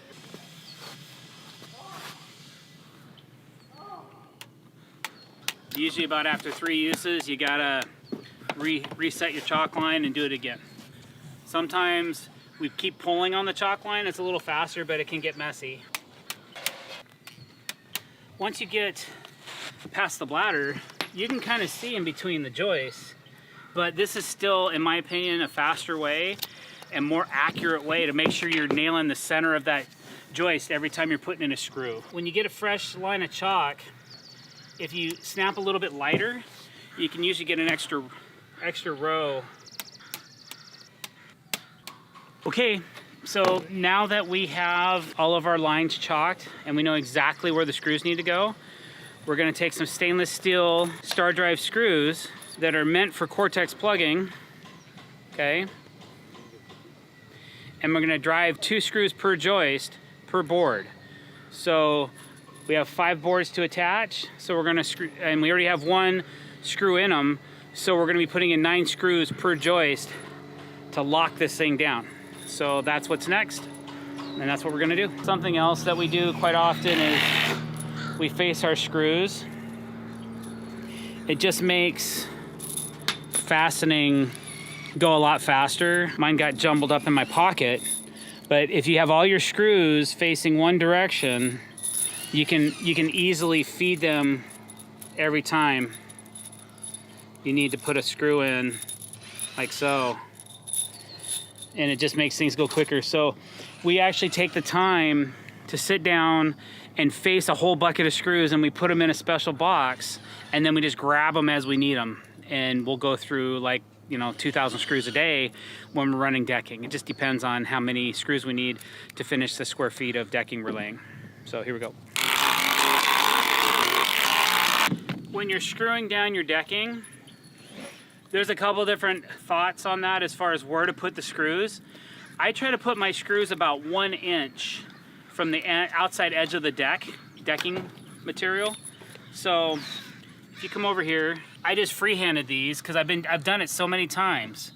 You can see that I'm 1 inch away. I'm exactly where I want to be.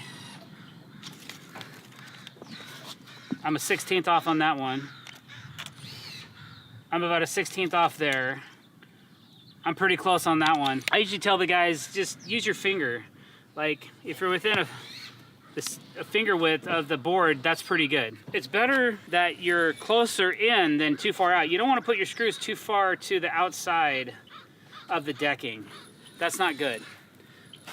It doesn't look so nice. So try to keep them about 1 inch in. 3/4 of an inch to 1 inch is a good range. You can also check the website of the decking manufacturer that you're using. In my case, it'd be TimberTech, and see what it says as far as their installation guide on what the recommendations are as far as spacing.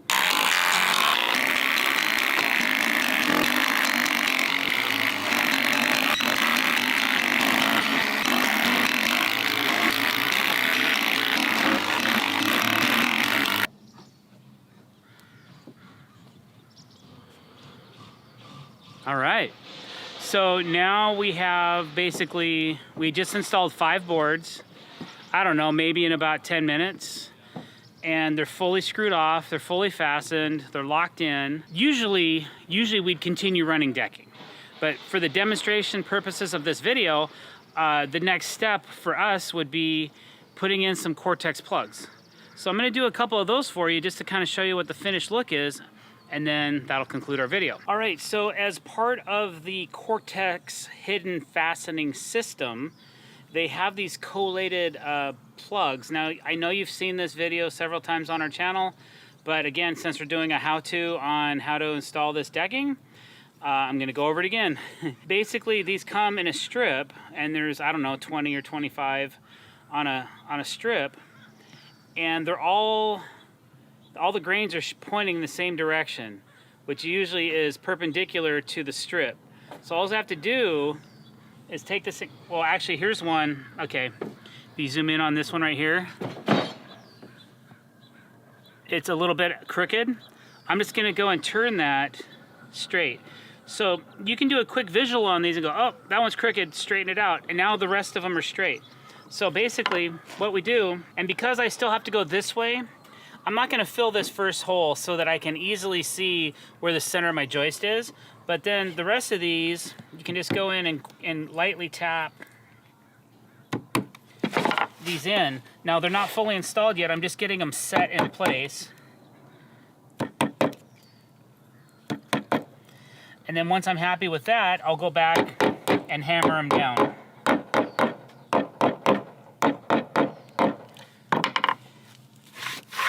And that completes the surface. Hey guys, drdecks here. Today I'm going to show you how to put a notch in a deck board that mates up really nicely with this downspout, this gutter downspout. We had a couple questions on a previous video. We were just working on a deck and Studio Man caught me creating this hole in the deck to make a downspout, and somebody said, hey doctor, can you go into detail on how you did that, how you figured that out? So I was like, you know what, that's a good video. I didn't do this in the beginning of my career. I would just cut a rectangle in the decking and stuff this in there and call it good. And you know, if I was close, it looked okay, but most downspouts have an eased edge. This is a vinyl one, but even most aluminum downspouts, they have like a 3/4 inch bowl nose, 1/2 inch, somewhere in there. So what I thought we'd do is I'll just go through the entire process of how I identify, mark out, and create a nice hole for this to go in that kind of fits the form, not with all these little ripples. We don't need to do that, but at least these edges to make them look nice. Okay, so today I have a tape measure, a pencil to identify our mark, a jigsaw for the cut, and a 1-inch spade bit or paddle bit, and a drill. So here we go. So the reason for the 1-inch paddle bit, it gives us about a 1/2 inch radius, which is similar to, maybe not perfect for this corner right here, but it gets us really close. It gets us in the neighborhood. I think on an aluminum gutter, it's a little bit closer, but you could use a bigger paddle bit if you want, but usually 1 inch is something very common that we have in every paddle bit set that we own.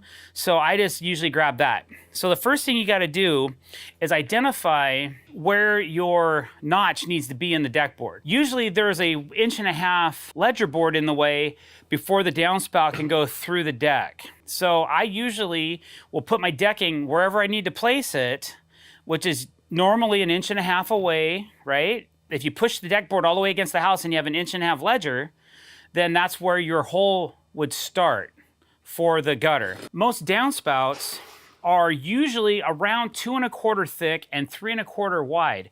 This particular vinyl one is closer to 2 inches. I lied. It's closer to 2¼ but this way I think it's closer to 3. So this particular downspout is 3 inches. So always measure that before you get ready to make your hole, because you don't want to make it too big. I like to make mine pretty snug. So I'm going to go with that 3-inch mark, and I'm going to go with that 2¼ and we'll kind of stuff this in for a nice fit. So I know that my hole needs to be 2¼ by 3 for this particular install, and I know that I need to be 1.5 inches away from the edge of the deck board to start my cut, okay? And I've also laid this up against, let's just say this is the downspout at the house. So now I can set my square up to one edge of the downspout right there. And I'm just gonna go ahead and mark this board, just the side of it. I'm using white lead, guys, so you can really see the mark on the board. If you use graphite, you can kind of see it, but not as good as this white. So I'm gonna mark, there's my first side mark. There's 1.5 inches right here. Okay, so now I know that 1.5 inches, and I need to be 3 inches wide. So I'm gonna burn 1 inch on my tape measure, because sometimes when you're using the end of this tape, you can be off a 1/16 depending if you push or pull it, right? So if I know I need to be 3 inches, I'm gonna burn 1 inch, so I'm gonna mark it at 4 inches and at 1 inch. Now that I have the side marks done, I'm gonna take this from my 1.5 inch mark, and I'm gonna go 2 1/4, and I'm gonna burn an inch. So I'm gonna mark it at 3 1/4, right there, okay? You could do this 2 ways. You can burn an inch here, mark 3 1/4 over here, and then you can draw a line with your square like so, or like so, or like so. Or you can do it like the cool kids and find the mark on your square that has the indentation and just draw a line like that, and then connect the lines. Okay, so there's the opening for our downspout. Except if I cut this out as a square, it's gonna look terrible when we go to put this in. I mean, terrible. Here's a great example. So basically what we're trying to do here, guys, is we wanna actually make this look like this. Okay, so we don't want to cut this part of the board out. We want it to stay put. We want it to stay intact, but we want this curved look on the corners, right? Now, you could be a gangster if you don't have a drill bit, if you don't have the right drill bit, paddle bit, round over bit, whatever, then you can just use a jigsaw. Or you could cut these at a 45-degree angle and they'll look pretty good too. But if you want to be full on perfect or looking really good, I suggest you take a 1-inch drill bit, paddle bit, and you use this to drill 4 holes in your pattern. And what I do is I just take this sharp point and I kind of line up the edge. So this edge lines up right here, and then I turn the bit and I got to move it this way a little bit so that this edge lines up with both sides. And once I'm happy with that alignment, I'll go ahead and drill that hole. So here we go. I'm happy with that alignment. Let's go. As you start drilling your hole, if you don't like the way it's going, you can kind of move the paddle bit a little bit, but I do like the way that's going. Okay, now it looks pretty darn good. I'm gonna do that 3 more times. So I'm gonna drill out every single hole, the same way I did this one, and it's gonna keep this corner. So this gets erased. So that's what your finished look's gonna be, okay? So you just try to keep your paddle bit as close to the edges of those outside perimeter lines as you can.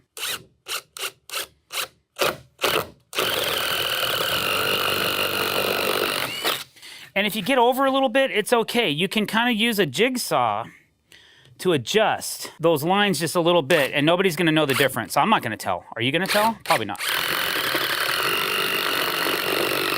See that one? I got a little bit over my line. I don't think anybody's gonna know the difference once we're done cutting this out though, okay? But the more time you take to adjust, the better it's gonna turn out.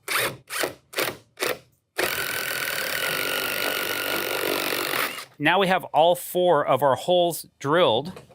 Now we're just gonna connect the dots by taking your jigsaw and cutting out from point A to point B.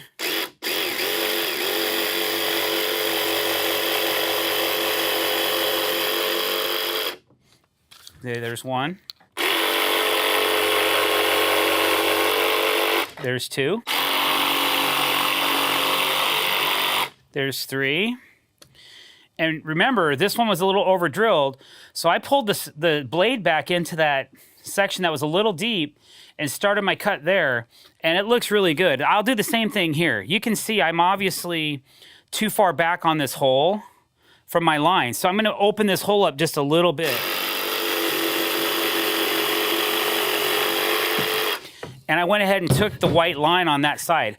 Now also, I'm gonna clean this hole up before I try and fit my gutter in, okay, or my downspout. If you look inside of here, you can see that there's still a little bit of material in here. The only line we really care about is at the very top of this hole. I don't care what the bottom of this or the sides of this look like, so I'm gonna shave a little more material off these edges so that when I push my downspout through, it's not being bound up by this extra material that's sitting around. And by doing that, it just makes it for an easier fit. So I'm just gonna take my jigsaw on an angle, and I'm just gonna cut that extra wedge out and just kind of clean it up. I'm also gonna clean up my line if I need to for any other purpose. Like if I just don't like the way, if I don't like the way it looks, or I don't like the way it feels. To me, that's looking pretty good.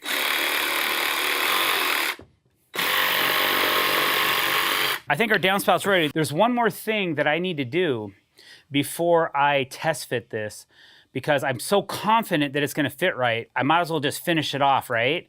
So I'm gonna put a little rasp or a file edge on this edge right here. So I'm gonna go grab a quick rasp. I'm just gonna give it a detail. I'm gonna erase all these white lines. All right, guys, so we are at the shop today. So I'm gonna use Grandpa's old rasp, all right? This ought to do the trick. It's a little large, but you guys will get the idea.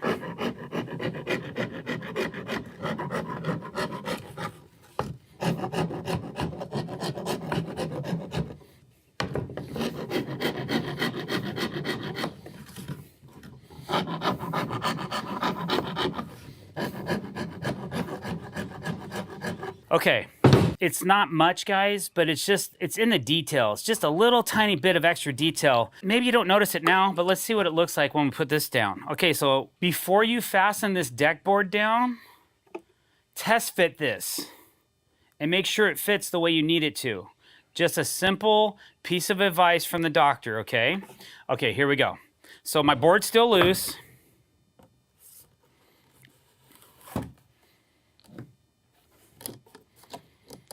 That looks pretty good to me. What do you guys think? Now you can go ahead and install that deck board with confidence, knowing that you're a stone cold gangster and you know exactly how to notch a deck board. This just makes it look really professional, and I hope that helps somebody out there if you're a beginner or you're a first-time deck builder. It's these little things like this that really help you set the bar. You know, somebody might be walking by and go, wow, man, they really took the time to notch in that downspout. That looks so clean. So I hope it helps.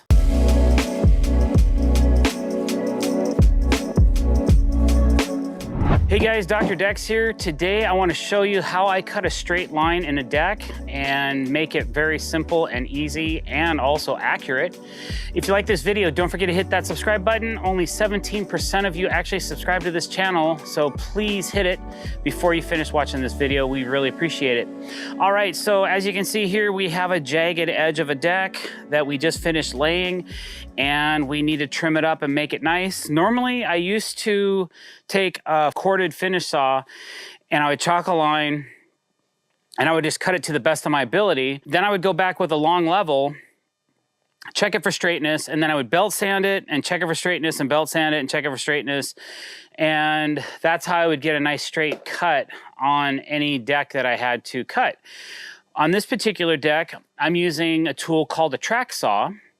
And basically, it's a 9-foot track. There's different lengths for different brands. You can get 5-footers, and then I actually have a 5-footer cut down into a 3-footer and a 2-footer for shorter lengths. It makes a huge difference when you're needing to cut straight lines in decking. So basically, what I've done is I've identified where I need to chalk a line for a straight line on this deck.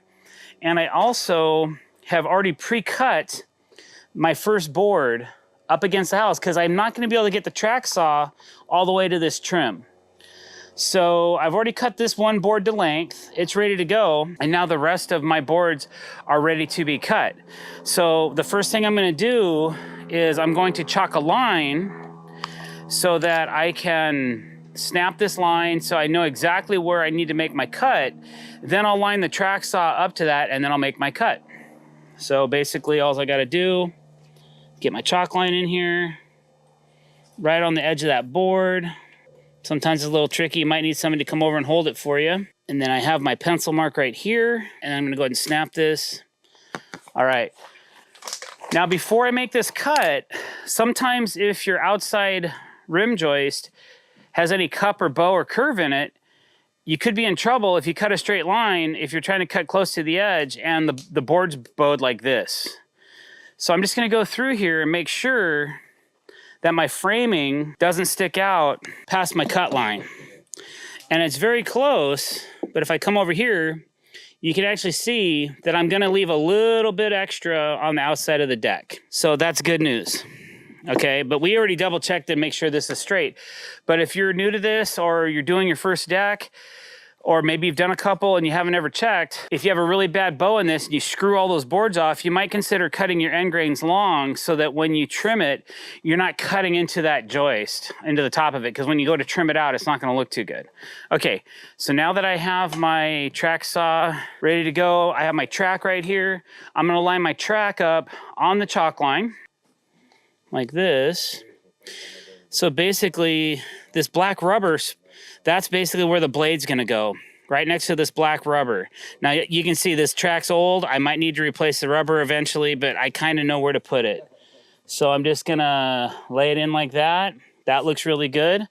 And now I'm ready to run my saw. So I'm going to put the saw in the track, and I'm going to go ahead and start cutting.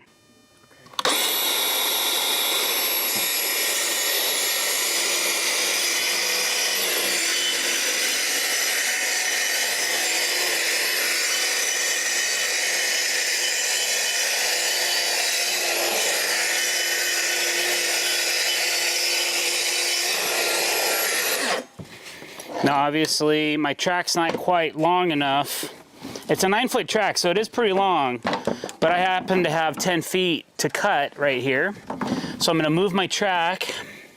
I usually don't, you can see right here, I've got a piece of rubber I need to glue back on. So I'm just gonna flip my track saw, or my track around, so I can have a nice flat surface that I can run all the way up to this board.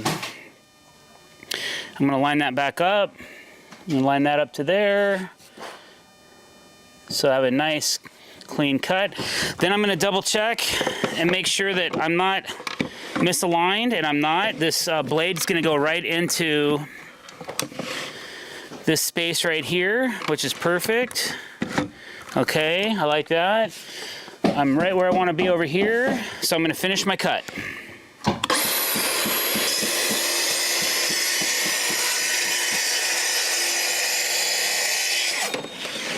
All right, guys, so as you can see, this is one of those times where a specialty tool is really gonna make sense, especially if you do this for a living or you do it quite often. I just pull my track away now, and I have a nice straight line that's perfectly cut the way I wanted it to. So when I go to trim this out, it's gonna be a perfect fit, and it looks really nice, and it just makes my life a lot easier than having to take that belt sander out and try to straighten these lines out all the time. So if you do this professionally, or you want to make some really nice cuts on your outdoor project, maybe consider getting a track saw. I use this DeWalt one. I've used it for 10 years and I really like it. I used to have a corded one. Now I have the cordless version, the multi-volt. If you have any questions, drop them below and I'll answer them for you. Hey guys, Dr. Decks here. Today I have a quick tip for you. It's about when you're spacing a deck, how do you keep nice straight lines and how do you keep those gaps looking so consistent? There's a couple things that we use when we're gapping our decks. This is more of a quick tip on how to get you back into play when you're finding that you're coming out, your deck boards are starting to bow a little bit. So what we have going on right now is our deck, we're laying it in two separate sections. So this section over here, we're already committed to. It's already good to go. We had to keep the deck board straight, we use spacers and clamps. So you can see our spacers right here, and you can also see the type of clamps we're using. Now normally you can cinch those down, and even with all the precise care and all the attention that we give these decks, we still have issues with deck boards starting to wallop or bow a little bit. And I always try to fix that as we're building or as we're laying or installing our deck boards. So what we did, since we're committed to this side, we have to make this side of the deck match this side of the deck. And sometimes when you're trying to match lengths or lines, the best way to try and figure that out is adjusting your gap, okay? So to adjust your gap any different, we're using these orange spacers that TimberTech and AZEK put out, and they're called a DeckMate spacer. But because I'm having to push these boards out a little bit more to meet my other side of this deck, plus I had a slight concave and I wanted to straighten this board out, we have a little bit of an issue. So what we did is we used composite shims, right? Here's our composite shims. Now notice, all these composite shims are about the same depth in the deck. What that does is that ensures that I have the same amount of gap on each deck board. If I put a level up here, they're all pretty much about the same height. can even bang on it a little bit. And that way, instead of these spacers, so if I did this right, every single one of these spacers should be loose, because I had to give each board a little bit more gap than what the spacer provides. So let's check it out. So what I've noticed, they're all loose. This one's a little snug, and this one was a little snug. But now they're all looser because I have more gap in them than I do on a standard gapping tool. So now what we're gonna do is, since I have the gap I want, and I'm also at the right depth, I'm matching the other side of my deck, now I'm gonna face screw or fasten, or however you have to do this. This is mostly for when you're cortexing decks. I have a couple other techniques when we're using hidden fasteners, but this is for when you're like face screwing your deck, or if you're using a hidden fastening system like Cortex, like we're doing right now. So basically, now that the shims are in here, we can face screw this, and then I'll screw that off, and then I'll pull my shims, and then I'll go down to the next area that I need to check and make sure I don't have any funky gaps, and I'll equalize all the gaps with my shims. Hey guys, Dr. Decks here. Today I have a quick tip for you. It's all about how do you cut a deck board that's close up against the house without a skill saw or a jigsaw. How do you get a nice straight cut? All right, so what I have here is I have a deck board that we've already loosened up, and I've raised it up a little bit. I have some G-tape, some waterproof membrane tape, and a little bit of a bladder that's protecting a glue lamp beam that's directly underneath us. And I have to change out this board because the client added a staircase over here, so I have to change up the detail to make it a little bit safer transition from deck to landing to stairs. So I'm going to cut this deck board that's totally installed. It's got trim up against the house. I'm not gonna remove this entire board. I just need to take 4 feet of it off. I got a square line drawn right here. How do I cut this cleanly and make it look nice without having to pull this whole board out and cut it on a chop saw or a skill saw and then reinstall it? Well, what I did was I raised this board up about a 1/4 inch, as much as I needed, so that when I cut through this, I'm not cutting through my bladder or through my G-tape, okay? So what I have to do is I have to have a nice straight edge on that line. I'm gonna use an oscillating tool. This one's made by DeWalt. We have 2 of these on site, and I'm gonna run my blade right up against my square to create a nice straight line, and I'm gonna cut all the way through this, and then I'll have a nice finished edge that I can butt a new board up to right up against it, okay? So here we go. You gotta put a lot of weight. You can use all kinds of different items. You could use a board, anything straight, metal, whatever, but I'm just happen to use a square, okay? So here we go. The first thing I like to do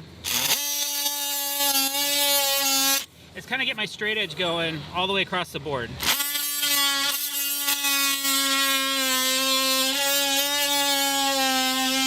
Because once I have that, I know the rest of this is going to be a piece of cake. Okay, I just felt it break through. Good thing I have that gap, or else I would have been cutting through my G-tape. There it is. There it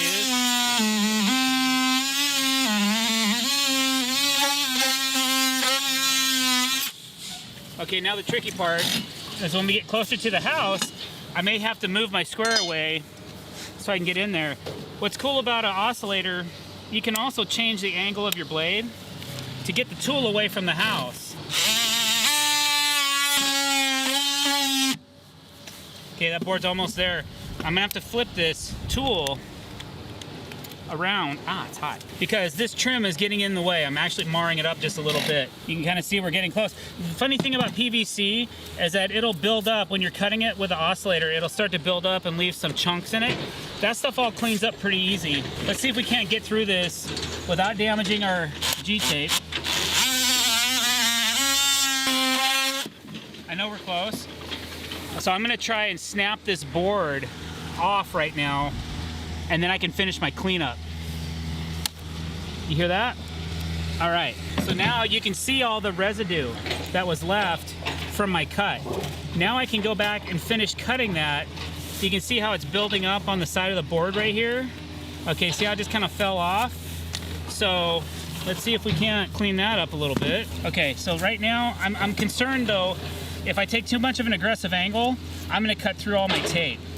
so I'm gonna go grab a shim real quick and stuff something underneath here so that when I'm cutting through, I'm not cutting into this, because there's a piece of metal flashing under here as well.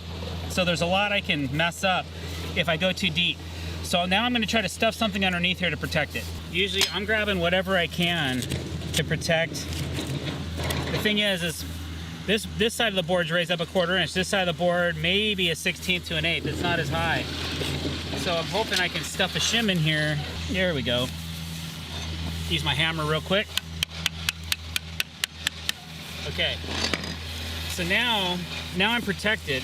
Let's see if we can get this cleaned up.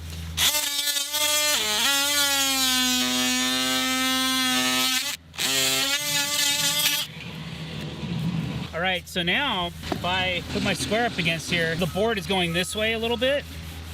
I'm gonna take my oscillator and I'm gonna cut a reverse angle on this board so that when I butt my next board into it, it has like a back bevel, we'll call it.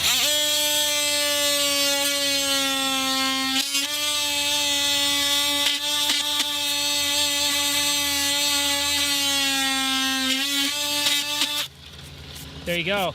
So now I've got my back bevel cut. I didn't cut through my tape.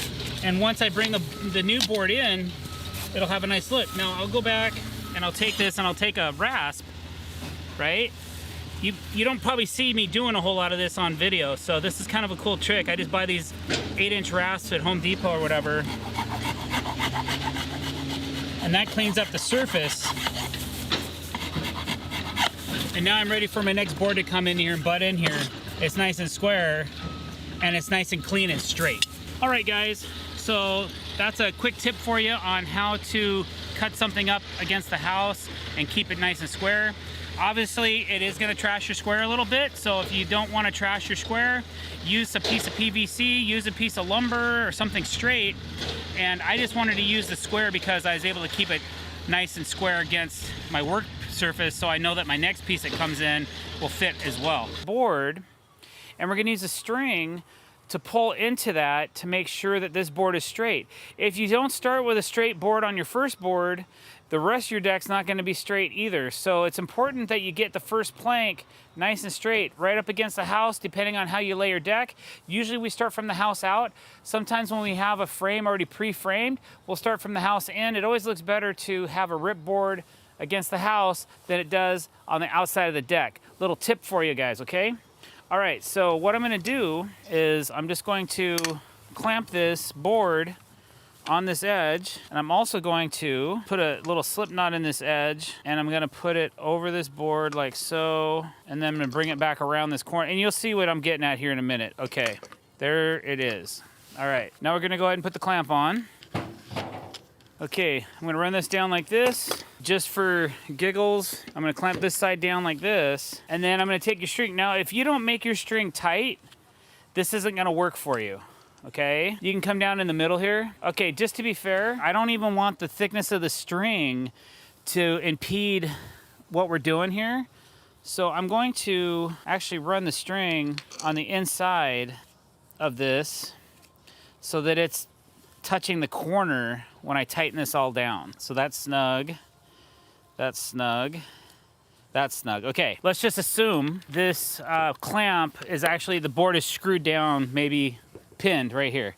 All right, the string, as you see, is on the inside of this slip knot.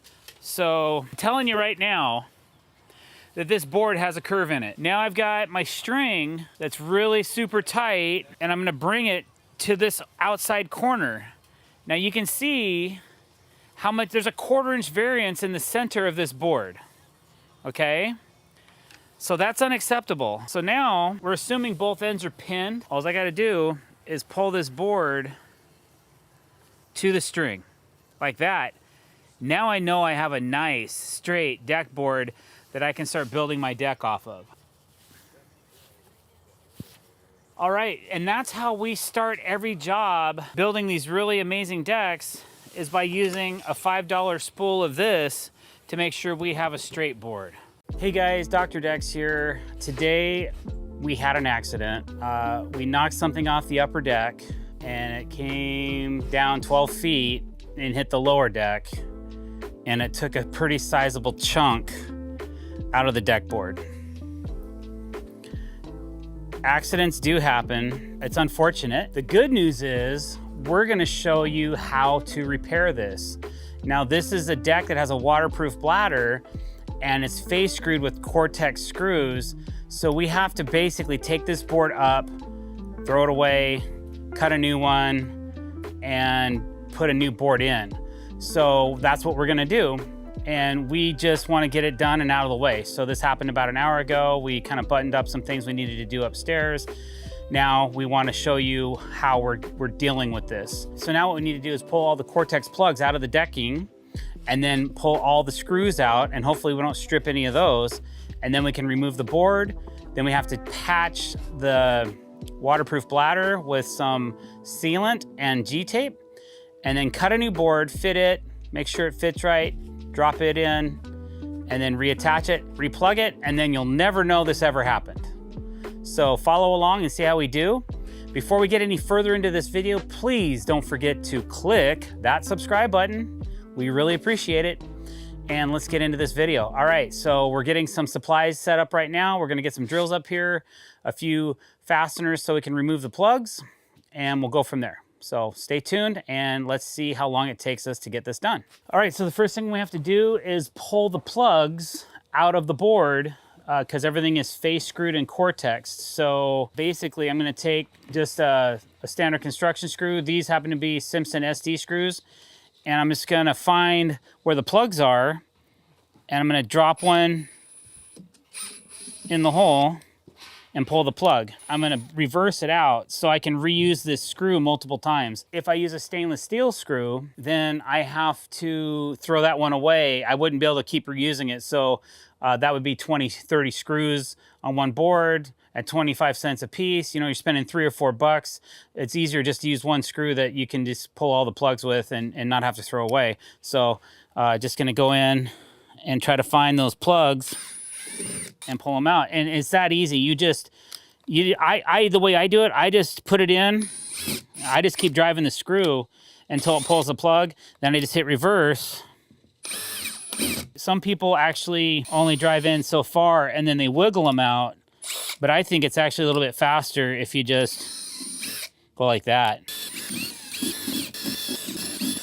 Now that I got all the plugs out, I'm gonna take a T20 bit and I'm gonna pull all the screws out of the deck board and hopefully not strip one of them and they all come out so I can just pull this board right out.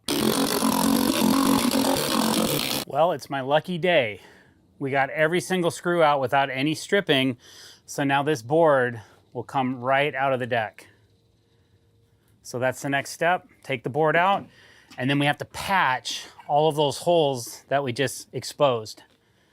So this will go down, and I will start sealing all those holes up. Because this is a waterproof bladder, if we don't take the time to seal these holes, we could cause a leak, which could potentially cost me thousands of dollars to repair. So it's very important that we go through and take the time to seal up all these exposed holes. So what I'm gonna do is I'm gonna take some Go through the roof sealant, black, fill all the holes. Then I'm gonna take pieces of G-tape and cover that sealant up. And then we'll put our new deck board in and screw it back down. And hopefully it looks just like it did before this damage happened. All right, so I've got some black Go through the roof. This works good for penetrations, anything that goes through something else. We don't necessarily do roofs, but we do waterproof decks. I'm just putting a little dab on top of each one of these old holes to seal them up. And then I'm gonna take a little bit of G-tape and just cover them all up. And then once we smash the new board in and put the new screws in, should be good to go. So there we go. Make sure that's clean. You don't need a whole lot.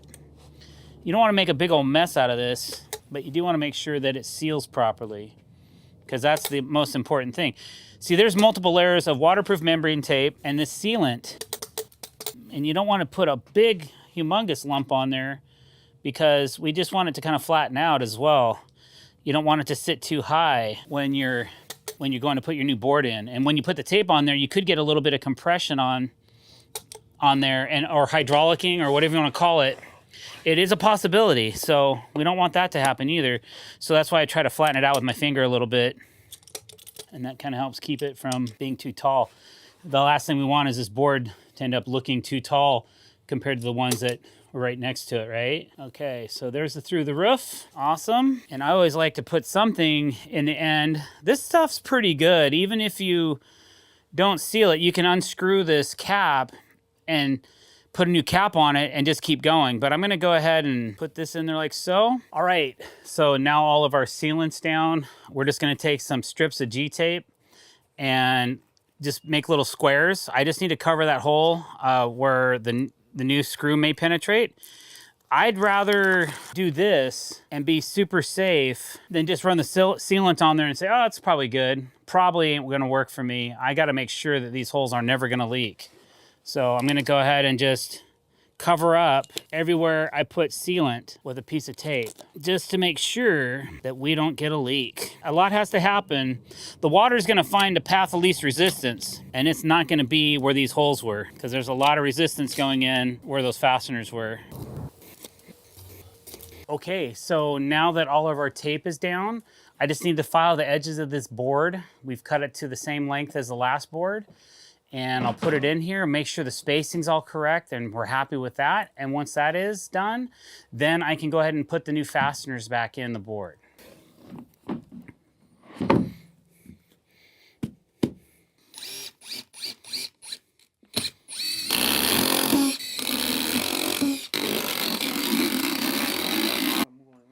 I think you should.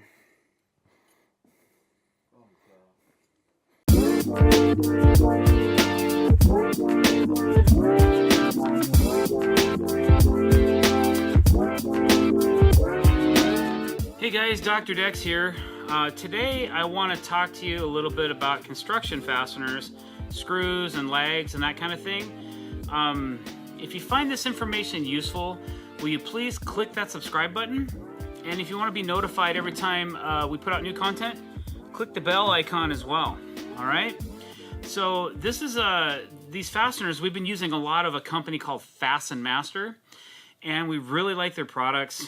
They have a really solid reputation. They meet all above and beyond all building code standards for their construction fasteners, and they also sell a line of screws that we use quite a bit as well. I don't have all of their products here today. I'm just going to show you the 4 most used products that we have in our trailer at all times. And I'm going to start with the Fasten Master Guard Dog screws. These are a 3.5 inch length. They come in multiple different lengths. It has a combo head in it. So it's like a Phillips and a square drive all in one. So you could use a Phillips, you can use a square drive bit, or they come with these special bits that you can use as well. All right, so obviously they fit right in the top of the screw. They work really well. They have a little bit of a grip on the bit, so they'll kind of hold themselves. They're not magnetic, but they still kind of hold up fairly well when you're using them. And we primarily use these type of screws in our construction where we might do a lot of different type of blocking, or we need to fasten something like a joist down to a beam, and we're usually using nails, but maybe we're temping something together. Sometimes I'll run these, and they have a corrosion resistance to them, so for CCA and pressure treated materials, not a problem. I've never had one snap. I have stripped a few heads. What I like to use, like I said before, was just a straight square drive. These bits are okay, but I find a little bit better if I use an impact rated #2 square drive bit. All right, so they have different lengths, I think from like 2 inches up to 3.5. So check out their Instagram account at FastenMasterPro. Okay, now I'm going to tell you a little bit about some of the heavy-duty construction fasteners. Some of these are vital to our industry, and they're vital to my business. If I hang a ledger on the side of a house and it falls off, I'm in big trouble. So I use a lot of this product right here. We use a ton of these. These are called ledger locks. This is their new flathead version of the ledger lock. It's a T40 bit star drive, and it has a little nub on the end that fits into, it's kind of a proprietary system. So, but you can still use a standard T40 in here. It's not going to affect anything. These bits work great as well. but you get a really great drive with this bit and this mating of this fastener. There's also a little bit of a cutting head on the underside of the fastener, so it helps dig into the lumber a little bit better. No pre-drilling is required on these. Sometimes we do pre-drill for in knots or things like that, but I use these religiously. I hang every ledger of every deck on every house with this brand, with this product. It has never failed me, and I doubt it will.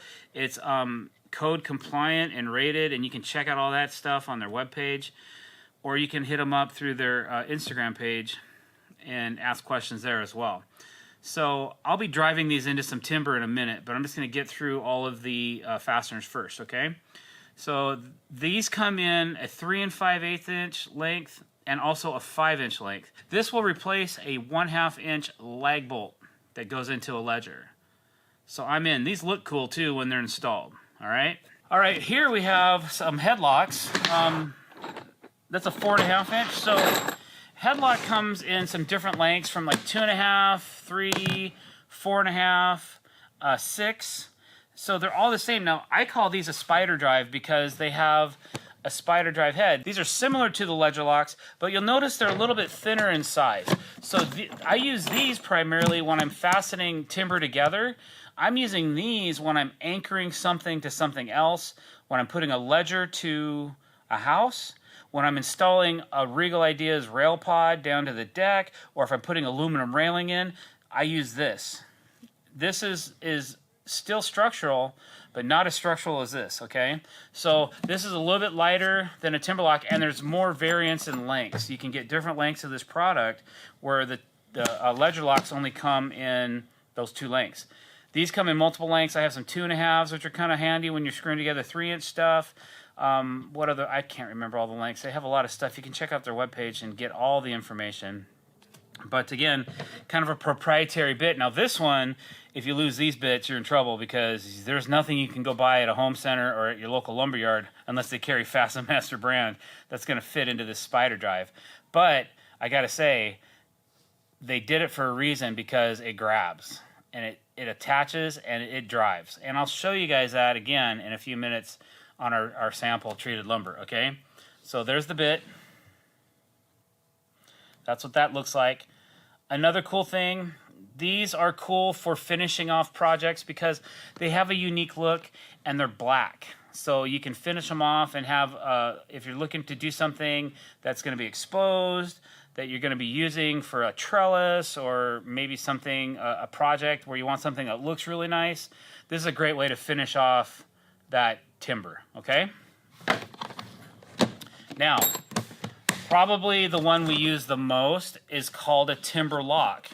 It has a 5/16 inch hex head as well. This is a 4-inch version. Here's the bit. Here's the screw. They go together like this. All right? So the reason I like these a lot is because if I had my choice to use either a screw, these have their time and place, yes. This is structural, this is not. So I can anchor something with this and know I'm getting a better bite and that it'll hold better and it's a little bit beefier. But sometimes you blow things apart when you're using big fasteners like this and we go down to a screw. It just depends on what the application is. But these timber locks we use a lot when we're assembling flat blocking, things where we're screwing like a flat block through a joist in, and we want some structural stability to that block. We'll use this product. Works very well for that. It's a minimal intrusion, so you're not creating a larger opening like, let's say, the ledger lock. Sometimes I use these to fasten things together too, but you can kind of see in comparison the size of the heads. All right, so that's kind of an explanation of what each product is. Again, this is also black. It can be used. I've had a lot of luck with these staying that color, that they don't bleed, and they look really good in finish work. So if you want to pre-drill, set the depth, that kind of thing, then this fastener might be the answer for you. So that's a quick explanation on the brand and about the product. A lot of local lumber yards can get this. I always order in bulk because you get a better price. I'm constantly using this stuff. Some of this stuff I know you can get at Home Depot in smaller packs, and sometimes they sell in the buckets as well. But I'm always ordering from my local lumberyard, and I'm always getting a bucket or 2 buckets or whatever I need. All right, so this is a Fasten Master 3.5-inch guard dog screw. I'm running into some pressure treated hemlock with a triple hammer, Metabo HPT triple hammer impact driver. So there you go. You can see how clean it cuts in, sits neatly into the timber. All right. So lickety splits, those go in pretty good. All right, so now I'm gonna take a Fasten Master ledger lock and the T40 bit, and I'm gonna run it. And every time I do this, I'm putting a new hole in the timber. I'm not running back into the same hole, okay? Nice and clean. Okay, now I'm gonna run a 4.5-inch Fasten Master headlock screw with the spider drive into pressure treated hemlock.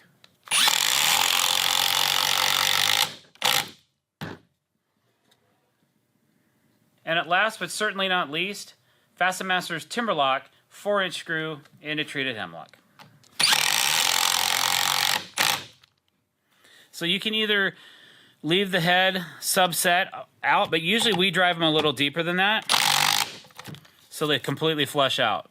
Hey guys, Dr. Decks here. Today I'm going to talk to you about face screwing your decking versus a hidden clip system. So if you get something out of this video, don't forget, click that subscribe button. All right, so I just have a little mock-up here of, this is just an old glulam beam, a scrap. One way to fasten down, and probably, in my opinion, the best way to fasten down a deck board to your frame is face screwing. So if you're gonna face screw your deck and you still want a hidden fasten look, we use an awful lot of a product called Cortex, made by a company called Fasten Master. They have a stainless steel Cortex kit. So it comes with a T20 stainless steel screw with a special driver bit, a T20 driver bit with a felt tip. The felt tip is a depth setting gauge, so it also sets your depth, but it also protects the decking with this felt collar that's around this as well.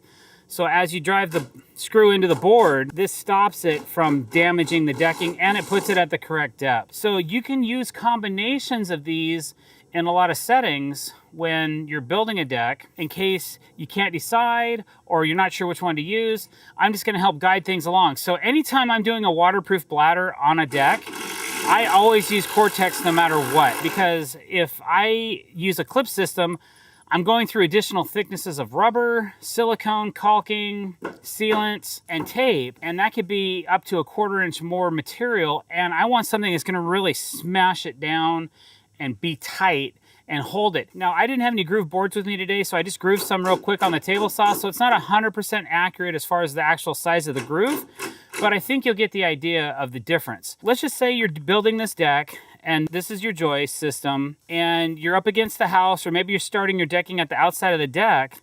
I'm gonna put my Cortex screws on the first starter board. No matter what, I'm gonna start it like this, because I can't put a clip up against the house. Now, they do make a couple of systems that do have that ability to put clips up against the house, but I'll be honest with you, if you just run these Cortex screws and then you run the matching plugs, especially in this AZEK decking, they're really impossible to see. You're not really gonna have an issue with the look. Okay, so the first board up against the house is done. Then I would come back and take these matching plugs and I put them in the top of the deck like this. And now I'll go grab a hammer and I'll show you what happens. So usually when we're using a lot of Cortex, we use a mallet, not just a hammer.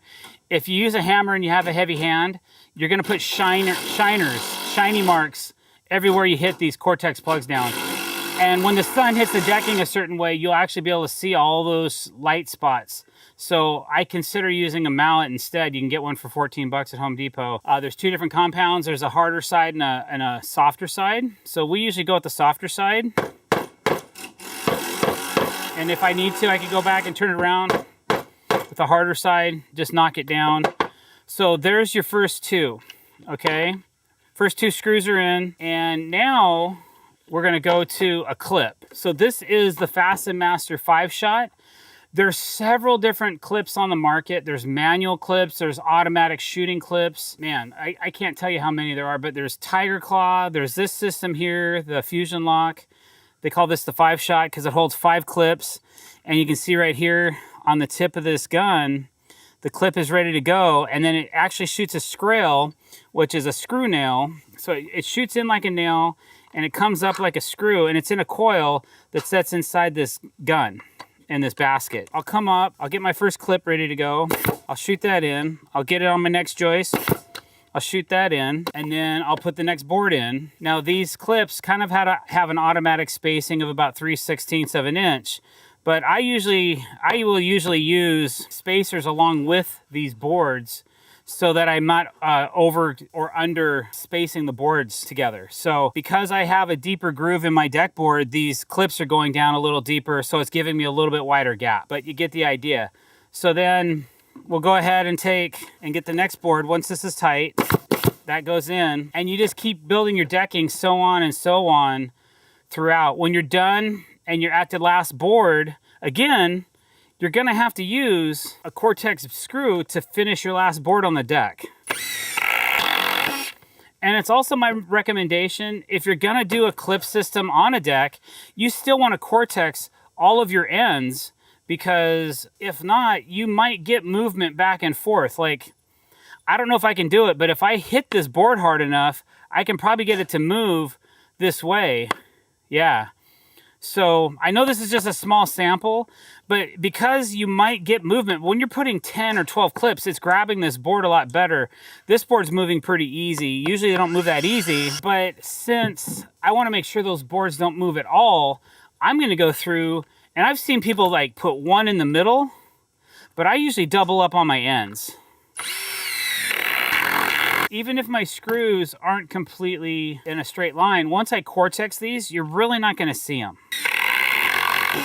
Okay, so now all my ends are pinned. Now I'm going to go ahead, and all these, you can see on the texture of the grain of these plugs, all the grains go in the same direction. So I want to make sure that I have these turned, the grain the right way, so that these all go in a similar direction. So I'm just going to tap them to get them started, and then go back and knock them in like so, and there you go. Now when you're standing 6 feet up or 5 feet up from this, you really don't see these cortex plugs. And on this particular project we're on today, we're going to be doing the whole deck in the cortex system, because like I said before, it is the absolute best way to fasten down a deck. I think it's better than doing any clip system. There's also a hand tool that Fasten Master makes for using if you don't have the gun and you want to do it this way, you can. It comes with screws and a bit, and it puts it at the correct depth, and it also snaps this off at the right time so that you can use these when you're closer to the house and the gun won't fit, or in certain situations where you have to use your hand tool. It basically does the same thing, where you just put it up against here, drop your screw in, drive this in, and then it snaps, and then this clips off, and then you have your fastener ready to go. So in my opinion, I've done it both ways. If I'm doing a big deck and I'm not using a bladder, then we'll probably run the 5-shot, the fusion lock, and then we'll still cortex every end of every board so that we know that those boards aren't moving back and forth. And then we'll speed up the installation process a little bit by not having to go back and put in all those plugs or as many screws. I know that in the future, Fasten Master's coming out with a collated system that will allow you to have all the screws that are going to be collated on a strip, and then it feeds through a gun, so it'll be very fast instead of having all these loose screws like I do in my hand, and we're not trying to feed them one at a time. You're just... So once that happens, the thing that I like about face screwing as well is I can lay 5 deck boards at one time. When I'm using a hidden fastener clip system, I'm usually only laying 1 board at a time when I'm doing this type of system. There's other systems out there that will allow me to also lay 5 deck boards at a time. I've also had some issues with some of the fasteners breaking or snapping, and then I've had to go back and fix those. I've never had to go back and fix a deck that has had stainless steel cortex on it. Hey guys, Dr. Decks here. Welcome to snowy Tacoma, Washington. Yay! Snow is not our favorite thing to work in. It just seems to ice up and kind of make things difficult to work around. But today I want to talk to you a little bit about our favorite types of hidden fasteners that we use to construct a deck. So it just so happens we're starting to lay decking today. So I have a deck board I'm ready to install, and we're going to go ahead and go through a couple of different products that we use to lock down our deck. Note, there are many types of hidden fasteners on the market, okay? I acknowledge this and I also admit it. This is not a video about all the different types of hidden fasteners on the market. This is a video about my favorite ones, okay? So basically I'm gonna show you two different fasteners today, and you've probably seen them in a lot of our videos, but I don't think I've ever really discussed just those two and why I like them so much. So if you like this video, don't forget to click that subscribe button, hit that bell icon to be notified when we're putting out new content. The first one, it's almost a given and a must for the type of decks that we build.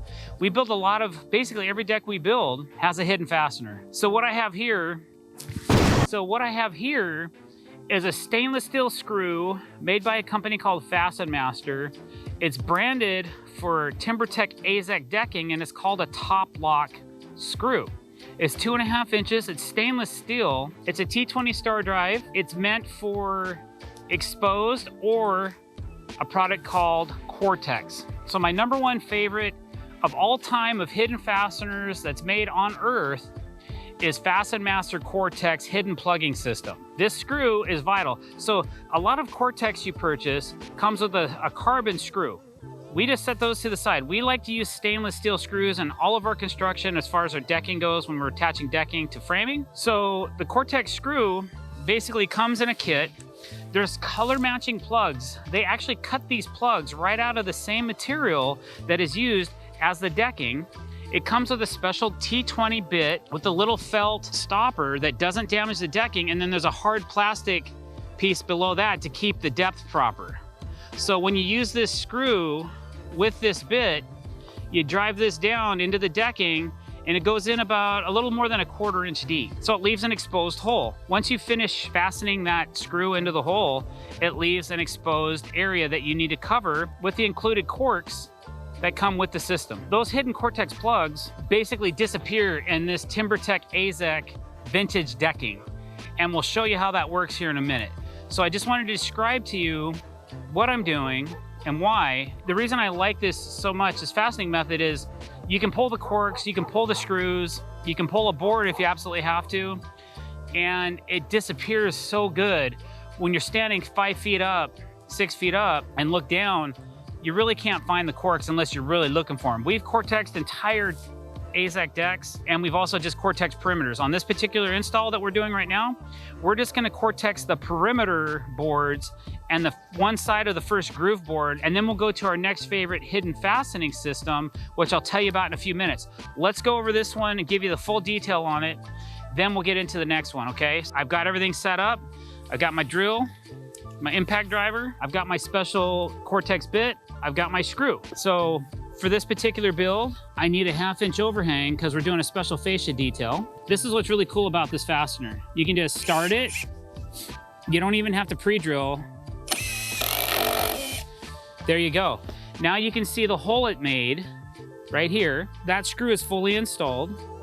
And now we're gonna, once we fully install all the screws, we'll go back and we'll plug them with the Cortex plugging system, and then that board will be fully installed. So what I'm gonna do now is I'm just gonna go through and give myself this 1/2 inch overhang I'm looking for, and then we'll get back into finishing up this system, and then we'll get into the next one. I'm gonna go about every 5 joists, 4 or 5 joists, make sure I'm a 1/2 inch overhang, and go ahead and drop a screw. That's gonna lock this board in place. I just wanna make sure that I don't forget I have this 1/2 inch overhang, and I need to be over 3/4 plus a half. So I have to be over 1.25 inches to get into the center of this outside rim joist, and I'm 1.25 inches plus. So I could come over 1/16. There we go. Now I should be at 1.25 inches. Man, look at that. Okay, and now I'll go over here. And the reason I'm not just doing every joist as I go, usually there's a little bit of sway or wave in this stuff. So I'm just doing every so often to kind of average this board at a 1/2 inch overhang. About 1.25 inches. And now I'm just gonna go to this far end and I'm gonna go ahead and lock this thing down. And that should give me a fairly good average of a 1/2 inch. Now I've got this board set. I have it a 1/2 inch away. Looks pretty straight. I'm gonna go ahead and lock all these down, and then we'll get into the cork in a minute. This particular board I'm installing is a perimeter board. So it's a different color than the rest of the decking, and it's prominent, which means I'm gonna use it to the outside of the deck, whereas the rest of these boards are gonna be on the inside, so I can put another perimeter board on the outside. So I'm just leaving this board long. So basically I'll cut it in later, okay? So it's just being roughed in, I suppose, would be a good term. Okay, so here we go. Now we're just gonna go through and go ahead and knock this out. If I was installing this board and you looked at it before we plug it, you'd be like, man, what's going on here? What's with the pepper, doctor? Once the plugs are in, you won't notice it. And this board will be very securely fastened, okay? So I'm just gonna keep going here. Okay, so now all the screws are installed on this deck board. All we have to do now is go back and cortex them. All right, so basically now we have the board installed, and it's time to start installing the cortex plugs. These plugs used to come in a bag, and they were very monotonous to pull one out, especially with gloves. To pull one out, put it in the hole, and hammer it in. I'll do one just to kind of show you what I'm getting at. So the one thing I love about the vintage mahogany or vintage AZEK, the vintage line, is the plugs match so well. We can actually showcase the grain, and I can actually put this plug and spin the grain so it matches the grain of the deck board. And then you get the plug in like that, and you install it, you hit it with a mallet, and it's installed. So that's all you see now that that's done. So what they've done lately is they've collated the plugs. They come on a strip now, which is really nice. So now as we gotta do, I just usually go down the plugs. Sometimes they're a little twisted, so I just make sure they're all nice and straight. Once I'm sure of that, this becomes very easy. You just line the plugs up to the hole, give it a light tap to get it to set, and then you can pound it in. So it's a lot quicker than doing the conventional loose plugs. Sometimes the guys will set a whole bunch at once, and then they'll go back and hammer them all in. It just kind of depends what you want to do with it. We'll basically go through and finish plugging that. And then there you go. That's your install on that board, and there's no face fastener showing. So pretty awesome. Okay, so now we have our next board that we're gonna be installing.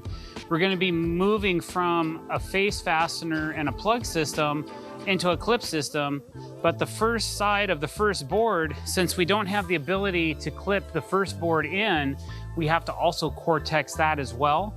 And then from there, we'll be able to run hidden fasteners for the rest of this section of the deck. So that's what I'm setting up now. I have my first board already cut square. I'm gonna let it overhang 1 inch, because that's the amount of space that I determined that I needed for that. Now that that's done, I just need to put a screw here. I don't really need to put a screw here, but I have to pin the ends of this first board in with a 3/16 inch gap. I have this board ready to go. I'll just load a few, and then I'll go ahead and install this, pin this board on this end with some face screws. So obviously we have the right color here for this cortex, and we also have this color as well, which is coastline. So dark hickory, coastline. We also have matching coastline plugs as well that we can use to plug this board as we go as well. All right, so now I have the back side of this board pinned with the cortex screws.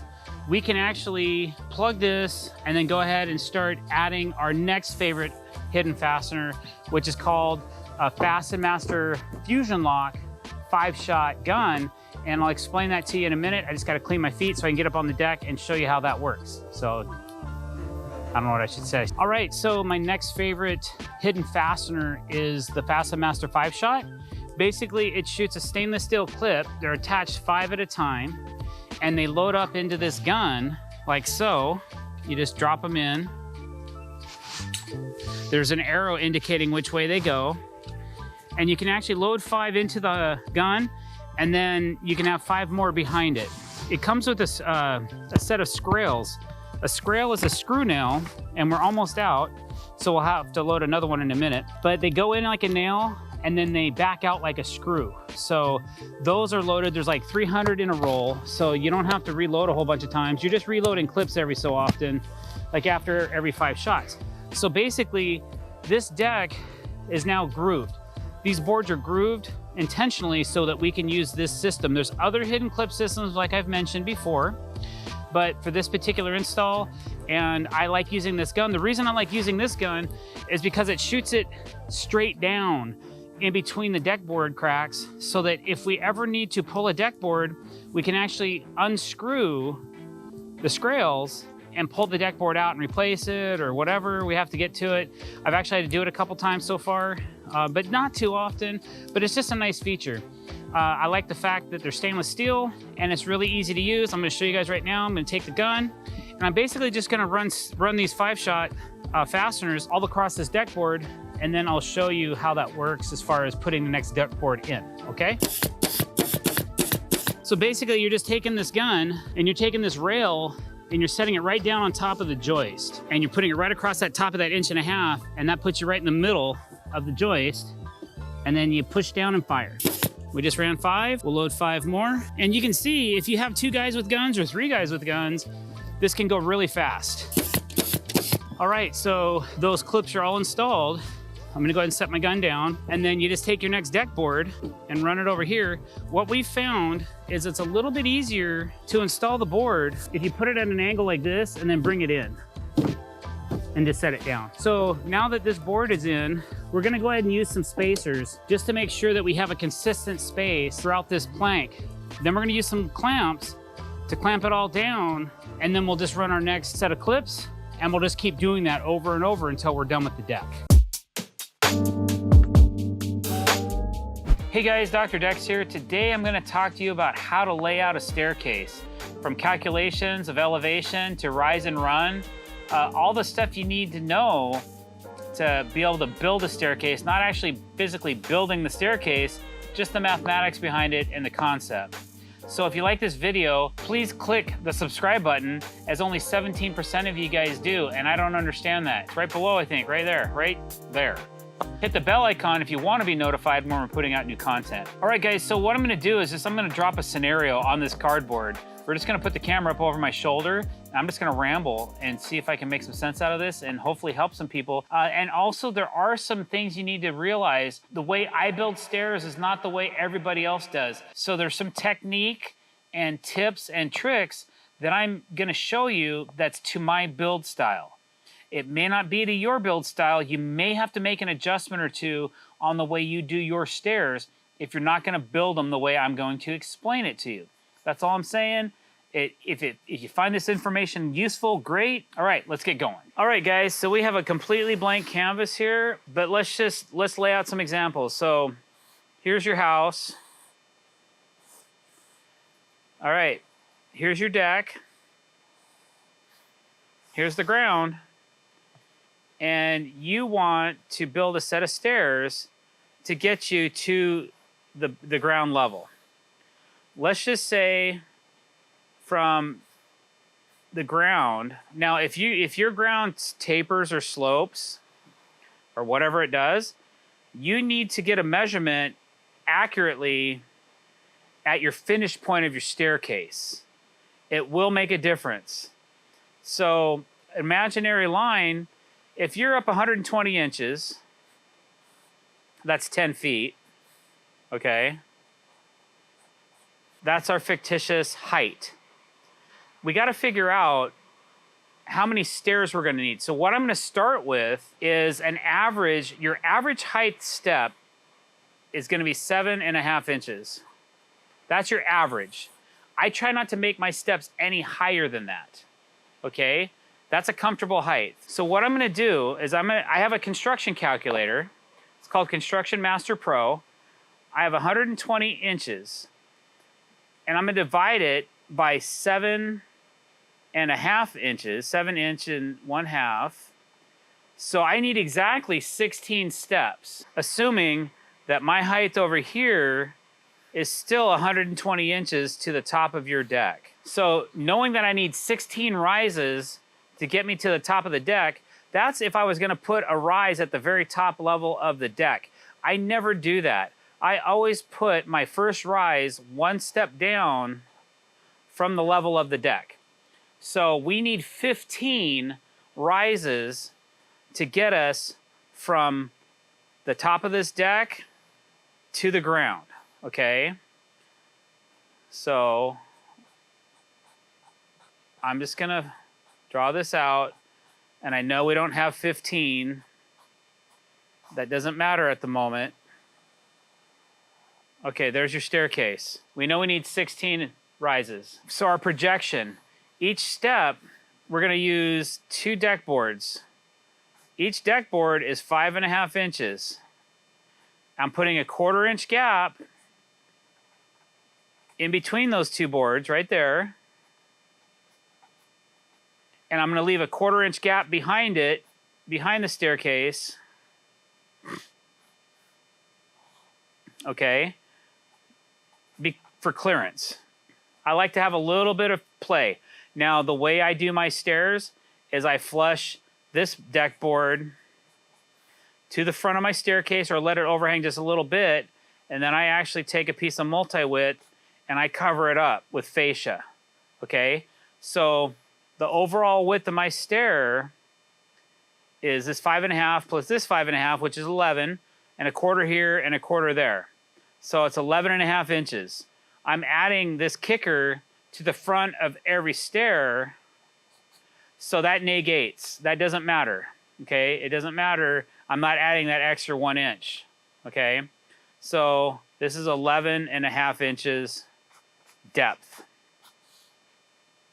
My rise. How do I figure out my rise? What's the overall height of each one of these right here, okay? So we take 120 inches, we divide it by 16 rises, and it gives us 7.5. Okay, now that just happened to work out that way. That's almost a perfect scenario. Let's say you're 109 inches tall instead of 120. Because this is gonna give us a funky number. 109 inches divided by, how many rises do we need? Let's figure that out first. 109 inches tall. Let's just say we have divided by 7 inch and 1/2 equals 14.53. So we need 14.5 steps, okay? So that's an oddball number. So we need to change our elevation of each step. Let's do this. Take 109 inches and divide it by 14 rises, gives us 7 13/16, which is a little over 7.5. So let's not do that. Let's try 109 inches divided by 15 equals 7.25. So at 109 inches, you're gonna have a 7.25 inch rise. Okay, now maybe if you want less of a rise than 7.25, you could take 109 inches and divide it by 16 rises, and that would give you 6 13/16, which is a very comfortable rise. That's about 6 3/4 of an inch or so. It's very close, or maybe 6 7/8, somewhere in there. Okay, let's go back. So hopefully that explains this scenario here. But right now, we're gonna go with this 120 inches. That's your layout for a 120 inch tall deck, and we know we need 15 steps, so we need 15 rises to get us to here. 15 rises gets us to right here, with each with a 7.5 inch rise. So if there's no decking on this deck, you put this down 7.5 inches. But if you have a deck board up here, from the top of your decking, depending on the thickness of your decking, would be 8.5 for a 1 inch thick decking material. Or if you have 1.5 inches, you gotta subtract that amount. Also, don't forget that down here, you gotta subtract the thickness of your decking as well, or else your bottom step is gonna be too tall. If I'm using 1 inch thick decking, then I'm gonna take and subtract 1 inch off the bottom jack, or stringer, excuse me. I've been corrected so many times. I call them stair jacks. A lot of people call them stair stringers. whatever. This is just really a mathematical layout of what we're doing here. So basically, we know our rise is, we have 15 of them. It's a 7.5 inch rise. And our run is 11.5 inches. 11.5 inch run. There you go. That's the formula. So that's what you need to know on that particular height. Hey guys, Dr. Decks here. Today we are getting close to finishing up on our current deck build, and we had a question about, Doctor, how are you attaching staircases to a deck? So we have two different staircases on this particular project, and I'm going to show you how we attach each one, and they are completely different techniques. So if you get something out of this video, or if you like what you see, don't forget to click that subscribe button. All right. So this particular staircase is actually a curved staircase. Stay tuned for a future video on this staircase build. We feel it's a really great feature, but it has a really unique set of circumstance for the way I had to attach it. So traditionally, a staircase, most staircases are built with stringers that are cut out to a particular rise and run. Well, this particular staircase, we built it on boxes and stacked the boxes on top of one another. And then we put beams underneath the boxes to connect to the staircase and to connect to the deck. We had to take those beams and put those at certain elevations. So the first thing I did was I took my very first box, a tapered box. Now this is, like I said, is a curved staircase, so they're not square boxes, they're actually tapered. One side was 11 inches, one side was 16.5 inches, and I actually fastened the box right to the beam of the deck at 7.25 inches down from the top of the deck. So I got kind of lucky because this particular project, I actually made this first box 1.5 inches wider because the outside rim joist hung out 1.5 inches past this beam. So if I extended my first box by 1.5 inches, then it would be flush to the outside of the deck.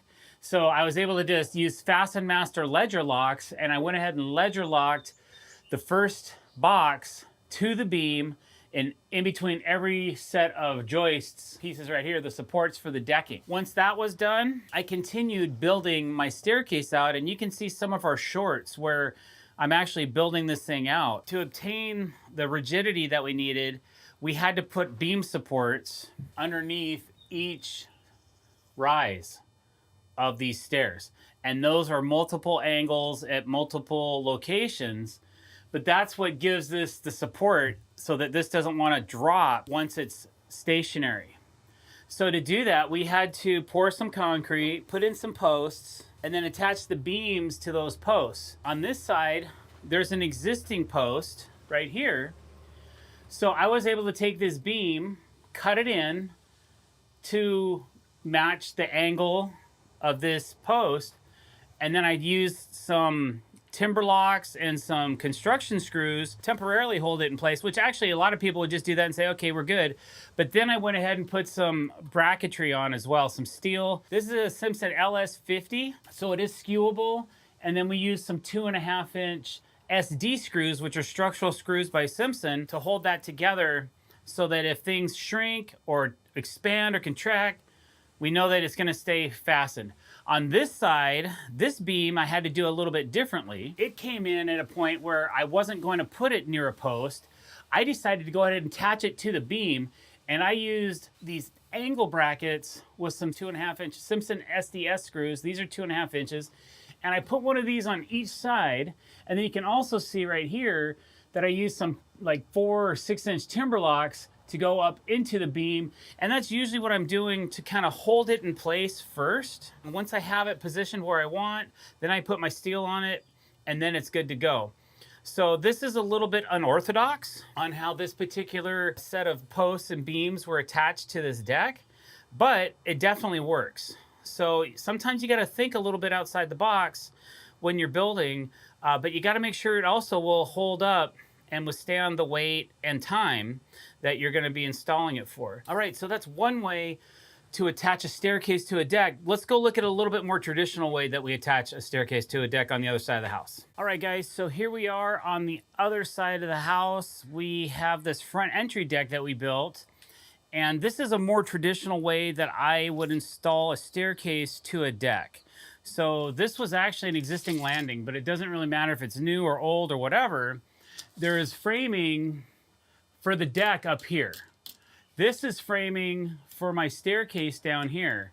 What you see here is a 4x6 block that goes from the top of the joist of the deck, and it comes down 7.5 inches, and then it comes down another 7.5 inches to the bottom of this support plate, which supports what I have is a full backing of support for my staircase, okay? So what I did here was I did through screws. I used 4-inch timber locks. I used 5 of them. They go through the joist into this block. Now I have a solid member that I can hang my staircase to, but since my staircase was all pre-made and all put together, I went ahead and put an 1.5 inch piece of material to the face of that 4x6 that I had, so it flushes out so that this board right here is in the same vertical plane as the joist up above. Now that gives me a flat surface. I can put my staircase higher or lower or wherever I want to put it, whatever I need, which again, all these rises are 7.25 throughout this entire project. Then once that was attached, I attached it also to this beam. This beam happened to be at the very edge of the deck. So I put this piece all the way into this beam, and then I put an L bracket. This is a Simpson L70Z with structural screws. I have one over here. I have one on the other side as well.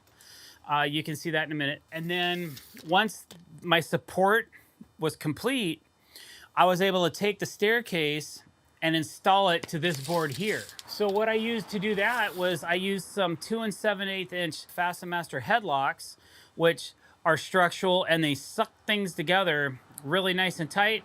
So I went ahead and doubled those up in every bay that I had available, and that really locked the staircase to the existing deck. That's another way that you can actually fasten things. Sometimes we use a beam like this beam right here. It goes all the way to the end of the deck. So I was able to run some 6-inch fasteners through my framing of my staircase into there. But even though I had those in there, I still went ahead and put a little bit of steel on there because building inspectors like to see that kind of stuff. They sometimes will accept, if it's on your plans and the plans are accepted that way as drawn, they'll accept it. But if you say staircase will be attached with blah, blah, blah, you better have that blah, blah, blah on the deck for inspection, or else you may not get a final. This again is a more traditional way that we attach a staircase. There are several other ways to do it, but that's how I do it. Hey guys, I want to take you through how I lay out deck railing posts. It can be kind of confusing at times if you've never done it before, or slightly intimidating. Today we're doing a fascia mount post, so I'm going to run you through. I haven't done it yet. I have one post mounted just as an end post where I figured out where that needed to go. So now I'm going to take you through the entire process of how I figured that out, and that way the next time you're doing this, or you can apply this to other things in your life as well, you might be able to have a really nice equal way to do it, and a quicker way than maybe you've tried to figure it out in the past. So the first thing I did was I drew a diagram of where I needed all my posts to go. And for this tutorial, we're just gonna do this straight run right here.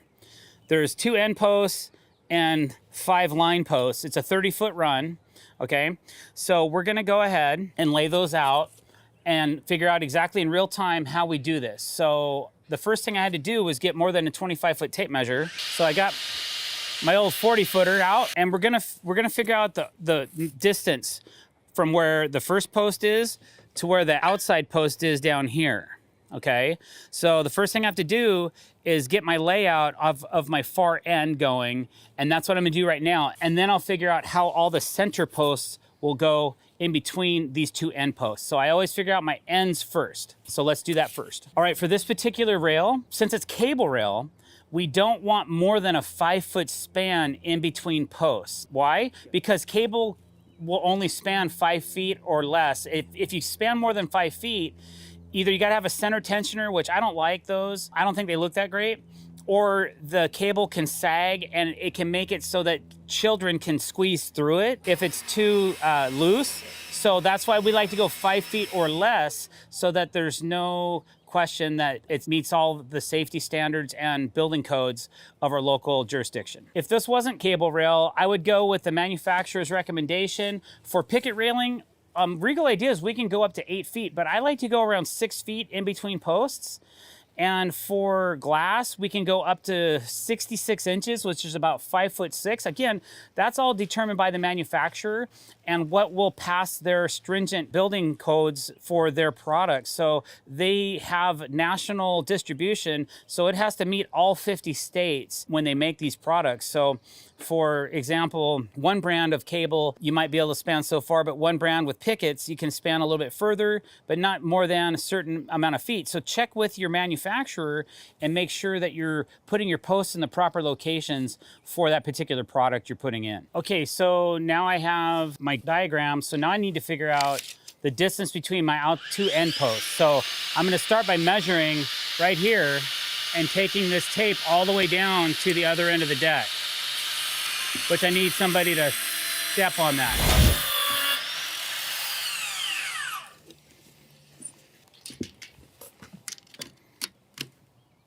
Okay. So now I know that my first post, here's my end post right here, it's gonna be 3.5 inches off the corner of this deck. Okay. So I'm gonna put a mark at 3.5 inches right here. That's the outside of this post. But when you measure, when you're trying to measure this out, I'm measuring from the left side of the post to the left side of the post. So this is the right side of the post, not the left side of the post. My post is 2 3/8 of an inch. I'm gonna burn an inch and measure 2 3/8. So I'm gonna go 3 3/8 right there. So there's my mark. And because I'm doing a fascia mount and I need to shave this material back a little bit, I'm gonna put all my marks on the outside of the deck board so that I don't have any marks up here, because I'd have to erase them, unfortunately, because I don't have any way to cover it. So I'm just gonna mark to the outside so I don't have to do that. Okay, I have 352.5 inches. That's why I pulled out a 40-foot tape, because my 25-footer wouldn't give me that measurement easily. So I'm 352.5. 352.5, okay. So now what I'm gonna do, so I'm gonna go to my construction calculator. I have 352 inches and a half. So 352 inch and 1/2 divided by how many gaps there are in this system, in this row. How many gaps there are in this run? I have 1, 2, 3, 4, 5, 6 gaps. So I have to take 352.5 inches and divide it by 6 gaps, and that gives me 58 3/4. So that's the magic number. 58 3/4 inches is the gap I need in between each one of these posts. So now I'm gonna take that, I'm gonna go back over here, and I'm gonna measure. Oh, I already lost it on my calculator, that's okay. 58 inch, that's why I wrote it down, 3/4 plus. So first thing I'm gonna do is find 58 3/4, and I'm gonna mark that out right here. There's 58 3/4, I'm gonna put an X on it. The mark is on the left side of the post. So I'm marking to the right where the post needs to go. Okay, so I got 58 3/4. I'm gonna hit plus, and I'm gonna hit equals, and it's gonna add another 58 3/4 to that measurement. So it's 117.5. There's 117.5, put an X. Hit equals, 176 1/4, right there, put an X. Hey, look, we're gonna cover up one of our seams. Cool, hit equals again, 235. Come over to 235, mark it, put an X, hit equals, 293 3/4, 293 3/4. Right there, X. And then just for giggles, let's just hit equals one more time. 352.5. Look at that. 352.5 right there. X. Okay, that's how I figure out how to gap equally all of my posts. That way, when I install these, I know that there's gonna be an equal amount of space between each post, all the way from the run, from one end to the other. I think that's an accurate way. I've been doing this for 30 years, and it's one of the most accurate ways I figured out, just working from left to right, just like you're reading a book. and figuring things out will get you there. Hey guys, Dr. Dex here. Today we are installing some TimberTech classic composite rail kits, and I thought it might be cool to show you the entire process and how we do it. So if you do like this video,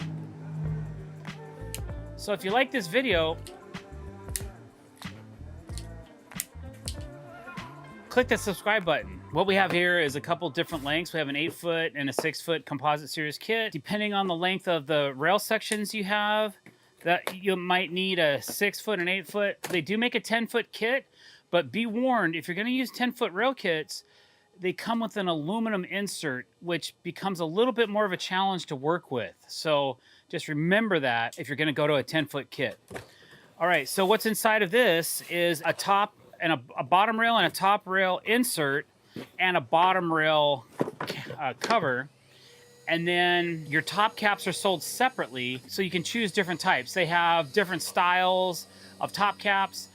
For this particular project, we used an AZEK top cap. I forget what it's called. We'll get into that later when we get to cut it. For now, we're just gonna put together an 8-foot kit, and we're gonna start by cutting some rails down. I already got the measurements, and then we're gonna assemble the balusters over on a table and just and show you the layout and everything that has to do with building this rail system. The post sleeves are already installed, and we're gonna be butting into the house in some sections and into some wrapped posts that we have already done. So let's get going. We're gonna get this 8-foot rail kit going, and we'll get over the chop saw and start cutting it. All right, so the first thing we have to do is cut the bottom support rail to length, which is right here.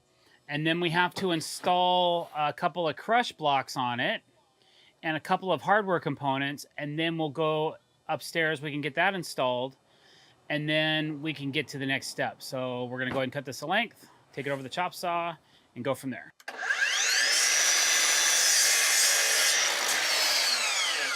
All right, so the first thing we're gonna do is we have to install a couple crush blocks and a couple of mounting brackets to the rail. So TimberTech recommends you use a 7/64 pre-drill bit, but I have these smart bits that are very close to that in size.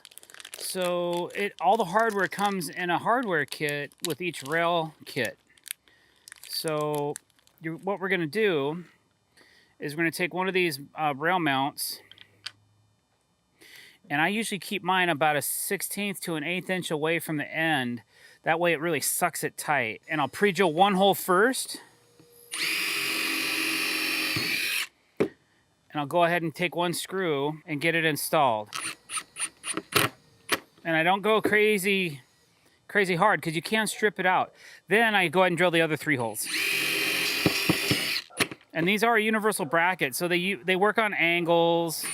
Now this particular rail is a support rail, so it gets covered by another rail section. It's not gonna be seen. I'm gonna flip this around and get the other one on. So there's 4 screws per mounting bracket. So our mounting brackets are mounted to our support rail.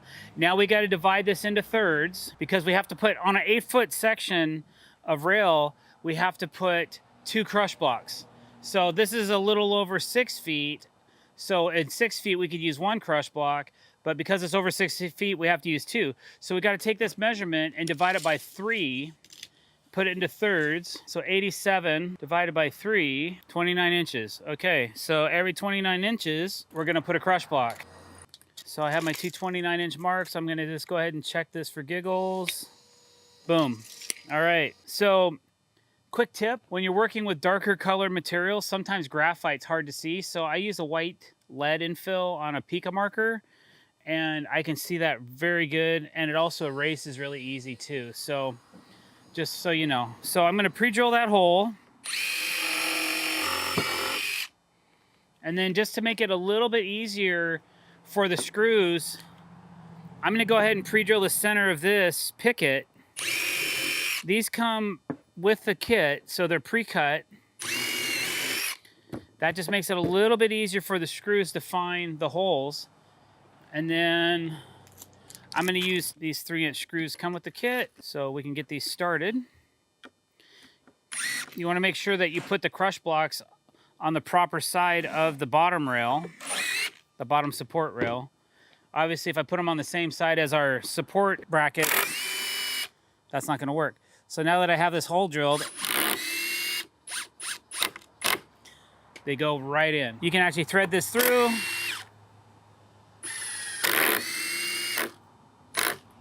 All right, crush blocks are installed. So now this bottom support rail can go upstairs and be installed on the house and on the post. We already have a bottom bracket installed onto the post and on the house. So this bottom support rail is gonna sit on those bottom brackets. Then we can pre-drill and screw in these 4 screws and get this thing mounted. So let's go do that. All right, so here's our bottom rail, and we have these brackets that we've pre-attached to the post. There's a template that you can use that TimberTech provides you with, but we couldn't use that really for these. We had to just take some measurements. So now that that's done, we take our bottom rail, our bottom support rail, and we make sure it fits fairly snug. Now we're gonna pre-drill through these 2 holes and add 2 3-inch screws to each side.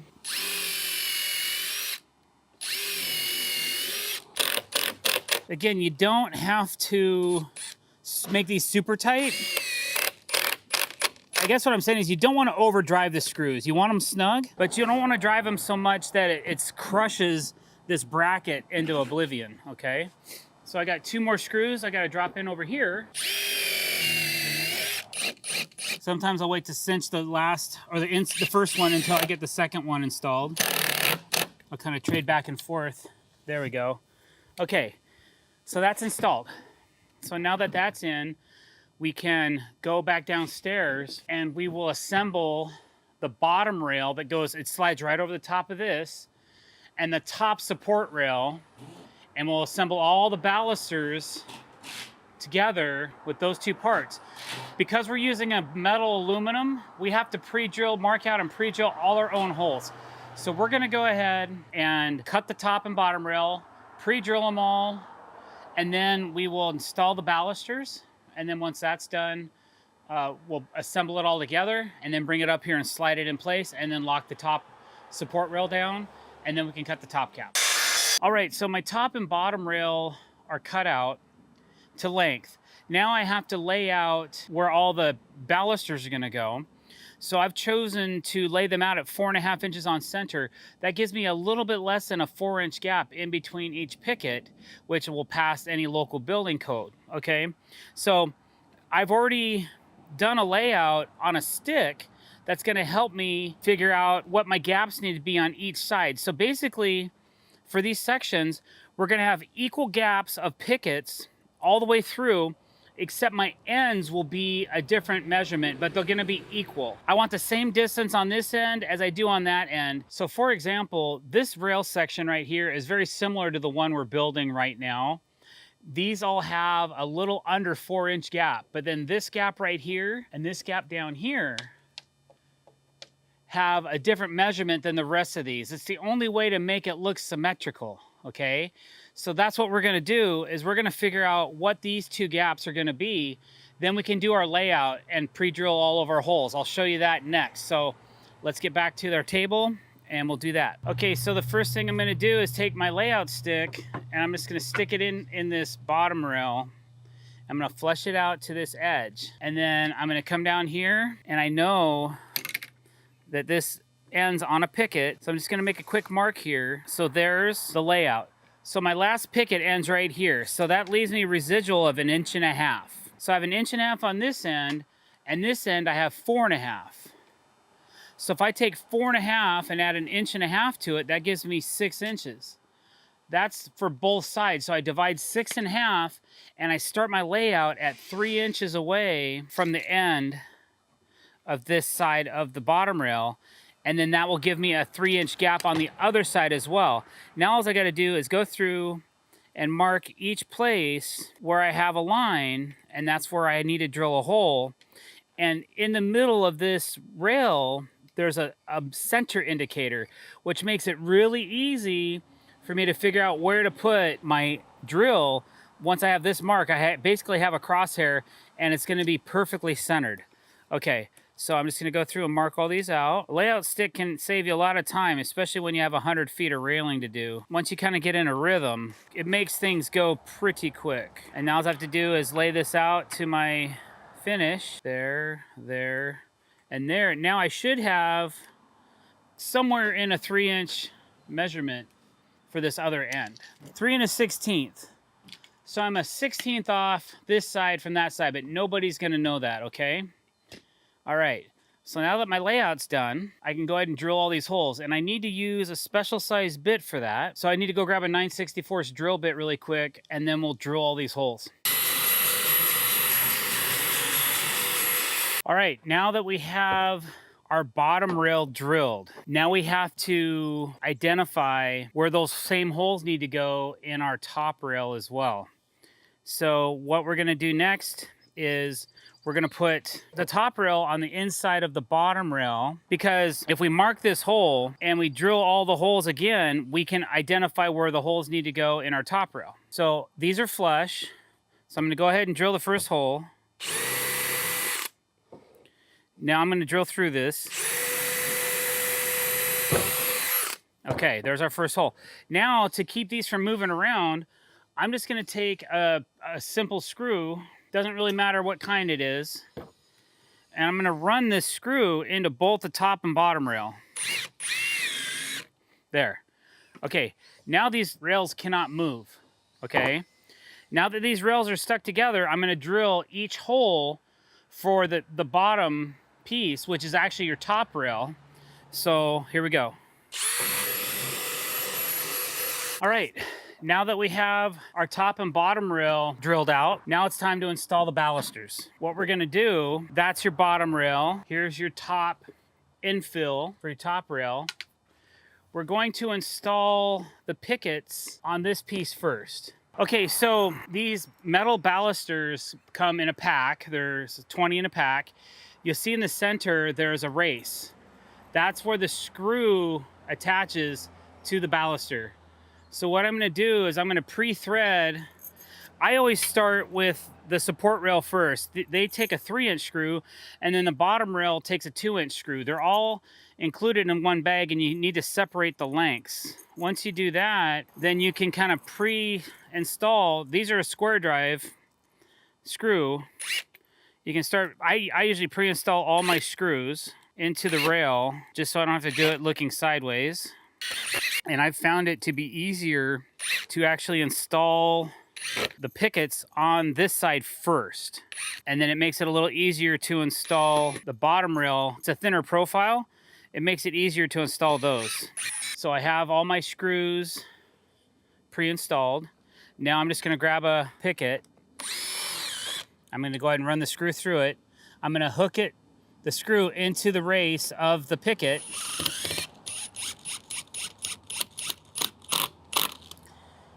And go ahead and tighten it up.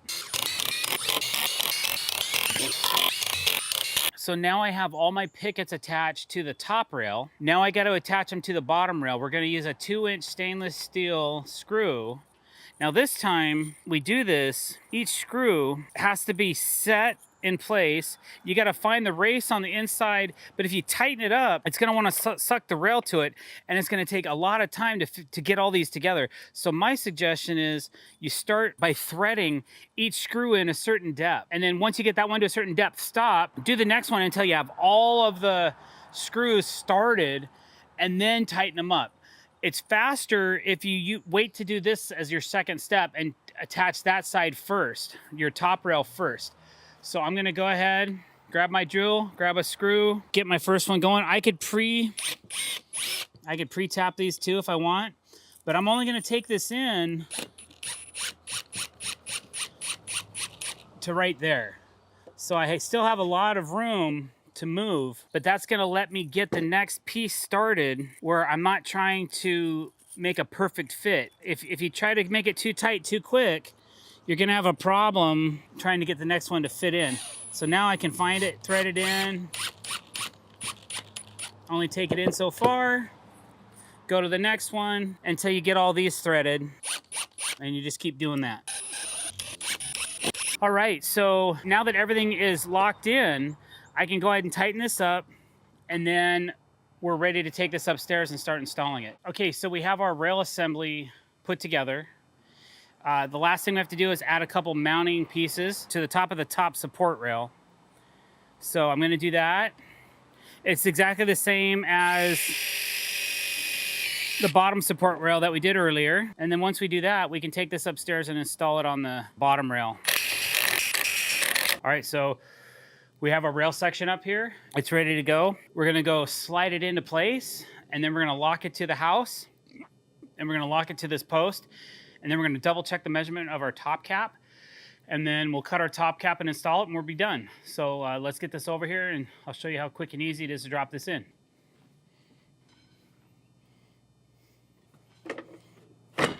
Okay, now that that's in, we just wanna make sure that we're plumb, fairly level, and then we can pre-drill and install this top rail with the brackets we installed on top of the support rail. Then we can double check our length and get our top rail cut and installed. So sometimes I'll take a scrap piece of the top cap, and this is the top cap profile we're using for this particular build. And I'll make sure that when I put it on here, that I have a nice fit, that it's gonna look good, so on and so forth. And then I may grab a torpedo level and just double check and make sure I'm plumb, or that at least I have the proper level direction I wanna go. So I'm a little out of level here, so I'm gonna go ahead and knock this rail this way a little bit into level. But I also wanna make sure that my top cap's not hanging out the back side of the post. And I still got a little bit of room to play. So if I need to move it, it's pretty close. I could knock it over just a little bit more. That's money right there. So I like that.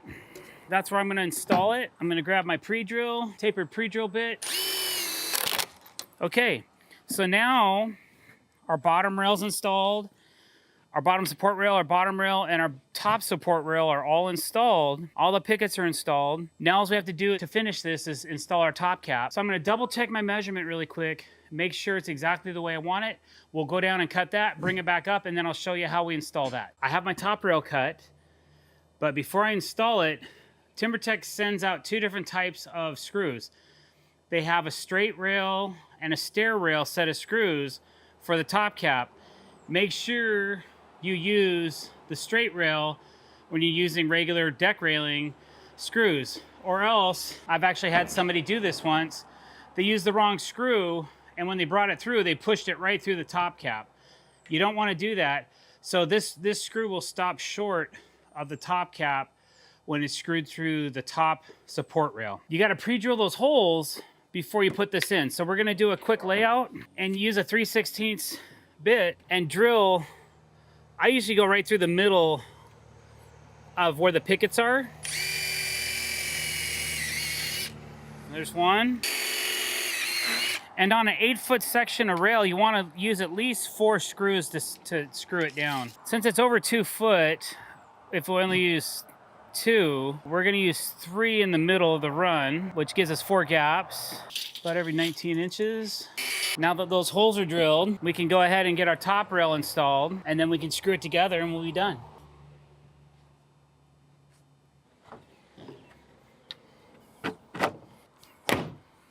All right, that's nice and tight. Sometimes when I'm running the screws from the underside of the top support rail into the top cap, I like to use a clamp with some protection, like these rubber surfaces are nice, and I'll just put it like right here. That way the screw doesn't push up on the rail when I'm installing it. All right, guys, there you go. That's one section, an 8-foot section of TimberTech Radiance rail installed with a Premier top cap. These 5 picket railing mistakes are so common, I see them on almost every single deck demolition that we do. After over 30 years in the business, I'm tired of seeing people waste time and money over and over making the same mistakes all the time. All right, guys, so I'm gonna do a little visual because the first thing that I see wrong quite often is actual spacing of railing panels. So to get that right, it takes a little bit of pre-planning. Now you can do that with a pencil and a piece of paper. Mathematically, this one's a little bit different because we have pre-existing posts in the deck. okay? So for this particular part of the project that we're on, this rail section here is gonna have a post, one in the middle, and one over here. And we're gonna be attaching our railing right to the posts. So it's really not that difficult to figure out the spacing, but it still needs to be thought of. And if you do it wrong, your sections of railing aren't gonna be equal, and then your pickets won't lay out equally either. Just as an example, here's our post over here. Here's our post over here. We know that we're gonna add one rail post in the middle. So that's a pretty easy figure. We just make sure that from post to post, not to base plate, because we're using an aluminum, Regal Ideas aluminum picket railing. That's what we're using for this build, okay? So we just wanna make sure that the distance between posts are the same length. It's gonna be close to 8 feet. What's cool about Regal Ideas picket railing is it'll span 8 feet because it all locks together. The pickets interlock to the top rail and the bottom rail, which happen to be the sponsors of this video, by the way. Thank you, Regal Ideas. Let's say these posts weren't here, and we had a deck rail post here, and a deck rail post here, and one here, and one here. Now we have 3 equal spaces. How do you figure that out? What I do, from this point, what you wanna do is figure out where this post goes and where this post goes, and commit to those 2 spaces. Then I take this measurement from the left side, like you're reading a book, okay? Like you're reading a book. So you're going left to right, okay? You're gonna read the left side of this base plate and the left side of this base plate. And let's say that's just 189 inches. I just pulled that out of the earth. So we're gonna go to our construction calculator, and we're gonna take 189 inches, and you wanna divide that by how many rail gaps you have. So it doesn't matter how many posts you have, you gotta figure out how many rail sections are gonna be in that run. That's how you figure this out. So I have 3 sections of railing, okay? So I wanna divide 189 divided by 3. 189 inches divided by 3 equals 63 inches. So each one of these would be 63 inches. And that's gonna be from base plate to base plate and base plate to base plate of the left side, because we're reading from left to right. So if you measure from this base plate, 63 inches, that's where the next base plate edge is. The left side edge of your base plate goes there. Then you measure another 63 and lay this one out, and you measure another 63 and measure this one out. Then, just for safety, okay, I know for a fact, like, that works for me. I don't know if that's gonna work for you, but it works for me every single time. But if you're not sure, because if you mess this up, it really ruins things for you. It can really ruin things for you, especially if you have to put one extra picket in one rail section. And if you're OCD like me and you're sitting down on your deck and you got one rail section with one extra picket, it'll drive me berserk for the rest of my life, like every time I go out and sit on my deck. So I gotta make sure that these 3 sections are equally spaced. Also, it helps when you're putting in your pickets and you're trying to do the end spacing so that everything's equal, that each section has about the same space between the post and the first picket and the last picket. So everything is equal spaced, okay? We'll get into that later in this video. If you wanna make sure, mock up this section and then measure in between your posts and make sure whatever distance you have in between your posts, it's gonna be like 2 inches extra, so it'll be around 65 inches from post to post. So go back through and just make sure everything's 65 or close to it. So if you're 63 from the left, from your post section here to your post section here, in between those is probably gonna be about 65 inches. I don't know, I'm just guessing, guys, but just make sure all 3 sections are within 1/4 inch and you'll be cool. So that's one thing that I've seen. I've torn down more modern railing, and I can't believe some of the mistakes I've seen that people make when they're installing railing. So that's just one thing that to think about, is have really good spacing on all of your posts. Cool, so we know where our post needs to go.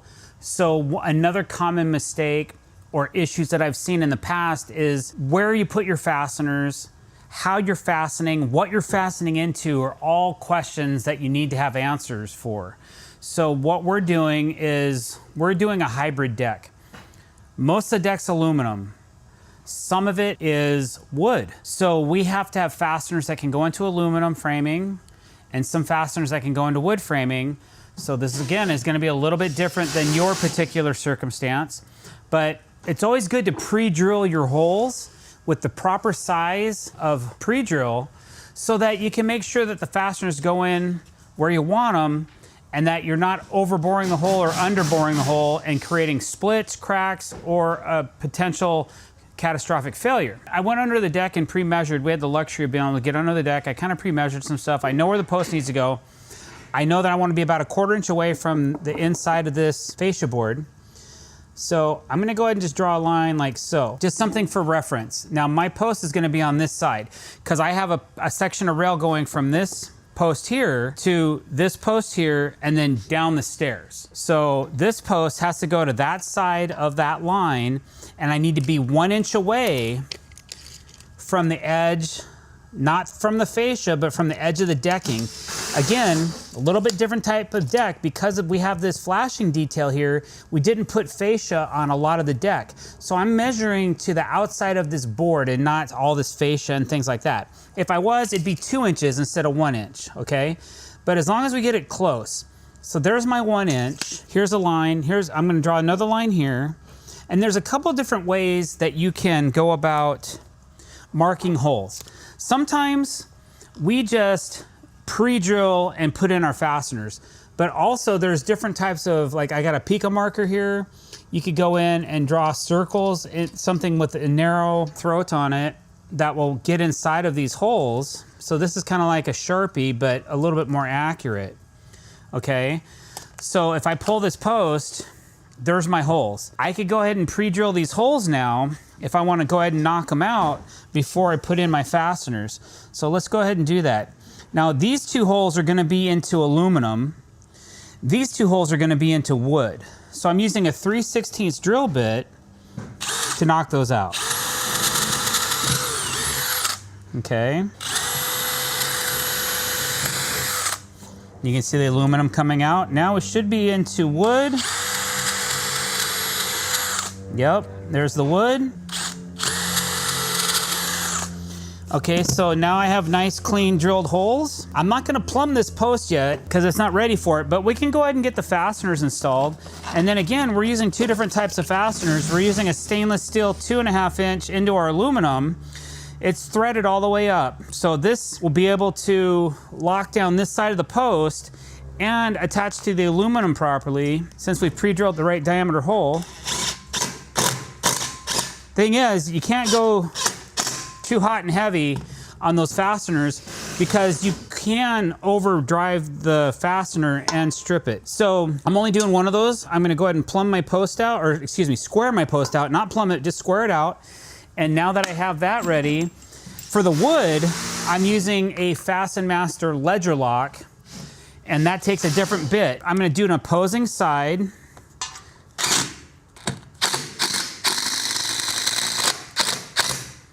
And I'm just gonna make them snug. I'm not gonna overdrive them. I'm not gonna go gunga din on them. Notice I'm using an extension. That helps keep the drill off the post while we're driving them, the fasteners in. And then I'll put this one in. And again, I'm not going crazy. That post is really installed well.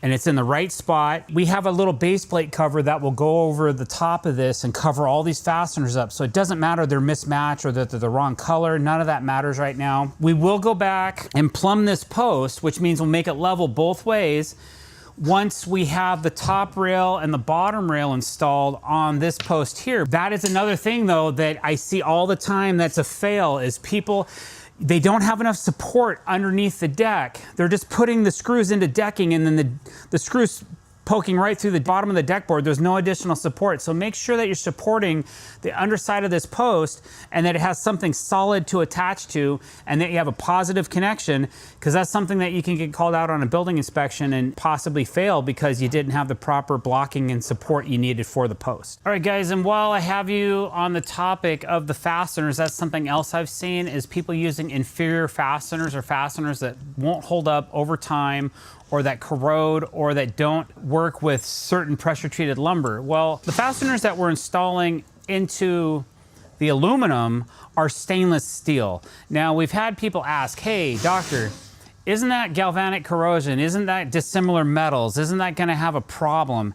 Well, these are high quality stainless steel fasteners.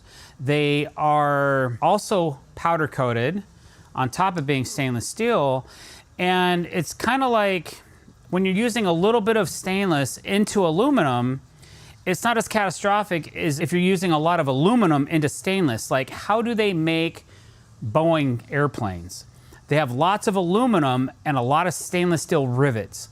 All those stainless steel rivets are holding the plane together, but there's no galvanic corrosion on an airplane wing. So we're using 2 fasteners that are stainless steel, and yes, it's an aluminum post that's powder coated. It's going to a frame that's powder coated. We've drilled a hole through the frame, so we've exposed the aluminum, and we're putting in a stainless steel fastener, but it's not going to have a reaction, at least anytime soon, for the next 50 years. So I'm confident that that's gonna work. For the other 2 fasteners, we're using a product called a ledger lock, which is actually designed to attach a fastener to the ledger of a house.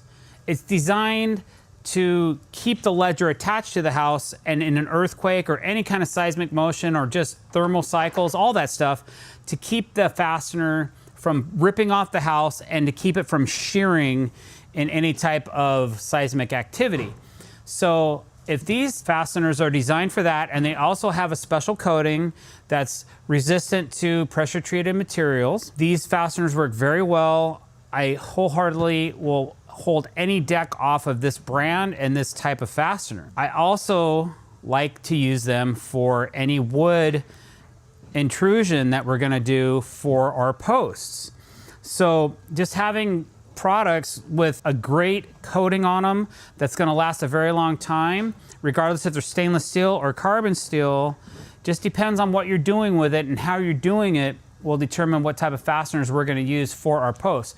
But make sure that you're using something that has good corrosion resistance, especially if you're in a marine environment or something like that. Probably go all stainless steel, but in this particular install, this is what we're using. All right, so the last 2 topics we have about picket railing are both visual and audio. So one has to do with being loose. Loose pickets in certain metal railing systems vibrate. Like when kids are running on the deck and different things, they rattle. So one thing I like about the Regal Ideas system is they have patented an interlocking picket system that locks into the top rail and the bottom rail of the picket railing. So if you see this groove right here, there's a matching mating groove on the inside of the top rail and the inside of the bottom rail. And when these lock together, you can kind of feel it up in there. And then when these pickets go in, they lock into that. So that keeps these from vibrating. Even if the picket spacers, which we'll put in after this, are loose, it keeps the sound down because everything is kind of set together. That is a kind of an important factor. So we have this short little section of rail, and we only need 3 pickets for it, okay?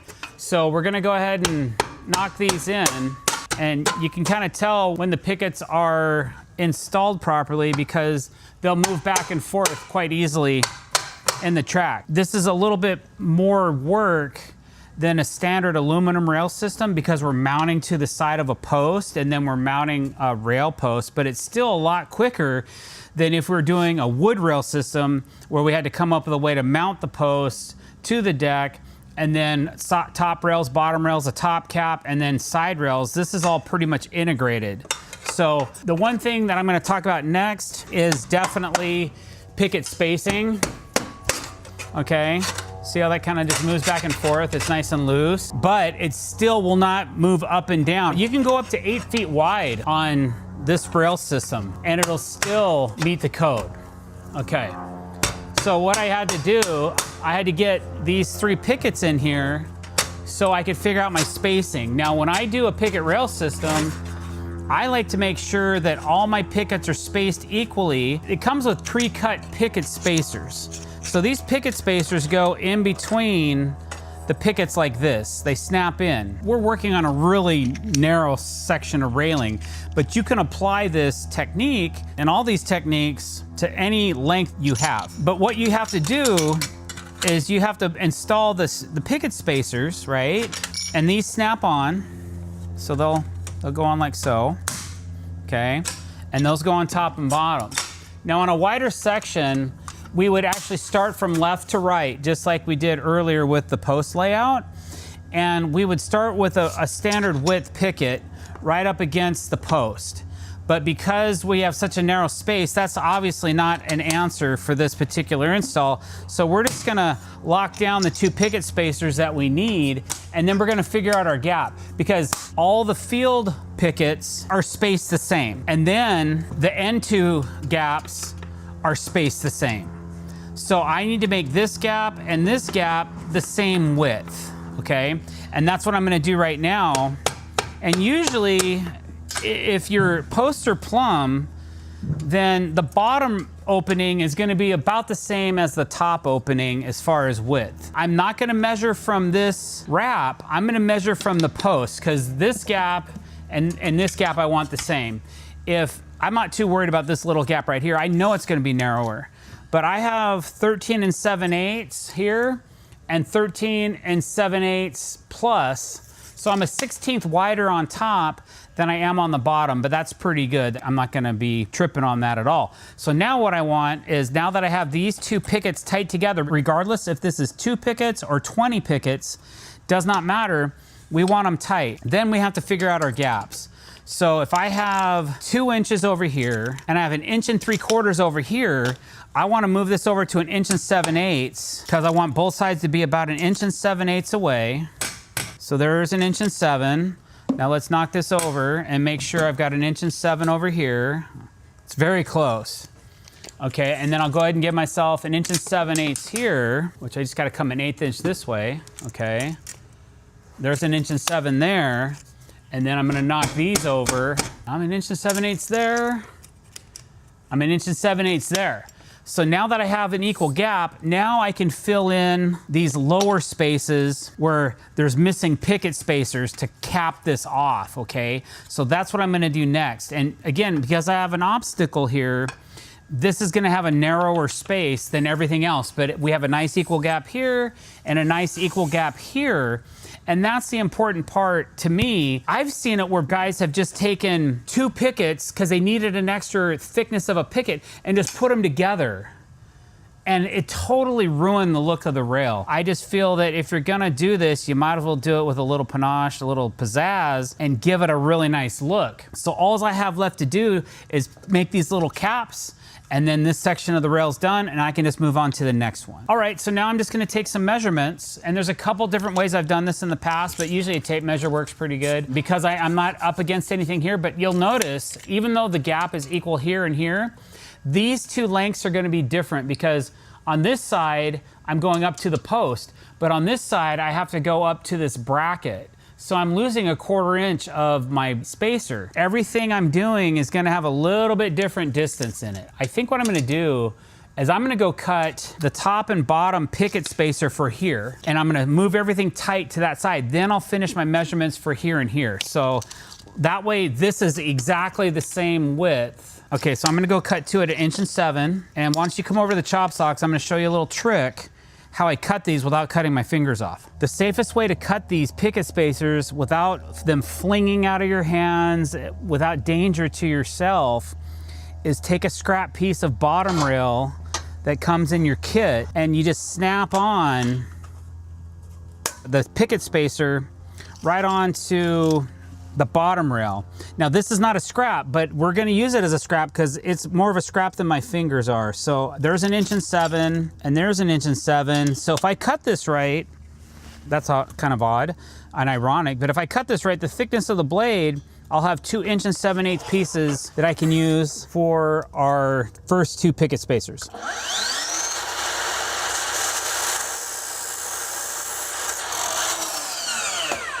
Okay.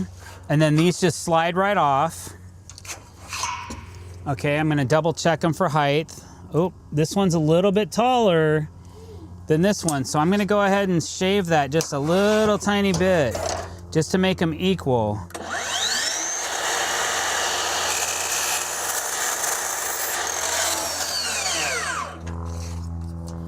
Okay, now they're pretty close.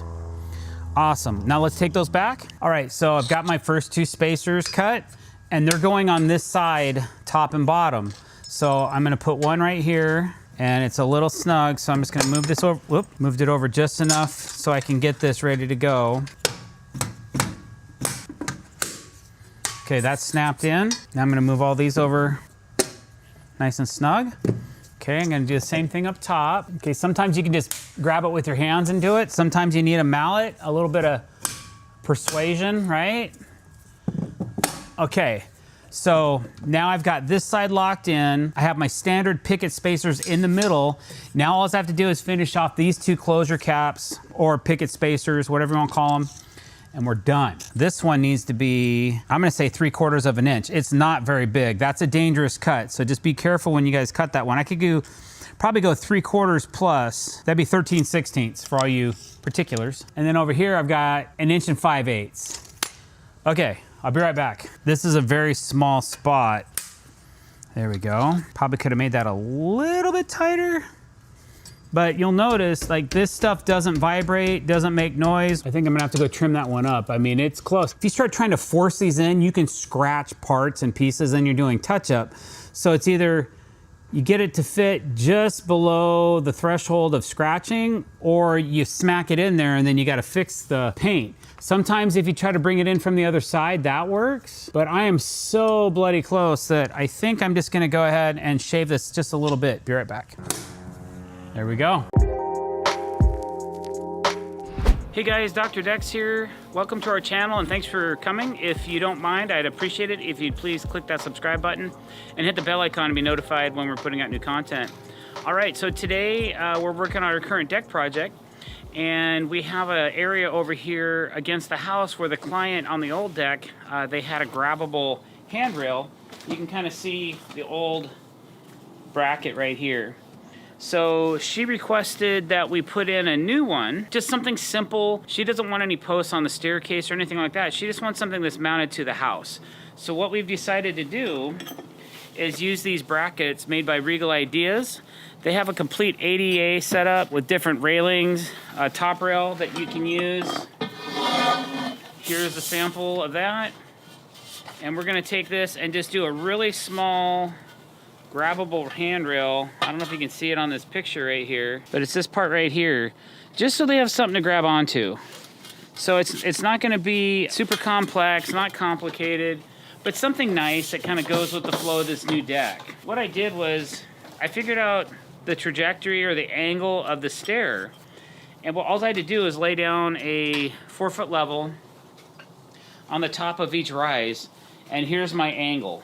I don't even know what angle it is. I guess we could figure that out. I'd say it's around 22. Huh, it's 22. So usually when you do a staircase, if you do 2 boards wide, you're gonna be in the 32 to 35 degree angle. And when you go 3 boards wide, you're in that 20 to 22 degree angle. It's only one step. It's not really 100%. Not everybody's gonna need this grabbable handrail, but that's what the client asked for, so that's what they're gonna get. So we're gonna mount 2 of these brackets to the house, and then we're just gonna let this rail kind of hang down about 8 inches past, so it kind of coincides with the end of our stair if you came up vertically. So what I did was I took this angle, and then I measured up from my level. To code, your top rail needs to be between 34 and 38 inches. It has to be grabbable, which means, you know, it has to be within a certain diameter. This is 1.5 inch diameter. So it's comfortable to grab onto, and it's designed that way. If your top rail is for a grabbable handrail, if it's too big, it will not pass inspection. Now this deck is under 30 inches, doesn't require a permit, doesn't require an inspection, but we're still gonna build it the way we think we should to make it proper. So we're gonna put our top rail between that 34 and 38 inches, probably right around 36 from the tread nosing is where you gotta take your measurement from the tread nosing. But since I have this level on the top of both tread nosings, then I can measure from down here up and know exactly where my height is. Also, I wanted to cover up this old bracket, okay? So it's been caulked and it's ready to go, but I wanted to cover that up as well, just so the homeowners don't have to repaint it and things like that. So we're just gonna take this and put it right there, like that, okay?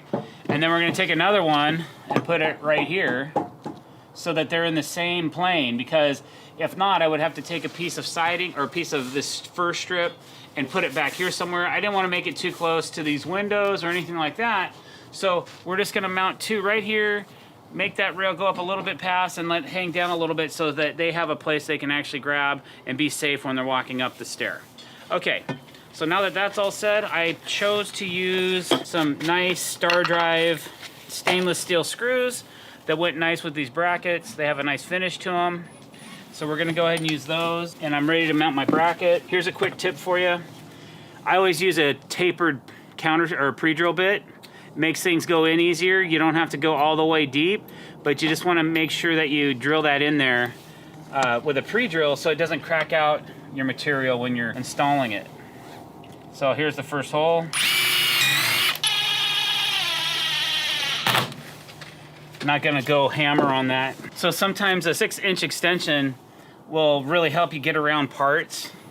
So see, now I can get it in here, get my holes drilled without messing things up. Sometimes you might have to turn this up out of the way, get your next hole drilled. Okay. All right, that one's mounted. Now that we have our brackets mounted, we can decide how long to make this grabbable rail. So I'm just gonna lay it up here. Another reason why I put this bracket here, because I didn't want the rail to coincide with what they have going on here existing. So, and the nosing of the treads here, so I highly doubt they're gonna need to grab past here when they are using it. So I'm gonna say somewhere in here is probably a nice distance away. And then all I have to do is figure out, I could just level up from the nosing. And I don't necessarily have to make it all the way to the end of this. I could actually bring it back a little bit more, but there's level. Okay. So now I just gotta go cut this on the chop saw and I'll bring it back and then we'll mount it. So another thing Regal has are these really cool end caps.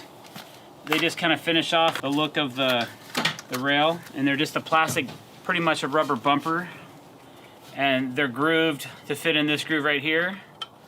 So you just put them in, and you can use your hand or you can tap them on the ground. There we go. So that's what that looks like when it's installed. Ends are on.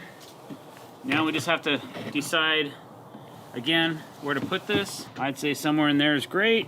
There's actually a couple of lines on the bottom of this top rail you can look at under here. So the center line is kind of what you want to line up for your screw. They also come in a kit, a number 10 by 3/4 inch machine screw that matches color, which is kind of nice, and they're a square drive. So I'll go back and line that up. One down, one to go.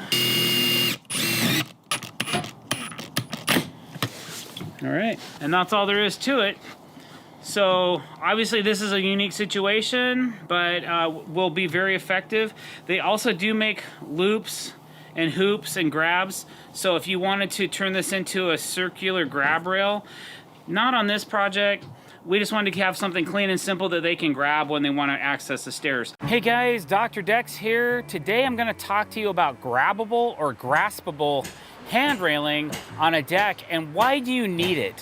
Why the big deal? How come I can't just do whatever I want whenever I want? Well, first of all, if you like this video, don't forget to hit the subscribe button, please. We really appreciate it. And second, you can't always do what you want when you're following the rules. Right? So this has to do with International Building Code. You're always gonna wanna check your local building codes as well. Where I live and where I'm from, when you build a staircase, you have to have a continuous, graspable handrail that's no larger, I believe, than a 2-inch diameter that you can grab continuously all the way up a staircase. So why is that? Because that's for safety. Usually it has to terminate into a post. There's different ways to do that. And sometimes on commercial projects, it's required to have a J-hoop or a loop that actually comes down and around and then terminates back into the post as well. We didn't have to do that on this particular install. This is for residential. The building inspector was cool as long as we terminated our hand railing on each side into the post. As you can see, the middle of this railing run, the center post protrudes through the top of the rail. So this is not considered grabbable or graspable. It's too big, it's too bulky, it's nice, it looks good, but you can't grab it like this. This is unacceptable for a grab rail, and it's not continuous. Even if the inspector was cool or not cool, I'm not gonna say that. They're cool if they just let you do whatever you want. That's not a cool inspector. A cool inspector does his job, and he interprets the code the way he interprets the code. Now, I might interpret the code differently than the building inspector does, but he does it professionally for a living, so usually I need to cater to whatever his interpretation of the code is, and usually when I do that, we get along great. There's hardly ever an issue, and sometimes I knock this kind of stuff out as far as the inspector goes. We have what's called a framing inspection, which is about halfway through the building process. So that framing inspection, I can come to the inspector while he's here and say, hey man, I wanna do this matching black, continuous, graspable hand railing, and I wanna terminate it into the post on a 90. He goes, that's great, that'll work, I'm good with that. I'll say, do I have to put an ugly J out in front of this or a hoop? And he kind of smiled, he's like, no, you don't have to do that. I know what you're talking about. He says, it's residential, we're good with just terminating into the post. I'm like, awesome. So I've verbally already talked to the building inspector about it. He's good with it. So now on final, when he comes and looks at it, he knows that we've already agreed that this is how I was gonna finish this. So basically this one grabbable rail has a termination point at the bottom post and a termination point at the top post. And then in the middle, because the rail has to remain continuous, we have a bracket that mounts to the center post and then comes up, and then it's screwed to the bottom of the grabbable rail, so it's still continuous. There's no breaks in this. Now, if this was any longer than this, we would have had to have spliced it, and that's where I would terminate my splice somewhere on one of these brackets. So I had one fastener in each end of the splice, and then it would continue its run, and there'd be a seam right there somewhere in the run, because these rails only come so long. I think these are 104 inches. I was able to use this rail. I only had to cut like 1.5 inches off of it. So I got lucky on that one. So I don't have any splices through the middle of this rail. So the other thing that you need to know about these grabbable handrails, they have to be put to a specific height. If you don't put them to a specific height, you might fail inspection. It has to be between 34 and 38 inches above the tread nosing. So here's my tread nosing. I'm level, and if I look down, I'm 34 3/4. Okay, so if I was a little lower, I wouldn't pass code. I'm actually closer to 35 inches if I'm being honest. I'm well within our 34 to 38 inches from tread nosing height for that grabbability that you need for your inspector. So this is really sturdy. You're not gonna be able to rip it off the posts or anything like that. If it's needed in an emergency, you're definitely gonna be able to grab onto it. There's an aluminum insert inside of this plastic sleeve or composite sleeve that keeps this very sturdy. So it looks great. It matches the rail system really well. It's round just like the pickets are, so it has a nice look to it.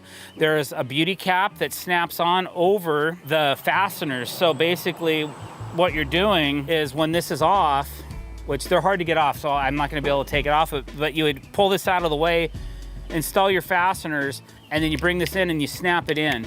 And it's meant to be difficult to remove because you don't want it just falling off anytime during the seasons with thermal expansion and contractions and all that stuff.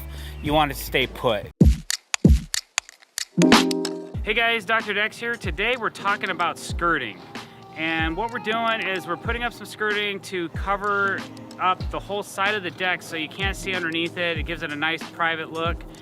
We're drying in these decks so it'll be a nice storage area for our client. If you like what you see today, don't forget to click that subscribe button, hit the bell icon every time you want to be notified we're putting out fresh content, and please don't forget to go check out Drdecks Masterclass. All right, so what we got going on here is we're basically using AZEK decking as skirting. It's not the cheapest thing in the world to do. It's actually rather expensive.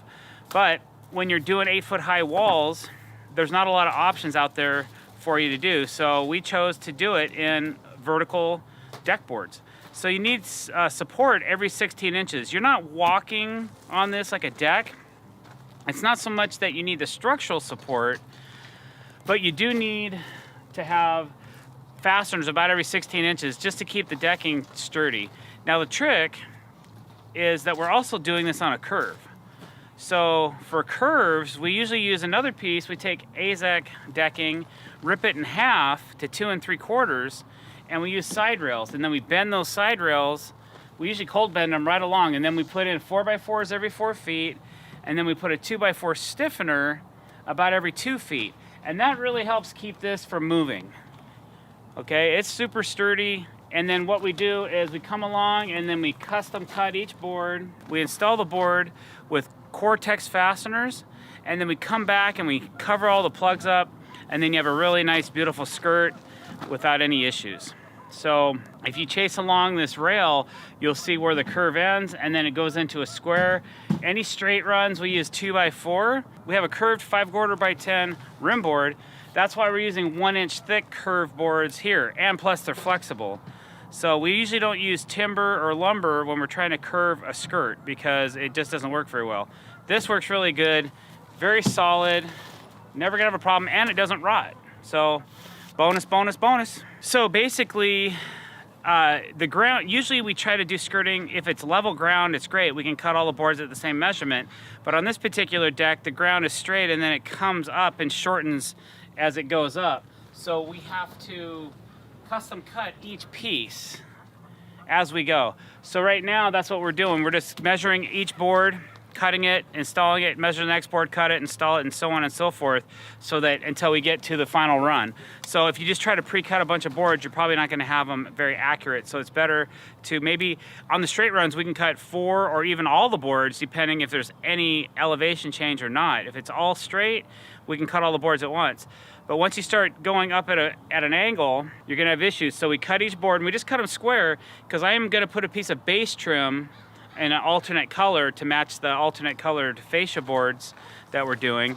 And that's gonna be on the bottom of the deck. It's gonna look really sweet, and that'll be cortex as well. All right, so here we are underneath the deck. I just wanted to show you guys the initial frame and how we started it.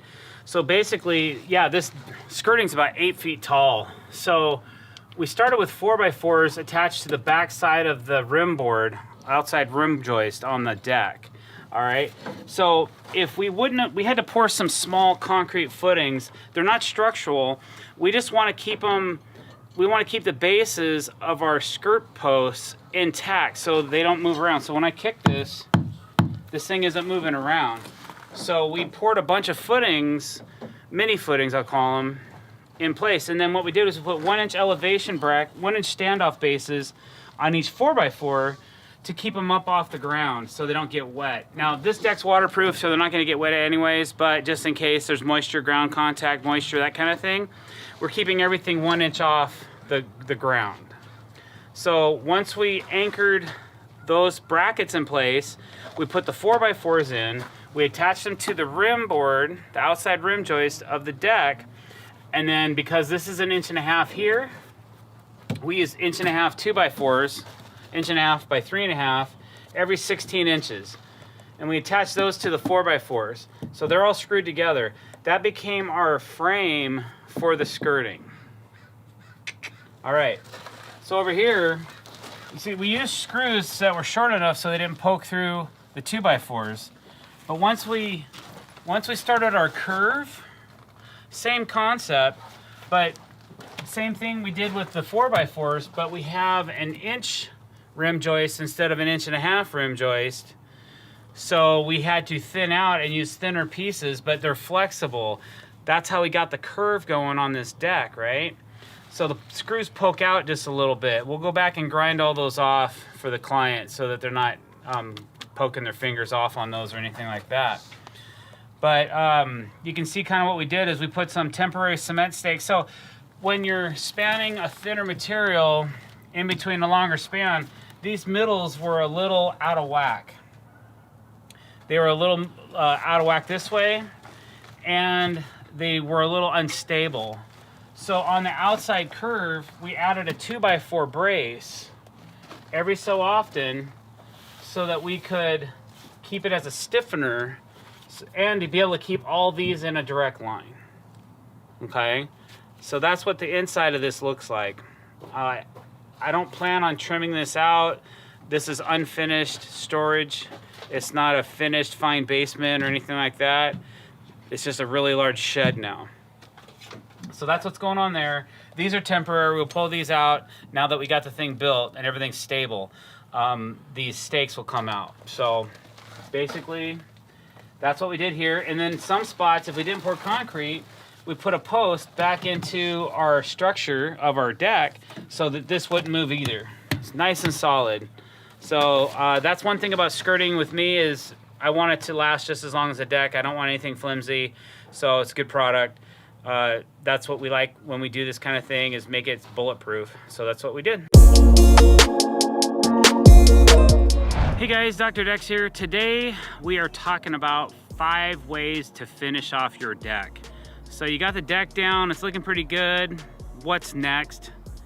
I'm gonna tell you right now. If you like what you see, click that subscribe button, hit that bell icon if you want to be notified every time we're putting out fresh content. All right, so the first thing, this is a completed dock and there's some nice features to it. The first thing that we do is we cut everything in a straight line. You'll notice, as far as your eye can see, how nice and straight this is. Wow, it's incredible. So when we're cutting straight lines, the way we get a nice straight line is by using a track saw. So really nice, crisp end cuts, really important. Next, what do you do with that deck board once you cut it? Well, I like to rasp the edges of my boards, okay? To break the edge, to break the surface, gives me a place to put my fascia on to the deck and have it nice and transition nice. And if it's a little high or a little low, if the deck board's off a little bit, it kind of hides some of that stuff. So basically all you're doing is you're taking your material, the rasp I use have a rough side and a less coarse, smoother side. I always use the smooth side, and I'm just taking it at a 45-degree angle. And usually you're making your cut on your downstroke. You don't do much on your backstroke, but you kind of, okay? So you're just trying to get a nice braked edge onto the board. Now, when I'm doing 120 feet, like I did on this dock, I actually have a little strip sander. It's a 1-inch wide strip sander that I'll run across here. It gives it a really nice effect, and I don't have to sit here and grind on a rasp on my hands and knees for 120 feet and keep going and going and going and going, and my back hurts, and my arms are burning, and I might slip and scratch the deck, and I'm tired, I'm sweating, and my back hurts. Got me? That's number 2. So rasping out or filing or edging off your deck. Now some guys use a little laminate trimmer to do that as well. I used to use a laminate trimmer router and an 1/8-inch bead over bit. But what I found was it was taking a little too much material off for me. So if you're gonna do that, then you could do something else, which is number 3, end grain paint. Now this is not the right color for this, but I just want you guys to get the idea. So sometimes what I'll do is I'll go to Home Depot and I'll get color matched end grain paint. I take this sample in, I say I need some paint to match this color.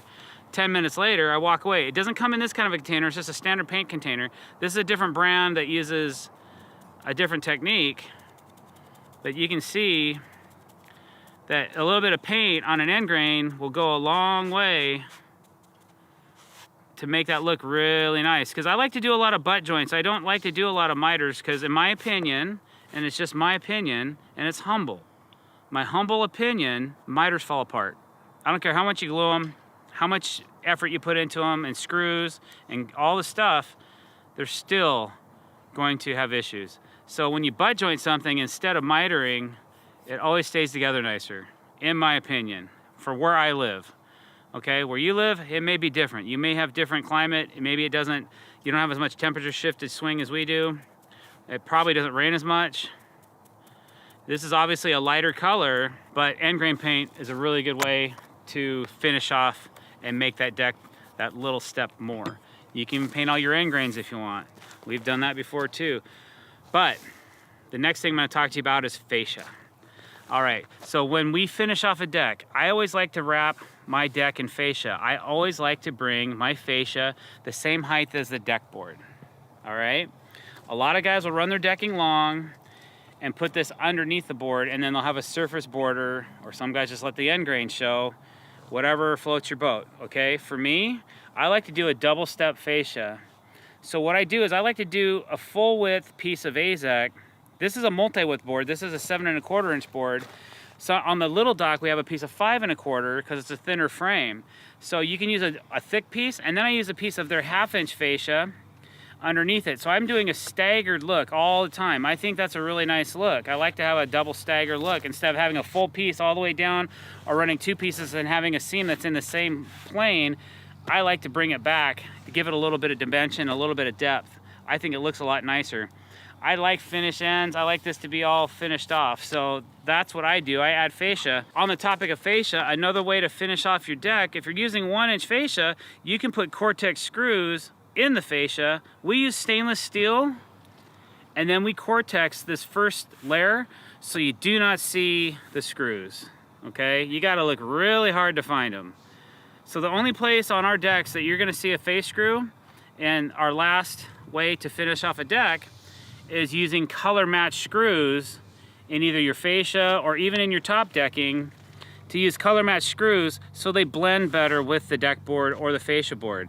So the reason we have to use screws here, we can't use cortex, is because this board is only a 1/2 inch thick. It's the same thickness as this board right here. So if you try to cortex this board, you're only hanging on to this board by 1/8 of an inch. So it's not gonna happen. So we just accept the fact we buy a high quality stainless steel screw, and that's how it works, and it works well.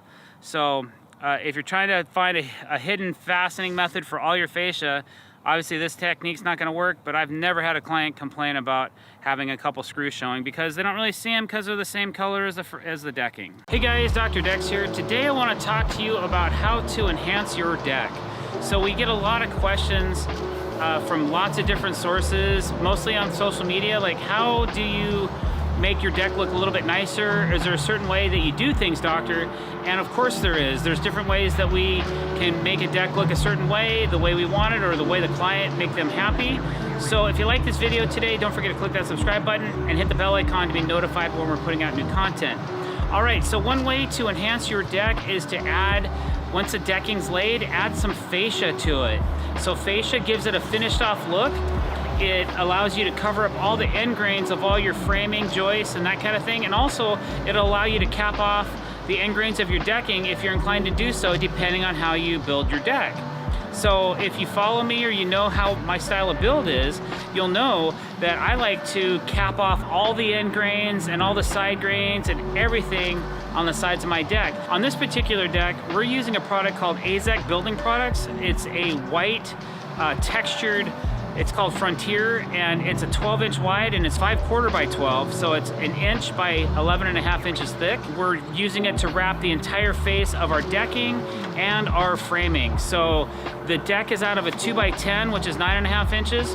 And then we have 1 inch of decking, which is 10.5 inches. So we have an extra inch that we're just letting hang down below that as a little extra. It's not gonna hurt anything to leave that down and let that hang. So we have a piece installed already, and now we're going to finish up the mate piece that's over here, and then we're gonna screw it off, cortex it, and then we're just gonna keep running more fascia for around the rest of the deck. All right, so what you see here is we have a finished section of the deck, and then we have an unfinished section of the deck. You can see all of the end grains of the deck. The decking has been cut straight, and this is pressure treated lumber. Pressure treated hemlock is what we use in the Pacific Northwest. So basically, we take a waterproof membrane tape called G-tape, and we apply that to the side if we're covering this up with fascia so that the water has a place to drain and it doesn't get the joist all wet continually, or decay, or anything catching on here and collecting in between the boards or anything like that. It'll protect it from any future decay or moisture penetration. So basically I have this piece of AZEK's installed, I'm gonna take this piece and kind of test fit it and make sure I like the fit, which I do very much. I always use stainless steel screws, and we use a lot of this product called Cortex.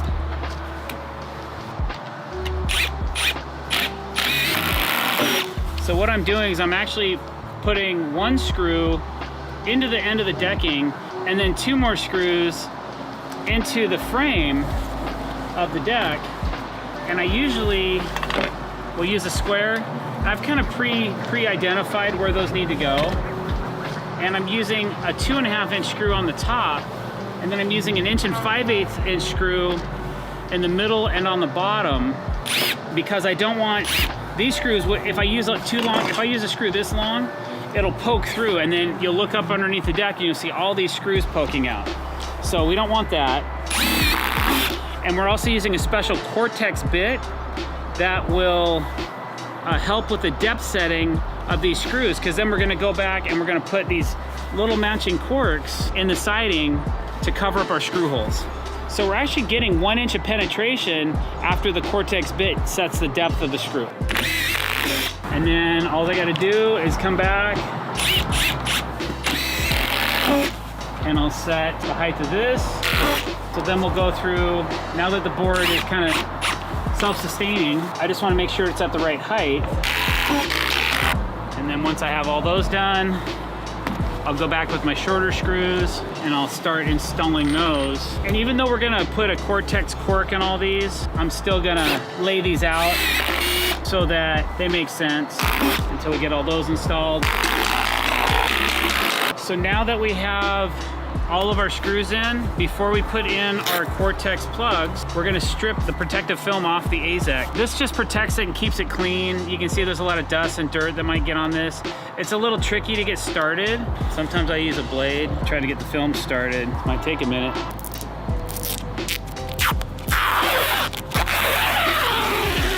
So I think you guys get the idea. And that's just one way to enhance the look of your deck and give it a little bit of trimmed out, finished look. We'll come back and we're gonna actually trim off these beams a little bit. And you can see where we have tape here, and we're gonna put a little beauty cap on the end of these beams as well to kind of match this nice white AZEK trim that we have going on right here. Hey guys, Dr. Dex here. Today I wanted to talk to you about laying out fascia boards. We have this blank piece of 12-inch fascia from TimberTech AZEK. This board is thin. So this is their fascia board. It's only a 1/2 inch thick, but it has a very wide ability to cover up a lot of framing. So we're kind of doing a combination of Cortex parts and then exposed fastener parts, which what we use are some color matched star drive screws, stainless steel, made right for the AZEK product that AZEK puts out. It's their walnut color. But I just wanted to show you how we do it so that you understand kind of my process, because it's important to me that when I look at this deck over here and when I'm walking around it and I look at the fascia, all the screws line up. Every single one lines up vertically and horizontally, and it looks really good. And that's just, this is like a quick tip for you guys, just for those beginners, people that maybe didn't realize, oh wow, look how much nicer that could look if I don't just ram jam a bunch of screws into my boards. If I actually take some time and lay them out, look how nice they can look. So that's what this video is about. A lot of you pros out there, I'm sure you do the same thing, but we can compare notes, whatever. Leave me a comment down below. Also, if you like what you see today, don't forget to click that subscribe button and hit the bell icon if you want to be notified every time we put out fresh content. Also, if you're digging the bucket hat, you can go get your own at Dr. Dex merchandise store. Links downstairs in the description. All right, let's get to it. So, I don't know how wide this board is. It's been pre-cut. The first thing I want to do, because I have an overlapping situation on what I'm doing, I'm gonna put my screws 1 inch from the outside edge of this fascia board, because my fascia, the trim piece that I have overlaps this by 3/8 of an inch. Okay, so I'm just gonna go 1 inch, and what I'm gonna do, I'm putting 2 screws every 12 inches or less on this board at 1 inch and at 8.5. So I'm gonna pre-drill those with a smart bit. 1 inch, 8.5, like so. All right. Now this side, I need to do the same thing. It's got the same idea, same concept. 1 inch, 8.5. The reason I'm going down 8.5, because my framing is 9.5 inches. So I want to be an inch up from the bottom of my frame, so I grab something good when I'm screwing my screws into the frame. If I put those screws down too low, they're gonna blow out, or I might miss completely. I mean, I've done all this before because I wasn't pre-drilling and pre-laying out anything. And you know, then you gotta throw that piece away. This stuff's expensive. It's like $8 a foot. So like I said before, I want fasteners every 12 inches or less. So I'm gonna measure from my drill hole to my drill hole. And I got 39.5 inches. So I can't go every 12 inches because I'll be short. I'll be overspanning. So I'm gonna actually put my tape like that. I'll probably put it up here. And because I can't add, I'm gonna go to my calculator, my construction calculator. All right, you guys have seen this before. So I'm gonna hit clear. I'm gonna go 39 inch and 1/2 divided by 4 is 9 7/8. Okay, let's try that again. 39, I just want to see for giggles. 39 inch and 1/2 divided by 3 is 13 3/16. So those are my options. I can go every 13 inches, 13 1/8 plus, or I have to go every 9 inches. When you're putting up this kind of fascia, because it's so thin and because it can move in the heat, I'm gonna go ahead and put the extra fasteners in it. So we're gonna take that 9 inch measurement. So I'm gonna go 39.5, 39 inch and 1/2, divided by 4 spaces. That's why I'm dividing by 4, because I have 3 locations for screws, and that equals 9 7/8. So it's almost 10 inches. So that's acceptable. 10 inches, yeah, I'm in. So, okay, so let's just round up to 10 inches. I could even move my tape a 1/4 inch this way or 1/2 inch this way, and nobody, and I mean nobody's gonna know. Nobody's gonna know the difference if I go 9 7/8 versus 10 inches. If I just move my tape measure a 1/2 inch that way. So there's my first layout, there's 10, all right? So now I'm gonna come down 1 inch and drill a hole, come down 8.5, drill another hole. Okay, now I can go to 20, do it again. Down 1 inch. Here's a tip for you. When you're doing a lot of layout, we've laid out 150 feet worth of fascia today. I sometimes will put a Sharpie mark on my square, or you can put some electrical tape on your square above or below your mark, so you're not making a mistake of hitting the wrong place, okay? So now what I'm gonna do, I'm gonna measure from this hole to this hole, and I'm 19 7/8. So I'm just gonna say 10 inches there. All right, 10 inches. All right, 1, 2, 3, 4 gaps. All right, everything's equally spaced and looks really nice. I just gotta grab a few screws. We lay it out like this because, for one, we have to adhere to the manufacturer's specs on how we install the product.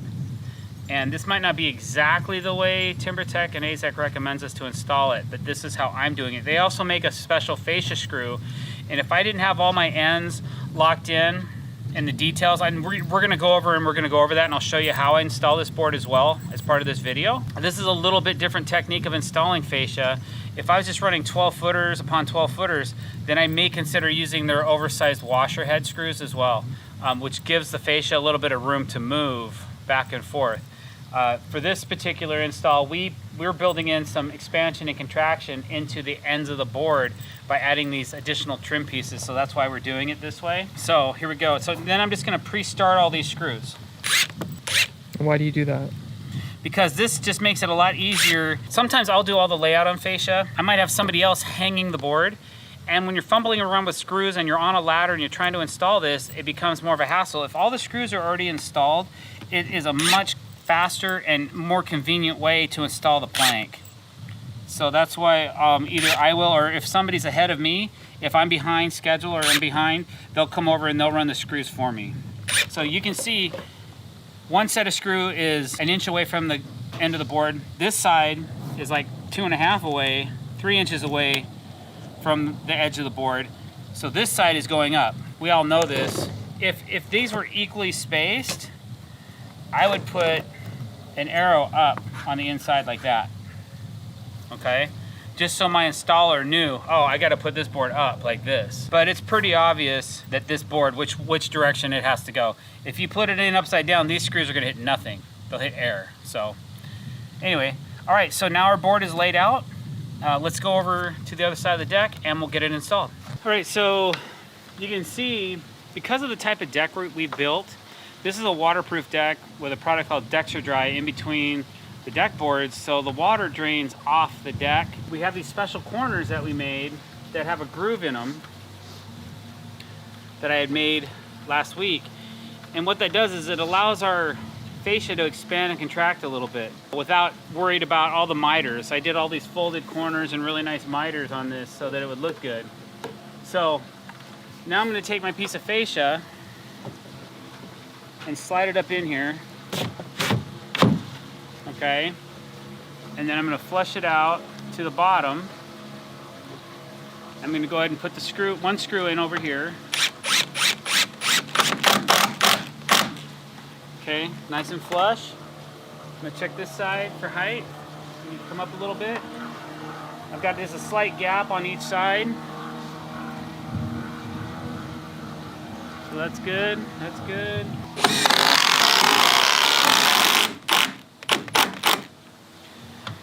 And there you go. So that's how we're installing our fascia boards onto this deck. Hey guys, Dr. Decks here. Today I'm going to explain to you how we make and install folded corners and why we do this as well. So if you get something out of this video, don't forget to hit that subscribe button. All right, so this is actually, it looks nice, but it's also a controlled area for contraction of decking. So the reason I personally don't like to do miters on any deck is because usually when this mitered, if this is just a standard miter, this seam, regardless if we glue it, screw it, tattoo it, Craig jig it, pocket screw, whatever, it usually doesn't stay together, in my experience. Now there's other people that are gonna rebuke that and say, oh, you're full of it, blah, blah, blah. Okay, we all have our opinions. This is Dr. Deck's channel, so it's my opinion that matters here.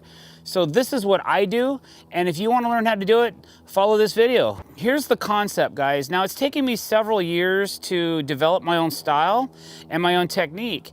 And what I've come up with in this particular corner of this deck, it A, makes sense, and B, it looks great, and C, it's totally my style of build. So the way that we trim this deck is I call this a two-step fascia system. We have a full deck board. This is all TimberTech AZEK PVC decking.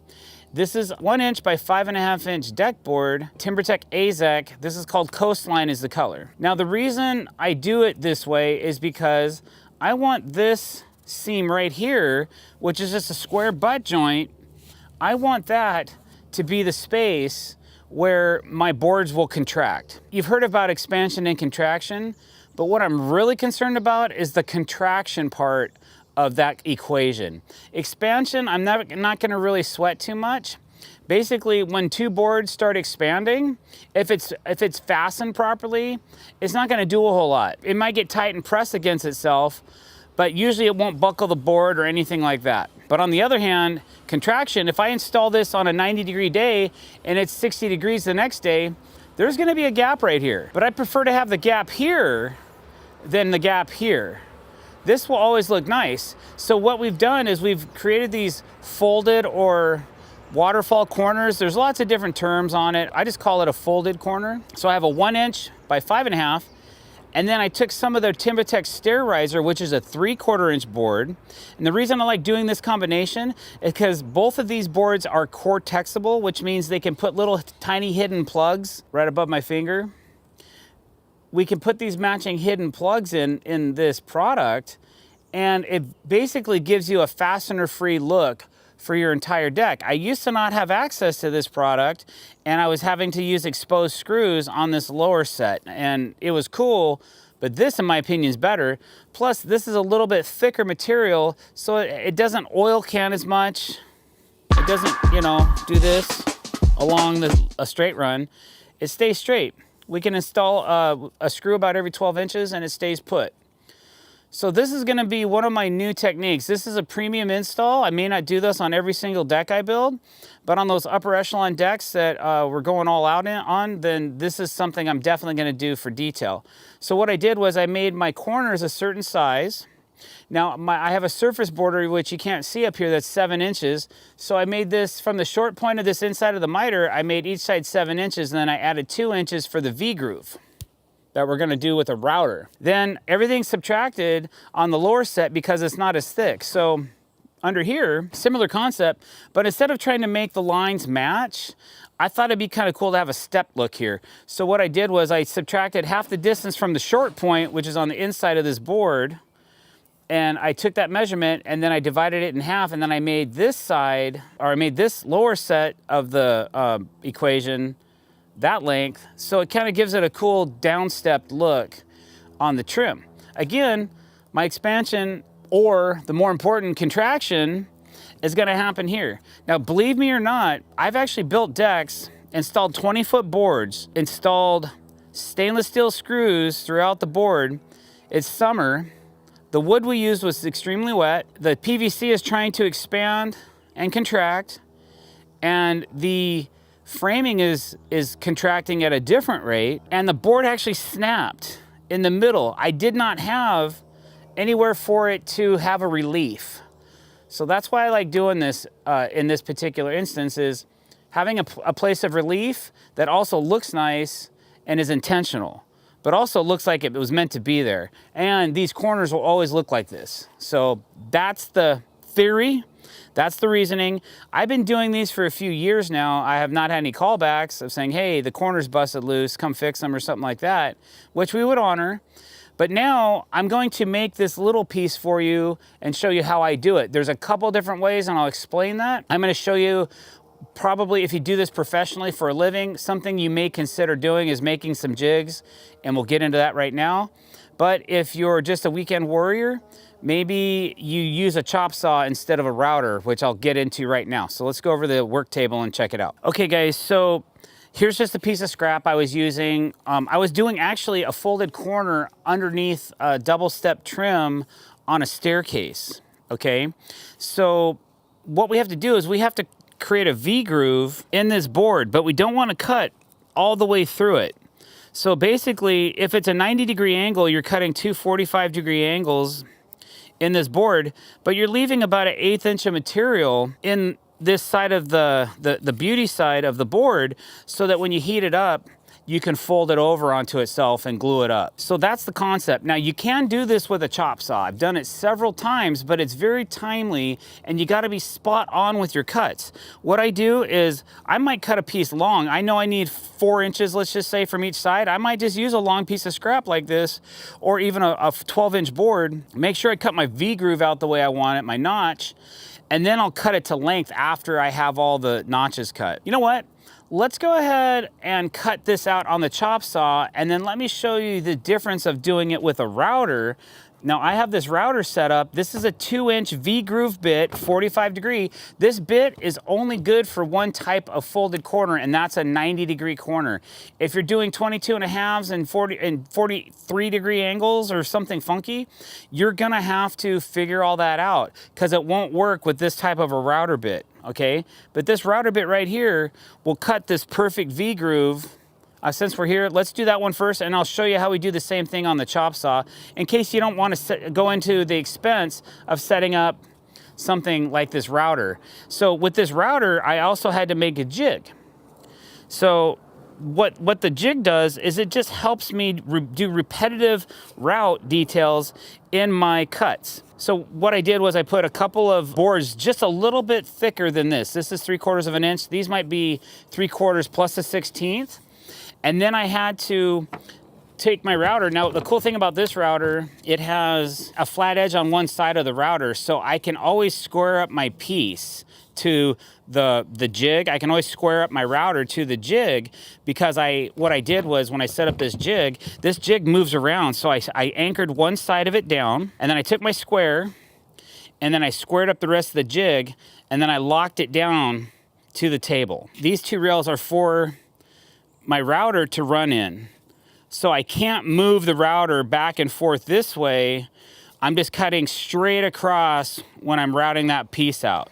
Okay, now we had done a bunch of 3-inch material, so that's why this is set up for 3-inch material, but this particular piece is only 2 3/8, and that's okay.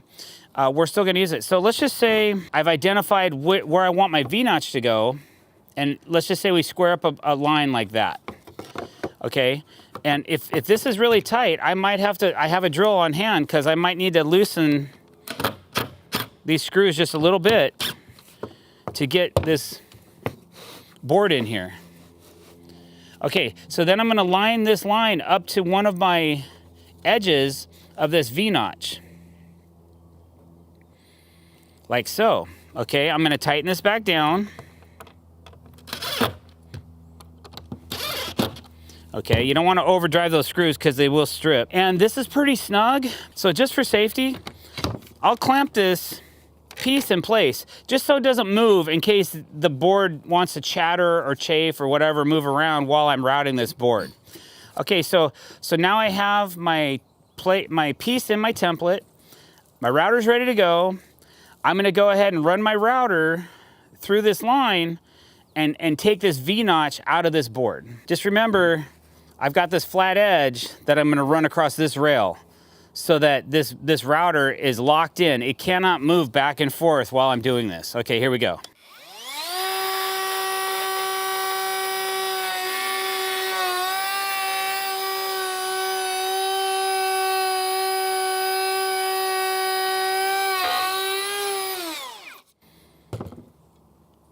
Oh. I kind of goofed up. So usually I always run the router with this flat side over on this rail, but because we're shooting a video and I wanted you guys to be able to see what was going on, I actually ran the router reverse on this side like this. So there's an offset on the jig when you do that. And you can see what the offset is. It's about 3/8 of an inch.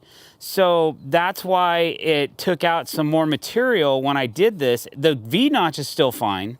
It's just that because I ran the router on the other side, because I was trying to give you a clear eyesight of what was going on, eye shot of it, it did this to my jig. So no worries, it'll still work just fine. It just depends on which side of my router. Now, if I had a fully rounded router, then I could have done either side and it would have been the same. But because I have this flat spot on here, like I said, normally I run that flat spot over here, but because I ran it over here, we have a W in our jig now, which is fine. So now the only problem that you may have is if you had this piece to the exact length you needed, and then you routed it in the wrong spot, you're probably gonna have to toss that one and start over. But because I made my piece extra long, it doesn't matter. Even though I have my jig set up, right? It's off about 3/8 of an inch, but that's okay because I don't need this much length. Now that this V groove is cut, and look how clean that is. Okay? Now we're gonna go over to the chop saw and we're gonna do the same thing with the chop saw that we just did with that router. All right, guys, so now I'm over at my chop saw and I'm gonna do the same V-notch. I'm just gonna make a sample V-notch over here. And there's a couple things you gotta do to prep for this particular detail. The first thing is you gotta set a depth on your saw so that when you cut a 45-degree angle, it doesn't cut all the way through the bottom of the board. Another thing you're gonna have to do is you're gonna have to put some kind of a spacer, at least 1.5 inch spacer on the saw, because saw blades are round. And when you're trying to cut on a 45-degree angle or a bevel, your saw blade, as it comes through the piece, is gonna be going like this, right? And it's not gonna cut all the way through the back side of the board if the back side of the board is all the way up against the fence. So if you push it out about 1.5 inches, then the saw blade will cut all the way through and it'll cut cleaner, Okay, we have a really rough blade on this saw because we're cutting a lot of fiberglass-based Owens Corning products today. So it's a really rough blade. I prefer to normally cut with a much smoother blade than this. Okay, so what we gotta do is we gotta set our saw on a 45-degree angle, and then let's just pick a spot that we wanna cut this kerf into. Let's just say we're gonna make another mitered corner right there. Okay, so now I'm gonna go ahead and make my cut. Oh, almost forgot. We have to set the depth by having this. There's a depth setter right here. So this will keep me from cutting too far deep into this board and cutting through it. But there's a very limited window of adjustment that you can do to where if you make it too deep, you're going to not have enough material to hold together and make it look good. And if you don't cut deep enough, then you're gonna bulge it or it won't fold properly when you go to fold the piece. So I've already had this predetermined depth because I've been doing this for the last couple days now. So it should be at the right depth. So here we go. Okay, there's my spacer piece. Okay, there's my cut line. So now I'm gonna go ahead and cut this.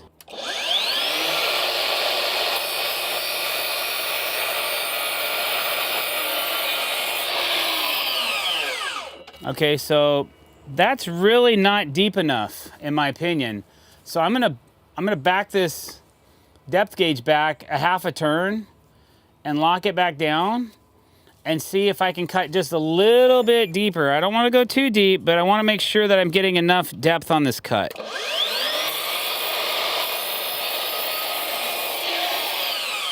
Okay, that looks a lot better. I still have about an 1/8 inch deep of material, just like this side over here. Okay, so far so good, guys. We're halfway there. Now comes the tricky part. I'm gonna flip this around and then I gotta make another cut. We're just gonna eyeball this, but you know, I wanna cut it, I wanna come in and cut somewhere in there because I don't wanna cut on this side of this groove. I want the blade thickness to be on the inside of this outside line. So I'm gonna cut the inside of this white line and try to V-notch this, right? So that I can cut this V-notch out of the board. You can kind of see why a router is kind of a cool way to do this. That router bit, I found that on Amazon. We'll put a link in this video to where you guys can find that bit. I've had a lot of people ask, and I'm not gonna take the time in my day to answer all the questions on social media of where to get the bit. And people have like gotten upset, like they're asking, hey, with question marks, bit? I'm like, dude, go do your own research. You're an adult. Like, I'm not gonna go do your work for you, okay? I'm giving you the technique and the ability of how to do it. Don't make me go shopping for you too and give you the link. Come on, man. Don't be lazy. Go out and do something for yourself. And you can find these bits on Amazon. All you gotta do is type, use your fingers and type 2-inch V-groove bit. Enter, and it'll pop up. Okay. So I can see where my saw blade's gonna enter. I kind of have an idea of where I should be, but what I'm gonna do, guys, is I'm gonna kind of eyeball this blade. I'm gonna bring it all the way down and go, okay, I'm right on point.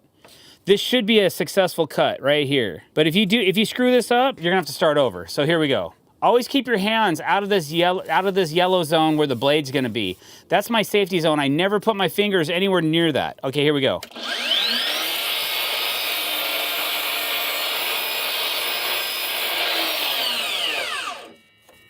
Okay, so there's our piece. Now you can see, if you guys want to get critical, there's a little tiny, itty bitty little baby line in there of extra material. Now we can take a blade and we can cut that out, but there's your piece cut out, okay? So that's trash. Now we have our V-groove.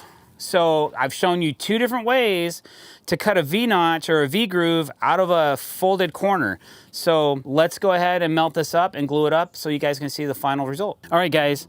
So now this product applies to PVC boards, PVC decking, not composite decking.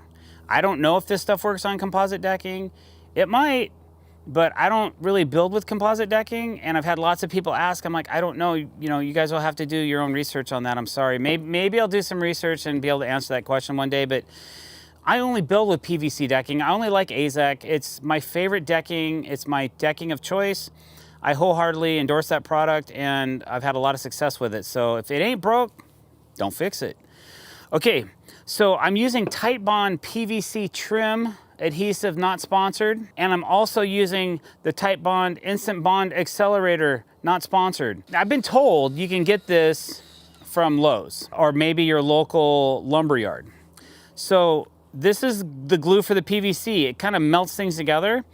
This accelerator is great because it doesn't yellow the piece you're working on. Like 2P10 is another brand I've used in the past, but it yellows the product and it makes it look terrible, and it yellows the glue out, and I didn't like it. So if you want the absolute best glue, Studio Man says Glue Boost is the way to be.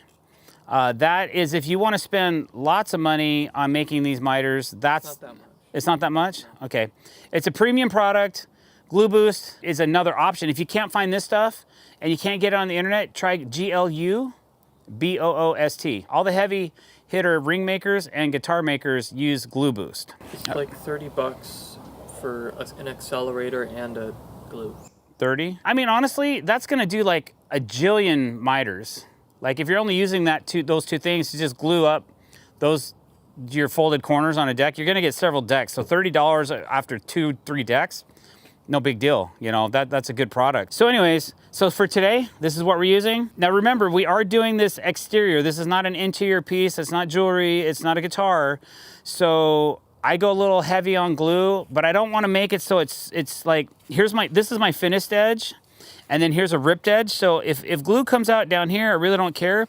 But if this might be for exposure, I don't want glue, because when you put this stuff with this stuff, it cooks it really quick, and it kind of foams into a white paste. There's our accelerator. There's our glue.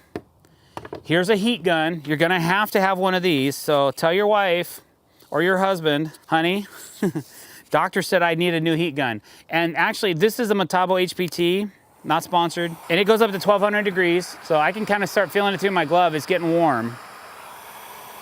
You know, but I'm just gonna go turbo and say, hey man, I know I need 1200. I'm just gonna rock it at 1200 degrees.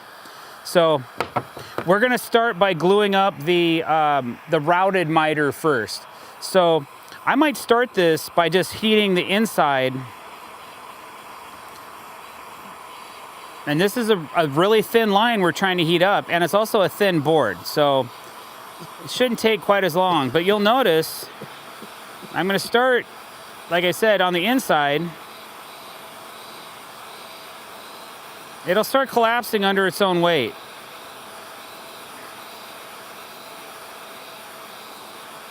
And it's starting to now. So now what I'm gonna do, I'm gonna flip it,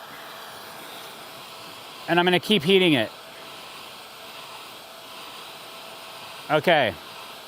So now she's nice and toasty warm. I'm gonna take a little bit of PVC trim glue. And remember, I got an important side. Oh, this is a crummy thing of glue. Great. You can save it. Okay. Here's your accelerator. Now this is where things get quick, guys. You spray that on one side only, and then you flip this up, and watch this. This is gonna turn white. Oh, it's not gonna turn white because it's old. We'll use, it is clouded up. So you only need about 10 seconds for that bond to adhere. And then it's nice and tight. Okay, so that looks like a pretty good miter. We have a little bit of a gap, but the front of that looks really good.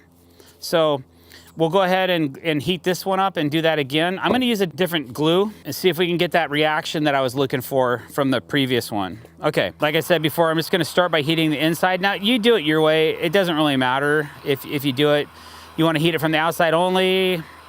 You could probably heat it from the inside only, but the important thing is that you're heating it evenly and that you're getting the whole piece warm enough to where it wants to start to collapse under its own weight. If you try to force it, you can actually create white marks on the corner of the board, which is bad. See, I can tell it's getting warm.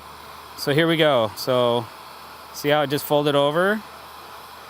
Okay, and it looks like, yeah, see, I almost got too much heat on it because it's just starting to blister. So you gotta be careful how much heat you give it. And then you can, if you want, you can kind of play with it and kind of make that miter a little tighter. Actually, it's kind of warm on my fingers, but you might have to reheat this piece because it's not gonna wanna stay and that point. Okay, but let's go ahead and use it.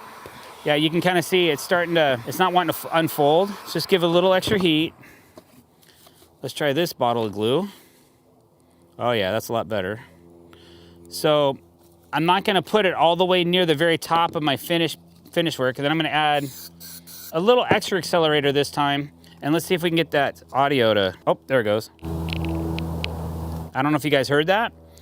You can see how it's starting to get a little bit white in there. And you can see I put a little too much glue in there. So what I normally do is once it's done. It's a done deal. So what I'll normally do is I'll just take a blade and I'll run my knife along the inside of this in case I have to get that edge of that board right up into whatever I'm attaching this to. Okay, just be safe. Okay, get that out of the way. Okay, cool.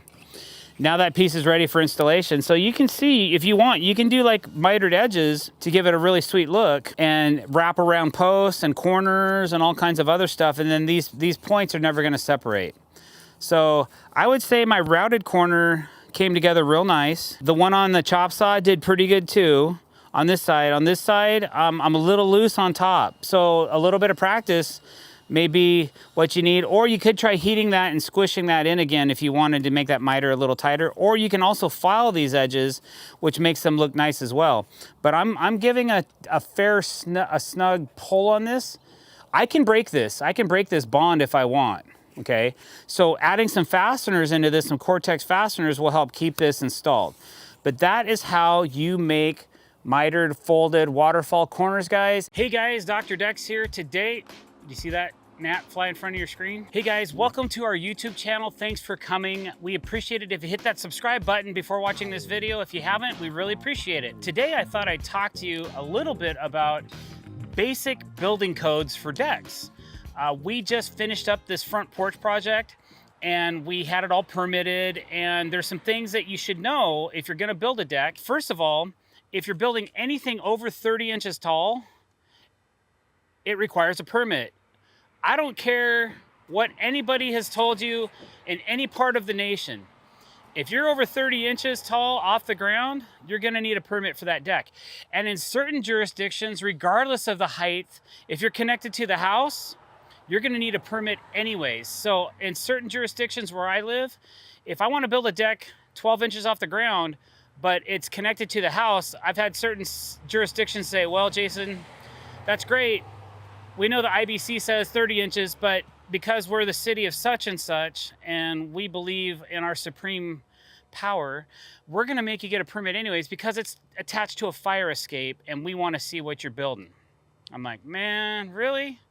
Okay, so always check with your local building department before building any deck project to see if you require a permit or not.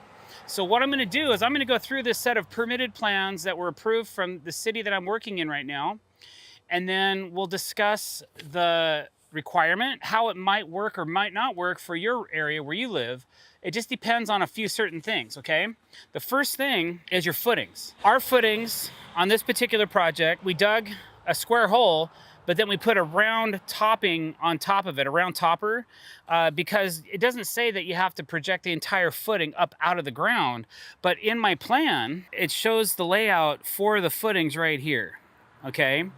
Now these footings are called out right here. It says footings will be 16 inches by 16 inches by 12 inches deep. No rebar required. This is a very small deck. It's not super structural, so we didn't have to put in massive footings. We didn't use helical piles this time. We have an engineer's stamp on our plans, okay? So normally what happens is I draw out first what I want to build. I send that to my engineer, and then he'll tell me, yeah, you're good, or no, you got to do this, this, and this, make these amendments, and then I'll stamp your drawings. Some engineers will do that, some engineers will not. They want it built the way they want it built. My guy knows my style of build, so he's been to several of my job sites. He knows this type of builder I am. He's never seen anything shoddy in those 20 years, so he's pretty cool with me sending him. He knows what I'm gonna build. When I draw it, he knows exactly what I'm doing. If he has any questions, he'll either call me or send me an email and say, hey, what about this, this, and this? Sometimes I have typos. I was like, oh yeah, I forgot to add that. Anyway, for a building code basic, you need to know what size footing you need Your local building department might be able to help you with that, or possibly not. It just depends. You might have to hire an engineer if you don't know how to size your footings, okay? So that's number one, getting your footing sizes figured out and identified. Since we're on this framing page of this permit, let's talk about structure. Along with the footings, you need to know how you're gonna support the deck, because it needs structure not only from the ground all the way up to the final decking materials. So you're gonna have to know your sizes of your posts and your beams. Those are identified all in my plan for the building department to let them know, hey, this is what I'm gonna build. Now for this section of the deck here, which is over there, it's covered in ram board right now. That deck was so low to the ground, it didn't matter too much what I was building as long as I was building to the minimal building code, which would be, you can't overspan your joists. The joists you have to identify how close together the joists are gonna be or how far apart they're gonna be. You have to identify where your beams need to go and how far apart those are and where your footings are in relation to the beam to make sure that your beam doesn't have too much span in between the footings, okay? It sounds like a lot, and at first it probably is a little overwhelming, but eventually it's not that difficult and I think you'll totally get it. So what we did was we ended up using a precast footing block, which I think I have one right around the corner. We'll go look at it in a second. In various locations where we just dug them down into the ground and then we put an adjustable saddle on those because this deck was only 10 inches off the ground. Some places only 7 inches off the ground. So the building department was cool with that because they realized, okay, if this deck collapsed, nobody gonna get hurt on it. If it's a high deck off the ground, then they want to make sure that you're using all the proper hardware and the proper products and the proper size members so that that deck won't collapse. Let's go take a look at that footing. Okay, so this is an oversized footing. It's 18 inches round. There's only one place where I know I can get these. They are hard to find, so sorry if you can't find these in your local jurisdiction. They work much better than a standard 12-inch by 12-inch footing block. This is an adjustable saddle. It goes inside this hole, which is full of concrete, so that's why we didn't use it. We have to drill it out if we want to use it. And then you can adjust this nut up and down with this washer on it, and it raises and lowers the elevation of this right here. If you're concerned about uplift, you'd want to epoxy this into the hole after you figure out your elevation. But usually I'm using these only in low to ground projects where I don't have to worry about uplift, but I wanted something that'll hold a lot of weight. The reason I like these footing blocks is because they're bigger. So they hold more weight pushing down on them than a standard like 12-inch by 12-inch footing block would from Home Depot. So now that we've talked about footings, we've talked a little bit about structure. So there's my plan. So now this is the overhead or the plan view, okay? So when you're doing a permit, you have to do more than a plan view. You got to show the front view, the side view, and any other information that's pertinent to getting this permit approved. Okay, so here's the front view of what we're gonna build. Originally, I was designing the rails in white with black pickets. Clients chose black rails with black pickets. I'm all in. I thought, hey, okay, let's do it. We wrapped a bunch of posts and things like that, but that's all cosmetic, so that doesn't really matter. What matters to the building department is the structure. They wanna know what kind of brackets you're using and where and why. So here's again another footnote. Deck footings will be either 16 inches by 16 inches by 12 inches deep or precast 18-inch round concrete. And I kind of identified where those are going. I told them I'm going to put a Simpson ML24Z in certain locations for a positive connection from my post to beam. That's another thing you guys need to think about when you're framed. Most of the reasons for building code they're going to check mostly are your frame and your structure. And then upon final inspection, they're going to check and make sure for safety that your railings are safe, that there's no more than a 4-inch gap anywhere on the rail system, that you can withstand 200 pounds of force. So there's the structure of the railing as well, but mostly it's just to make sure the deck's complete and nobody's gonna take a digger off the outside of the deck and crack their noggin open on your watch, okay? We don't want that. So that's why there's a building department to begin with, to make sure that you're not building something crazy. Let's say I wanna build a Space Needle in my backyard, probably ain't gonna happen. Along the way, so then we have, we're also identifying the rim joists, that this is an existing deck, and I've identified in the list what the sizes are of that. So then the next page is the side view. And on this particular side view, I chose to go to view the deck from this direction, like from back here this way, and that's what I drew on my computer. And again, I'm listing out the type of railing, staircase connections, what type of fasteners am I using to attach one thing to another, what type of railing am I using. That's all in here. I have to describe, it has to be at least 36 inches high off the deck. That's another minimal code requirement. If you have to have hand railing, the top rail has to be at least 36 inches or higher. In certain jurisdictions, it has to be 42, and commercial has to be 42 inches high off the top of the deck. If you're below that, you can get nailed and have to redo all your railing if it's too low. Lower staircase connection.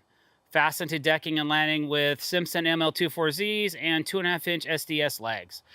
So again, my engineer gets frustrated with me because he's like, why are you repeating this call out on these plans? Because I've actually had plans rejected because the plans inspector didn't see where I called out for something and it was on one page only. So sometimes I double up or triple up. From now on, my engineer's like, just call it out once. I don't like seeing it 3 times. I'm like, okay. Probably one of the most important things that you can do when you're building your deck is your house attachment detail. And I have to tell the building department how I'm going to attach anything to the side of a house. It's very important.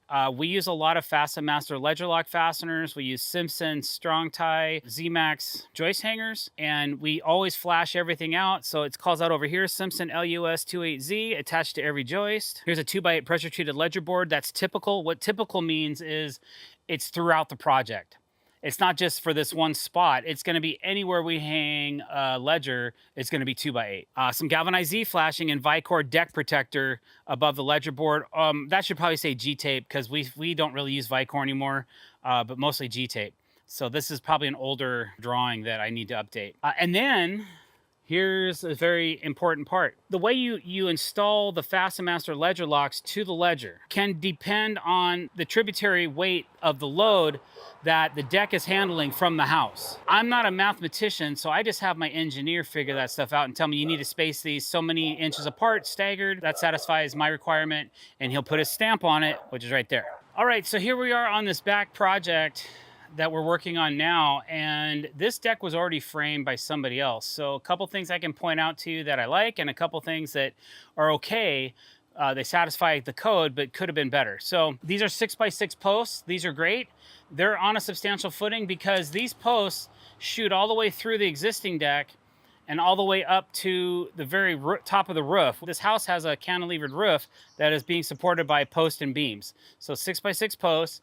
Now these 6x8 beams, maybe back when this deck was built, were acceptable, but they're spanning like 14 feet. I don't think that'll pass code nowadays. I don't know how they got away with that, but I wasn't going to start tearing things down and putting in larger beams. I went ahead and went with it because there's not a lot of bounce in them. I kind of went up there and checked it, but I think they're maxed out for span. So if it was me, I would have either used a 6x10 or a 6x12 or maybe a laminated beam instead to carry the load of these deck joists. Another thing over here, you have to have a certain amount of fasteners. This deck does not have any FastenMaster fasteners, but it has 1/2-inch legs staggered every 24 inches. So I'm sure back in the day when this deck was built, that was acceptable to the code. The one thing I don't like about this is they use 2x8 joists, but they used a 2x6 joist hanger. That is acceptable to code, that you can use a 2x6 joist hanger on a 2x8, but I just think a 2x8 hanger on a 2x8 looks a little more robust. It has a little bit cleaner look in my opinion, and I just like the way it looks better. So if it was me, I would have put a bigger joist hanger on those joists.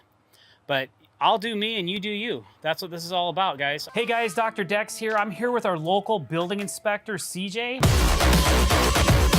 And just thought I'd ask him a couple questions while I have him here so we can put it to you guys so that you can kind of see how this goes. So CJ, I was talking to you earlier and we were talking a little bit about what are some of the common mistakes that people make when they're building a deck, and what are they missing on, and that things that you have to like do a correction notice for? Sure, be sure to get your permit. Make sure you get your footings inspected for that, and then make sure you get your stairs, you do them properly, the rise and run on that, and make sure all your attachments are in the way there are on the plans. So as far, when you say stairs, I think a lot of people don't realize that you only have 3/8 of an inch that you can vary between any elevation on any given step. Is that the correct height? That's correct. Okay. From like, let's say if you have a 2-inch one here and a 5-inch one up here, it's not gonna happen because it can only be within 3/8 of an inch difference between the top run and the bottom run. So if you're doing a 7.5-inch rise for your stairs, if your bottom step's 7 inches, you're out of compliance, will not pass. Will not pass. Will not pass. If you have all your pickets at 3 15/16, but the last one's at 4 1/8, Will not pass. will not pass. I don't know how many times I've said these things, but these are things that are sticklers for a lot of local jurisdictions and building inspectors. But it's always good to hear from the pro what you think, and how have we done so far on this project? Oh, this has been superb. We've gone through, this is our second or third time out here, and we kind of did like a pre-inspection on the attachments last time I was out, and the project seems to be going just fine. Yeah, so we basically have everything finished for final, all of our railings done, but I didn't realize that because the electrical's been roughed in and inspected, but it hasn't been finaled, that he can't give us a final until all these wires are all connected. So we're gonna actually have another callback for a final, and you'll be back one more time. Yeah. But at least I can finish my work and be done, and I'll just leave the permit here with the client or have it posted, and then you can come back and sign it off once all the electrical's buttoned up. Yep, the permit and the plans and your sign-off sheet is required. So when you're driving around Yeah. and you happen to see Chuck in a truck, Yeah. and he's banging away on some backyard, and you're going through an alleyway, do you ever stop and just ask him, hey, you guys got a permit for that deck? Oh, no. I make a phone call. You do? You make so to local code compliance? Oh, yeah. We got it on speed dial, and we look for people like that are out doing it. You're not like the police or anything like that, but if people are in the open and they know they might be risking it if they're building without a building permit, and you happen to see that type of work going on, I guess that's just the luck of the draw then for these people. Like and then you just call local code compliance, and then they come out. Yeah, I call my buddies. You call your buddies. Yeah. Awesome. And then they send them out. Yeah. So what that does, guys, is a professional like me that I'm pulling a permit on just about every job I build takes time and it takes a lot of money. It can add $6,000, $7,000, $8,000 to the price of a deck, where there's another guy that might not even be licensed. And that's another thing. If you're gonna build decks and be unlicensed and not pull permits, you're in for a real world of hurt, because you can't even pull a permit if you're not licensed and bonded and insured. Yeah, and if you get caught, it could be double or triple on the permit. So triple your permit fees as well, which can get quite extensive. Yeah. So if you guys have any other questions, leave them below, and I'll try to catch CJ again on another inspection. Let us know what you're thinking. If you have any other questions, I don't have any others right now, but or ask me. Hey guys, Dr. Dex here. Today I'm gonna tell you 5 ways to fail a building inspection. So if you like this video, don't forget to like, subscribe, and comment on this video. All right, let's get right into it. So we build a lot of decks. Today we are going for a final inspection. Now, the deck's not complete cosmetically, but it is complete structurally and safety-wise. There's everything that this deck needs to pass a final building inspection is finished. So I'm gonna go over the top 5 things that you might get called out on. If you don't take care of these things, you might get a correction notice, and I'll save you some time by just taking care of them now. All right, let's get started. Let's go over here and we'll start looking at some footings. All right, so the first thing that you need to make sure of is actually down here. Now, normally when you pull a building permit, there's 3 inspections that need to happen on building a deck, at least in my region. It might vary from jurisdiction to jurisdiction.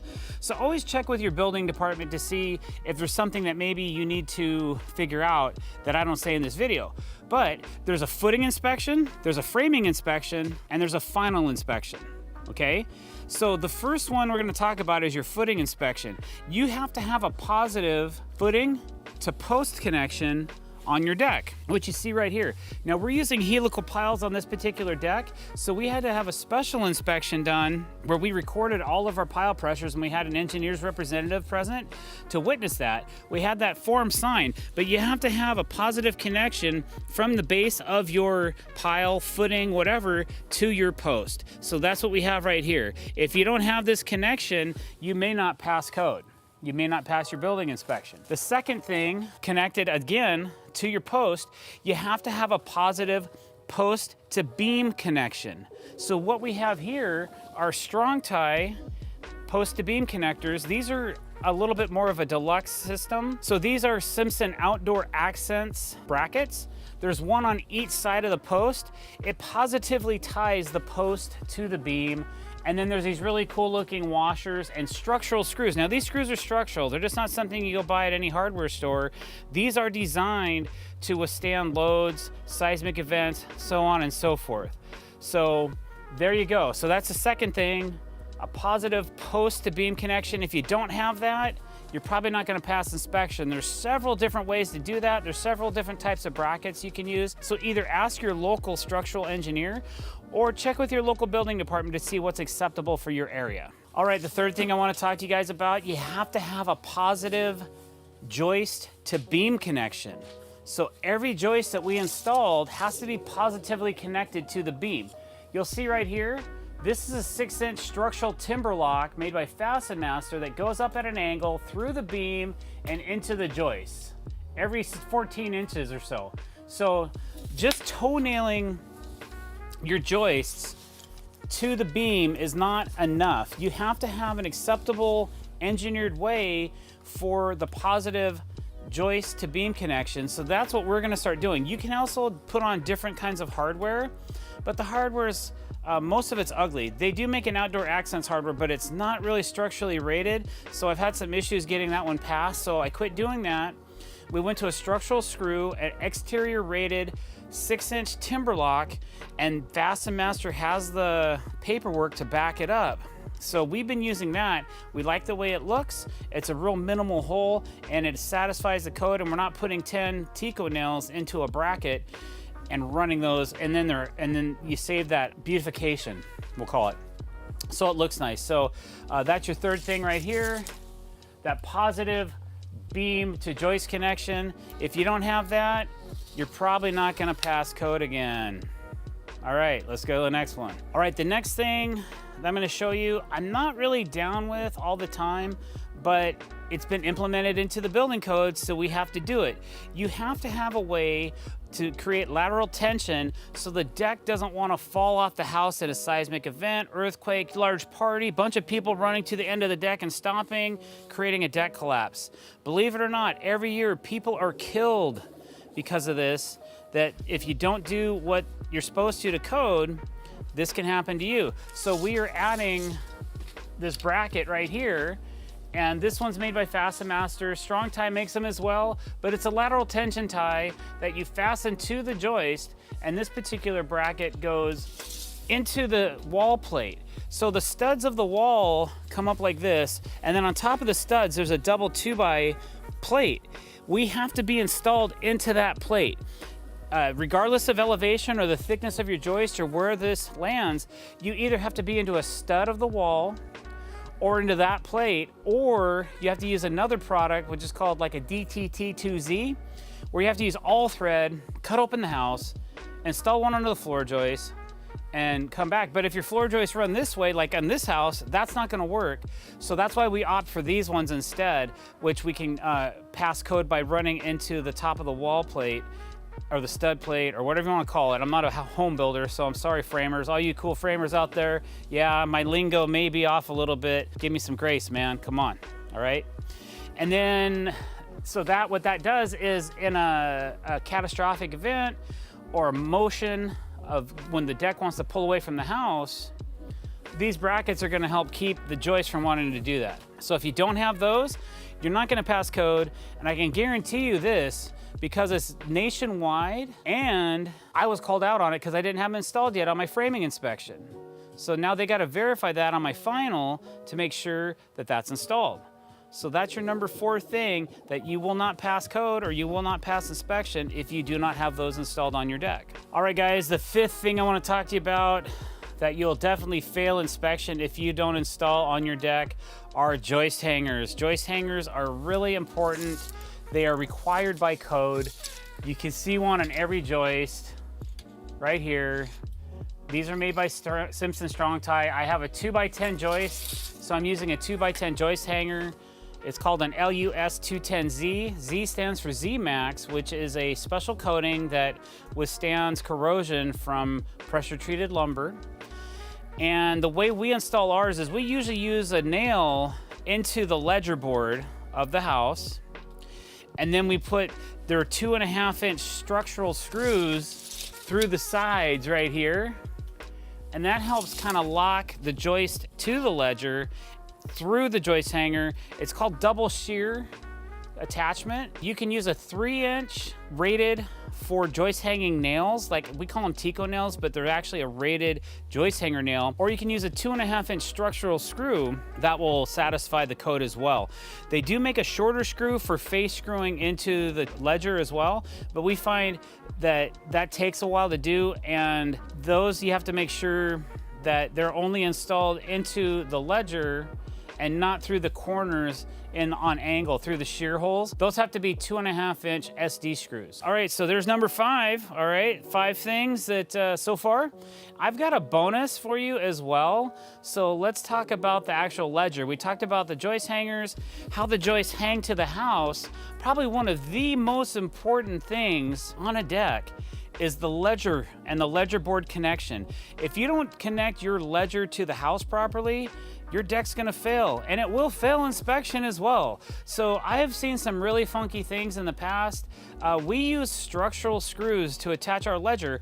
Our engineer prescribes the distance of how far apart the fasteners have to be. You can't just do it the same every time. Depending on the loading of your deck, the tributary loads, how far your joists are on center, how far your joists span, how far the beams are, how long the beams are, how far the posts are away from the beams, all that stuff is math that is calculated by a professional, and then he comes back and says, hey, you have prescribed 8 inches staggered, but for 2x12 you need 5 inches staggered. So I'm doing another permit right now. I'm in permitting and I have to make some changes to it, amend it, send it back to the engineer, because I didn't give it the proper distance of gap from the fasteners that go for the ledger. So if you don't have proper ledger connection, you're gonna be in trouble. Now this is a 2x10 deck with a 14-foot projection, so it's a 7-foot tributary load. So basically, I have these FastenMaster ledger locks spaced every 8 inches, which you can't see some of them because they're behind the joist, but they're staggered high, low, and there's quite a few of them in this deck. But you can kind of see where we put them and why, and that's the bonus feature. If you don't have your proper ledger connection, kiss that permit goodbye, kiss that inspection goodbye, you're doing a correction. Hey guys, drdecks here. Today we're gonna talk about 5 more ways that you can fail an inspection.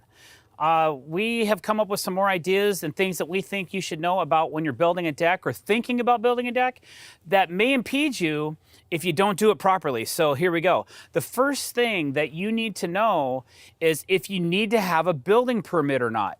Rule of thumb is if the deck is over 30 inches, you're gonna be required to get a building permit. You need to check with your local building department or your local jurisdiction to see if you need a building permit or not. Now, I've been in certain townships and jurisdictions where we were under 30 inches off the ground. I'm thinking, cool, man, I don't need a permit. Rock star. And then they're like, no, doctor, there's an exit. There's a window, a door. There's a door off the deck, right? So you still need a permit. I'm like, what if we make the deck freestanding? There's some caveats and some techniques maybe that you can do that maybe you can get around not getting the permit.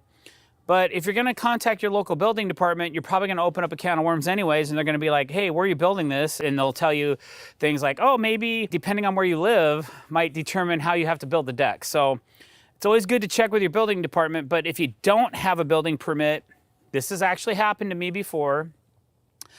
I didn't get a building permit for a job, and the local building inspector drove by and saw that we were building the deck without a permit. Then we got a red tag, and a red tag is a stop work order. And once you get a stop work order, you cannot continue working, or I can jeopardize my contractor's license. They're like, hey, do you have a permit for this? I'm like, no. Or I think the homeowner, no, you don't, I already checked. You don't have a building permit for this address. You need to go get one. Great. So now we're shutting the job site down and we're putting away our tools and we're hauling them off the job site until we get a building permit for that job. So there is risk involved. I don't suggest that you do that. I suggest that you always get a building permit when necessary. And another thing you might want to know, once you obtain that building permit, there's going to be different inspections for different parts of the deck. So originally you have to have a footing inspection, a framing inspection, and a final inspection for any particular deck that you're building. Now that can change a little bit depending on the circumstances. Like if we run helical piles and we have a representative on site to document that, then I don't necessarily have to have a footing inspection. But if you're digging holes and pouring concrete, you're gonna have to open up the holes and have them dug to the spec that's on the plan, and then have the building inspector come out and look at those footings before you fill them full of concrete. So just know that usually, at least where I come from, there's a footing inspection, a framing inspection, and a final inspection. If we're gonna be covering up everything underneath the deck with softening, usually the building inspector wants to come out and make sure everything's cool and up to code before you do that. So just know that you're gonna have a couple inspections. The final inspection is to make sure any railings that you install are done properly, that there's not more than a 3 15/16 inch gap between any open area on your rail, and that the height is at least 36 inches from the floor of the deck. So just some good stuff to know. Do the inspections cost anything? Usually what happens is you pay for a permit, you pay for plans check fees, and then the actual permit fee, and included in that permit fee and the plans check fees are your inspections. Now, if you fail an inspection too many times, the city may charge you to come back out. If you can't seem to fix whatever they're trying to get you to rectify, they very well may charge you a reinspection fee. I've never been charged a reinspection fee. I have been called out a couple times. Lately, it seems nowadays people are more picky about what they want. Like building inspectors have been more selective about what they want to see. Like let's say I had on this last job we just did, I did a bunch of tension ties and I'm only required to have 2 on this deck, but I had openings for 4. I had 3 of them installed, which totally met the code, but he wouldn't give me a framing inspection. He put incomplete because I didn't have my 4th one connected, which I was like, wait a minute, I only need 2. How come you're not giving me a completed, because for me as a contractor, I like to have that completion of the framing, but he gave me an incomplete. I don't like incomplete. That just makes me not sleep at night. I don't know if these people realize what they're doing to you when they do something like that, when I know I've already met the code, but because I had one unconnected, even though it was auxiliary, they still wouldn't give me a complete framing inspection. All you building inspectors out there, let me know what you think about that. I get it, but I don't know if the compound stress that creates, because it just is in the back of my head now and I haven't completed that, and it just starts like aggravating me and freaking me out, and it's just things I don't need to think about. It's stress, right? So it's about managing all that. When it's an added level. If you don't build, or you're not a builder and you're just coming to our channel to watch the video, there's a lot of unforeseen circumstance and stress that you may never realize that as a builder and an owner of a company that we endure, because we need to get that final, and it's just something to think about as you're building this deck. Okay, let's say you're building your deck and you don't need a permit because you're under 30 inches, but then you get to a part of the deck that's actually over 30 inches. Well, 2 things. You will need a permit. You're also gonna need hand railing. So if your deck is over 30 inches tall, by code, you have to have at least a 36-inch guardrail around those areas to protect anybody from falling off and getting hurt. So if you don't have railing when you're over 30 inches tall, you're probably gonna get nailed for that, and you're not gonna pass your inspection. Here's another one that I think is kind of important. When you call for a building inspection, regardless if it's for footing, framing, or final, don't be overconfident. Don't offer out so much information to the building inspector. It's great to talk and chat and how you been, and maybe you get to know these people a little bit, but I've actually gone to the fault of offering too much information, and then that gets the inspector thinking, yeah, you know what, I forgot to check for this. And he might check something and go, oh, you know what? now that you said something, I really, I'm not going to give you a final because I need you to fix this or do that or whatever it is. So they're going to be very objective in what they want to see. Every building inspector looks at something else a little differently. Some are going to be checking the heights of your stairs. Some of them are going to be checking the guardrails. Some of them are going to be checking your lumber spans, your timber spans. And a lot of them are going to check what's on the plan compared to what they see built. So if you build to your plan, you're probably going to be fine. But just don't be overconfident and just think, yeah, this is a breeze, man. I'm going to pass this, no lickety splits, no problem. Be present at the inspection. Make sure you're there to offer the building inspector your information that he needs to know so he can give you a passing grade. All right, guys, I've talked to several building inspectors. We have some on YouTube. We have some on Instagram that will chime in.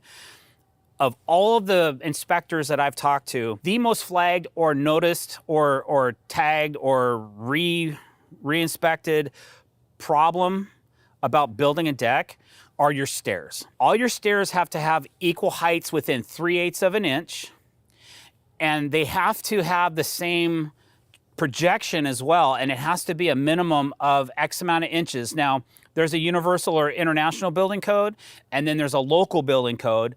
I usually indicate those kind of measurements on my plan when I submit it to the building department. But if you don't build to those plans, you can get in trouble. Like if your stairs are different heights, they'll check that information. So I try to make all my stairs all exactly the same, if not within 1/8 of an inch. And all my projected runs of my stairs have to be equal as well. So if your stairs aren't equal, that's going to be a huge problem, especially the bottom rise. That happens a lot where if you're inexperienced and you don't understand exactly how to build a staircase, check our YouTube, search our YouTube channel, and you will find videos about laying out stairs and how to build stairs, okay? And then in conjunction with your staircase, you also have to have a grabbable handrail that's going continuously from the top of the stair to the bottom of the stairs. There cannot be any posts protruding through the middle. It has to be a continuous grabbable handrail between 34 and 38 inches above the tread nosing. If it's not at that height, you'll get nailed. And if it's not continuous, you'll get nailed on that as well. So good information to know when you're going for that final inspection to have those items in place and ready to go. So in review, get a permit, don't be over 30 inches, or if you are, make sure you have hand railing. Don't be overconfident. Make sure your stairs are the right height, that you have grabbable handrails, and that you might need up to 3 inspections for this permit. Hey guys, drdecks here. I got a lot of questions on my Instagram page about the type of low voltage LED lighting that we use in our builds. First off, thanks for coming to the page. I really appreciate it. If you like what you see or you appreciate the information, please click that subscribe button. Don't forget. And if you want to be notified every time we put out new content, click the bell icon as well, and that will get you notification every time we're putting out something new. All right, so basically today I'm just going to show you how I install a Hive 22, which is about a 7/8 inch size light, or 22 millimeter. And I'm just going to put it into a piece of AZEK fascia, or well, it's just decking, but I use it a lot as fascia board. So I'm just going to simulate it so you guys can kind of get the idea. If you've never done this before, you're thinking about adding lighting to some of your projects, or if you're a DIYer. Inside the box comes with a couple different adapters to fit your wire, and also a closure cap that you'll use to snap the wire to the light. Comes with the wire adapter that the wire runs through here. You can see the little prongs inside of it. That's what stabs the wire and activates the light. This waterproof plug is 1/2 of the connection that you're going to connect the rest of the light to when you're ready to activate the light. And then the actual light itself. This is a Hive 22. This is a warm glowing LED. So basically, I use a lot of 12 gauge landscape wire when I'm doing this. They include a couple different adapters, and there's some instructions in here as well. The adapter I need is one that will fit the 12 gauge wire. So I'm using this adapter. This is pretty much the one I use all the time. If you have a lower gauge wire, thicker wire, you can go to a different size adapter that will allow for that size wire to fit, or if you have really monster wire, you can just fit it right into this plug. Okay, so once you figure out your layout of where you want to put your light and you have everything figured out, then you'll drill your hole.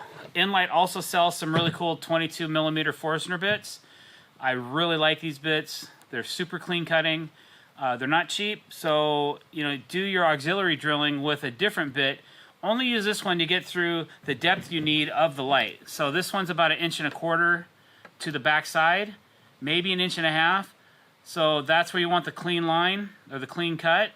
Then the rest behind here, I use a beater bit, I call it, just so that I don't lose these nice Forstner bits. Okay, so I'm going to go ahead and drill a hole.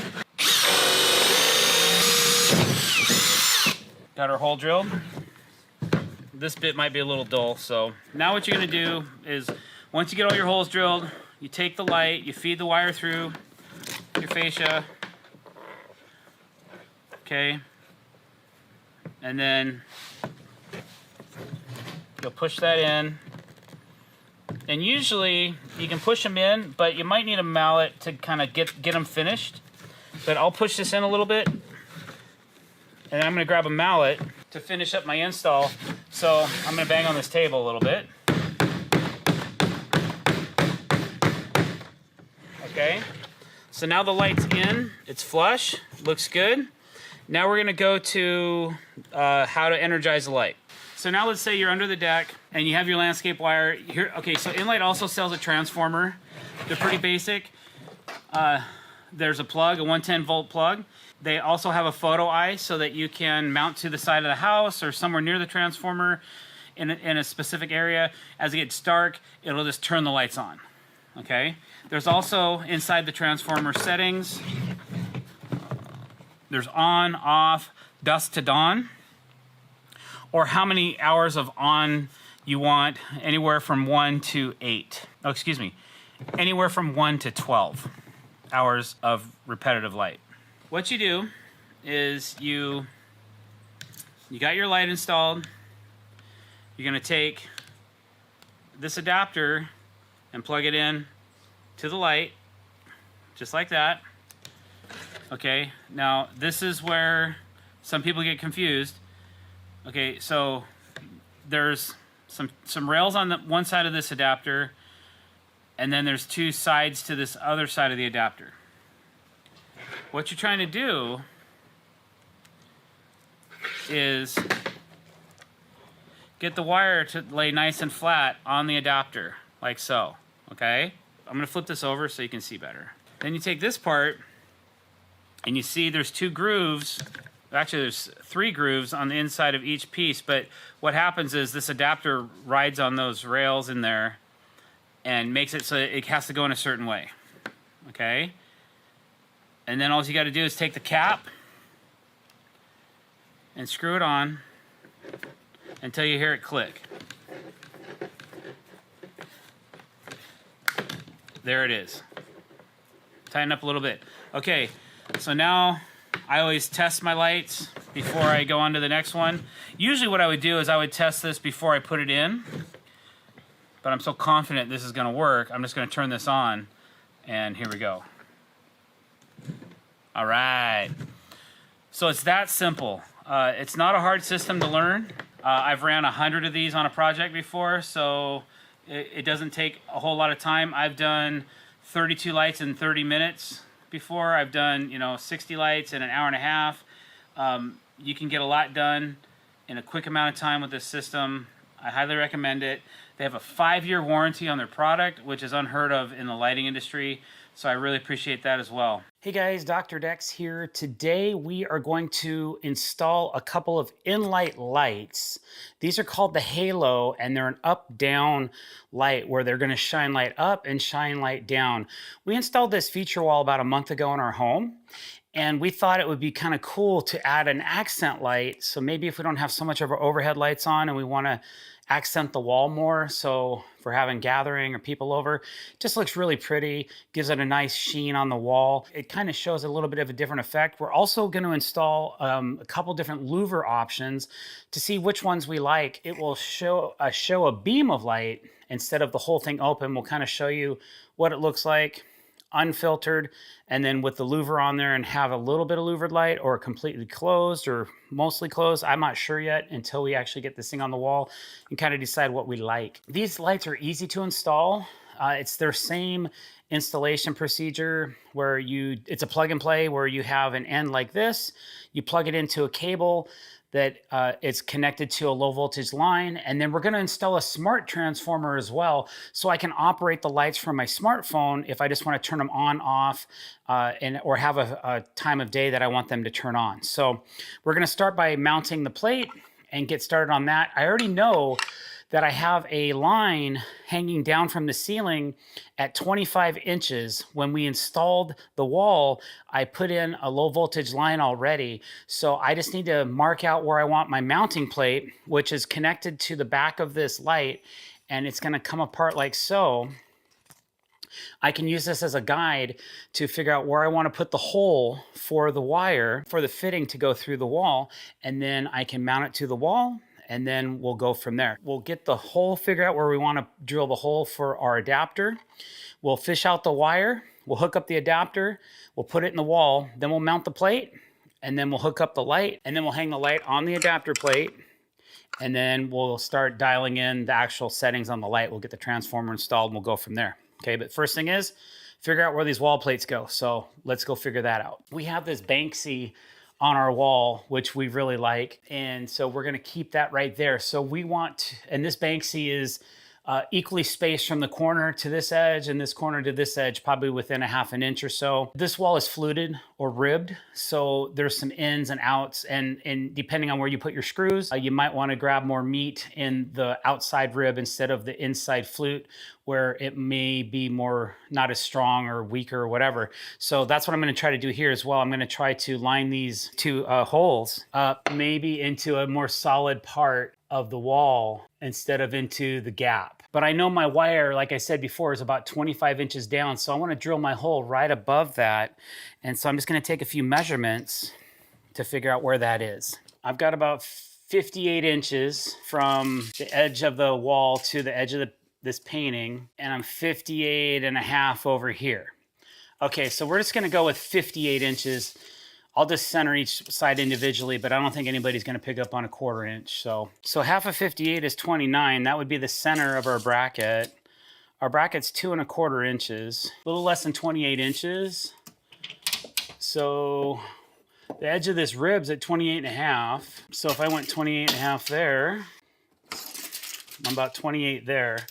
So let's start at 28. So right there, and I know that that hole has to be down 25 inches. I burned that into my brain, and I gotta be above that. So I'm gonna put my hole at 24. It's a 2-inch hole that I'm gonna drill. So I'm gonna put my hole at 24. Better do 23 and a half just to be safe. I don't wanna cut the cable with my hole saw and damage it, right? That would not be smart. And now I'm gonna lay this out a little bit this way because I wanna hit these flutes, these outside ribs, with my screws. It'll make it a little bit easier. There's my hole for drilling. So I'm gonna go ahead and put a mark where I wanna drill a hole. And then I'm gonna mark the top of my bracket. So there's where my hole needs to be over here. Okay, now I'm gonna go to the other side and I'm gonna do the same thing. I'm gonna mark where I want my hole. So there's 28, and I like that spacing. Okay, so I have the side-to-side spacing I want. Now I gotta be 23 and a half. So there's where my hole needs to go, and there's the top of my bracket. Now that that's done, I'm gonna go ahead and drill a 2-inch hole through each side of where I need to go in so I can fish out the wire. My bracket is 2 1/4. So this bracket will cover up a 2-inch hole, and it's going to be above my screw holes, so I'll have something solid to attach to as well. So let's go ahead and get those drilled. I'm gonna grab a vacuum real quick and try to suck up some of the sawdust as I drill the hole. New tool alert, new tool alert. It's just a Dyson. All right, so here we go. Let's cut the hole. Okay guys, the suspense is killing me. So I gotta make sure, and there's the wire. So, ha ha ha ha. All right, let's go cut the other hole. The hole's drilled. We know where our lights are gonna go. We're gonna go ahead and fish this back through here. And the first thing we gotta do is find the wire in the wall. And then we need to put that in and then get this up against the wall and install it. And then we can finish installing the light. Okay, what I was talking about earlier, here's the connector. This connector connects to the wire that's in the wall and it snaps on. So there's a little adapter piece that, because we are using a 12 gauge wire, this also is used for 10 gauge. But since we're using 12 gauge, we have to use this adapter, and this adapter has little grooves in it, okay? And those grooves fit into the grooves inside of the receptacle of this adapter. Once that's all together, then you take this cap and you screw it on, and then it snaps on. When it creates the pressure and snaps on, inside of this little plate, inside of here, there's some dielectric grease. If you're using these fixtures outside, the dielectric grease helps keep the connection from corroding or decomposing in the future. And then once that's connected to the line, then you just plug this in like so, and you're connected. So let's find that wire. Let's get this connected. We'll get our mount done on the wall, and then we'll get this one installed. We'll get the other one installed, and then we'll go to the transformer. So again, the suspense is killing me. Ooh, I hear it. I might need a screwdriver or something to get this out of the wall. And the other thing I was concerned about was this plug fitting in here, because I only have 3/4 of an inch of play behind the wall on our sleeper system that we used. And then I have 3/4 of an inch of IOS. This wood's called IOS, by the way. It's thermally modified by a company called Thermowood. But if that's why I chose to drill a 2-inch hole here, was so that this fitting will fit in here and I could still squeeze some wire through here as well. So just some pre-planning on my behalf to make sure that I got that right. Okay. I got a mini screwdriver here. So in the future, I probably would have put a little bit of string on this wire and then just stapled it to the sheetrock. And then I could have just pulled on that, and that would have been smart. Hindsight, guys. Now we're in business. Got it. Okay, like I was saying before,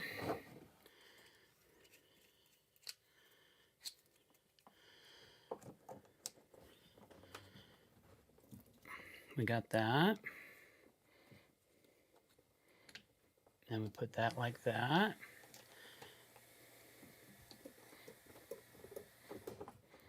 And then sometimes this snaps when you turn it tight. There you go. You hear the snap? Now it's nice and snug. All right, so that's going to go like this. And kind of tuck in the wall like that. And then we have this section that's going to plug in like this. And now's a good time to probably check that connection before you start covering it up. But I don't have my transformer hooked up yet, so it looks like, man, this is going to be a little tight on space. I'm going to pull this out.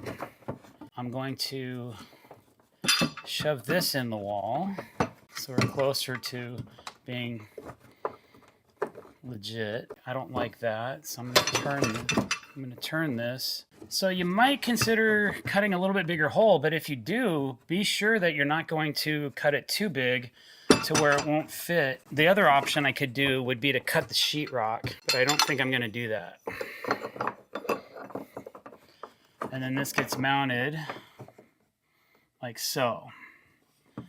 Okay, and then I just got to make sure I have enough room to shove this wire in the wall. But I see a pathway I can, okay, there we go. Now the wire can be brought in like so. There is a little bit of room to tuck some of the wire and behind the fixture as well. So I think between the two will be okay. And then there's just 2 screws that you need to use.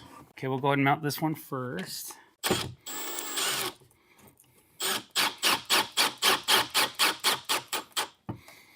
I don't want to completely tighten that until I have the other screw where I need it.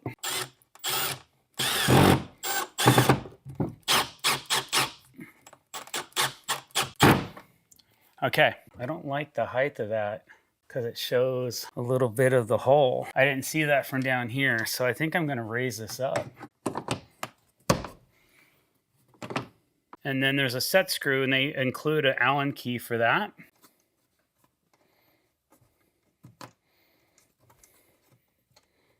All right, it's pretty sturdy. All right, let's go to our next one.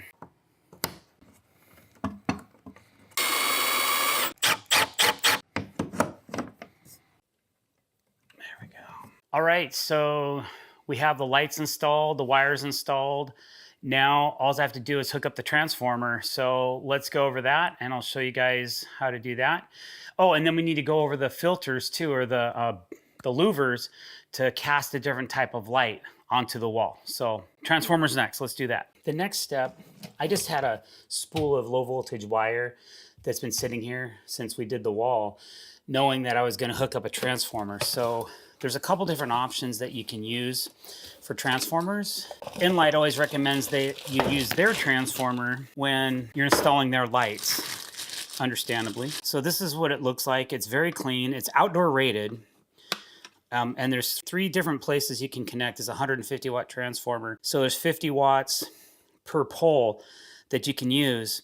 And you can also set this up for 3 different zones. So this is a little bit of overkill for this particular install, but I wanted to be able to have it smartphone compatible so that I don't have to have these lights on all the time, like on a switch. I can just turn them on and off as I see fit. So I'm just going to use the first connector spot. And all you have to do is lift up these 2 little levers, put your wire in here, and then they just clamp down like that and you're done. Then there's a little beauty cap that goes over the top of it like that. And I'm probably just going to mount this to the wall right here and then just plug it right into this receptacle that's sitting right here as well. So that's what we're going to do next. So what I have to do is just unspool a certain amount of wire that I need for this particular install. I'm not sure if I'm going to try to conceal this later or whatever, but just for the sake of this video, I'm just going to make it a certain length that I think I need. And I didn't bring my wire strippers or anything else like that. I just have a knife. Okay, so that's done. And now I'm just going to strip enough wire off the ends of each of these. This is low voltage, so just about anybody can install this. But if you're not comfortable or you don't know how to do this, that's okay. You can always have an electrician come in and do the hookup for you. But low voltage is pretty easy. You're not going to get electrocuted if you do this wrong. You just want to make sure you don't cross your wires over when you're installing. But here's the 2 wires. Here's the transformer. Here's the pole I want to use to hook it up. I always twist my wires clockwise and strip about a 1/2 inch off, and then they go in right like that. And then to lock these down, I just push down on those 2 clips and they're in. At this moment in time, this is the only pole I'm going to use. But if I wanted to run some other lights in the future, I easily can by just hooking up another set of wires to the next line. So I'm just going to set this transformer over here for a second. I'm not going to mount it to the wall at this moment. I'm just going to go ahead and plug it in. And I want to make sure my lights work. So that's what we're going to do now. There's a button right here on the side of the transformer. So I can manually turn this on by pushing that button. Okay, so now this is on. And guess what? We have light. All right, now that our lights are installed, and I kind of like the way they look, but they also have these shutters. It seems like shutter 1 is the one that fits the light a little bit better. So we're gonna go ahead and put a couple shutter 1s onto this light and just see how it casts a little bit differently than the other side. I'll stick that up in there like that.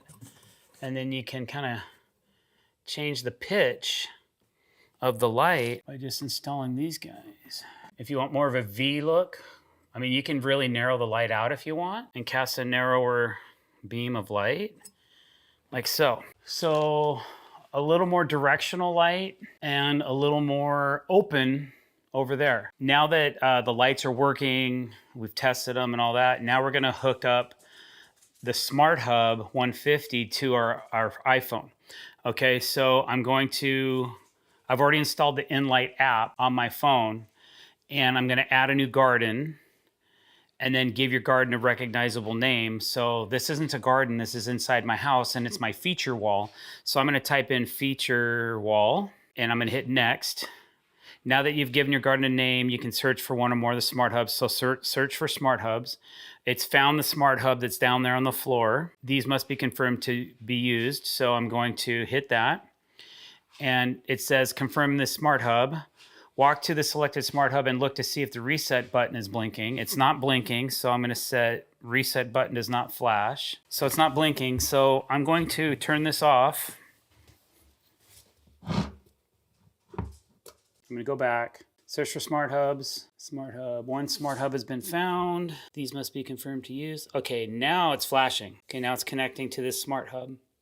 Now it's connected. Okay, so light zone 1, remember the 3 zones that we had on the Smart Hub, we hooked up to the first one. I'm gonna go to light zone 1, find the flashing lighting zone. Okay, okay, there it's flashing. All right, so I found it. Give the lighting zone a recognizable name. So it's again, feature wall, next. And then it says choose fitting or recognizable symbol for this lighting zone. So I'll look in here and see, is there something that makes sense? I think this fence looking thing is kind of cool. So I'm gonna choose that for my icon. So now the feature wall, save settings. So one Smart Hub found, added to garden, save settings, smart lights connected. To find control connected smart lights, the entire garden must be synced. I'm gonna skip that because I don't have any other lights right now. So now I can go to Smart Hub 1 and I have one of the 3 poles set up. So if I want to turn on the wall lights from my phone, I just go like that and there they are. So turn them off, turn them on. I can also do it from up here, feature wall. There you go. So now the Smart Hub transformer is controlling the lights on the wall. Which light do you like better? And do you like the accent on the wall? Let me know, comment below. Let me know what you think. Again, this is a company called InLight, and I really like their products. I mostly use them outside, but when we were visiting their headquarters in the Netherlands, we saw these installed on the wall and we really liked them, so we thought we'd put a couple on our feature wall as well. Hey guys, drdecks here. Today I'm gonna show you how to build a quick and easy planter box out of AZEK scraps. All right, so our last deck, oh, before I get into it, please don't forget to click that subscribe button. We have all this leftover material and we did a couple videos and I had somebody say, hey doctor, you talked about it. Why don't you show us how you make a planter box? So I thought I would do a quick and dirty version for you of how to make a planter box or how I do it. And then I'm just gonna pin nail it and finish nail it all together. I'm not gonna use screws today, but you guys will get the idea and maybe get some ideas on how you can make your own planter box as well.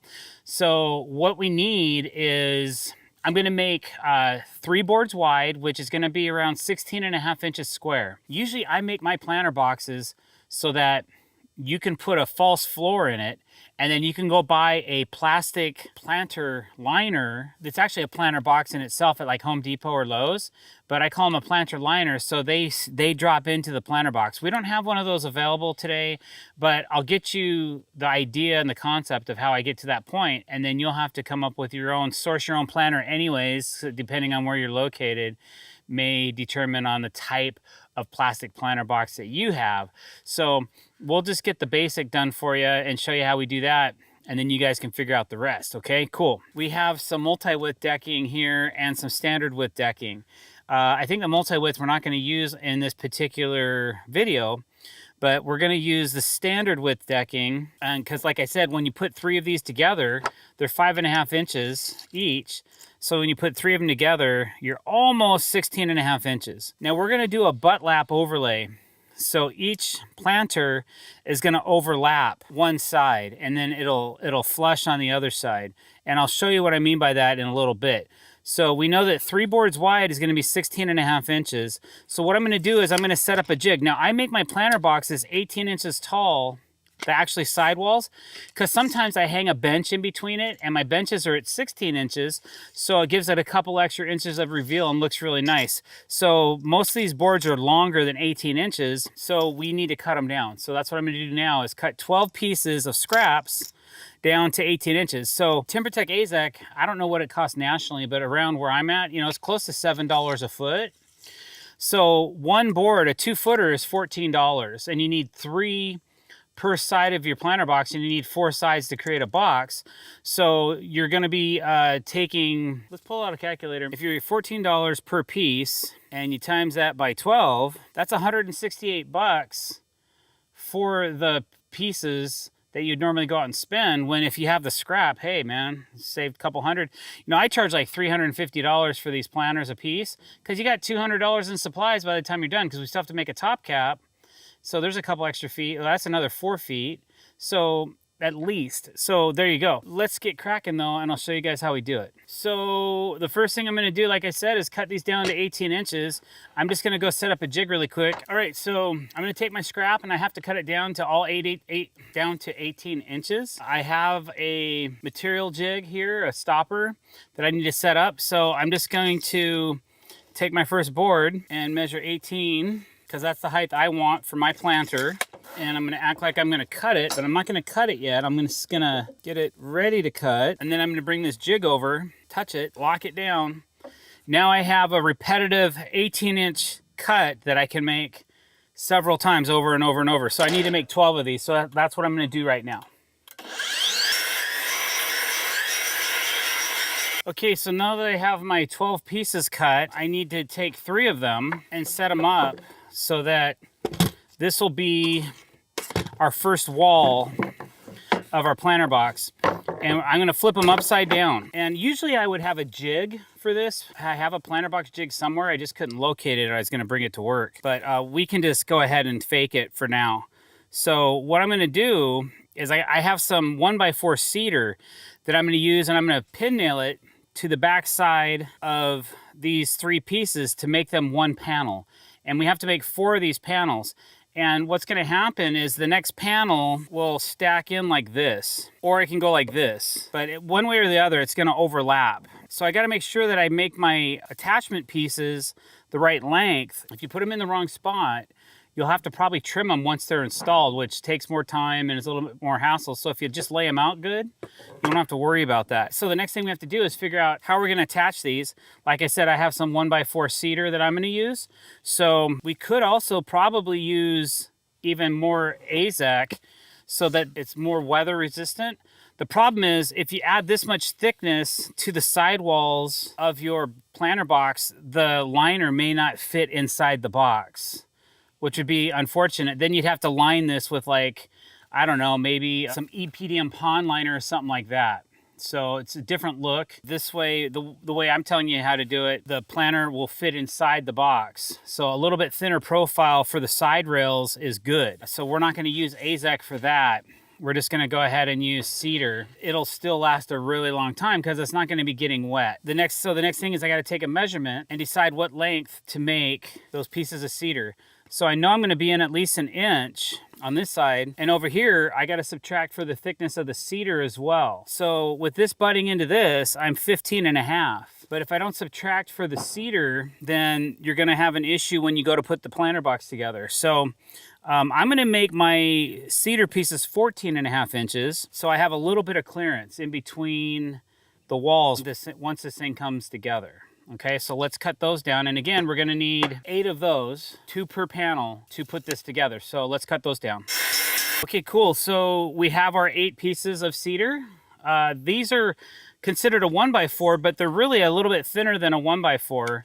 And the nails I'm using are gonna be 1.5 inches. So I'm only really 5/8 of an inch.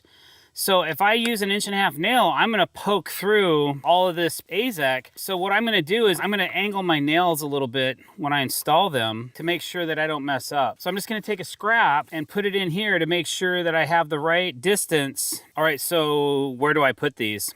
So I've basically got my bottoms flush, okay, like that. And then I have my piece of cedar. Now this board is going to butt into this one like so. So I want to make sure that I have enough clearance on that. And then when the planter box comes together, this is going to sit like this. So I have a little bit of clearance, which is good. About the right amount. You just want to make sure you put these in the right spot. While you're at it, what you're going to want to do, you're going to want to measure the depth of this box and make sure that the planter liner that you get will work with the level of this. Because what we're going to do is we're going to put a little floor in here like so, and that's what your planter is going to sit on, is this floor. Okay, so you can use different thicknesses of materials to make sure that that planter is at the correct elevation once you set it inside of the planter box. So we've got everything exactly where we want it. I'm going to use this Metabo HPT 18 gauge brad nailer to put these together. And like I said, if I don't put these on an angle, they're going to poke through. So I got one on. I'm going to make sure my 3 boards are tight together. I'm going to go ahead and pop a couple nails in that, and then I'll do the middle. Okay, so it's half done. Nothing's poking through, so that's cool. Now here's the point where, okay, how long are you using these for a season? You want them to last forever? Normally I would put a couple screws in here as well, now that I have it tacked together. Because it's wood, you gotta like pre-drill and make sure you use the right length screws. They don't have to be monster screws. Probably 1.25 inch screws would work really well. Stainless steel would be nice. And once you have that, go ahead and put your top one in. And again, double check and make sure that your board's gonna fit. So that panel's done. You can see up here, it's a little out of whack. I can take this back on the chop saw and clean that up. So if I don't like the way this looks, then I'll just come back here and I can just take this like so and line it up to my blade. And I just wanna take off anything that doesn't feel right.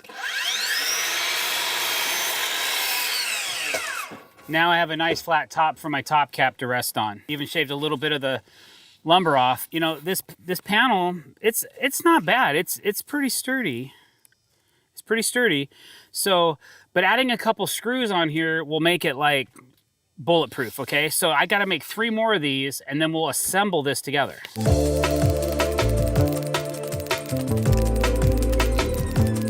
Now that we have our 4 panels built, they're all exactly the same.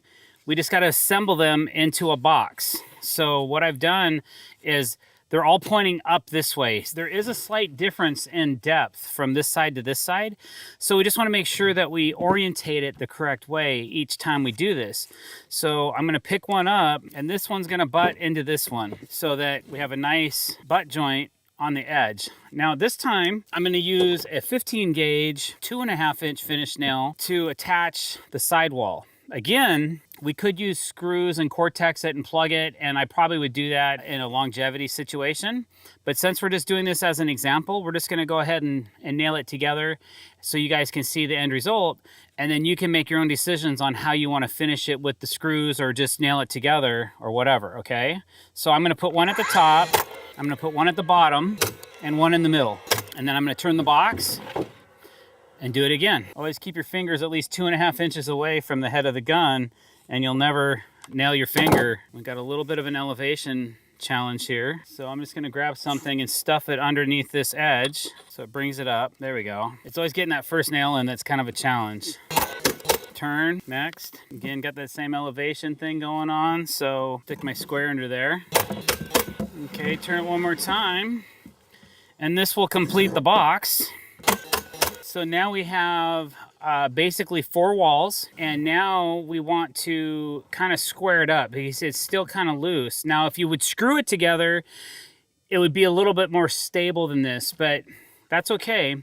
We're gonna go ahead and put in a couple pieces more of what I have. I could probably use AZEK on here and would give it a nice solid floor.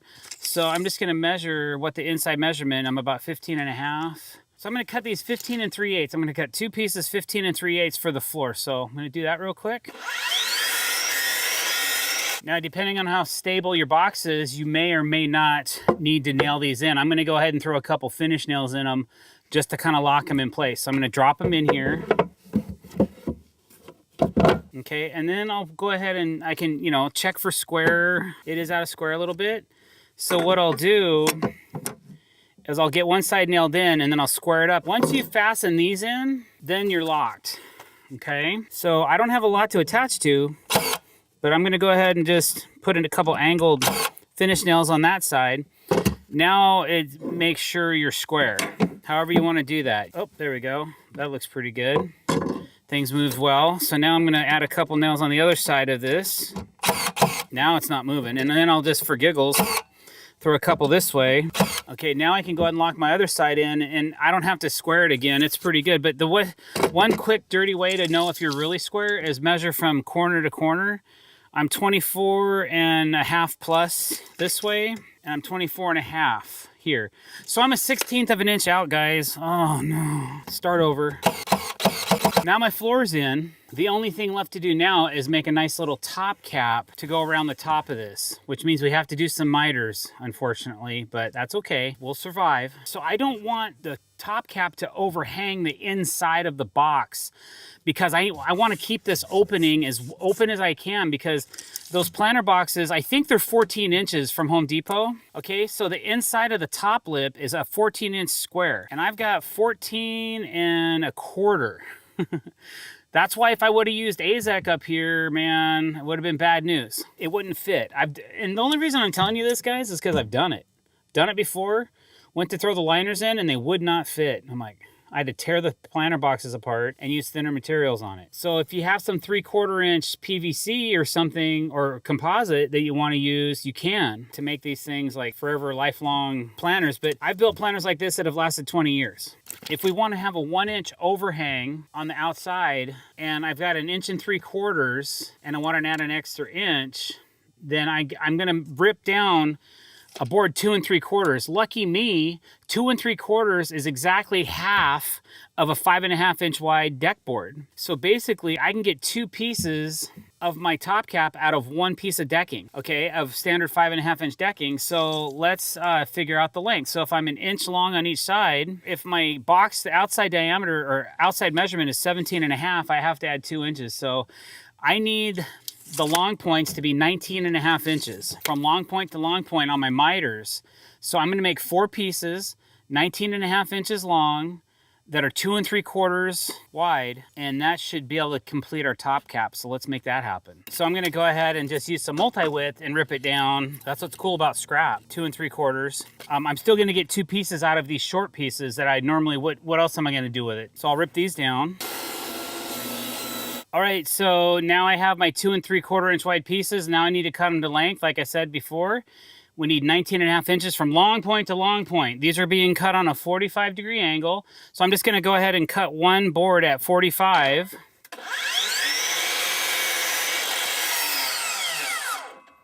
And instead of moving the saw around, I'm just gonna flip the board over and get a 19.5 inch mark on this. And I'll eyeball this baby. Okay, that's where I wanna cut it. And I may go ahead and double check that. Make sure I like the length. Yep, that looks good. Okay, let's make 3 more of those. All right, guys, so we have our 4 pieces made for our picture frame for the top of our planter box. I usually assemble this as a frame first and then install it onto the top of the box. Now, I'm assembling this thing like for the DIYer too, so you can get yourself a cordless finish gun and make this happen, or you can use really high-end screws and really make it last. It's really up to you. There's several different ways to do this, okay? But for today, I'm gonna go ahead and try to finish nail these miters together, which I have a clamp right here. I think that might help. So let's see if we can't start this. What this is gonna do is it's gonna try to keep the board from, one board from moving when I try to run a nail through it. I'm gonna use these 18 gauge brads instead of a bigger finish nail too, just to see if I can pin these ends together. Cool, you could probably add a couple, because that's working very well. All right, so let's see how we did here. It's got a tiny little bit of wobble in it, but I think that's gonna help keep the miters together. So I like that. So let's try that again. I really like this, the small gauge nail really is less obtrusive. Okay, so I have 3 sides pinned together and I've got a 4th side. Now sometimes when you put this 4th side together, it doesn't look very good. And I would take this and recut it on the chop saw, but actually this one looks pretty good. So I'm gonna go ahead and call it a win and lock this together. Now you could use glue, you can use screws. There's lots of stuff that you can do to hold these miters together. We're doing the Mother's Day special though, so we're just gonna use pin nails. Okay, awesome. You wanna see something beautiful, guys? I mean, really beautiful? Look at that. All right, guys, so basically, now look, we've got a square planter box. We have a square top. And if the bottom is square but the top is still racked, we can actually rack it in with this if we're careful about how we do it. So now remember we needed that 14-inch clearance. I've got 14 and a 16th. So I probably made my top cap a little too wide. So remember we wanted that 1-inch overlap. So I'll just take one side and give it that 1-inch overlap. And this time I'm gonna take my bigger finish nails and I'm gonna nail it into the AZEK. So make sure you're at the right point where you put in your nails, because if you don't, it could be detrimental. So you got 1 inch here, 1 inch here. You better check your other side too and make sure it's where you want it as well, because once you pin one side, you're committed to where it's going, okay? So you gotta choose two sides that are connected when you do this. So you gotta make sure if I put my finish nail too far this way, it's gonna blow out and ruin my planter box. I like that. Now this is where if your planter box is out of square, you're gonna fix it. So I got a 1-inch overhang here and a 1-inch overhang here, so I don't have to worry about that. So I can go ahead and just lock it down. Now I just gotta finish my other two sides and we're done. Again, if you really wanted to, you could add a couple screws and cortex it and it would really hold together very well. We built this whole planter box entirely out of finish nails, 2 different gauges, a 15 gauge and an 18 gauge nail. With 2 guns and finish nails, we were able to assemble this whole box together. And let's see, how sturdy is it? Wow, it's kind of heavy. So this planter box is pretty sturdy. I can see I'm getting a little tiny movement out of my miters. So if you really wanted this thing to be bulletproof, you would use screws and cortex it and it'd be really tight. It's kind of cool though to be able to blam something together for you right on video for the entire video and make it happen. I mean, it's not a bad looking planter box. Now get this, if I did use screws, I would suspend 6-foot benches in between these planters and it's a really great look. And I keep those at about 16 inches up off the deck. So I would actually build a cleat and then I would just set the box on the cleat and then I'd screw it all together. And then you have a nice planter box and bench combination. Maybe we'll do that someday, but for today, there you go. There's your planter box. Hey guys, Dr. Dex here, and today I want to show you something that is very simple, but a lot of people don't know how to do it. So it's probably the most used tool that I have in my arsenal, and that's how to read a tape measure. All right, so the first thing you need to do is go get yourself a Stanley Fat Max, because they're the best tape measure out on the market, in my humble opinion. So Fat Max are the bomb. You kind of see something on the front of there. We'll get into that a little bit later. It's also something you're going to want to get your hands on. So what I want to do is break down the tape measure into feet and inches. This is an imperial tape measure, so there's no metrics in this. It's all going to be from the imperial scale. So let's get to it. So the first thing you'll see in a tape measure is there's an inch mark for every inch. So obviously 1 through whatever, 240 inches. Our 25-foot tape measure has 300 inches, I think. So you'll look at each mark inside of a particular number. Let's go with between 4 and 5, all right? So you'll notice there's 16 marks between 4 and 5 on your tape measure. Those are called 16ths. So each one of these little tiny marks represents 1/16 of an inch. If you add 1/16 and 1/16 together, you get 2/16, which is equivalent to 1/8 of an inch. So we'll go 1/16, 2/16, which is 1/8 of an inch, 3/16, 4/16, if you break it down numerically, becomes 1/4. That's the lowest common denominator for 4/16. All right, I'm not a mathematician here. I'm just trying to help you guys figure this out. So then it goes 5/16, 6/16, which is 3/8, 7/16, 8/16, which is a 1/2 inch, 9/16, 10/16, which is 5/8 of an inch, 11/16, 12/16, which is 3/4, 13/16, and then 14/16, which is 7/8, and then there's 15/16, and finally 16/16, which is 1 inch. Okay, we're gonna make this a little more simplistic for you now. So what I'm gonna do is I want you to think about this in eighths of an inch, in eighths, in 1/8 increments. So if you add 2/16, you have 1/8. Okay, that's your first one you wanna remember. 1/8, and then 2/8, which is a quarter.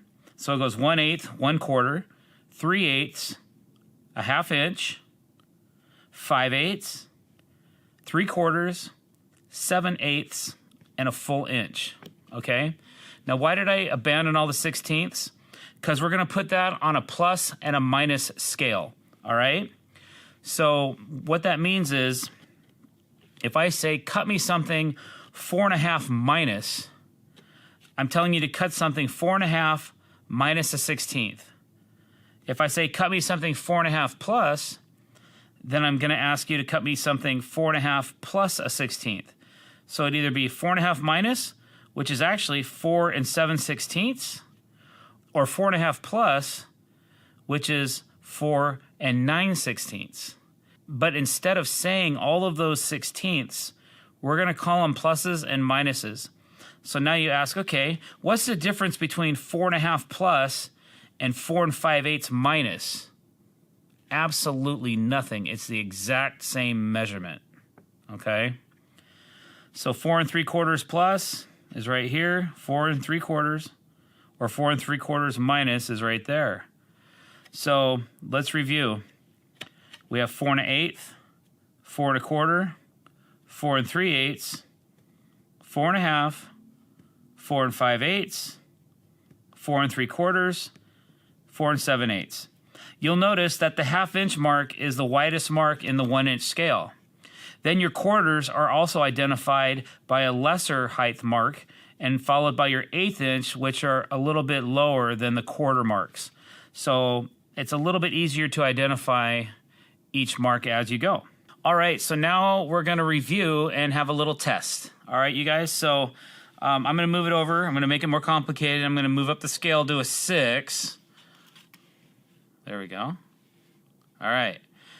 So where is 6 3/4 at? Anyone? Bueller? Anyone? 6 3/4 would be right there. 6 3/4. 1/4, 2/4, 3/4. All right. Somebody show me what 8 1/2 is. It's right in the center of your screen. I knew you knew that. Good job. All right. How about 7 1/4? 7 1/4 is right there. If you count, you can figure out 7 1/4 a couple different ways. You could add 2/8 is a quarter. 4/16 is also a quarter. But also you could just look for the second highest line, the first one, 7 1/4. My producer's asking for a little more challenging. So let's go 6 5/8 plus. 6 5/8 plus a 16th, right there. All right?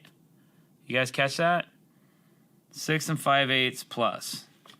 Or, for the hardcore, it's 6 11/16.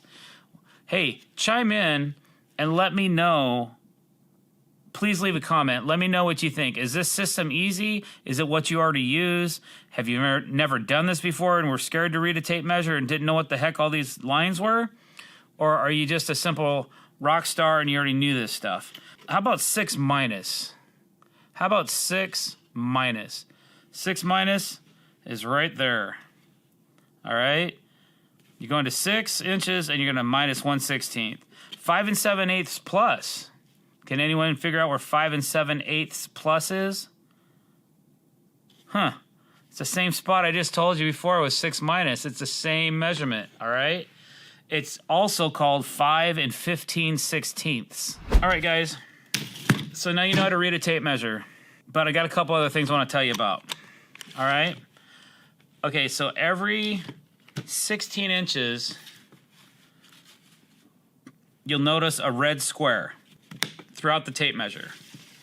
16, 32, 48, 64, 80, and so on, okay? So what those indicate is every 16 inches on center. A lot of houses are built that way, and a lot of decks are built that way. So I like to use those as indicators. When I'm framing 16 inches on center, that's what I use as an indicator, and that's how I know that it's a special mark, because it's red instead of black. So that's why these are red every 16 inches. It's just a handy way to do 16-inch layouts. A lot of house walls are framed that way. Okay? All right, so a couple more features about the tape measure. The first foot, you'll notice that there's no red numbers. It's just 1 through 12. But then you'll see 13, 14, 15, 16 on up, but you'll also see 1, 2, 3, 4 in red. So you could say I'm 1 foot 1 inch or 13 inches. I'm 1 foot 8 inches or 20 inches. And sometimes for clarity, it's easier to say 20 foot 4 inches or 204. Sometimes we get confused. So what we like to do is we usually are calling out measurements in numerical ways with not a foot and an inch increment. But sometimes to clarify, we might have to call out a number and then say as well 1 foot 6 inch. Okay? Now, you're also probably looking over here and you see this little tiny diamond every 19 1/8 plus, or 19 1/4 minus, or 19 3/16. All right? Those are for special floor joists in framing houses where you're allowed to go on center further away than 16 inches. So in standard construction, every 19 3/16 you can span a floor joist, a TJI floor joist, or an engineered plywood truss joist for your floor, and you can use that diamond to do your markings for that. Something else, when you're doing your tape measure and you got it way out, don't let it come in and slam. Always slow your tape down a little bit right before you get to the end. It'll prolong the life of your tape. A quality tape measure will have a triple riveted end. So that's why I like these FatMax tapes. This is a 25 footer. I really dig it. I put a little customized little heartbeat logo on mine so I know my team doesn't use it, because we're very, very territorial about our tape measures. And also, okay, so another cool thing, this scratch pad right here is invaluable because you can write 34 or 24 and 13/16, which is what? Calvin? This is 24 3/4 plus. Now, when you're rifling through tons of measurements, this thing comes in super handy, and then they just wipe away. All right? And I'm going to give FastCap a quick plug on this because they have some really great tools. They're doing some really great innovations. So check out fastcap.com, and they sell these right online. And they just stick right. I just like a standard FatMax 25 footer. I've had the 30 footers, the 35 footers. They just weigh you down. For me, it's the perfect size. All right, one other thing I'm going to throw in here, because it's kind of in the same aisle if you go to Home Depot and you buy your FatMax. A quick snap is going to save your life.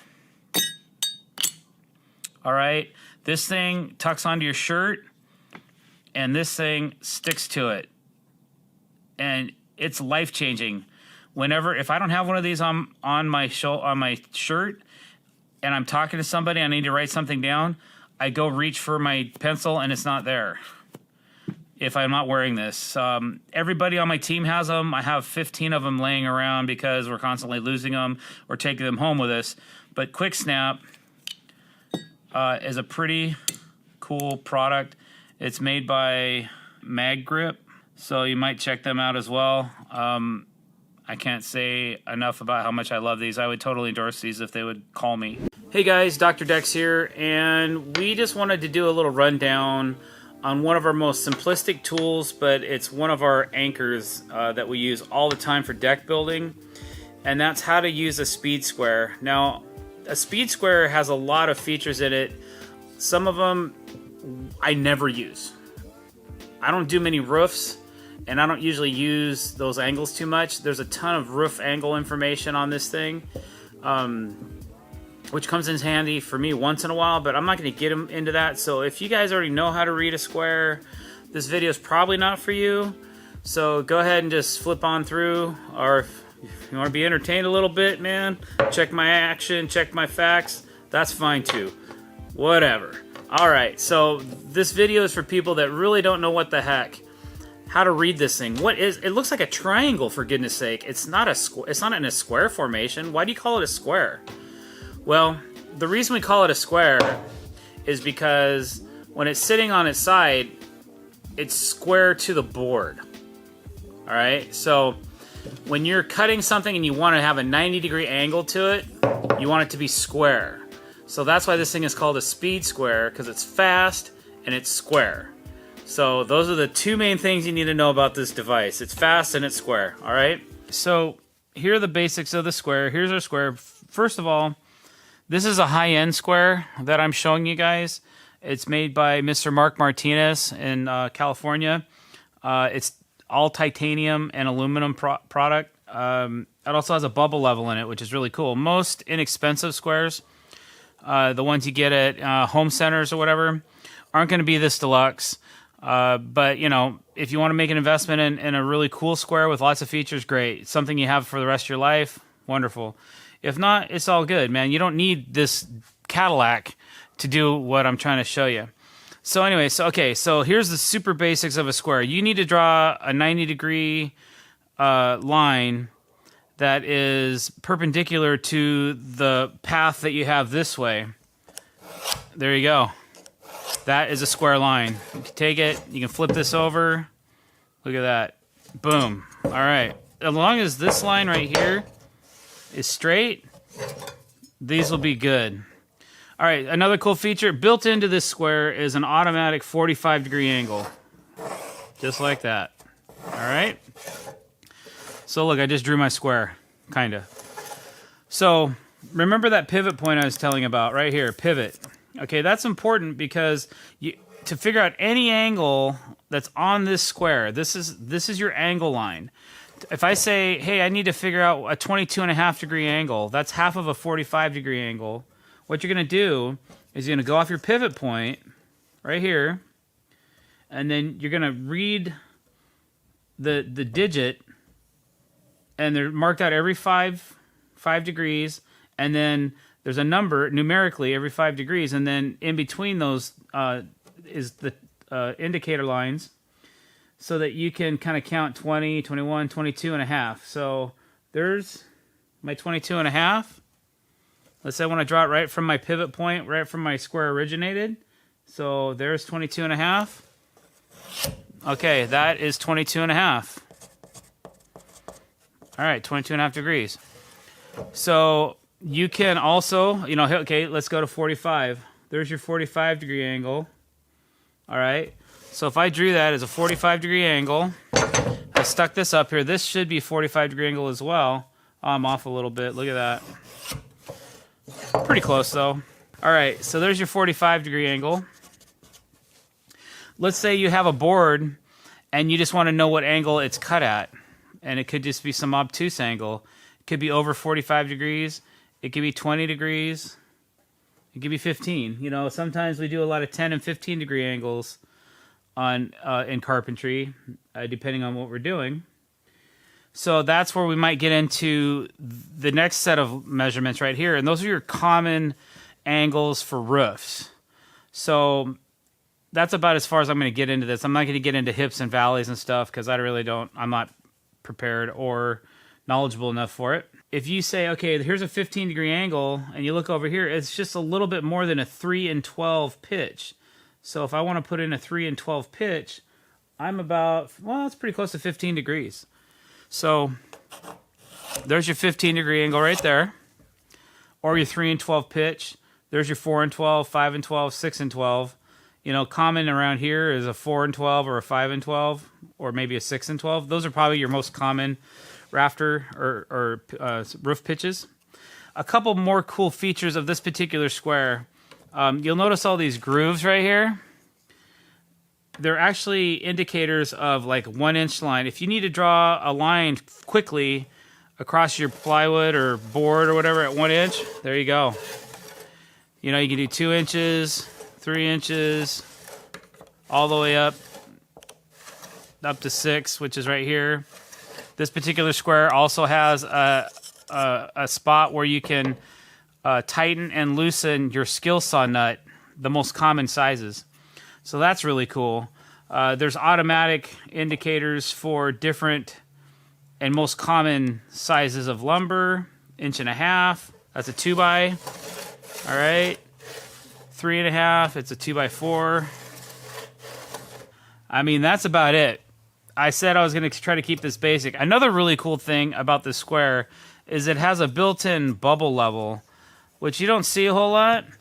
But what it's good for is when you're trying to calculate stair rise and run, or what the angle of your staircase is once you have it built. All right, guys. Hey, thanks for watching my video about the basics of how to read a speed square.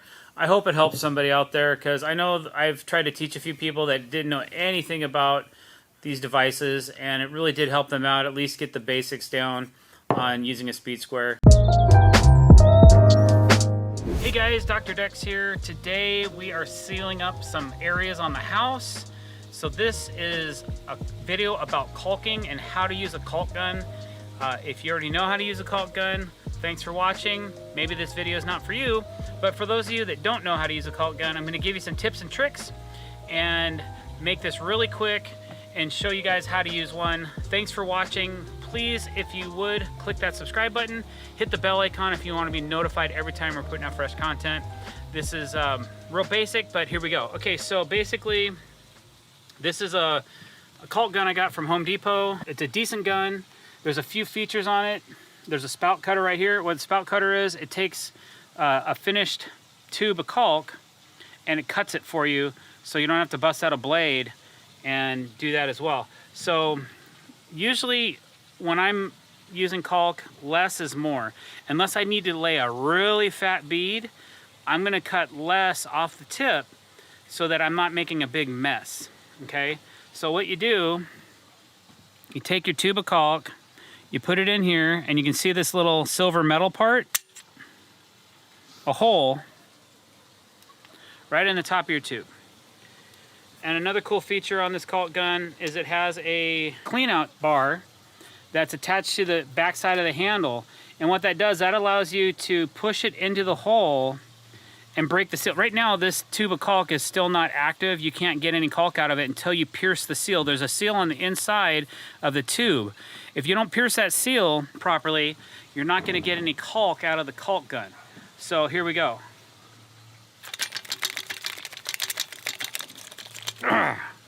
All right, you don't have to be that aggressive. Basically, you just need to hit it a couple times to open it up. Now you can see there's caulk on my piercing clean out. So usually what I like to do is grab a towel and clean that off, because what happens is they make a mess. See, they get all over your handle. They make a mess on your handle. And then what you do, and then when you stick it back in, see that right there? It kind of glues itself. If that's full of caulk, that'll glue itself right there. Then it's a pain in the butt to get this back out. Now I'm using a product called Henry 900, right there. This is a flashing and construction sealant. So not only is it used to seal really well, it's like snot, it also is a construction adhesive in the same product. And that's why we like it. So it'll really work well for gluing things together or for sealing things up. And we've never had an issue with this product. It works very well for us in the Pacific Northwest, where it rains 367 days out of the year. All right, so I've pierced the top of my caulk. I've put holes in the seal that keeps it from coming out. Now what happens is, on a caulk gun, there's this plunger. And as you pull the handle, the plunger moves. And that's what pushes the caulk out of the tube. Right here, there's a release, a tension release. So when the gun's under tension, it wants to push caulk out. You push on this so that it stops the tension and releases the caulk. It keeps the caulk from pushing out. Usually you have to push on this, and I usually pull back a little bit on the bar, and that's the most successful way I've found to keep the caulk from continually coming out of the tube. All right, but right now this is too far forward. I'll never get this brand new tube of caulk in this gun. I gotta push on the release, and then I can pull this bar back all the way to load my new tube of caulk. All right, so another thing on your tube, make sure you don't go like this, okay? And then it won't go in, and you're like, why won't my tube of caulk go in? Well, you didn't put it all the way back. You gotta make sure this thing seats in the back, and then it'll drop in the front. Then when you push on your plunger, it locks it up front and tight. So now I'm ready to start squeezing the caulk, and eventually it'll start coming out the top. I'm not gonna go really hard on this. There it goes. Now notice when I hit the plunger, it stops the flow of the caulk. So watch it go, it's going, it's going. I'm gonna stop it, and this is gonna turn into snot and bleed all over the deck, so I don't wanna do that. But once you have your caulk tube loaded, and you got a little bit of tension and you're ready to go, then you just come down to your work surface,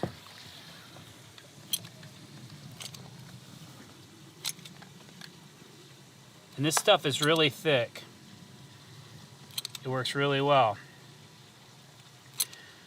So I'm just gonna keep squeezing on this. This is actually a waterproof deck we built, and this is our first layer of protection. We have 3 layers that we're putting in, but this is the first one. This is how we're gonna seal up against the house and make sure that we squeeze a lot of caulk into these lines. And it doesn't really matter how clean or messy we are. Now I'm having a lot of pressure. I'm having a hard time getting this caulk out of this tube because it's so thick. It's still relatively cool out. I'm gonna cut a little bit bigger hole in the top of this, and again, it's gonna start making a mess. So I'm gonna take a towel. I'm gonna clean my tube before I make this cut. Okay, so now I got a little bit bigger hole to push the caulk out of. It'll make it a little bit easier on my wrists. Okay, so here we go. There we go. That's a little bit better bead for what I'm trying to do right here. So you just kind of have to go with the flow and what you're feeling. Right now I'm just trying to fill these cracks, these crevices, and using a high quality tube of caulk is going to do that for you. This stuff retails for about $10 a tube, so it's pretty expensive on the chart as far as caulk goes. Okay, so I've released the tension, I pull back on the plunger, and then I always put sometimes caulk can continue to flow out of a tube, even when you release all the tension and this is loose. So I always put my tube somewhere over a piece of tape or over something protective, right? That way, if it does bleed, it's gonna bleed on something that's protected and you're not bleeding over your brand new deck. Okay, so now I have dispersed this caulk into the spot I want, but now I need to tool it. So I'm just gonna use my finger, but I also have a disposable glove. And we use a lot of these. We go through a lot of these. I buy these at Costco, by the case or whatever. They come in super handy. So I'm gonna take this bead of caulk, I'm gonna run my finger along here to work it into the crack like so. And that gives it a much nicer look. And you can run it back and forth a couple times if you want. And then you might get a low spot. I see kind of a low spot right here. So I usually go back and I'll hit that area again. That might have been a board that had a little bit more gap in it, something like that. It's not gonna hurt to throw a little extra in there, like so. Like that. So you'll see that we've put tape down. We're trying to keep the site clean. We don't want to make a mess out of the deck boards. We just want to have a nice clean bead of caulk when we're done. So by taping off things, it makes a real clean line. So when I pull this tape and I pull it back, we don't have a big messy area of caulk, we just have a nice clean bead. So preparation is always key. I always say that in a lot of my videos. Sometimes the prep work takes just as long as the finish work, but it makes things go a lot faster while you're working. All right, so I've got caulk all over my finger. Going to just turn the glove inside out. No harm, no foul. Oops, I dropped it. No big deal. It's all the caulk's on the inside. All right. Also, let's say I'm finished for the day. I still have a full tube of caulk. You always want to seal the end of your tubes. Now, this is a construction sealant. It never really fully dries. It's kind of rubberized. So I usually just run a screw in the end of my caulk, and I try to run it fairly deep so I can pull it out. Now, there's a lot of other aftermarket stuff to seal these up. I've actually taken rubber gloves and done that as well. You could use a rubber glove and put some tape, electrical tape around this. You could just use electrical tape. There's a lot of different ways to do it. Some tubes of caulk have a removable cap, which is kind of handy. I've used those in the past. But something to cover the tip will be very helpful so that you can reuse whatever's left in here, especially when you're spending $10 a tube. You don't want to throw away $3 to $4 worth of caulk every time you need to caulk something with the same product. That's all I got for you, man. That's how we do it. Get yourself a high quality caulk gun. Use these techniques. You can also use a wet rag to wipe down clears. I'm not going to get into clear versus heavy duty siding adhesives and things like that today, but just wanted to go over the basics of how to use a caulk gun.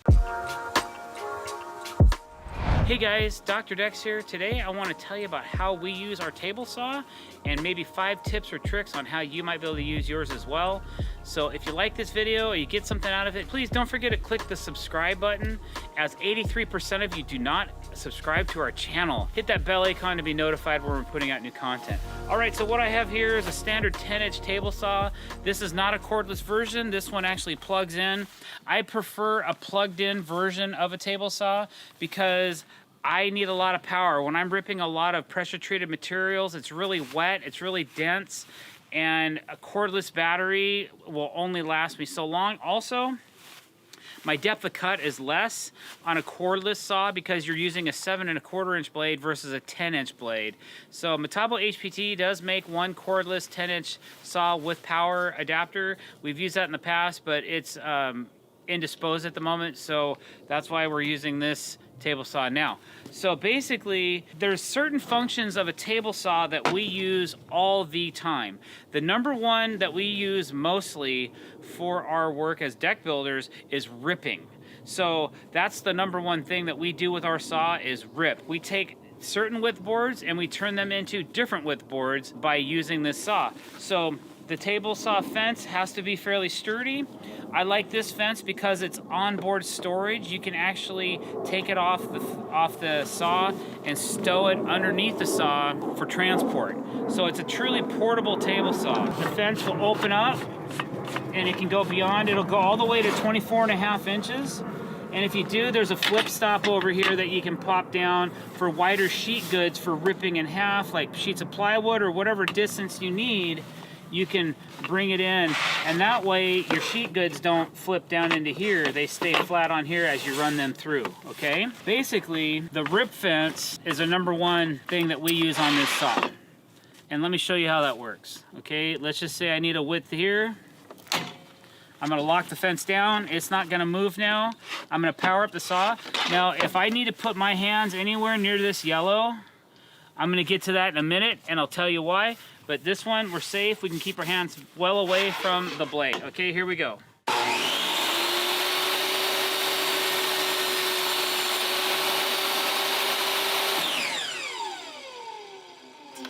All right, so basically, that's primarily what we use this saw for, okay?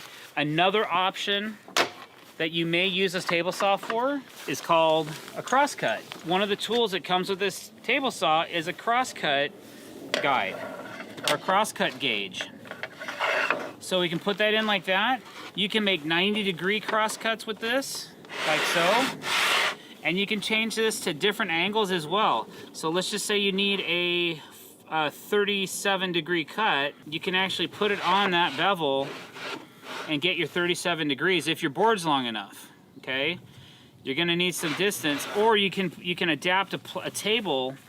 You could actually screw a plate to this and make this get much closer to your blade if you need to, in case you're doing detail work and you need to possibly put something in here and you have a short board and then you need to do some cross-cutting like so.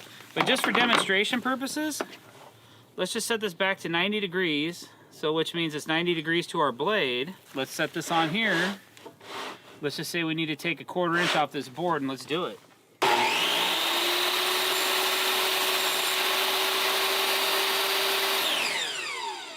So there's your crosscut, that's number 2. So the next item on my list is probably the most important thing that you need to know about a table saw. And you should use it anytime that you feel you need, as far as safety goes. Mine's on board, it sits right next to the fence. It stashes right here, it's called a push stick. These are the most underrated part of a table saw known to mankind, okay? So let's just say, I call this yellow plate, that's the danger zone. If you gotta get your hands anywhere near that, don't ever push something through if you have to get into this yellow. Use a push stick. Why, you ask? Well, I've got a $25,000 thumb. I could show you why you don't wanna use a finger as a push stick. And I know several other people as well that did not use push sticks and that have maimed their hands. So basically, I'm just gonna open this up a little bit. There's my width. I need to rip this board, but I am definitely gonna use a push stick for this. Sometimes I might use 2 push sticks if it's a really sketchy situation and I need to keep some force on the blade this way, or a feather board, which I don't have one here today, but you can actually mount a feather board into this track and it'll kind of hold, or you can even make one, and it'll hold this material up against the fence. Today we're not going to show you that, we don't need that, but I'm going to go ahead and fire this off and use the push stick.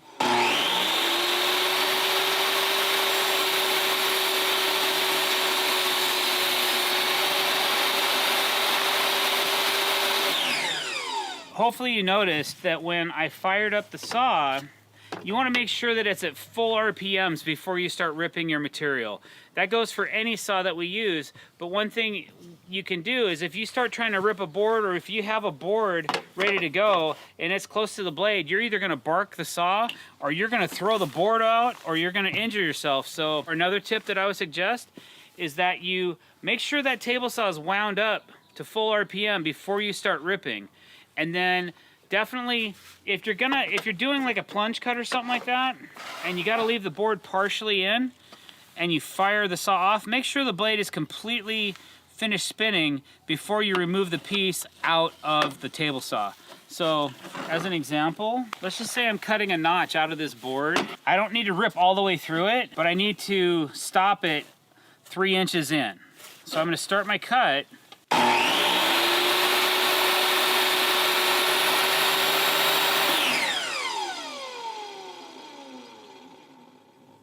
Let it completely stop turning and then remove the board. If you try to take the board out too soon, you can twist it. Just a little bit of twist in here and it can buck.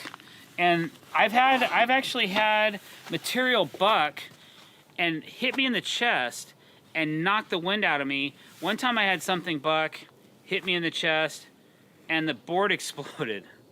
I am not kidding. It was one of the most painful things. It knocked the wind out of me. I had to sit down and take a moment because it was very painful. Try not to move material during or when the saw blade is winding or down, it's winding up or winding down. Just be patient. Take your time. Let that blade stop before you pull that board. Okay, and one other thing that this saw does that maybe some of you don't know is you can actually cut angles with your table saw. It's not just meant for ripping at 90 degrees. You might need to cut a 22.5 or 25 or whatever angle. You can actually put the saw on a bevel and go ahead and rip that to whatever angle you need. It's really easy to do. Usually when I'm doing this, I try to, like if I'm trying to get a certain distance and I know my thickness of material is 1 inch. You can either lower your blade to that 1 inch height, and then let's say I need to go to 4 inches. So now that I know that my blade is at the right height, I can bring the fence over to 4 inches to the inside of the blade, got my measurement at my 1 inch thickness, lock it down. Now I can raise the blade up a little bit to make sure I get all the way through this board, and I'll go ahead and make my cut, okay? And then we'll check it and see how well we did with the measurement. So here we go.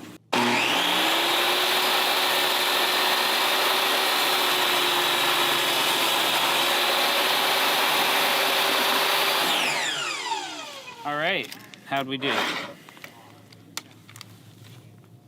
What do you think, guys? Pretty good, huh? 4 inches. All right, so then you can take your bevel. There's your 2 angles you need. You get to do a miter or something like that. It's pretty fancy. You can kind of get all kinds of creativeness with the table saw as well. Hey guys, drdecks here. Today I want to talk to you about sharpening your chainsaw chains. I have hundreds of these things that I've bought over the years because I looked at them kind of like a disposable thing. You know, $12, $15 a piece, kind of like a saw blade. And then I realized that I had so many, I ended up going somewhere and purchasing a chainsaw sharpener right here. So if you like what you see, don't forget to hit that subscribe button and hit the bell icon to be notified when we're putting out new content.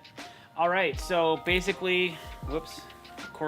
Of course, the second I pull out the chain, it gets all discombobulated. I know there's a secret to this, but I just usually try to roll these two. There we go. All right, so this is a 16-inch chain. I use it on my cordless chainsaw. The minute you hit a nail, dirt, rocks, concrete, anything hard, you can dull your chain. Chainsaw I use a lot in my construction because I cut various angles and all kinds of unique sharp points and things like that. So a chainsaw is a tool that I use on every job basically, unless I'm building just a basic square. And sometimes I still use it to cut all my joists. Sometimes I do, sometimes I don't, just depends on what I'm doing. So what I have here is I have a Chicago Electric chainsaw sharpener from Harbor Freight Tools. I don't think I paid over $50 for this device. So if I sharpen 5 chains with it, I'm pretty much made my money back by being able to reuse the chains. I have an entire box full of chains, but I probably got 75 chains that need to be sharpened. It takes a few minutes to do 1 chain. So usually I'll do 10 or 20 at a time, take them to the job site, and as I get dull chains, I just swap them out and then bring those home and then put them in the pile, and then I just do a whole bunch at once. Because you'll see that to come in and do just 1 chain is not super efficient, but you know, just depends on your speed and what you need and how many chains and how good or bad of a chainsaw artist you are. All right, so basically there's better ones on the market. I know there is, but I was just like, I was at Harbor Freight one day, I was like getting some cheap tools. I'm like, I'm gonna get one of these. And it actually works surprisingly well. So what it is, I like using this a lot better than a hand file with a gauge or something like that. There's your base unit, which I've actually mounted to my bench. Now I've actually hit this with my forklift. You can see the additional screws that I've had to put into the base of this thing. It's hammered, but it still works. So I was like, well, no need to buy another one if this one's working, okay? So there's angles you can set up for the different types of chains that you may have. I'm putting mine on a 35-degree angle right now because that's about what the angle is on my chain. Now there's the right and the left. Your chains usually alternate right and left. When you go up and down the chain, you're going to sharpen every other blade of the chain. So except in one place on the chain, sometimes there's a double, which is the same right or same left. It's where it's connected. So we'll figure that out. So what I'm going to do is I'm going to put my chain into this track. Now this track spins like so, which I don't use these little things here. They're kind of a waste. But what happens is when you get your chain in place and you want to start sharpening your first piece, there's this little lever right here, this thing that just flips down. And as long as you're backed up against that, you're ready to go. Because when you turn this on and drop this blade down, what this handbrake does is it activates a system that locks the chain and keeps it from moving. So now I can't move the chain. Because this is a value price tool, there's a lot of play in it. Plus I broke it, remember? I hit it with my forklift. So when you come down on this, you might have to move this a little bit to get it to sharpen correctly, okay? So, but that's what I'll do. I'll find the right sweet spot, and you don't need to sharpen it for a super long time. It only takes 2-3 seconds. Once you have this locked in, and this is a part that where you use a handbrake to kind of lock the chain, and then once you are done with that, sharpening that one blade, then you pull it. You have to pull it twice, because if you pull it once, this chain's going the different angle. So you pull it again to the next one, and then you sharpen that one, and then you pull again, and you sharpen that one, and then you'll pull again, and you'll just keep sharpening every other chain, or every other blade on the chain, okay? And then once you get one side done, you got to change the angle around and do the other side. So there's an on-off switch right on the back of this device. There's also a depth setter right here if you need to set your depth. I usually just go by feel though. I don't use this too often, but you could if you feel like you're over sharpening your chains and you want to be a little bit more accurate, because you can get 2 or 3 sharpenings, 4 sharpenings if you don't have serious damage and you just maybe ticked a nail or maybe hit the dirt or something like that. So, or you just used it a lot and the chain's dull and you just need to give it a quick sharpening. So we're gonna do that. Now sometimes when I'm sharpening chains, I like to identify where I start, even though you might be able to tell, oh yeah, this blade's been sharpened because it's silver instead of dark. I have a dark dirt color, whatever, sap on it. I usually paint one with some fingernail polish or a Sharpie or something, just so I know I've made my full revolution. So I'm gonna go grab a Sharpie really quick, or a paint pen. So I'll paint this first one red. So then once I get through my full revolution and I come back to that red chain, or that red blade, we'll call them blades, I'm not sure what the right terminology is. I'm sure somebody will correct me on that. I appreciate it. But once we make our full turn, then we can change the angle of the blade. So here we go. Don't forget to always wear eye protection when you're doing this. So just so happens, I have some glasses with me. So protect your eyes, guys. Okay, so here we go. It's not very loud. The loudest part of this is when it hits the chain. So I've activated the brake. Now I'm gonna kind of kneel down here.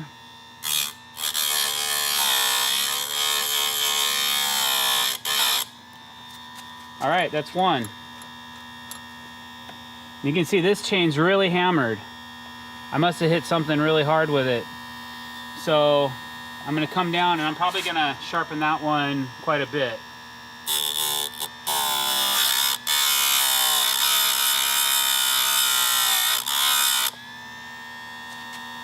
Not quite, it's looking a lot better, but you can see the tip has still got a little bit of a dullness to it. So I'm gonna see if I can't sharpen that out. But this chain might be, this might be the last time I sharpen it.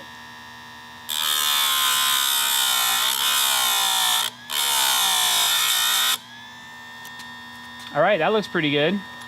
You can see how much shorter this blade, how much shorter it is than this blade. So I had to take quite a bit out of this one, but it's nice and sharp now, so it still should cut pretty good. All right, now I'm gonna go to the next one.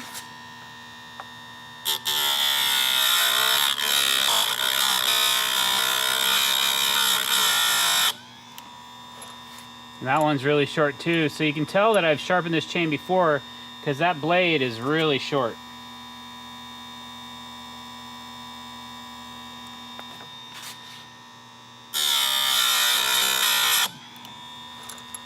All right, so we've made our complete revolution. So the chain's half done.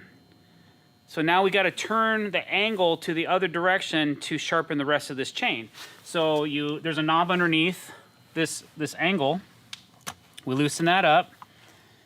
We turn it back over to 35 degrees the other way, tighten it up. Now we're going to sharpen the other side, the other angle of the chain. I'm going to leave this painted piece right here.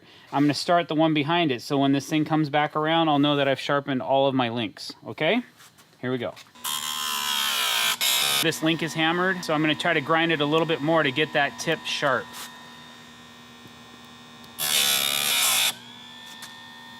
That looks pretty good. there's my red mark.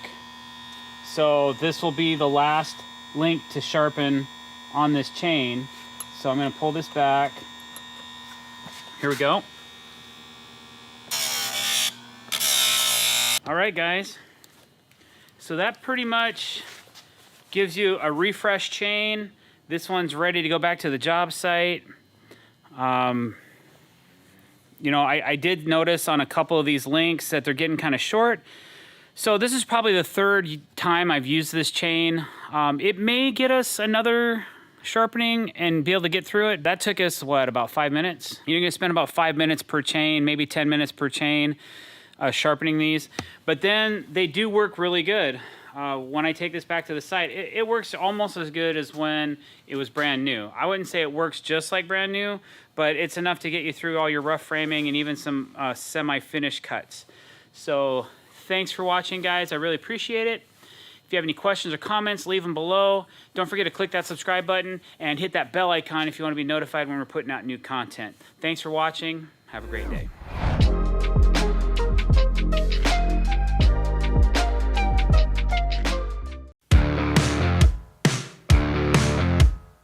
Hey guys, Dr. Decks here. Today we're going to talk about hydraulics, and in particular, one of my most favorite tools.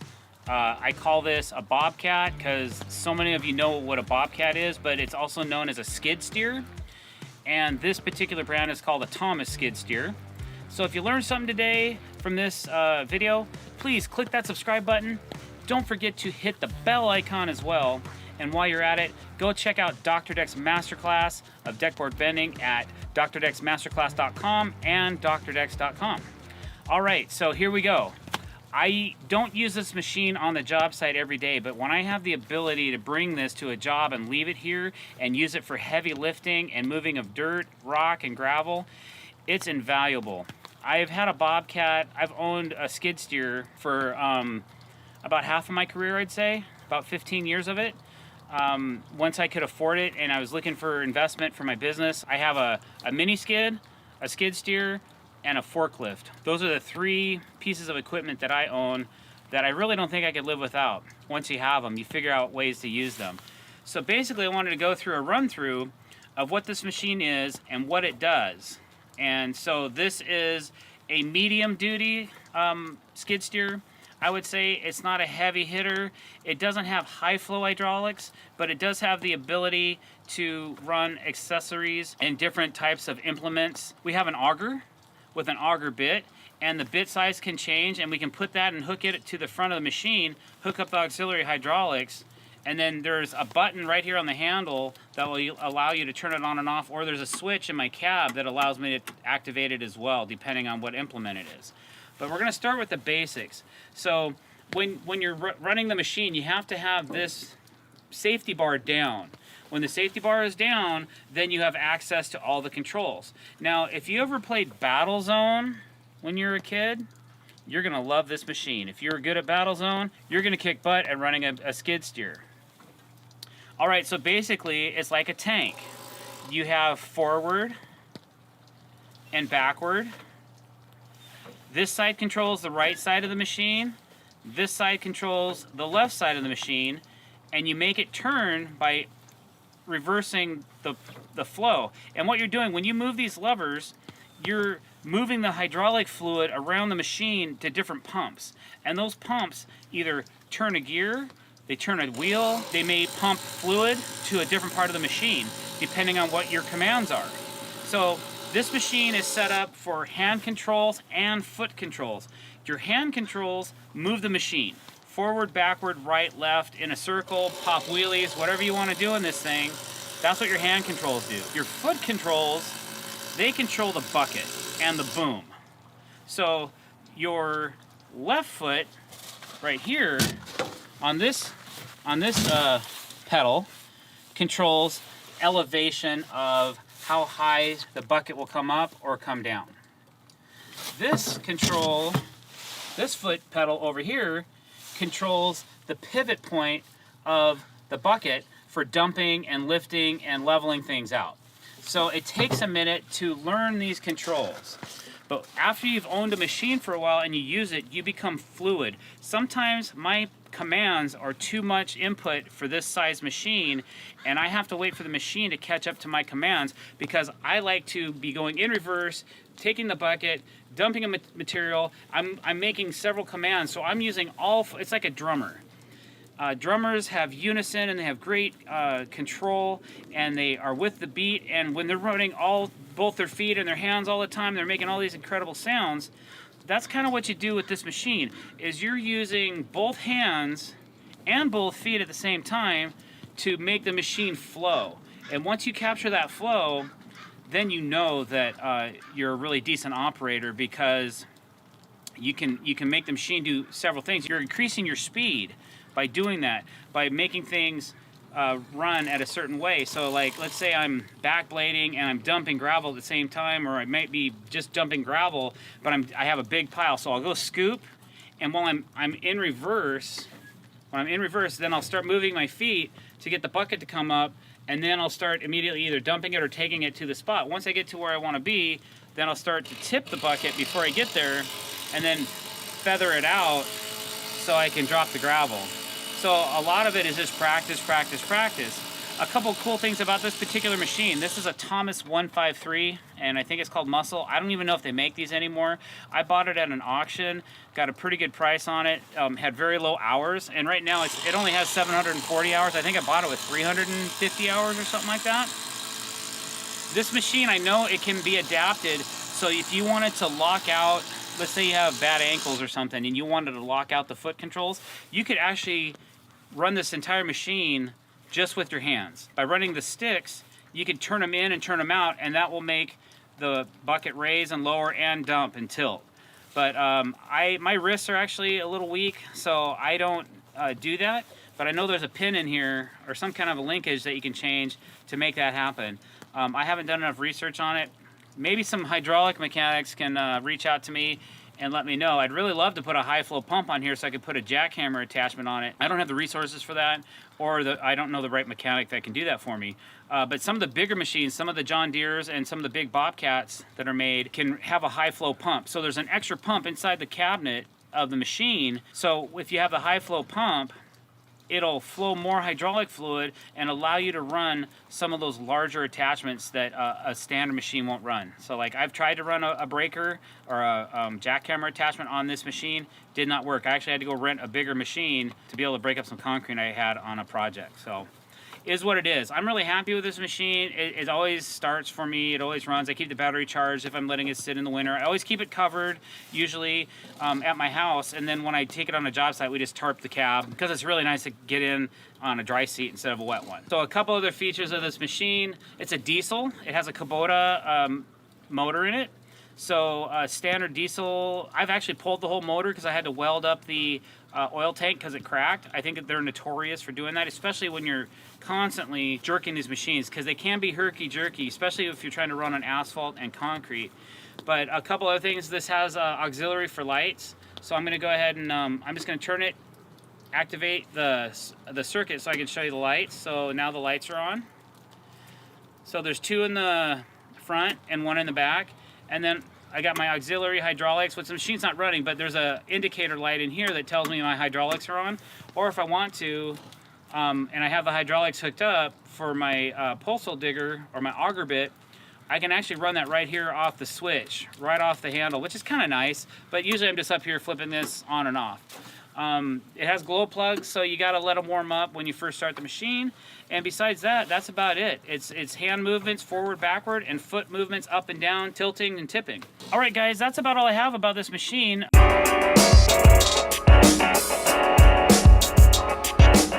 Hey guys, Dr. Dex here. Today I want to show you how we remove stripped screws. It can be a common problem, and I know just about everybody has had that issue before. I just have a couple quick tips for you on how to do that. So don't forget to like, comment, and subscribe, and hit the bell icon if you want to be notified every time we're putting out new content. All right, so what I have here is just a standard star drive stainless steel screw.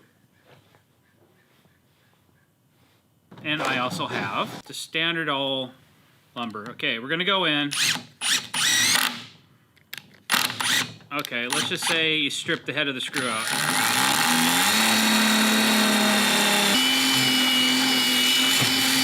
case you're getting a little, you know, aggressive with it. All right. Oh no, my screw is stripped. How do you get it out? Well, depending on how deep it is when it strips, will determine my technique. Everybody's probably done it this way, but I've just used a set of vice grips. Vice grips are really great for getting out a stripped screw. You just gotta adjust your tension to the head of the screw until you can get a nice tight firm grab on it and back it out. All right, piece of cake, right? Awesome. So vice grips number one. Let's say you have a lot of these, like maybe you pulled some decking out and the screws are all stuck and you don't want to just snap them off. That's another option. Instead of trying to get the screw out, you could just snap it off if it doesn't matter. But what if you're in a cosmetic surface that you want to keep looking good, you don't want to destroy? You can use a standard drill with a lockable chuck and then screw right over the top of it. Okay, I'm gonna slow this down. Tighten your chuck up, hit reverse, just like that. This is my favorite way to do this. It's used quite a bit. A lot of people don't know about it. A lot of people do, but you just lock your chuck, and then to get the screw out, you just undo the chuck. So you can see it's still grabbing on the head of the screw. There we go. Comes out. So that's my second, probably the most used way to get a stripped screw out if you have enough room and you're not damaging the surface. All right, so then you ask, okay, doctor,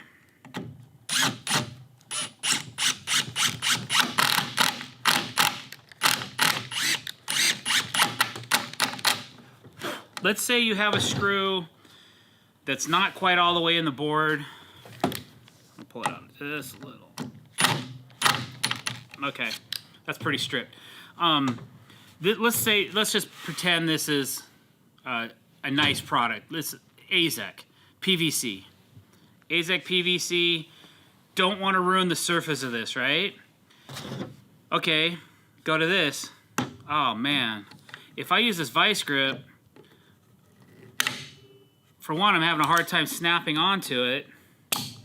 And even if I could, when I turn this, I'm gonna mar up the surface of my deck. So vice grips, not gonna work. Oh, let's try the drill. Same problem. It's not gonna work. I can't get my head onto the screw. So, not gonna work. All right, so we've tried the vice grips. We tried the drill. That didn't work either. So when you're desperate times call for desperate measures. I have this product called a Speed Out that DJ Studio Man got me for Christmas one year. And, you know, the carpenter in me says, this may work, but it wasn't 100% until I had this exact situation happen to me on the job site. And once you figure out how to open the box, what they are, they're a set of screw taker outers. Hold on, what do they call these things? So what they are is they're a damaged screw extractor. And there's 2 steps to each one. So there's 4 different sizes. These come in a kit. I'm not endorsed by this company. You know, you can probably pick this up at Home Depot or other Amazon, that kind of stuff. Amazon's where I got it. Amazon is where Calvin got them. So, and he thought that these would just be a cool thing for me to have in case I ever needed them. And you know what? I've needed them. It saved me $100. This, whatever this costs, saved me $100 already. So what you do, there's 2 sides to this tip. There's the cutter side to cut the hole that you need. And then there's the reverse threaded side that helps you get the screw out. Okay? So we're gonna try this right now and see what happens. So the first thing you do is you load the cutter side. Easy as 1, 2, 3. So you gotta drill out in reverse, you flip the bit, and then you extract in reverse as well. So all the techniques to use for this particular tool is in reverse. So make sure you put your drill in reverse. All right, so here we go. So I'm gonna clean these burrs out.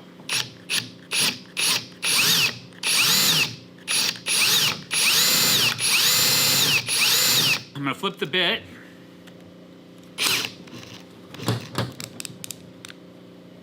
I'm gonna stand. Now if you notice, it has a reverse thread.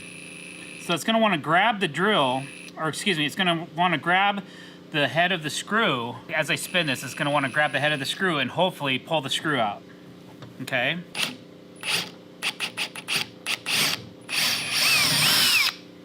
All right, there you go. Came out, stripped head and all. So these tools are pretty cool. I'm not gonna say I'm gonna use these every day. This is the kind of tool that you need once in a while, but when you do, it can get you out of a pinch. Hey guys, drdecks here. Today I have a quick tip for you. It's about how to keep your end grains from cracking when you're screwing something together. And what it has to do with is pre-drilling your holes. If you pre-drill your hole and you're near the end of a board, if you don't pre-drill it, you're gonna probably crack the end grain when you're putting it in, which makes a weaker joint. And sometimes it leaves such a gnarly crack, there's absolutely no structure left for the screw to hold. So I use a lot of tapered pre-drill bits. So these are standard width at the shank, and then they taper down to a nice sharp point at the end. This one happens to have also a cutting head on it, so it countersinks the screw head easier into harder lumber. So you can obtain these. DeWalt makes them. You can get them at Home Depot in packs of 3, I think, or you can buy them individually. They're around $10 a piece. So for drill bits, we treat these like gold, because every time somebody breaks one, I go, oh, there's 10 bucks. So anyway, so let's just start with saying, okay, what if we don't use this pre-drill bit to install a screw into the end of this board? All right, and that's what I'm gonna do right now, is I'm just gonna take a screw, I'm gonna stab it into the end of this board, and you can see it's already starting to crack. All right, well, let's see what happens when we try to ram it into this other side of this board. Okay, I'm making a pretty picture frame for my mommy.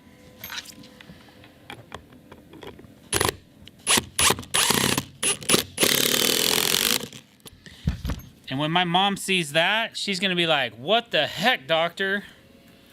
So that's what we're trying to avoid. We're trying to avoid the screw from splitting this completely out. And by using one of these, we can avoid that. So now I'm gonna do the same thing.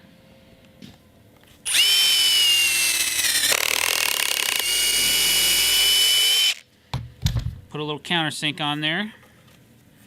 Let's see what happens this time. For one, the screw's gonna go in easier once I get it on the head.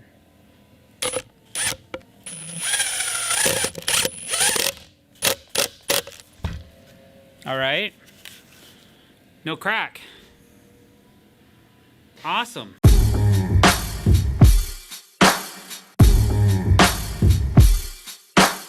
Hey guys, drdecks here. Today I have a quick tip for you.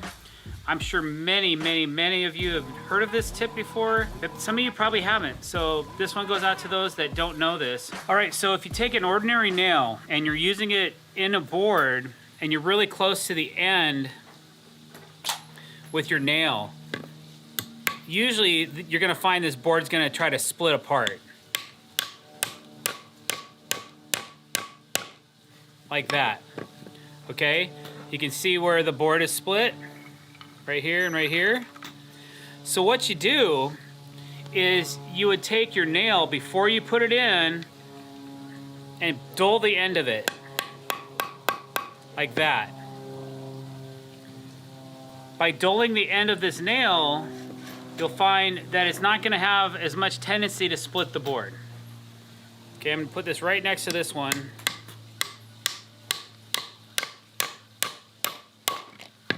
There you go. And that's the difference between dulling the end of your nail versus using it sharp. That's what it looks like before I dull it.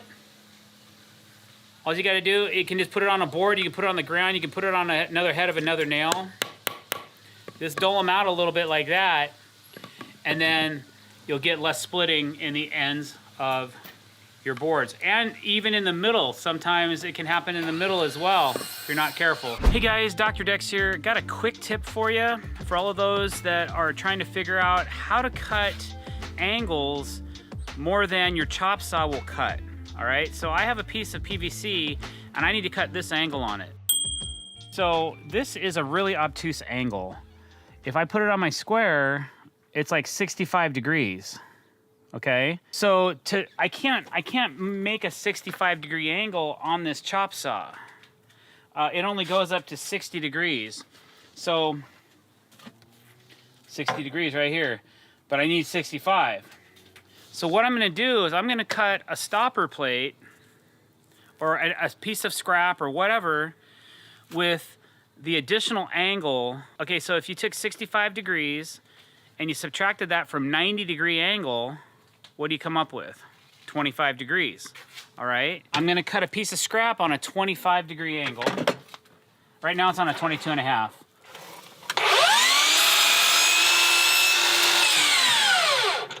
So if I take my 22.5-degree angle and I put the saw back to a 90-degree angle, then the residual of these two angles is 65 degrees. If I go to cut this, I need to clamp this piece down, and then when I go to cut this, I'll be able to cut my 65-degree angle that I need on this piece of material. So that's exactly what I'm gonna do. I'm gonna take a clamp.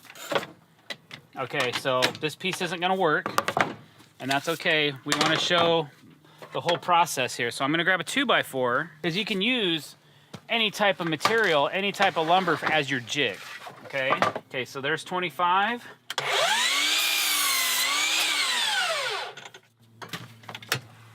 Put my saw back to 0. If I put this on my 25-degree angle, I'm gonna go ahead and line this up as if I was gonna cut it. And I wanna keep my fingers as far back away from this piece as I can, out of the yellow, out of this yellow zone, okay? So now that I've got that done, because I'm on a cut hub system, if I use a longer piece of material, I can actually clamp right to this instead of the saw, which makes it a little bit easier if I can clamp onto this support over here. So that's what I'm gonna do. I can keep my saw at a 90-degree angle.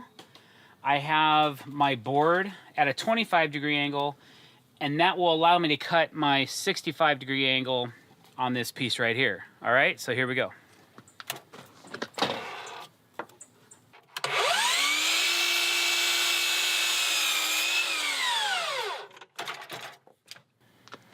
All right, and that, my friends, is how one way that you can cut obtuse angles on your chop saw. Hey guys, Dr. Decks here. Today I want to show you a very quick tip, but I've got a lot of questions, a lot on Instagram, but also some coming through on our YouTube channel. So it's about our Cortex plugs, and people are asking, Doctor, how do you get those Cortex plugs out of the deck if you make a mistake or you need to pull a board? Well, I'm gonna show you how to do it right now. It's better to use, when you want to pull a Cortex plug, it's better to use a coarse-headed wood screw like this, okay, with some coarse threads in it, because it's easy to back the plug off. If you try to use like a stainless steel screw with a finer thread, these are expensive.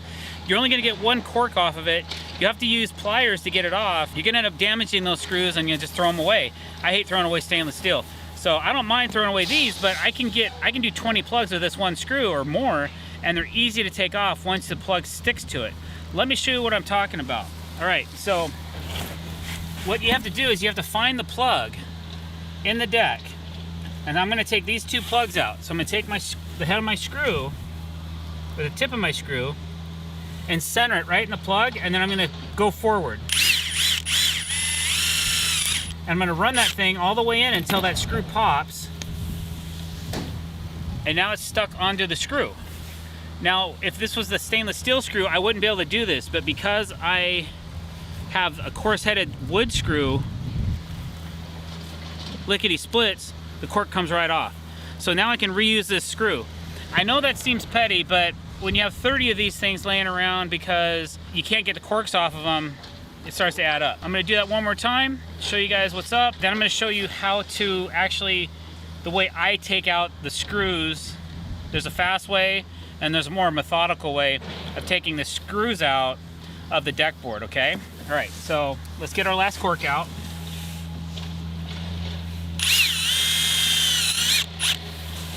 All right. And like I said before, it's just nice to be able to,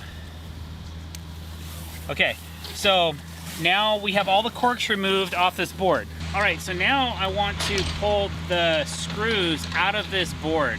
The trick to doing this is make sure you have a lot of weight on the board when you go to pull these screws out, because they want to stay put. There's two ways you can do this. One is just ram jamming these things out of here and as fast as you can, or you can be more methodical. We're gonna go more methodical for the first set, okay? So I'm gonna put a lot of weight on this deck board.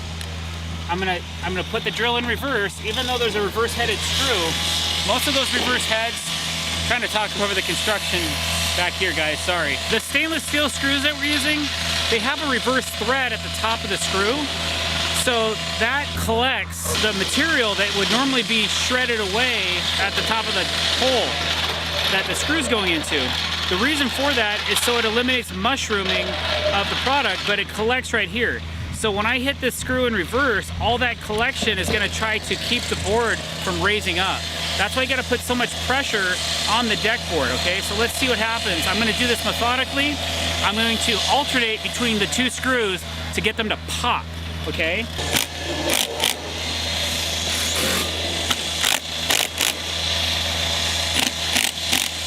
Okay, I just felt that one loosen up. Now I'm gonna loosen this one. Even with all my weight on it, it still was able to pull me straight up out of the deck. See what I'm getting at here? See all the material that's stuck to the reverse thread of the screw, okay? So now we're gonna go and try to do it a little faster. Still gonna use all my weight on this board. Looks like that screw might be stripped. Okay, here we go.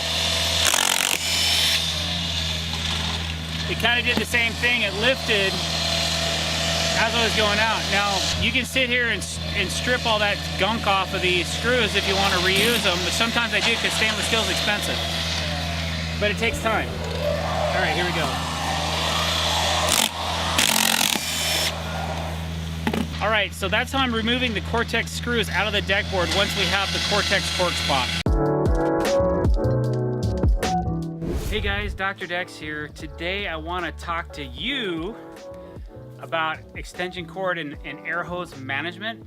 And there's different ways to roll them up, but today we're going to teach you how to do a monkey chain. Yes, I said it, monkey chain. That's what I call this. It's linking your air hoses and your extension cords in a way that they're easy to come together and they're easy to take apart. And you don't end up with something like this. What a mess. What a mess. All right, so to do a monkey chain, what you want to do is grab each end of whatever product you're using, okay? So we have these locking extension cord ends, which are kind of cool. So I always lock my ends together, plug them in, whatever, and then you let that dangle like this, all right? And the first thing you do is you create a loop, like so. So you have your end dangling and you have a loop. Now you just push your cord through that loop, grab it, push it through, grab it, push it through, and just keep doing that. And it becomes a linked system of organization. And then when you get to the end, usually what I do is I take the end and I pull it through like this. All right. And that's as simple as that.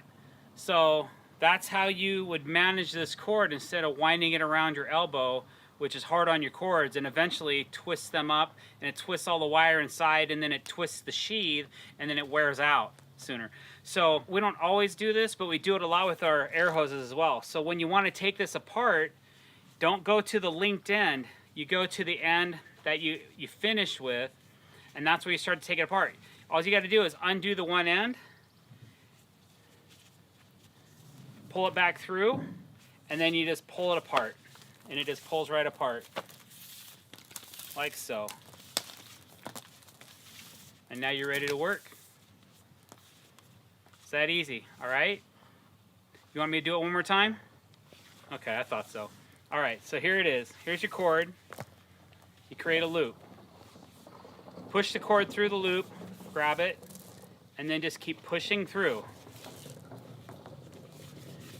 And you can make it smaller. You can make it smaller and tighter if you want, or you can make it bigger and looser.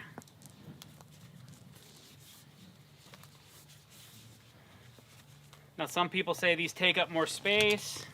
That could be true. You can see we have a few cords up here that are wound up, but you can actually get quite a few of these on as well. If you're trying to manage your cords, whatever. These might hang down a little bit more. Just depends on what you're trying to do with them. So when you're pulling this out and you're ready to work, you just pull this out of the knot, start pulling on it.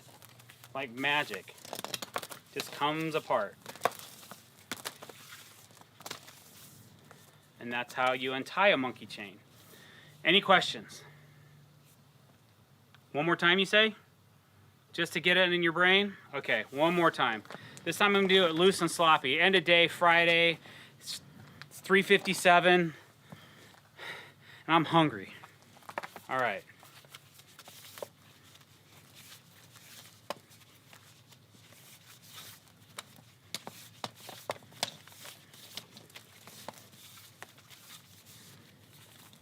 Let's eat. By the way, while we're talking about winding up extension cords, this is how most people wind up an extension cord. And this is what I was talking about. If you do it this way, you're gonna wind up your cord and you're gonna start twisting it. And you eventually, on less expensive cords, you're gonna twist them, and you can kind of see it right here. I can feel it. You can see the twist in this cord. That's from winding it up just like this. I buy high dollar extension cords because, you know, I use them every day. And these things get wound up every day. We put stuff away every day. We just don't leave our extension cords laying out all over the job site. It's unprofessional. All right, so I've got another way to wind a cord for you, all right? So try to grab this one. It's an alternate twist. And what this does is it keeps the kinks out of your cords. It's a little awkward, but it really works.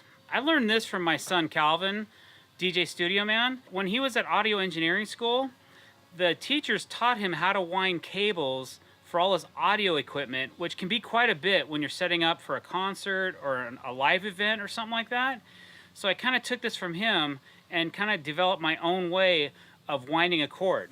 So what you do is you're gonna do a figure 8, like this. And what this does is every time you put a positive wind to it, you're putting a negative wind in it as well. So you're not twisting the cord. And you just gotta keep wrapping it around like so. And what that does is it keeps the cord from doing this, spiraling, okay? So if you care about your extension cords, this is a better way to wind them. Once you get it to a certain point, then I just take this, I loosely will wrap it around a couple times, and I take the other end, clip it, and there you go. So They didn't teach me that. They didn't teach you that? No. Okay, so disregard that note about me learning this from my son, because I thought they taught you that. And from what I saw you do one time when you wound a cord, how I developed this. I'm sure this is a thing, I just didn't know about it, but there you go. You learn something new every day. Hey guys, Dr. Decks here. Today we are cleaning a deck. And I get this question asked so many times through our social media feeds. I thought, you know what? I'm gonna show you guys a real quick way, a real easy way to clean your deck. It doesn't matter if it's PVC or composite. or what kind of material. It could be wood, whatever. Wood's harder to clean than composites and PVC. This deck happens to be a composite deck, and there's a lot of moss and mildew on it. So if you like what you see today, don't forget to click that subscribe button and hit that bell icon to be notified when we're putting out new content. All right, so basically what you need, the quick and dirty version, you need some 30 seconds cleaner. I also use a product called Clorox Outdoor, but today we're using 30 seconds cleaner. A stiff bristle brush on a handle. This is like a heavy duty deck scrub brush made by a Quickie. And it's tough. It's like a job site rated brush scrubber. We really like this because we use this out on the job. We keep this in our job site trailer, and we use this to clean basically every deck. And it's handy to have a pump up sprayer. This one's made by Husqvarna. I got it at Home Depot. I bought the 30 seconds cleaner at Home Depot. I think I even bought that scrub brush at Home Depot. And if I didn't buy it at Home Depot, then I probably got it at Lowe's. What you need to do is you drop 50% 30 seconds cleaner and 50% water into your container. Now, we also have a 15-gallon battery operated sprayer, but we don't have it set up yet, so maybe we'll get into that in a little bit. But right now I just have this 2-gallon hand pumper, and that's gonna be fine. You don't have to have a fancy 15-gallon sprayer, but I use it for other things besides spraying decks. I use it to clean the property, spray for weeds, fertilize my grass, all that stuff. And we just hook a car battery to it, and it's got an electric pump, so you don't have to sit here and pump every time you wanna shoot some chemicals. It just runs on a battery and you just go to town. So anyway, this $10 or $20 sprayer from Home Depot is just fine. You can even buy a cheapy $10 sprayer and it'll work. I'd say a $30 sprayer. I think this Husqvarna was $30, between 20 and 30 bucks. It's a little higher quality, but remember something, you can't leave the chemical inside the tank. It'll ruin the diaphragm in your pump. It'll soften all those parts and make them brittle, and then it won't work next year when you go to pump it up again, okay? So I think I've already pumped this up. But I'll go ahead and, yeah, that's pretty tight. So this should spray pretty good. So I'm just gonna spray 30 seconds. I'm just gonna soak this. I'm gonna do all my lattice. I'm gonna spray all the chemical on there. And then I'm just gonna, even though there's still some stuck on pine needles and stuff all in the grooves, doesn't matter. We're just gonna spray this all over the deck. And usually I do this when it's dry, but it's been raining, so that's why the decking's a little bit wet. But what I'll do is I'm only gonna do so many boards so you guys can kind of see the difference it's gonna make. And I'll just go up to where the dry spot is. Now they say 30 seconds, but I think I'd call it more like 10-minute cleaner. I don't think 30 seconds is enough time. So we're gonna leave this on for at least 5 minutes and let it do its thing, and then we'll come back. This really works good for dog urine as well. We have a few dogs, and dogs like to pee on stuff, man. It is what it is. So, like, for example, see this post right here? I'm sure my dogs have peed on this post, okay? So when I spray this, it's gonna turn really foamy white if they have. If this one doesn't, I have another one that I can show you where I know they go. Okay, that one didn't foam up. Let's go over here. Okay, there's the evidence. You can see how mossy it is, except there's like this really clean spot. I wonder why. Well, let's see what happens when you spray this. And you can totally see why it foams up. So the dogs are still gonna go and pee on that post, but I just wanna kill that urine and all the moss and mildew. So we're just gonna let that sit. I'm not gonna do anything to this post during this entire video, and we'll see what happens to that, if any of this moss just dissolves and goes away, or if we start gonna have to pressure wash.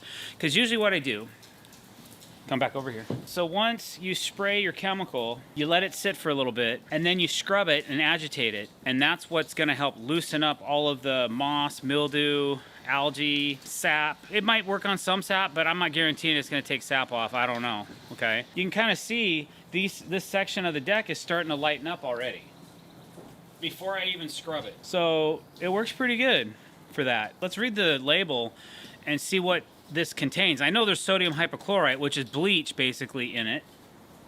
So don't get it on your clothes. Don't put on your fine block loaders and then spray yourself, because it'll turn white. Sodium hypochlorite. Bleach. 5%. That's it. Okay, proprietary ingredients. I wonder what those are. Inert ingredients, which is probably H2O and some water, and maybe some liquid hydrogen with 2 parts oxygen. So there's 2.5 gallons of this stuff, and I paid 22 bucks for 2.5 gallons of this product. The Clorox Outdoor was about $8 a gallon, so this averaged out to be about $9 a gallon. The Clorox Outdoor was 8 bucks a gallon, but I wanted the convenience of a 2.5 gallon container. I thought that was kind of cool instead of grabbing singles of 1 gallon, and they didn't have enough, so I bought a few of these to do this entire deck. That's what's in it. Rinse with a garden hose is what it says.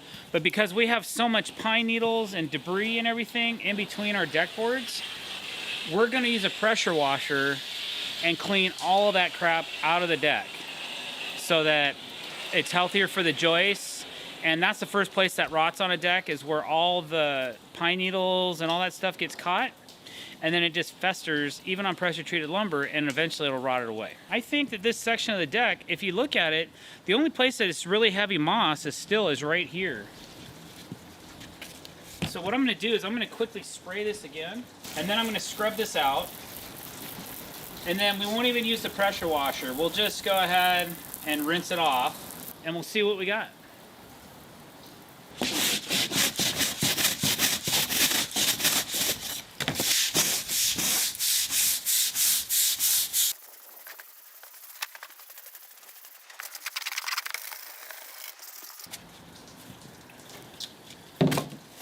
Okie doke.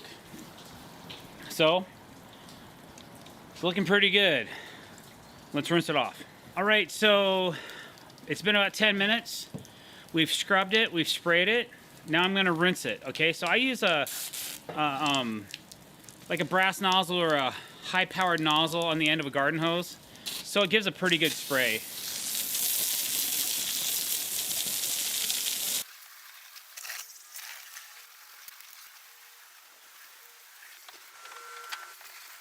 This is where the pressure washer comes in pretty handy, because, you know, to sit here and try to get all the pine needles out of all the cracks of all the boards is time consuming, and a pressure washer makes pretty quick work out of it.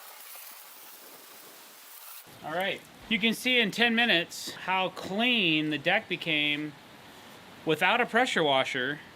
All right, from going from this to this, with just regular standard water pressure on your hose and a little bit of elbow grease and some 30 seconds cleaner, really clean the deck up nice. So that's what we're gonna do for the rest of this deck, is actually do the same concept, except we're gonna use a high-powered pressure washer as well to really clean the deck nice. But you gotta kill the mold or the fungus or the moss spore. If you don't kill it, the moss is just going to grow back faster, and your pressure washer will actually push the microorganisms further into the surface layer of the product, and then it just spores quicker and comes back. And that's what happened last time when we cleaned this deck. We didn't use any neutralizer on it or any sodium hypochlorite or 30 seconds cleaner, and the moss came back too fast. So now this time I should be able to clean this deck now. It's almost spring. I think spring is next week. I should be able to enjoy this deck all summer now without having any problems of the moss growing back. Hey guys, Dr. Decks here. Today we're talking about deck rejuvenation. We built this TimberTech PVC deck about 8-9 years ago, and the clients called us up and said, hey doctor, we love our deck, but it's starting to fade out in some spots. And so I came up and looked at it, and it definitely has as age and oxidation takes effect. So what we did is we found this company called DeckMax, and we used their professional grade cleaner concentrate, which is like a 4-to-1. You mix 4 parts water to 1 part this for cleaning it. And we came up yesterday and we tightened down some things. We replaced some lighting that had gone bad, and we tightened down a few screws. And today we're going to rejuvenate this deck with the DeckMax E2 PVC Deck Revitalizer, okay? So what this product will do, it will enhance and give it back that luster that it used to have 8 years ago. And so if you like this video or you learned something about it, please don't forget to click that subscribe button and hit that bell icon to be notified when we put out new content. All right, so basically, like I said before, this deck is clean, but you can kind of see, like, there's a piece of furniture that was right here pretty much for 8 years, and it's has a little bit more luster and sheen to it than the rest of the exposed deck does. So when we came up here yesterday, there was a lot more oxidation, but you can kind of see, I don't know if the camera will pick it up, but you can kind of see, like even on this lower deck where the furniture was located and where you might see some haze. I'll go down and point it out really quick. Like you can see down here, it's a little shinier, and then over here it's a little duller. So what we want to do is kind of revitalize that. And also you can see right here, like this board right here that we heat bent, it has a little more haze to it than some of the other boards do. So we're going to go in, use this product, and we're going to bring the sheen and the shine back to this deck. So follow along and see how we do.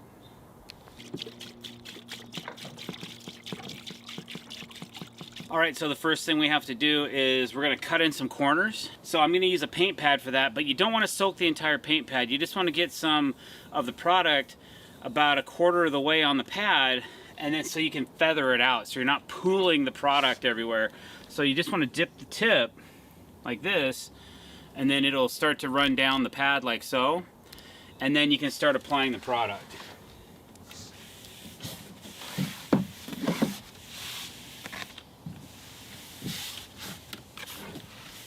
And you want to go with the grain of the boards. You don't want to go against the grain, and then you just want to go back and make sure that nothing's pooling. And then I'm going to have Naz start cutting in all these corners and all the edges. And then I'm going to start doing the field.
Alright guys, that's a wrap. That's all there is to it. When you want to revitalize your deck, you spend a part day cleaning and then a part day applying the rejuvenator, and voila, you have a beautiful deck that you can enjoy for many years. If it fades out again, you just come back and add another coat. Alright, so the rejuvenator costs around $95 per container. It's a 64-ounce container, and they say it'll do about 500 square feet. We actually used about 1.5 of those, so we bought 2 containers for this deck because I wanted to make sure we had enough to do the hot tub and the benches and the planter boxes and all the fascia and all that stuff. So it's always better, in my opinion, to have a little bit too much than not enough. Now that it's done, we have to let it sit for 24 hours and then you can use it as normal. Thanks for watching, guys. I really appreciate it. If you like what you saw, please don't forget to click that subscribe button. Hit the bell icon to be notified when we're putting out new content. Like our videos and don't forget to comment below. Thanks for watching.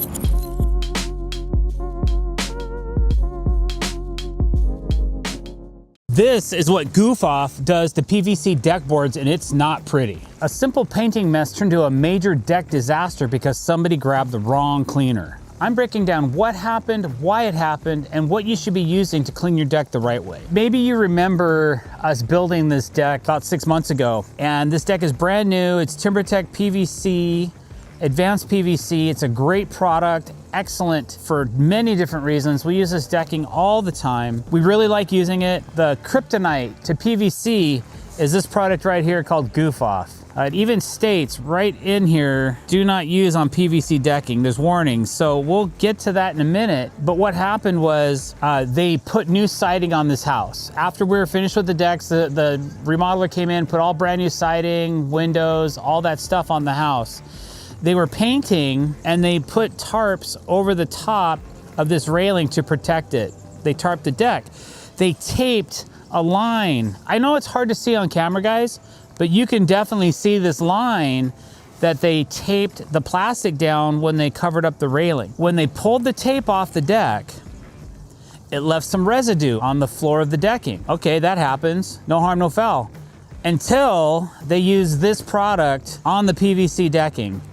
They didn't do their due diligence to see if this was gonna damage the deck board before they started rubbing it. But what they did was they scrubbed this product very diligently on the surface of the deck. And when they did that, it melted the surface layer of the decking and it cannot be repaired. So we have to repair by removing and replacing. There's really not a way to repair this decking. It has to be taken up and removed and tossed, and then new deck boards are gonna be installed. It's unfortunate, but it is what it is. So I don't know if you can see it on camera as well, and it's because it's raining. Now, if it was dry, it looks worse when it's dry than it does when it's wet. So what we're gonna do is we're gonna pull one of the worst boards that we feel has this stain, which is right in here. We're gonna go ahead and pull this board and dry it off, and then we're gonna show you why this product is not good to use on this decking. All right, guys, so we got a board up, and we also took it into the garage so we could put a heat gun on it to really show you the difference, because it's really hard to see the damage when it's soaking wet and raining outside. So if you wanna take a look, you can really see what this Goof Off did to this PVC board. You can see all the white area here, and then up here I went ahead and dried this area and this area up to about here, so you can see where it really discolors. Now this is what all the boards look like when the deck is dry and it's sunny out, but as you can see, as my raincoat drips even water, it kind of goes away. But this is what the problem is, because I had a lot of people on social media go, oh, I would have just left it, it's not that bad, no big deal. I'm like, dude, this deck is brand new, only 3 months old when this happened, and this is what it looked like when I walked up. I'm like, oh man. Now the other problem is, because whatever they were using to get this tape residue off, they were probably rubbing this way, and you can tell that there's still a small amount of grain left in the board, but not as much as there is over here. I can feel through my gloves the texture of this versus here. This is much smoother. So what happened is the Goof Off, it actually melts the top of the layer of the PVC. Once that happens, there's no amount of heat or any kind of chemical that is gonna fix that. So what I thought we would do, since this board is garbage now, we're gonna take the Goof Off and we're gonna put some right up here, because you can definitely see a difference. Destroyed, still good, okay? One other thing that you gotta be careful with some PVC decks, I don't know about TimberTech, is sunscreen. The spray sunscreen has some of the similar chemicals that this stuff has in it, and it can discolor your deck. I have had that problem with a product called Wolf Decking. Here's a tip. If you discolor your deck from using sunscreen, you can probably fix it with WD-40. So I'm just going to put some Goof Off on here, and I'm gonna give it some agitation like they did probably. Well, there's your proof right there, guys. That's not good. That's actually color from the decking that's coming off on the paper towel, okay? So, oh, it's already starting to turn white. It hasn't even dried yet. let's freak out because we got tape residue on this deck and I can't have that, man. Not good. Let me grab the heat gun though and get it over here and let's heat this board up. I can see where I've totally flattened out the grain on this board. Okay, so from my angle, I can still see some glossing from over here, but that's just because I flattened out the grain, but that's definitely ruined. So, suspicion confirmed. Suspicions confirmed. Do not ever use this product on your premium PVC decking because bad things can happen, guys. This is a 5-figure fix.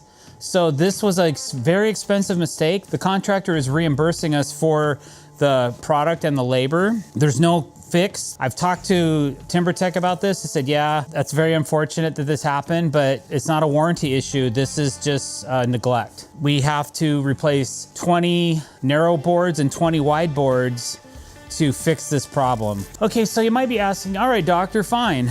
We know what not to use on your decking. What should we use on our decking for different types of cleaning and maybe even getting some light scratches and scuffs? Couple of things. Let's say you just want to clean the deck. PVC decking is easy to clean.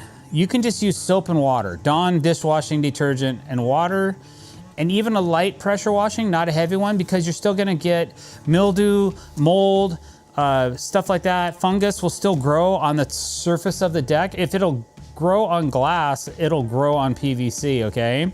There's a little bit of texture in here, so pollen and that kind of stuff can build up on it. You gotta clean your deck once a year at least, is my professional recommendation. Sometimes you might get something stubborn in the deck. Here's a spot right here. I don't know what this is. I don't know if this will just wipe off or if it's a deeper stain. Okay, so this has got a little bit of a deeper stain. Let's say soap and water won't take this out. And this is a recommendation straight from TimberTech, is a product called Biosolve, okay? Biosolve is a green cleaner, but I don't know what's in it, man, but it works really good for this type of circumstance where you might have something a little deeper in the surface of the product. Also will help take out mild scratches, not super deep scratches. A heat gun will take out light scratches. And sometimes if you use a little bit of Biosolve, it'll soften the top of the board, but it won't destroy it like Goof Off will. So this is the product I use. Now this stuff ain't cheap. A gallon of this is over $100. So you can get a quart for like, I don't know. I don't even know how much it is on the internet. You can buy a quart of this stuff. You don't have to buy a gallon. But we use it so much that we end up buying it in gallons, okay? It works really good. And that took out whatever that was stuck on there. And then you can just kind of wipe it out, a little soap and water, or just rinse it down with some water. You don't want to let Biosolve sit on the product for too long, because I said it can soften the surface a little tiny bit, but it's what TimberTech recommends that we use when we have those deeper stains and scratches.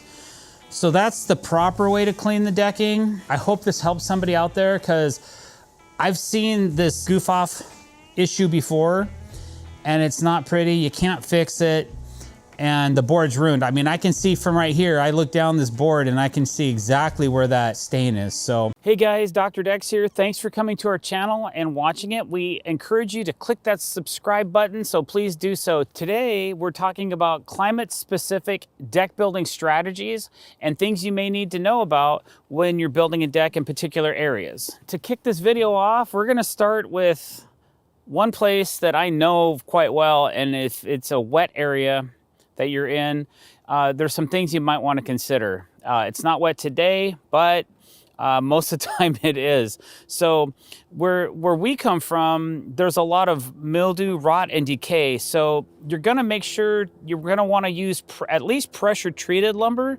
We've been going to a lot of alternatives like aluminum or steel framing as well. It does cost more, but the longevity of it is superior to conventional lumber.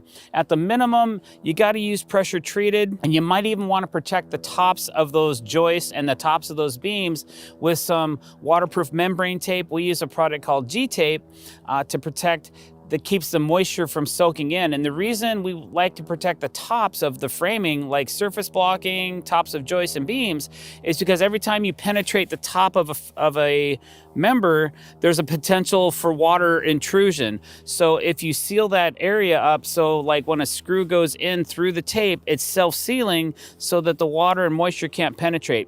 The first place on joists that rot away in a wet environment are in between the deck boards, where the water sits on top of the joist and is just continually absorbing into the framing, or sediment gets in between the deck boards and sits there, and it stays wet longer than if it wasn't there. So it ferments, rots, decays, and that kind of thing. So from day one, you're against the clock if you're not protecting the tops of the joist. If you do protect them, you're going to get a lot longer life out of that framing system. Another thing that we see around our area are earthquakes. So earthquakes, we have minor ones all the time. Occasionally we get a little bit more of a shaker, and then we've actually had some that were registered quite high on the Richter scale, and lots of structural damage and retrofitting had to be done, mostly on buildings, things that were older. But when we're building to our region, we have to add a few extra parts and pieces, maybe some straps, maybe some hardware, maybe some additional bracing for earthquake compliance or seismic loads and that kind of thing. So the best way to figure that out is to check with your local building department, or get a structural engineer involved. They know the math, they know what's required for your location, which also could be your soil conditions. Now all over, it doesn't matter if you're wet, seismic, earthquake, hot, cold, snow, whatever, your soil conditions can be an important factor in figuring that out. Your local structural engineer can look up where those soil conditions might be different. We have lots of different soil conditions in our local region. So just because I'm building in one city doesn't mean the soil conditions are going to be the same in the next one. So knowing that information can help you size your footings so that the base or the foundation of your deck will be properly placed inside the soil. And recently, if you've heard about the fires in California, that's going to be a huge topic. I feel like my premonition is going to be that this is going to become a hot topic for many, many years. I don't think a lot of these homes are going to be able to be rebuilt unless they're going to be fire resistant. So to do that on a deck, you're going to want to build with either fire resistant lumber, which I know they have a lot of that in California because some jurisdictions already require you to use fire resistant lumber, but a better option would be steel or aluminum. So I'm gonna go with aluminum, and we're gonna be using a Class A fire rated board like AZEK to keep the fire danger down as much as possible. So a Class A fire rated board, I saw some samples on a test video, and the Class A boards, they were self-extinguishing, which is a really important thing when you have fire that's trying to spread, but you have a self-extinguishing deck board that's gonna help keep the deck from catching on fire, which if the deck catches on fire, then your house is gonna catch on fire next. So definitely in a fire prone or mountainous area or really dry climates, building with fire resistant materials, in my opinion, is the only way to do it. You're going to pay more for that. It's going to cost you a little bit more, but that's okay because your deck won't burn down. And while we're on that topic, if you're in a sandy area or a desert area, you might want to choose materials that can withstand some grit. I think that the PVCs and the recycled plastic composites and that kind of thing are a good option for you, or some kind of a tropical hardwood that you can use that will take the abuse and that material won't grind into the board. So if you use a softwood like cedar or a treated lumber, it's not gonna last very long. It's almost like sandpaper when you're walking on it, where you're just grinding all that grit right into the deck boards. All right, and then for all you mountainous people or people who live in the mountains or that you have a high snow load, there's a couple things to consider as well. You might have to build to a larger pounds per square foot load because all that snow is gonna add extra weight to your deck, and that's all the way from the footings, posts, beams, joists, all the way up. So it's just something to think about. Again, you might have to check with your local jurisdiction or possibly consult a structural engineer because they're going to really be able to help you figure that out. We also have another video that is about types of load capacity and what they are, so definitely check that one out as well if you need to know more about how to figure out the loads for your deck. And then on the coastal regions, you have high winds, you have hurricanes and big storms. You may have a high tide surge where there's lots of seawater coming up over the seawall and things like that.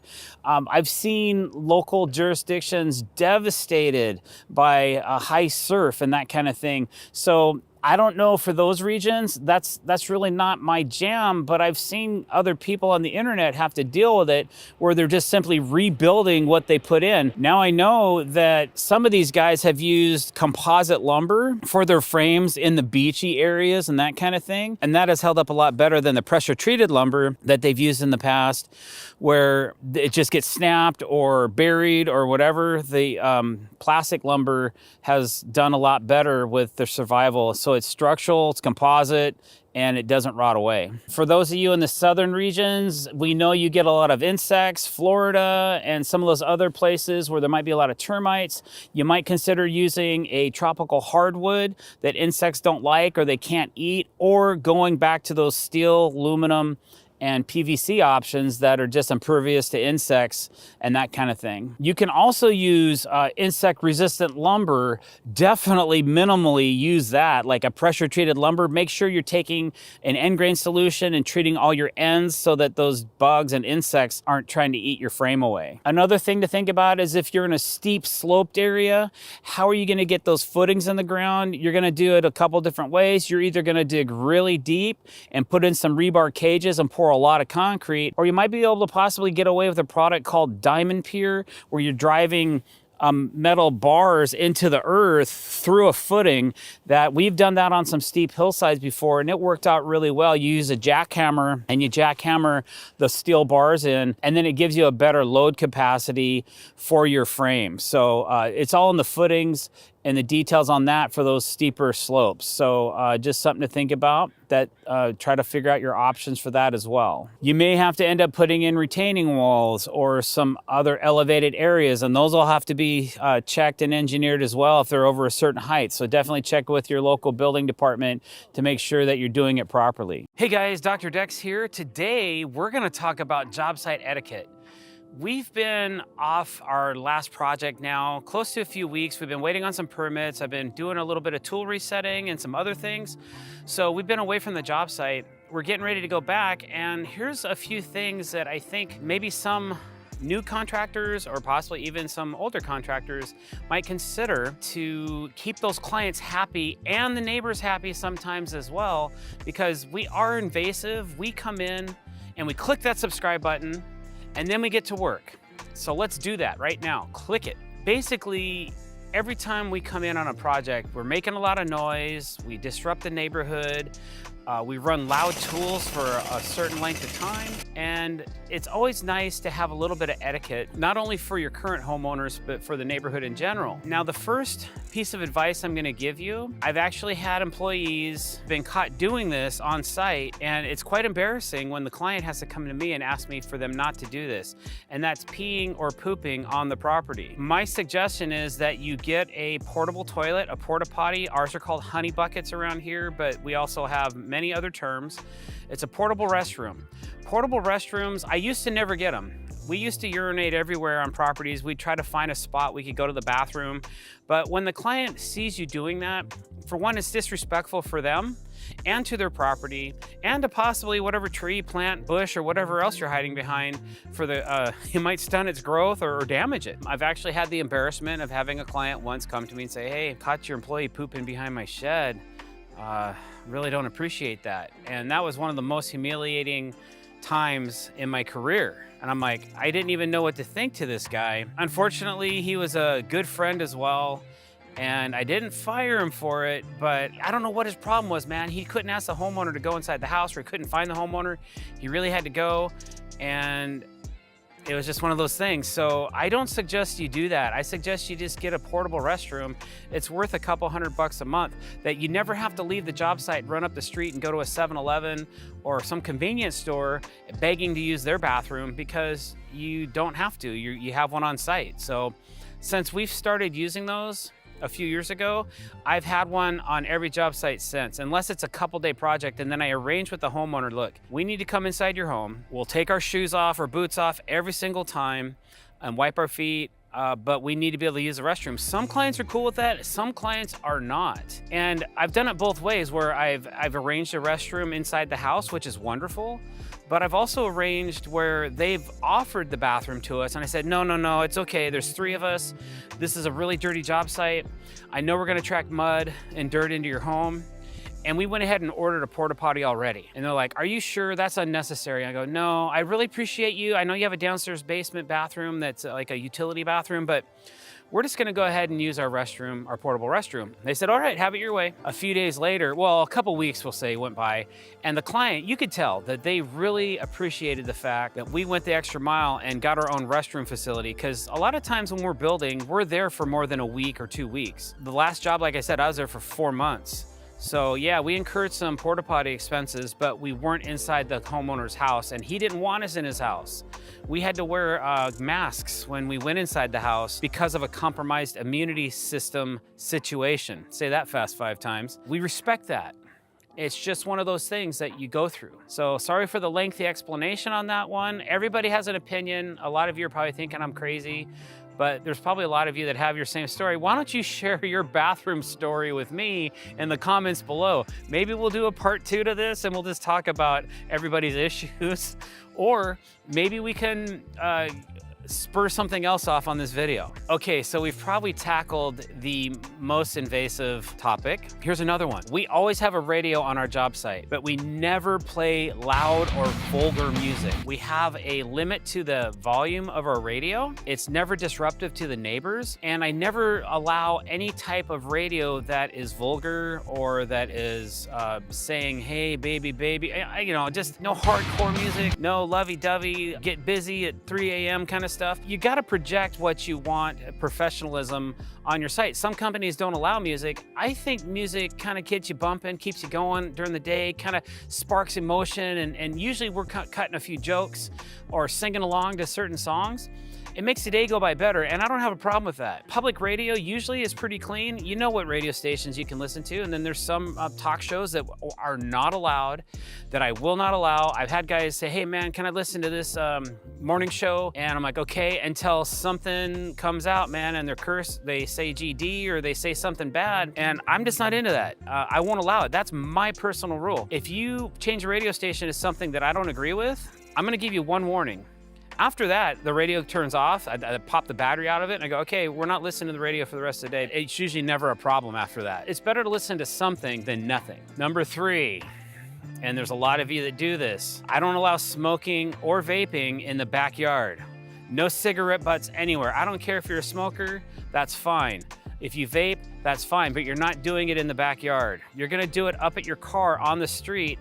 I've actually had clients request people, if you're a smoker, smoke across the street on the other side where I don't have to smell it. Get that away from me. If I have a client that has to tell my employee that, then I'm coming down on the employee because that's not acceptable. So if you're gonna smoke or vape, keep it away from the house, show respect, never drop a cigarette butt. You put them in your pocket or you can eat them. For all I care, but you're not putting them on the job site. I better not find any. I don't care if the homeowner's sitting there chain smoking in front of you and dropping his butts. We're not doing that. You're gonna have higher respect for me and my company, and you're gonna smoke, and you're gonna take specific breaks on it. You're not gonna just be allowed to smoke all the time in the backyard. I can't handle it. I don't want the smoke in my face. Just keep it away from me, keep it up at the car, take your 2 10-minute breaks and go have your cigarettes or your vapes or whatever, or take your lunch, whatever. I'm totally cool with that. Just, you know, keep it professional. Okay, this next one, we all do it, just nature of the beast. You hit your hammer on your thumb, it hurts, you curse.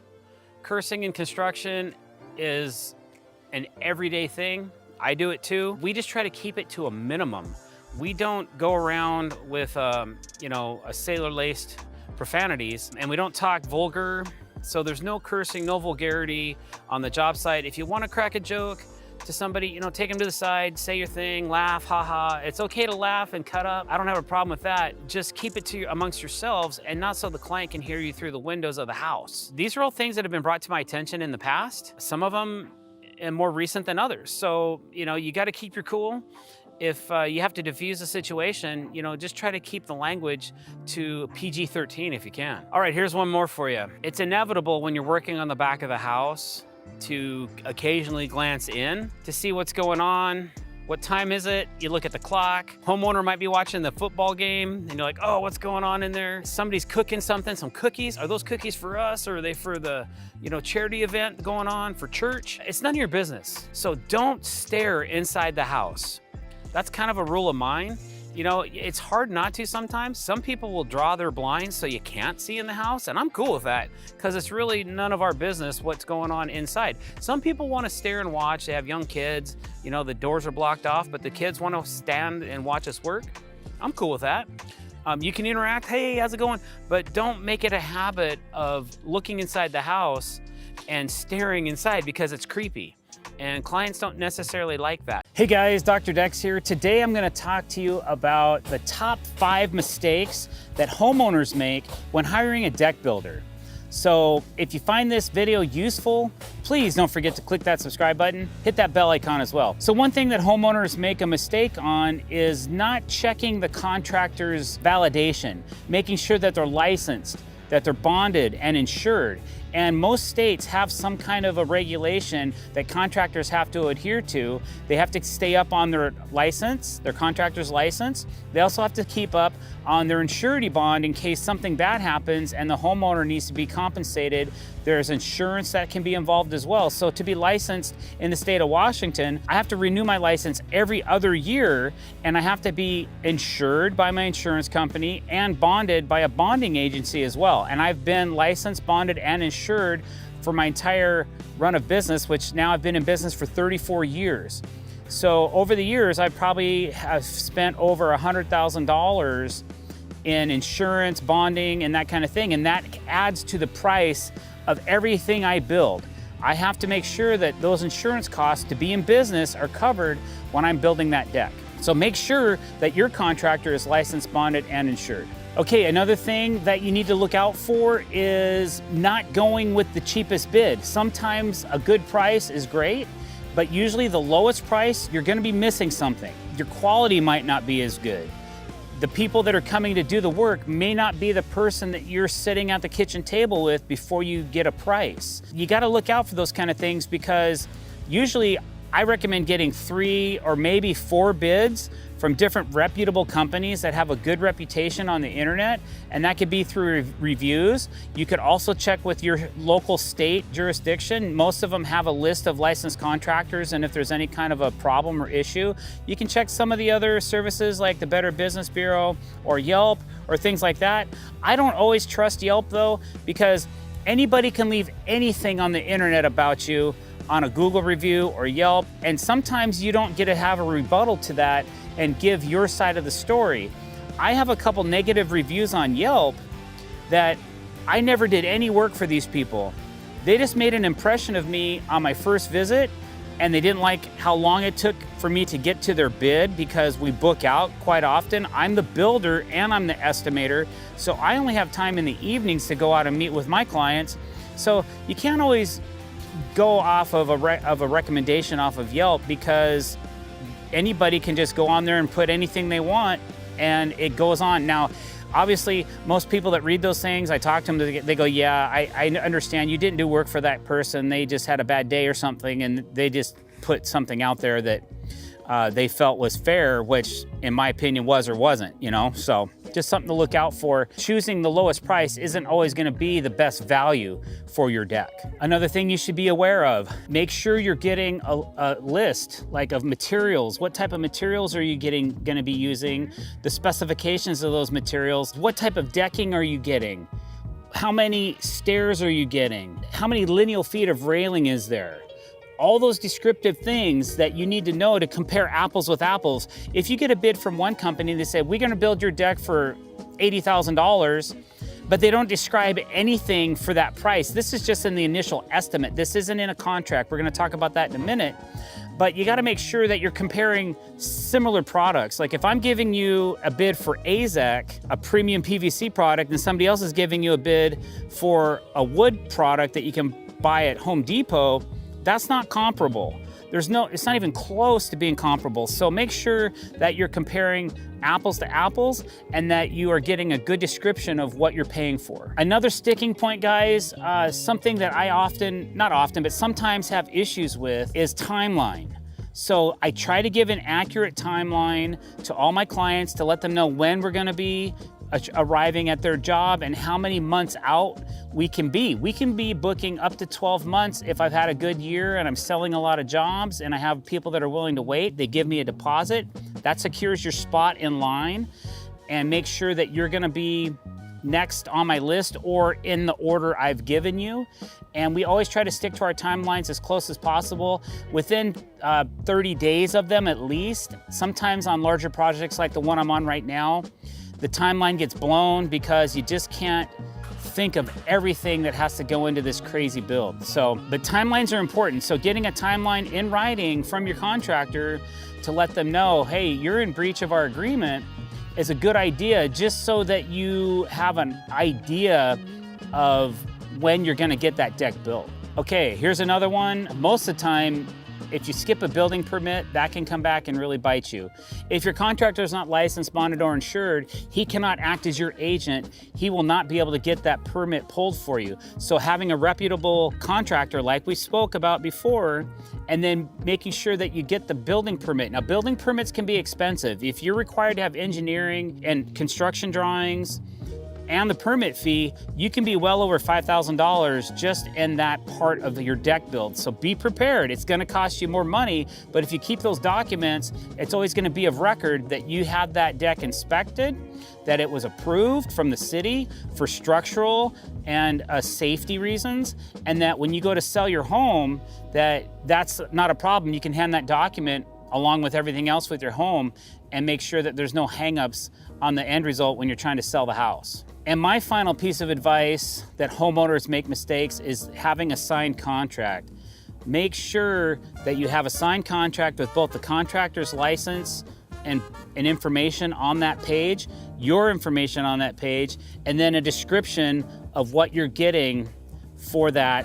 Now, what I do is I include an invoice that has everything listed, and then I provide a contract stating how the deck's being built, what materials we're using to build the deck, what type of railing we're using, what type of stairs you're getting, the lighting. Every item is descriptive in the contract so the client knows this is what I can expect. If I end up putting in, if I say, hey, I'm gonna put 15 lights in the stairs, if I'm high or low on that, I can always adjust the final invoice for the client, but it gives them a descriptive amount so they go, okay, if they count them out, okay, yeah, there's 15 here. Oh, they gave us an extra one, 16, then I might charge for that extra light, depending on the end of the job, how we're doing budget-wise and that kind of thing. Usually it's not a big deal.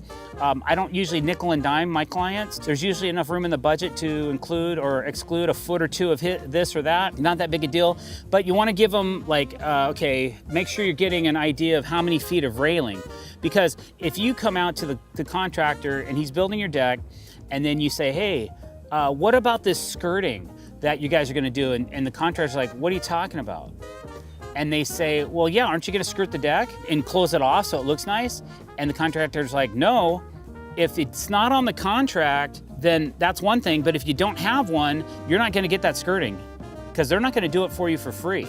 So make sure that you have everything written on the contract. And I've had to do this before. It's like, well, you know, this skirting wasn't on the invoice, it wasn't on the estimate, it wasn't on the invoice, and it's not in the contract. So I'm sorry, but I can't just include that. I can do it for this much. Since we're here, I'll give you a deal, but I can't give it to you for free. Hey guys, Dr. Decks here. Today I'm gonna talk to you about 5 hidden deck building costs that you may want to know about before you start building your own deck.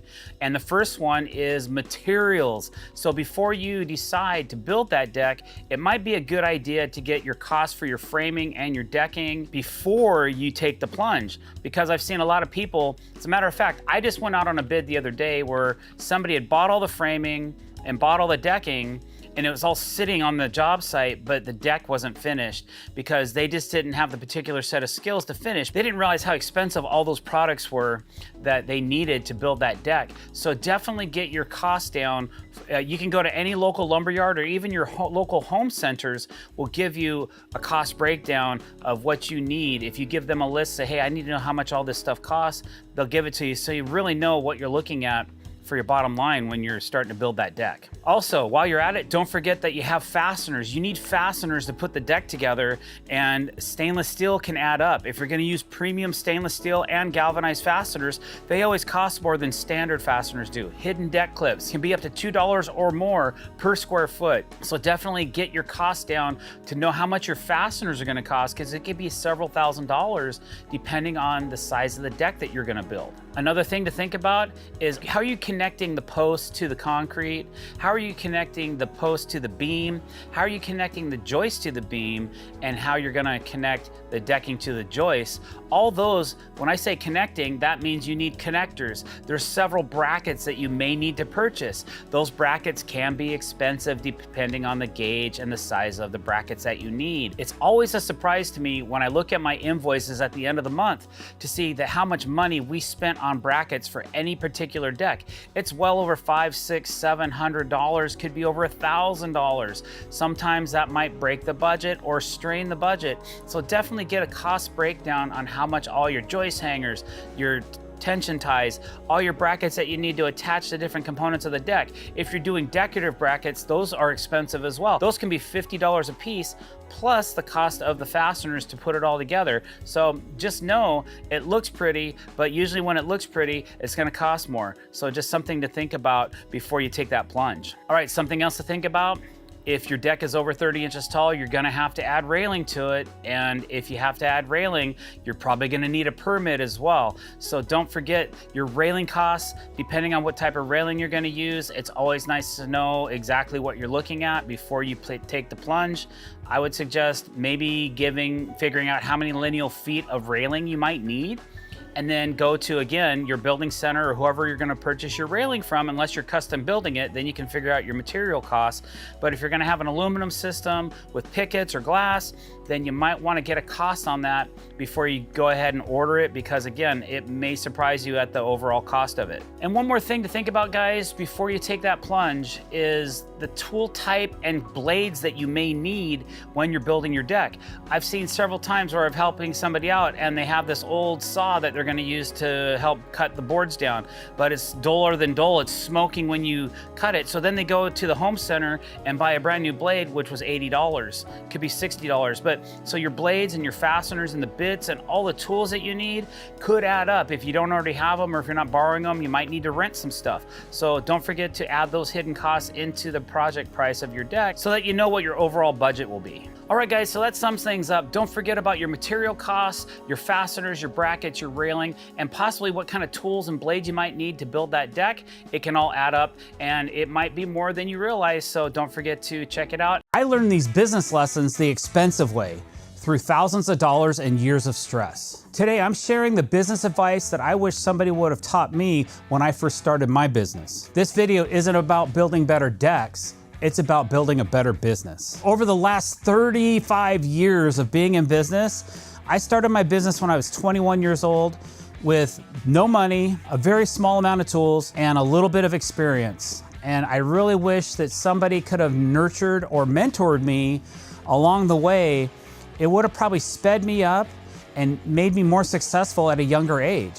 Unfortunately, that wasn't the case, but I have some tips and tricks for you that maybe will help you in the future. Probably the first thing that I would have done if I knew then what I know now is I would have enrolled in the local community college into some form of a business class. How to run a business. It would give you the basics that would teach you what you need to know and what you need to do to basically run any type of business that you're gonna have over the years. If I would have known that, I would have done a few of these other tips that I'm gonna share with you much sooner in my career. It would have cost me more money, but it would have saved me so much effort and energy, and potentially getting into having some issues with the state or possibly the government in the future for as far as taxes, payroll, and that kind of thing. So business class, number one. If you have the energy, time, if you don't have the money and somebody wants to give you a gift, say, hey, I would really love to take a business class at my local community college just to learn a little bit more about what I'm doing behind the scenes. The stuff we don't really see on camera too often, right? The next thing I would consider doing, probably to go along with that business class, is I would hire an accountant, possibly a CPA. CPAs get a little more expensive, but maybe your accountant could help you navigate taxes, payroll, if you have employees and that kind of thing, or if you're just doing it all yourself, you still have to file at least quarterly. I have to file monthly now because our revenue has gone up to a certain point. I used to file quarterly, and guess what? Every quarter, my filings would be late because I was doing it all by myself. That didn't work out too well. I did that for about the first 10 years of my business until I got to the point where I was having late fees. The state was calling me, representatives of the Department of Revenue were calling me every month, asking me where my returns were. And I'm saying, hey, it's late, sorry. And that doesn't look too good. They're gonna keep clamping down on you more. And then once I got somebody to help me I just paid them to file all that stuff. Everything was on time, everything was accurate, everything was on point. And it's a little bit scary. Most of the times when you hire an accountant, you give them access to your bank account because they have to go through every charge on your business account and see what that charge is for, categorize it, put it in a certain column in their spreadsheet so they know, hey, how much did you spend on cellular? How much did you spend at Home Depot on tools? How much did you spend on materials? And so on and so forth. And then they compile all that stuff, and then your revenue for like your business and all that, taxes, man, I don't deal with any of that stuff. I don't understand it because I pay somebody else to deal with it. I do the things I want to do in my business to be successful, and then I hire out the other things that I don't want to do to stay even more successful than I was. If you're young and just starting your business or wanting to start a business, I would consider working for somebody else for a year or two to get all the knowledge you can about all the small things, all the stuff, all the way from the footings, the finished trim, railing, and everything else. Learn as much as you can, be a sponge, write it down, create a notebook, write down what you did that day or that week. Remember, hey, this certain footing layout, I use this type of footing, we poured this much concrete, we use this kind of screw pile. Learn as much as you can about all the different opportunities that you can use for different types of projects. Learn how, from the beginning of planning, sales, go out on a sales call. You know what? If I was young and I was working for somebody else, I would ask, hey, can I go out on a couple estimates with your salesman or you so I can learn a little bit more about how the deck is sold, how I can get more projects and sell them? Maybe I want to get into sales. You know, just learn as much as you can about that particular topic, all the different components of a company besides building the deck. It will definitely help you in the future. For what we do as far as deck building, you can build decks on your own and be a solo builder, but it gets difficult. It takes more energy. As you get older, that's going to become more of a challenge. So employees usually are a must. I have 2 employees plus me, so we run a 3-man team year round where I live, even though sometimes it gets a little cold and especially it gets wet here. But having a couple guys, at least 1, and then possibly 2 when you can afford it, is a great way to lighten your load and get more work done and be able to be more efficient on the job site. I've seen deck teams that are 6, 7 deep. I'm always impressed by that as long as it's efficient. But I also see a lot of standing around, so I'm sure there's some time burnt when you have that many employees, because some are waiting for the restroom, some are waiting to use a chop saw, that kind of thing. So you just got to figure out what's efficient for you. I think a 3 or 4-man team is a really great medium-sized deck crew that can knock it out. Having a good web page is crucial, making sure that it indexes properly, that you have a good Google business page. Everything digital. Social media is so important nowadays. It's like free advertising for you, but you gotta be consistent on it. You gotta continually keep feeding the beast. It's not something that you can just put out 10 posts one month and say, okay, I'm done with social media, it's just gonna do fine now. No, it doesn't work that way.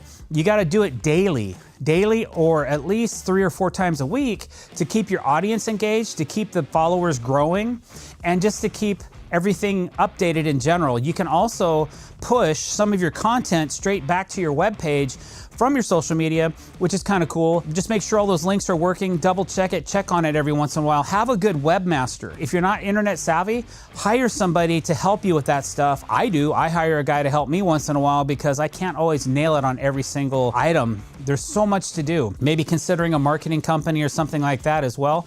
But having a good web page and having a good social media presence is crucial. All right, next tip. If you're gonna be a contractor, usually you have to be licensed, bonded, and insured.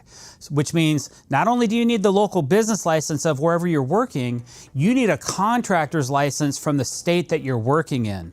You're also going to need a bond. That's a security bond to make sure that if you screw up, that the client has something to go for, that it represents you as a company. So you have to do good quality work. I don't like it when people experiment on other people's homes to learn. You should already have that information and know what's going on. If you're trying something risky, you need to let the client know, I'm not sure if this is gonna work or not. I think it's gonna work, but it may not work, because shoddy workmanship is why we are bonded and insured. So we have insurance for contractors. If we make a big mistake and we burn a house down or something collapses onto something, that's what the insurance is for. And the state that you're working in wants to make sure you're licensed, you're bonded, and you're insured. So those three things you have to line up and make sure that you are qualified to be registered with the state as a licensed contractor. That is why licensed contractors cost more than the fly-by-night framers that can come in and do something where they aren't licensed and bonded. They're not up to par with the state of Washington. And if something happens and you give them a down payment and they leave town, you're screwed. Another thing that I wish I would have known about earlier in my career was how to pull a permit. Building permits are essential in a lot of the builds that we do. There's certain rules and regulations. If you're over a certain height, you're gonna have to obtain a building permit.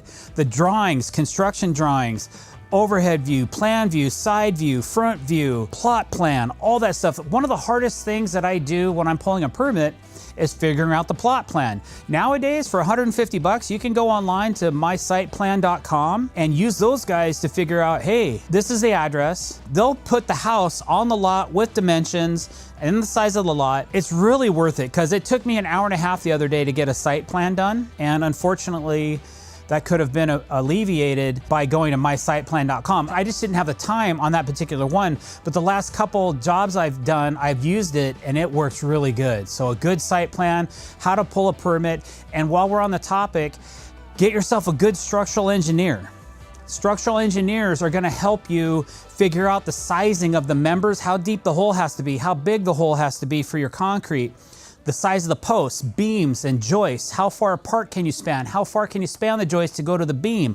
All that stuff is math. I don't know how to do that kind of math, so I pay a guy that tells me if the maths or not, okay? What happens is I do the construction drawings, I send them to my engineer, he marks them up, sends them back, I address all of his concerns, I send it back to him, he stamps it, signs it, I take that packet and send it with the application for the building permit. So it's a nice relationship. If you have a good relationship with a good structural engineer, you're ahead of the game. Another thing, as I started in my career in the first 5 years, I started bidding on blueprinted jobs. Jobs where like a contractor say, hey, give me a price for this deck. Here's a set of blueprints. I didn't know how to read the blueprint. I didn't understand the blueprint. So it took hours of studying that blueprint and figuring out how to read it. Sometimes it's not really that difficult. Some architects make it really easy to read a set of blueprints, others not so much. It depends if it's a quickie sketch or if it's super detailed. I don't bid on a lot of commercial projects. Those sets of blueprints are quite extensive, but on a home remodel or a new construction home, sometimes the blueprints aren't so bad, but being able to read them and understand them is important, so get educated on how to do that. And my last piece of advice, guys, is learn how to price the deck accordingly for your market, for yourself, and just for your general future in deck building. You're gonna have to know your pricing. My pricing is high. I check it with some of my competitors. Sometimes a client will share with me a competitor's price. So just know, if you don't have your pricing down, it can cost you dearly. A lot of guys will just say, I'll just do this deck for $120 a square foot, and that includes everything. I price every item out individually. I call it itemized. I itemize my deck numbers. So there's deck, fascia, surface borders, skirting, steps, railing, lighting, so on and so forth, patio cover. Everything has an item and an item price. That way I know I'm not missing out on any profit. If you just lump everything into one sum, yeah, you're gonna make money, but how much money did you make? There's different ways to do it. For me, I like to be tactical about my price, And I like to justify every item on that list to the client so they know where their money's going. Hey guys, drdecks here. Today we're gonna talk about DIY versus professional. Do you wanna do something on your own and the pros and the cons of that versus hiring a professional and the pros and cons of that? So first off, we're gonna start out with all you DIYers out there. So probably the biggest pro to doing something yourself as far as building a deck is the cost. You are gonna save at least 50% of what you would originally have if you invest into having a professional build your deck versus doing it yourself. So cost, probably the number one thing that you're gonna save is money. Another reason why you might wanna try to build your own deck, it's self-gratifying. You're gonna be really proud of yourself when you finish that project and you can send me a photograph of it and say, hey doctor, look what I've done. I've probably had, no lie, over 100 people so far in my social media journey say, hey doc, I didn't have the confidence to build this deck until I started following your page. I watch you on Instagram and I watch you on YouTube. And from your YouTube videos, it has given me the confidence to try and do this on my own. And here's a picture of what I've built. I always try to get back to those people and say, good job. I really like what you did. Give them a little bit of boost because it's confidence that's gonna keep you going for the next time you try to do something on your own. Believe it or not, building a deck is really good exercise. So you're gonna be exhausted at the end of a day. If you work really hard, you work hard like we do out in the field, you're lifting beams and you're setting joists and you're doing all that stuff, you are going to be tired at the end of the day. It's good, invigorating exercise. If you do your own project, you build your own deck, it's gonna be exactly as you visualize it. Another reason why you might consider building your own deck is so that you can have it done exactly the way you visualize it and be happy with it when you're finished. Okay, and some of the cons. Why would you possibly not want to build your own project? Would be probably one that I would think of is the permitting. If you think you need a building permit or you don't know if you need a building permit, you have to do a lot of research to make sure that you know how to build that deck. So that's probably the number one thing, is making sure that all the members are sized properly, the footings are the correct size, they're located in the right place, your beams are the right size, your joists are the correct size with the correct spacing, that you have enough posts in there, that everything's engineered to withstand the weights, and that the house will take the load of building a deck. If you don't know any of that information, get cracking. You're gonna have to learn a lot about what you need to do to build that deck. More than likely, if you build the deck yourself, it's gonna take you longer to build it. Most professionals can come in and do it at a decent clip. As long as there's no construction delays or material delays or things like that, most professionals can get in. They're gonna come in at least 5 days a week and get that project done. When you do it yourself, you might not work 8 hours a day. You may not take quite as long for any particular day. It's gonna take you longer to build that deck. When you decide to do something on your own, if you're doing it solely by yourself, you're probably gonna need to find some help occasionally to get some of those parts in place. I've seen guys build decks. I've personally built decks by myself, but it is a lot more difficult, especially if you don't know exactly what you're doing or you've never done it before. So you may consider getting somebody to help you out with that construction. Also, you may need additional tools. You might find yourself having to go to Home Depot or some rental yard and renting other tools or purchasing tools for your collection. That can get expensive. I have quite a bit invested in my tools, well more than the average deck builder does, including all the heat blankets and modification that I do to some of my decks. So if you're not in it to win it, you may not be able to afford to purchase all those tools. It might double the cost of your materials for your deck. Okay, so one other thing you might consider is the liability. If you don't get the proper permitting, or if you just go ahead and build the deck thinking, oh, I think this will be okay, you may end up with a lot of liability on your hands. Somebody may get injured if the railing's not done to proper specifications. If the beams aren't sized properly and they're sagging, it could be a problem if you go to resell your home and the home inspector notices some things that maybe aren't up to code. So you got to think about the liability that you're taking on when you're building this deck. And one of the final things about a con for building and doing it yourself is the personal injury that may happen. We all have had injuries in the past. I've had some severe ones that have put me out for several months. Okay, DIYers, so there's your pros and your cons.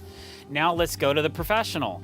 So I'm gonna just let you know some things straight off the top of my head that may or may not be something to think about when you're hiring somebody to build your deck. When you hire a professional, you know it's gonna be done right. Most professional deck builders have been in business for a while. You may consider hiring somebody that has a track record. I've been in business for 32 years and I'm still in business. I've been through a couple recessions and I came out on top. So always consider having somebody that's licensed, bonded, and insured, and that has been in business for over 10 years. That way you know that that company is probably gonna build you something very reliable. Most professionals that build a deck will have all the equipment to do so.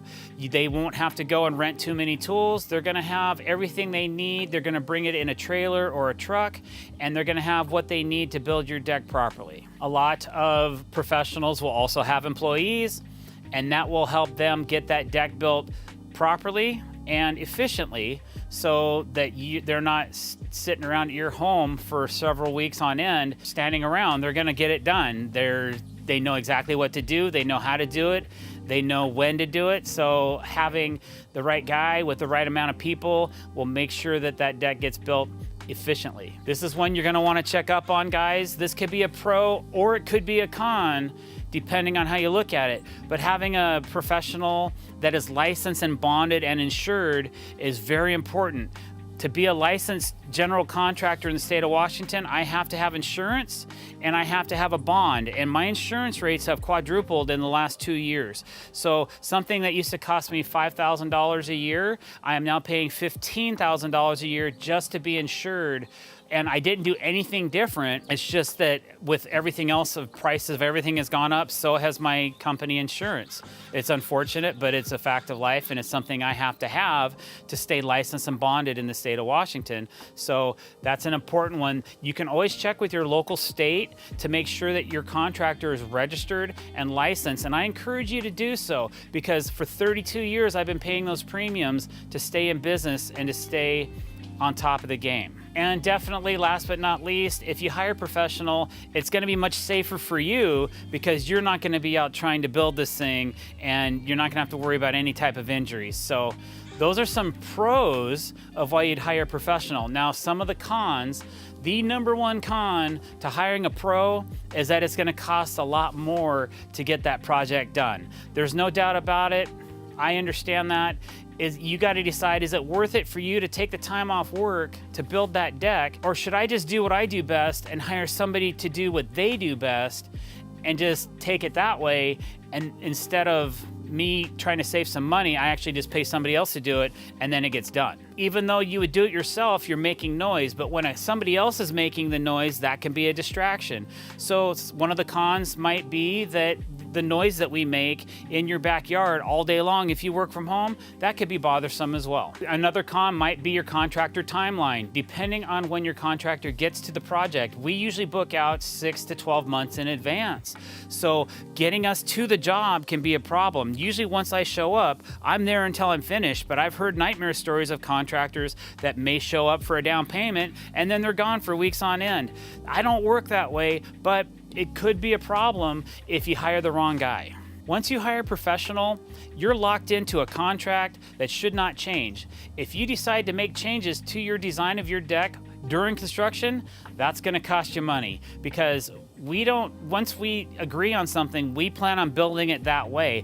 If a client decides to add something or change something, that's gonna cost additional because it takes more time and we have to make adjustments to everything that we're doing to please you. So just remember, change orders equal money. And I touched on this a little bit, guys. You got to do your research on who you hire. You make sure that those contractors are licensed, because if you hire a bad contractor or a non-licensed contractor, the liability becomes yours, and that can become a really bad experience. You hear about it all the time. I've had several clients tell me, "Doctor, thank you so much. You've restored our confidence in contractors, because we were taken advantage of. We have people that take down payments and never show up. I show up with tools on down payment day, driveway, you have something in your driveway of value that if I don't show up tomorrow, you know that I'm gonna be back because I need to get those tools. So there's a few things, pros and cons of hiring a professional, guys. I hope that this video helps somebody in the future on how to decide how to build their deck. If you did, don't forget to click that subscribe button and hit that bell icon to be notified when we're putting out new content. Thanks for watching and have a great day.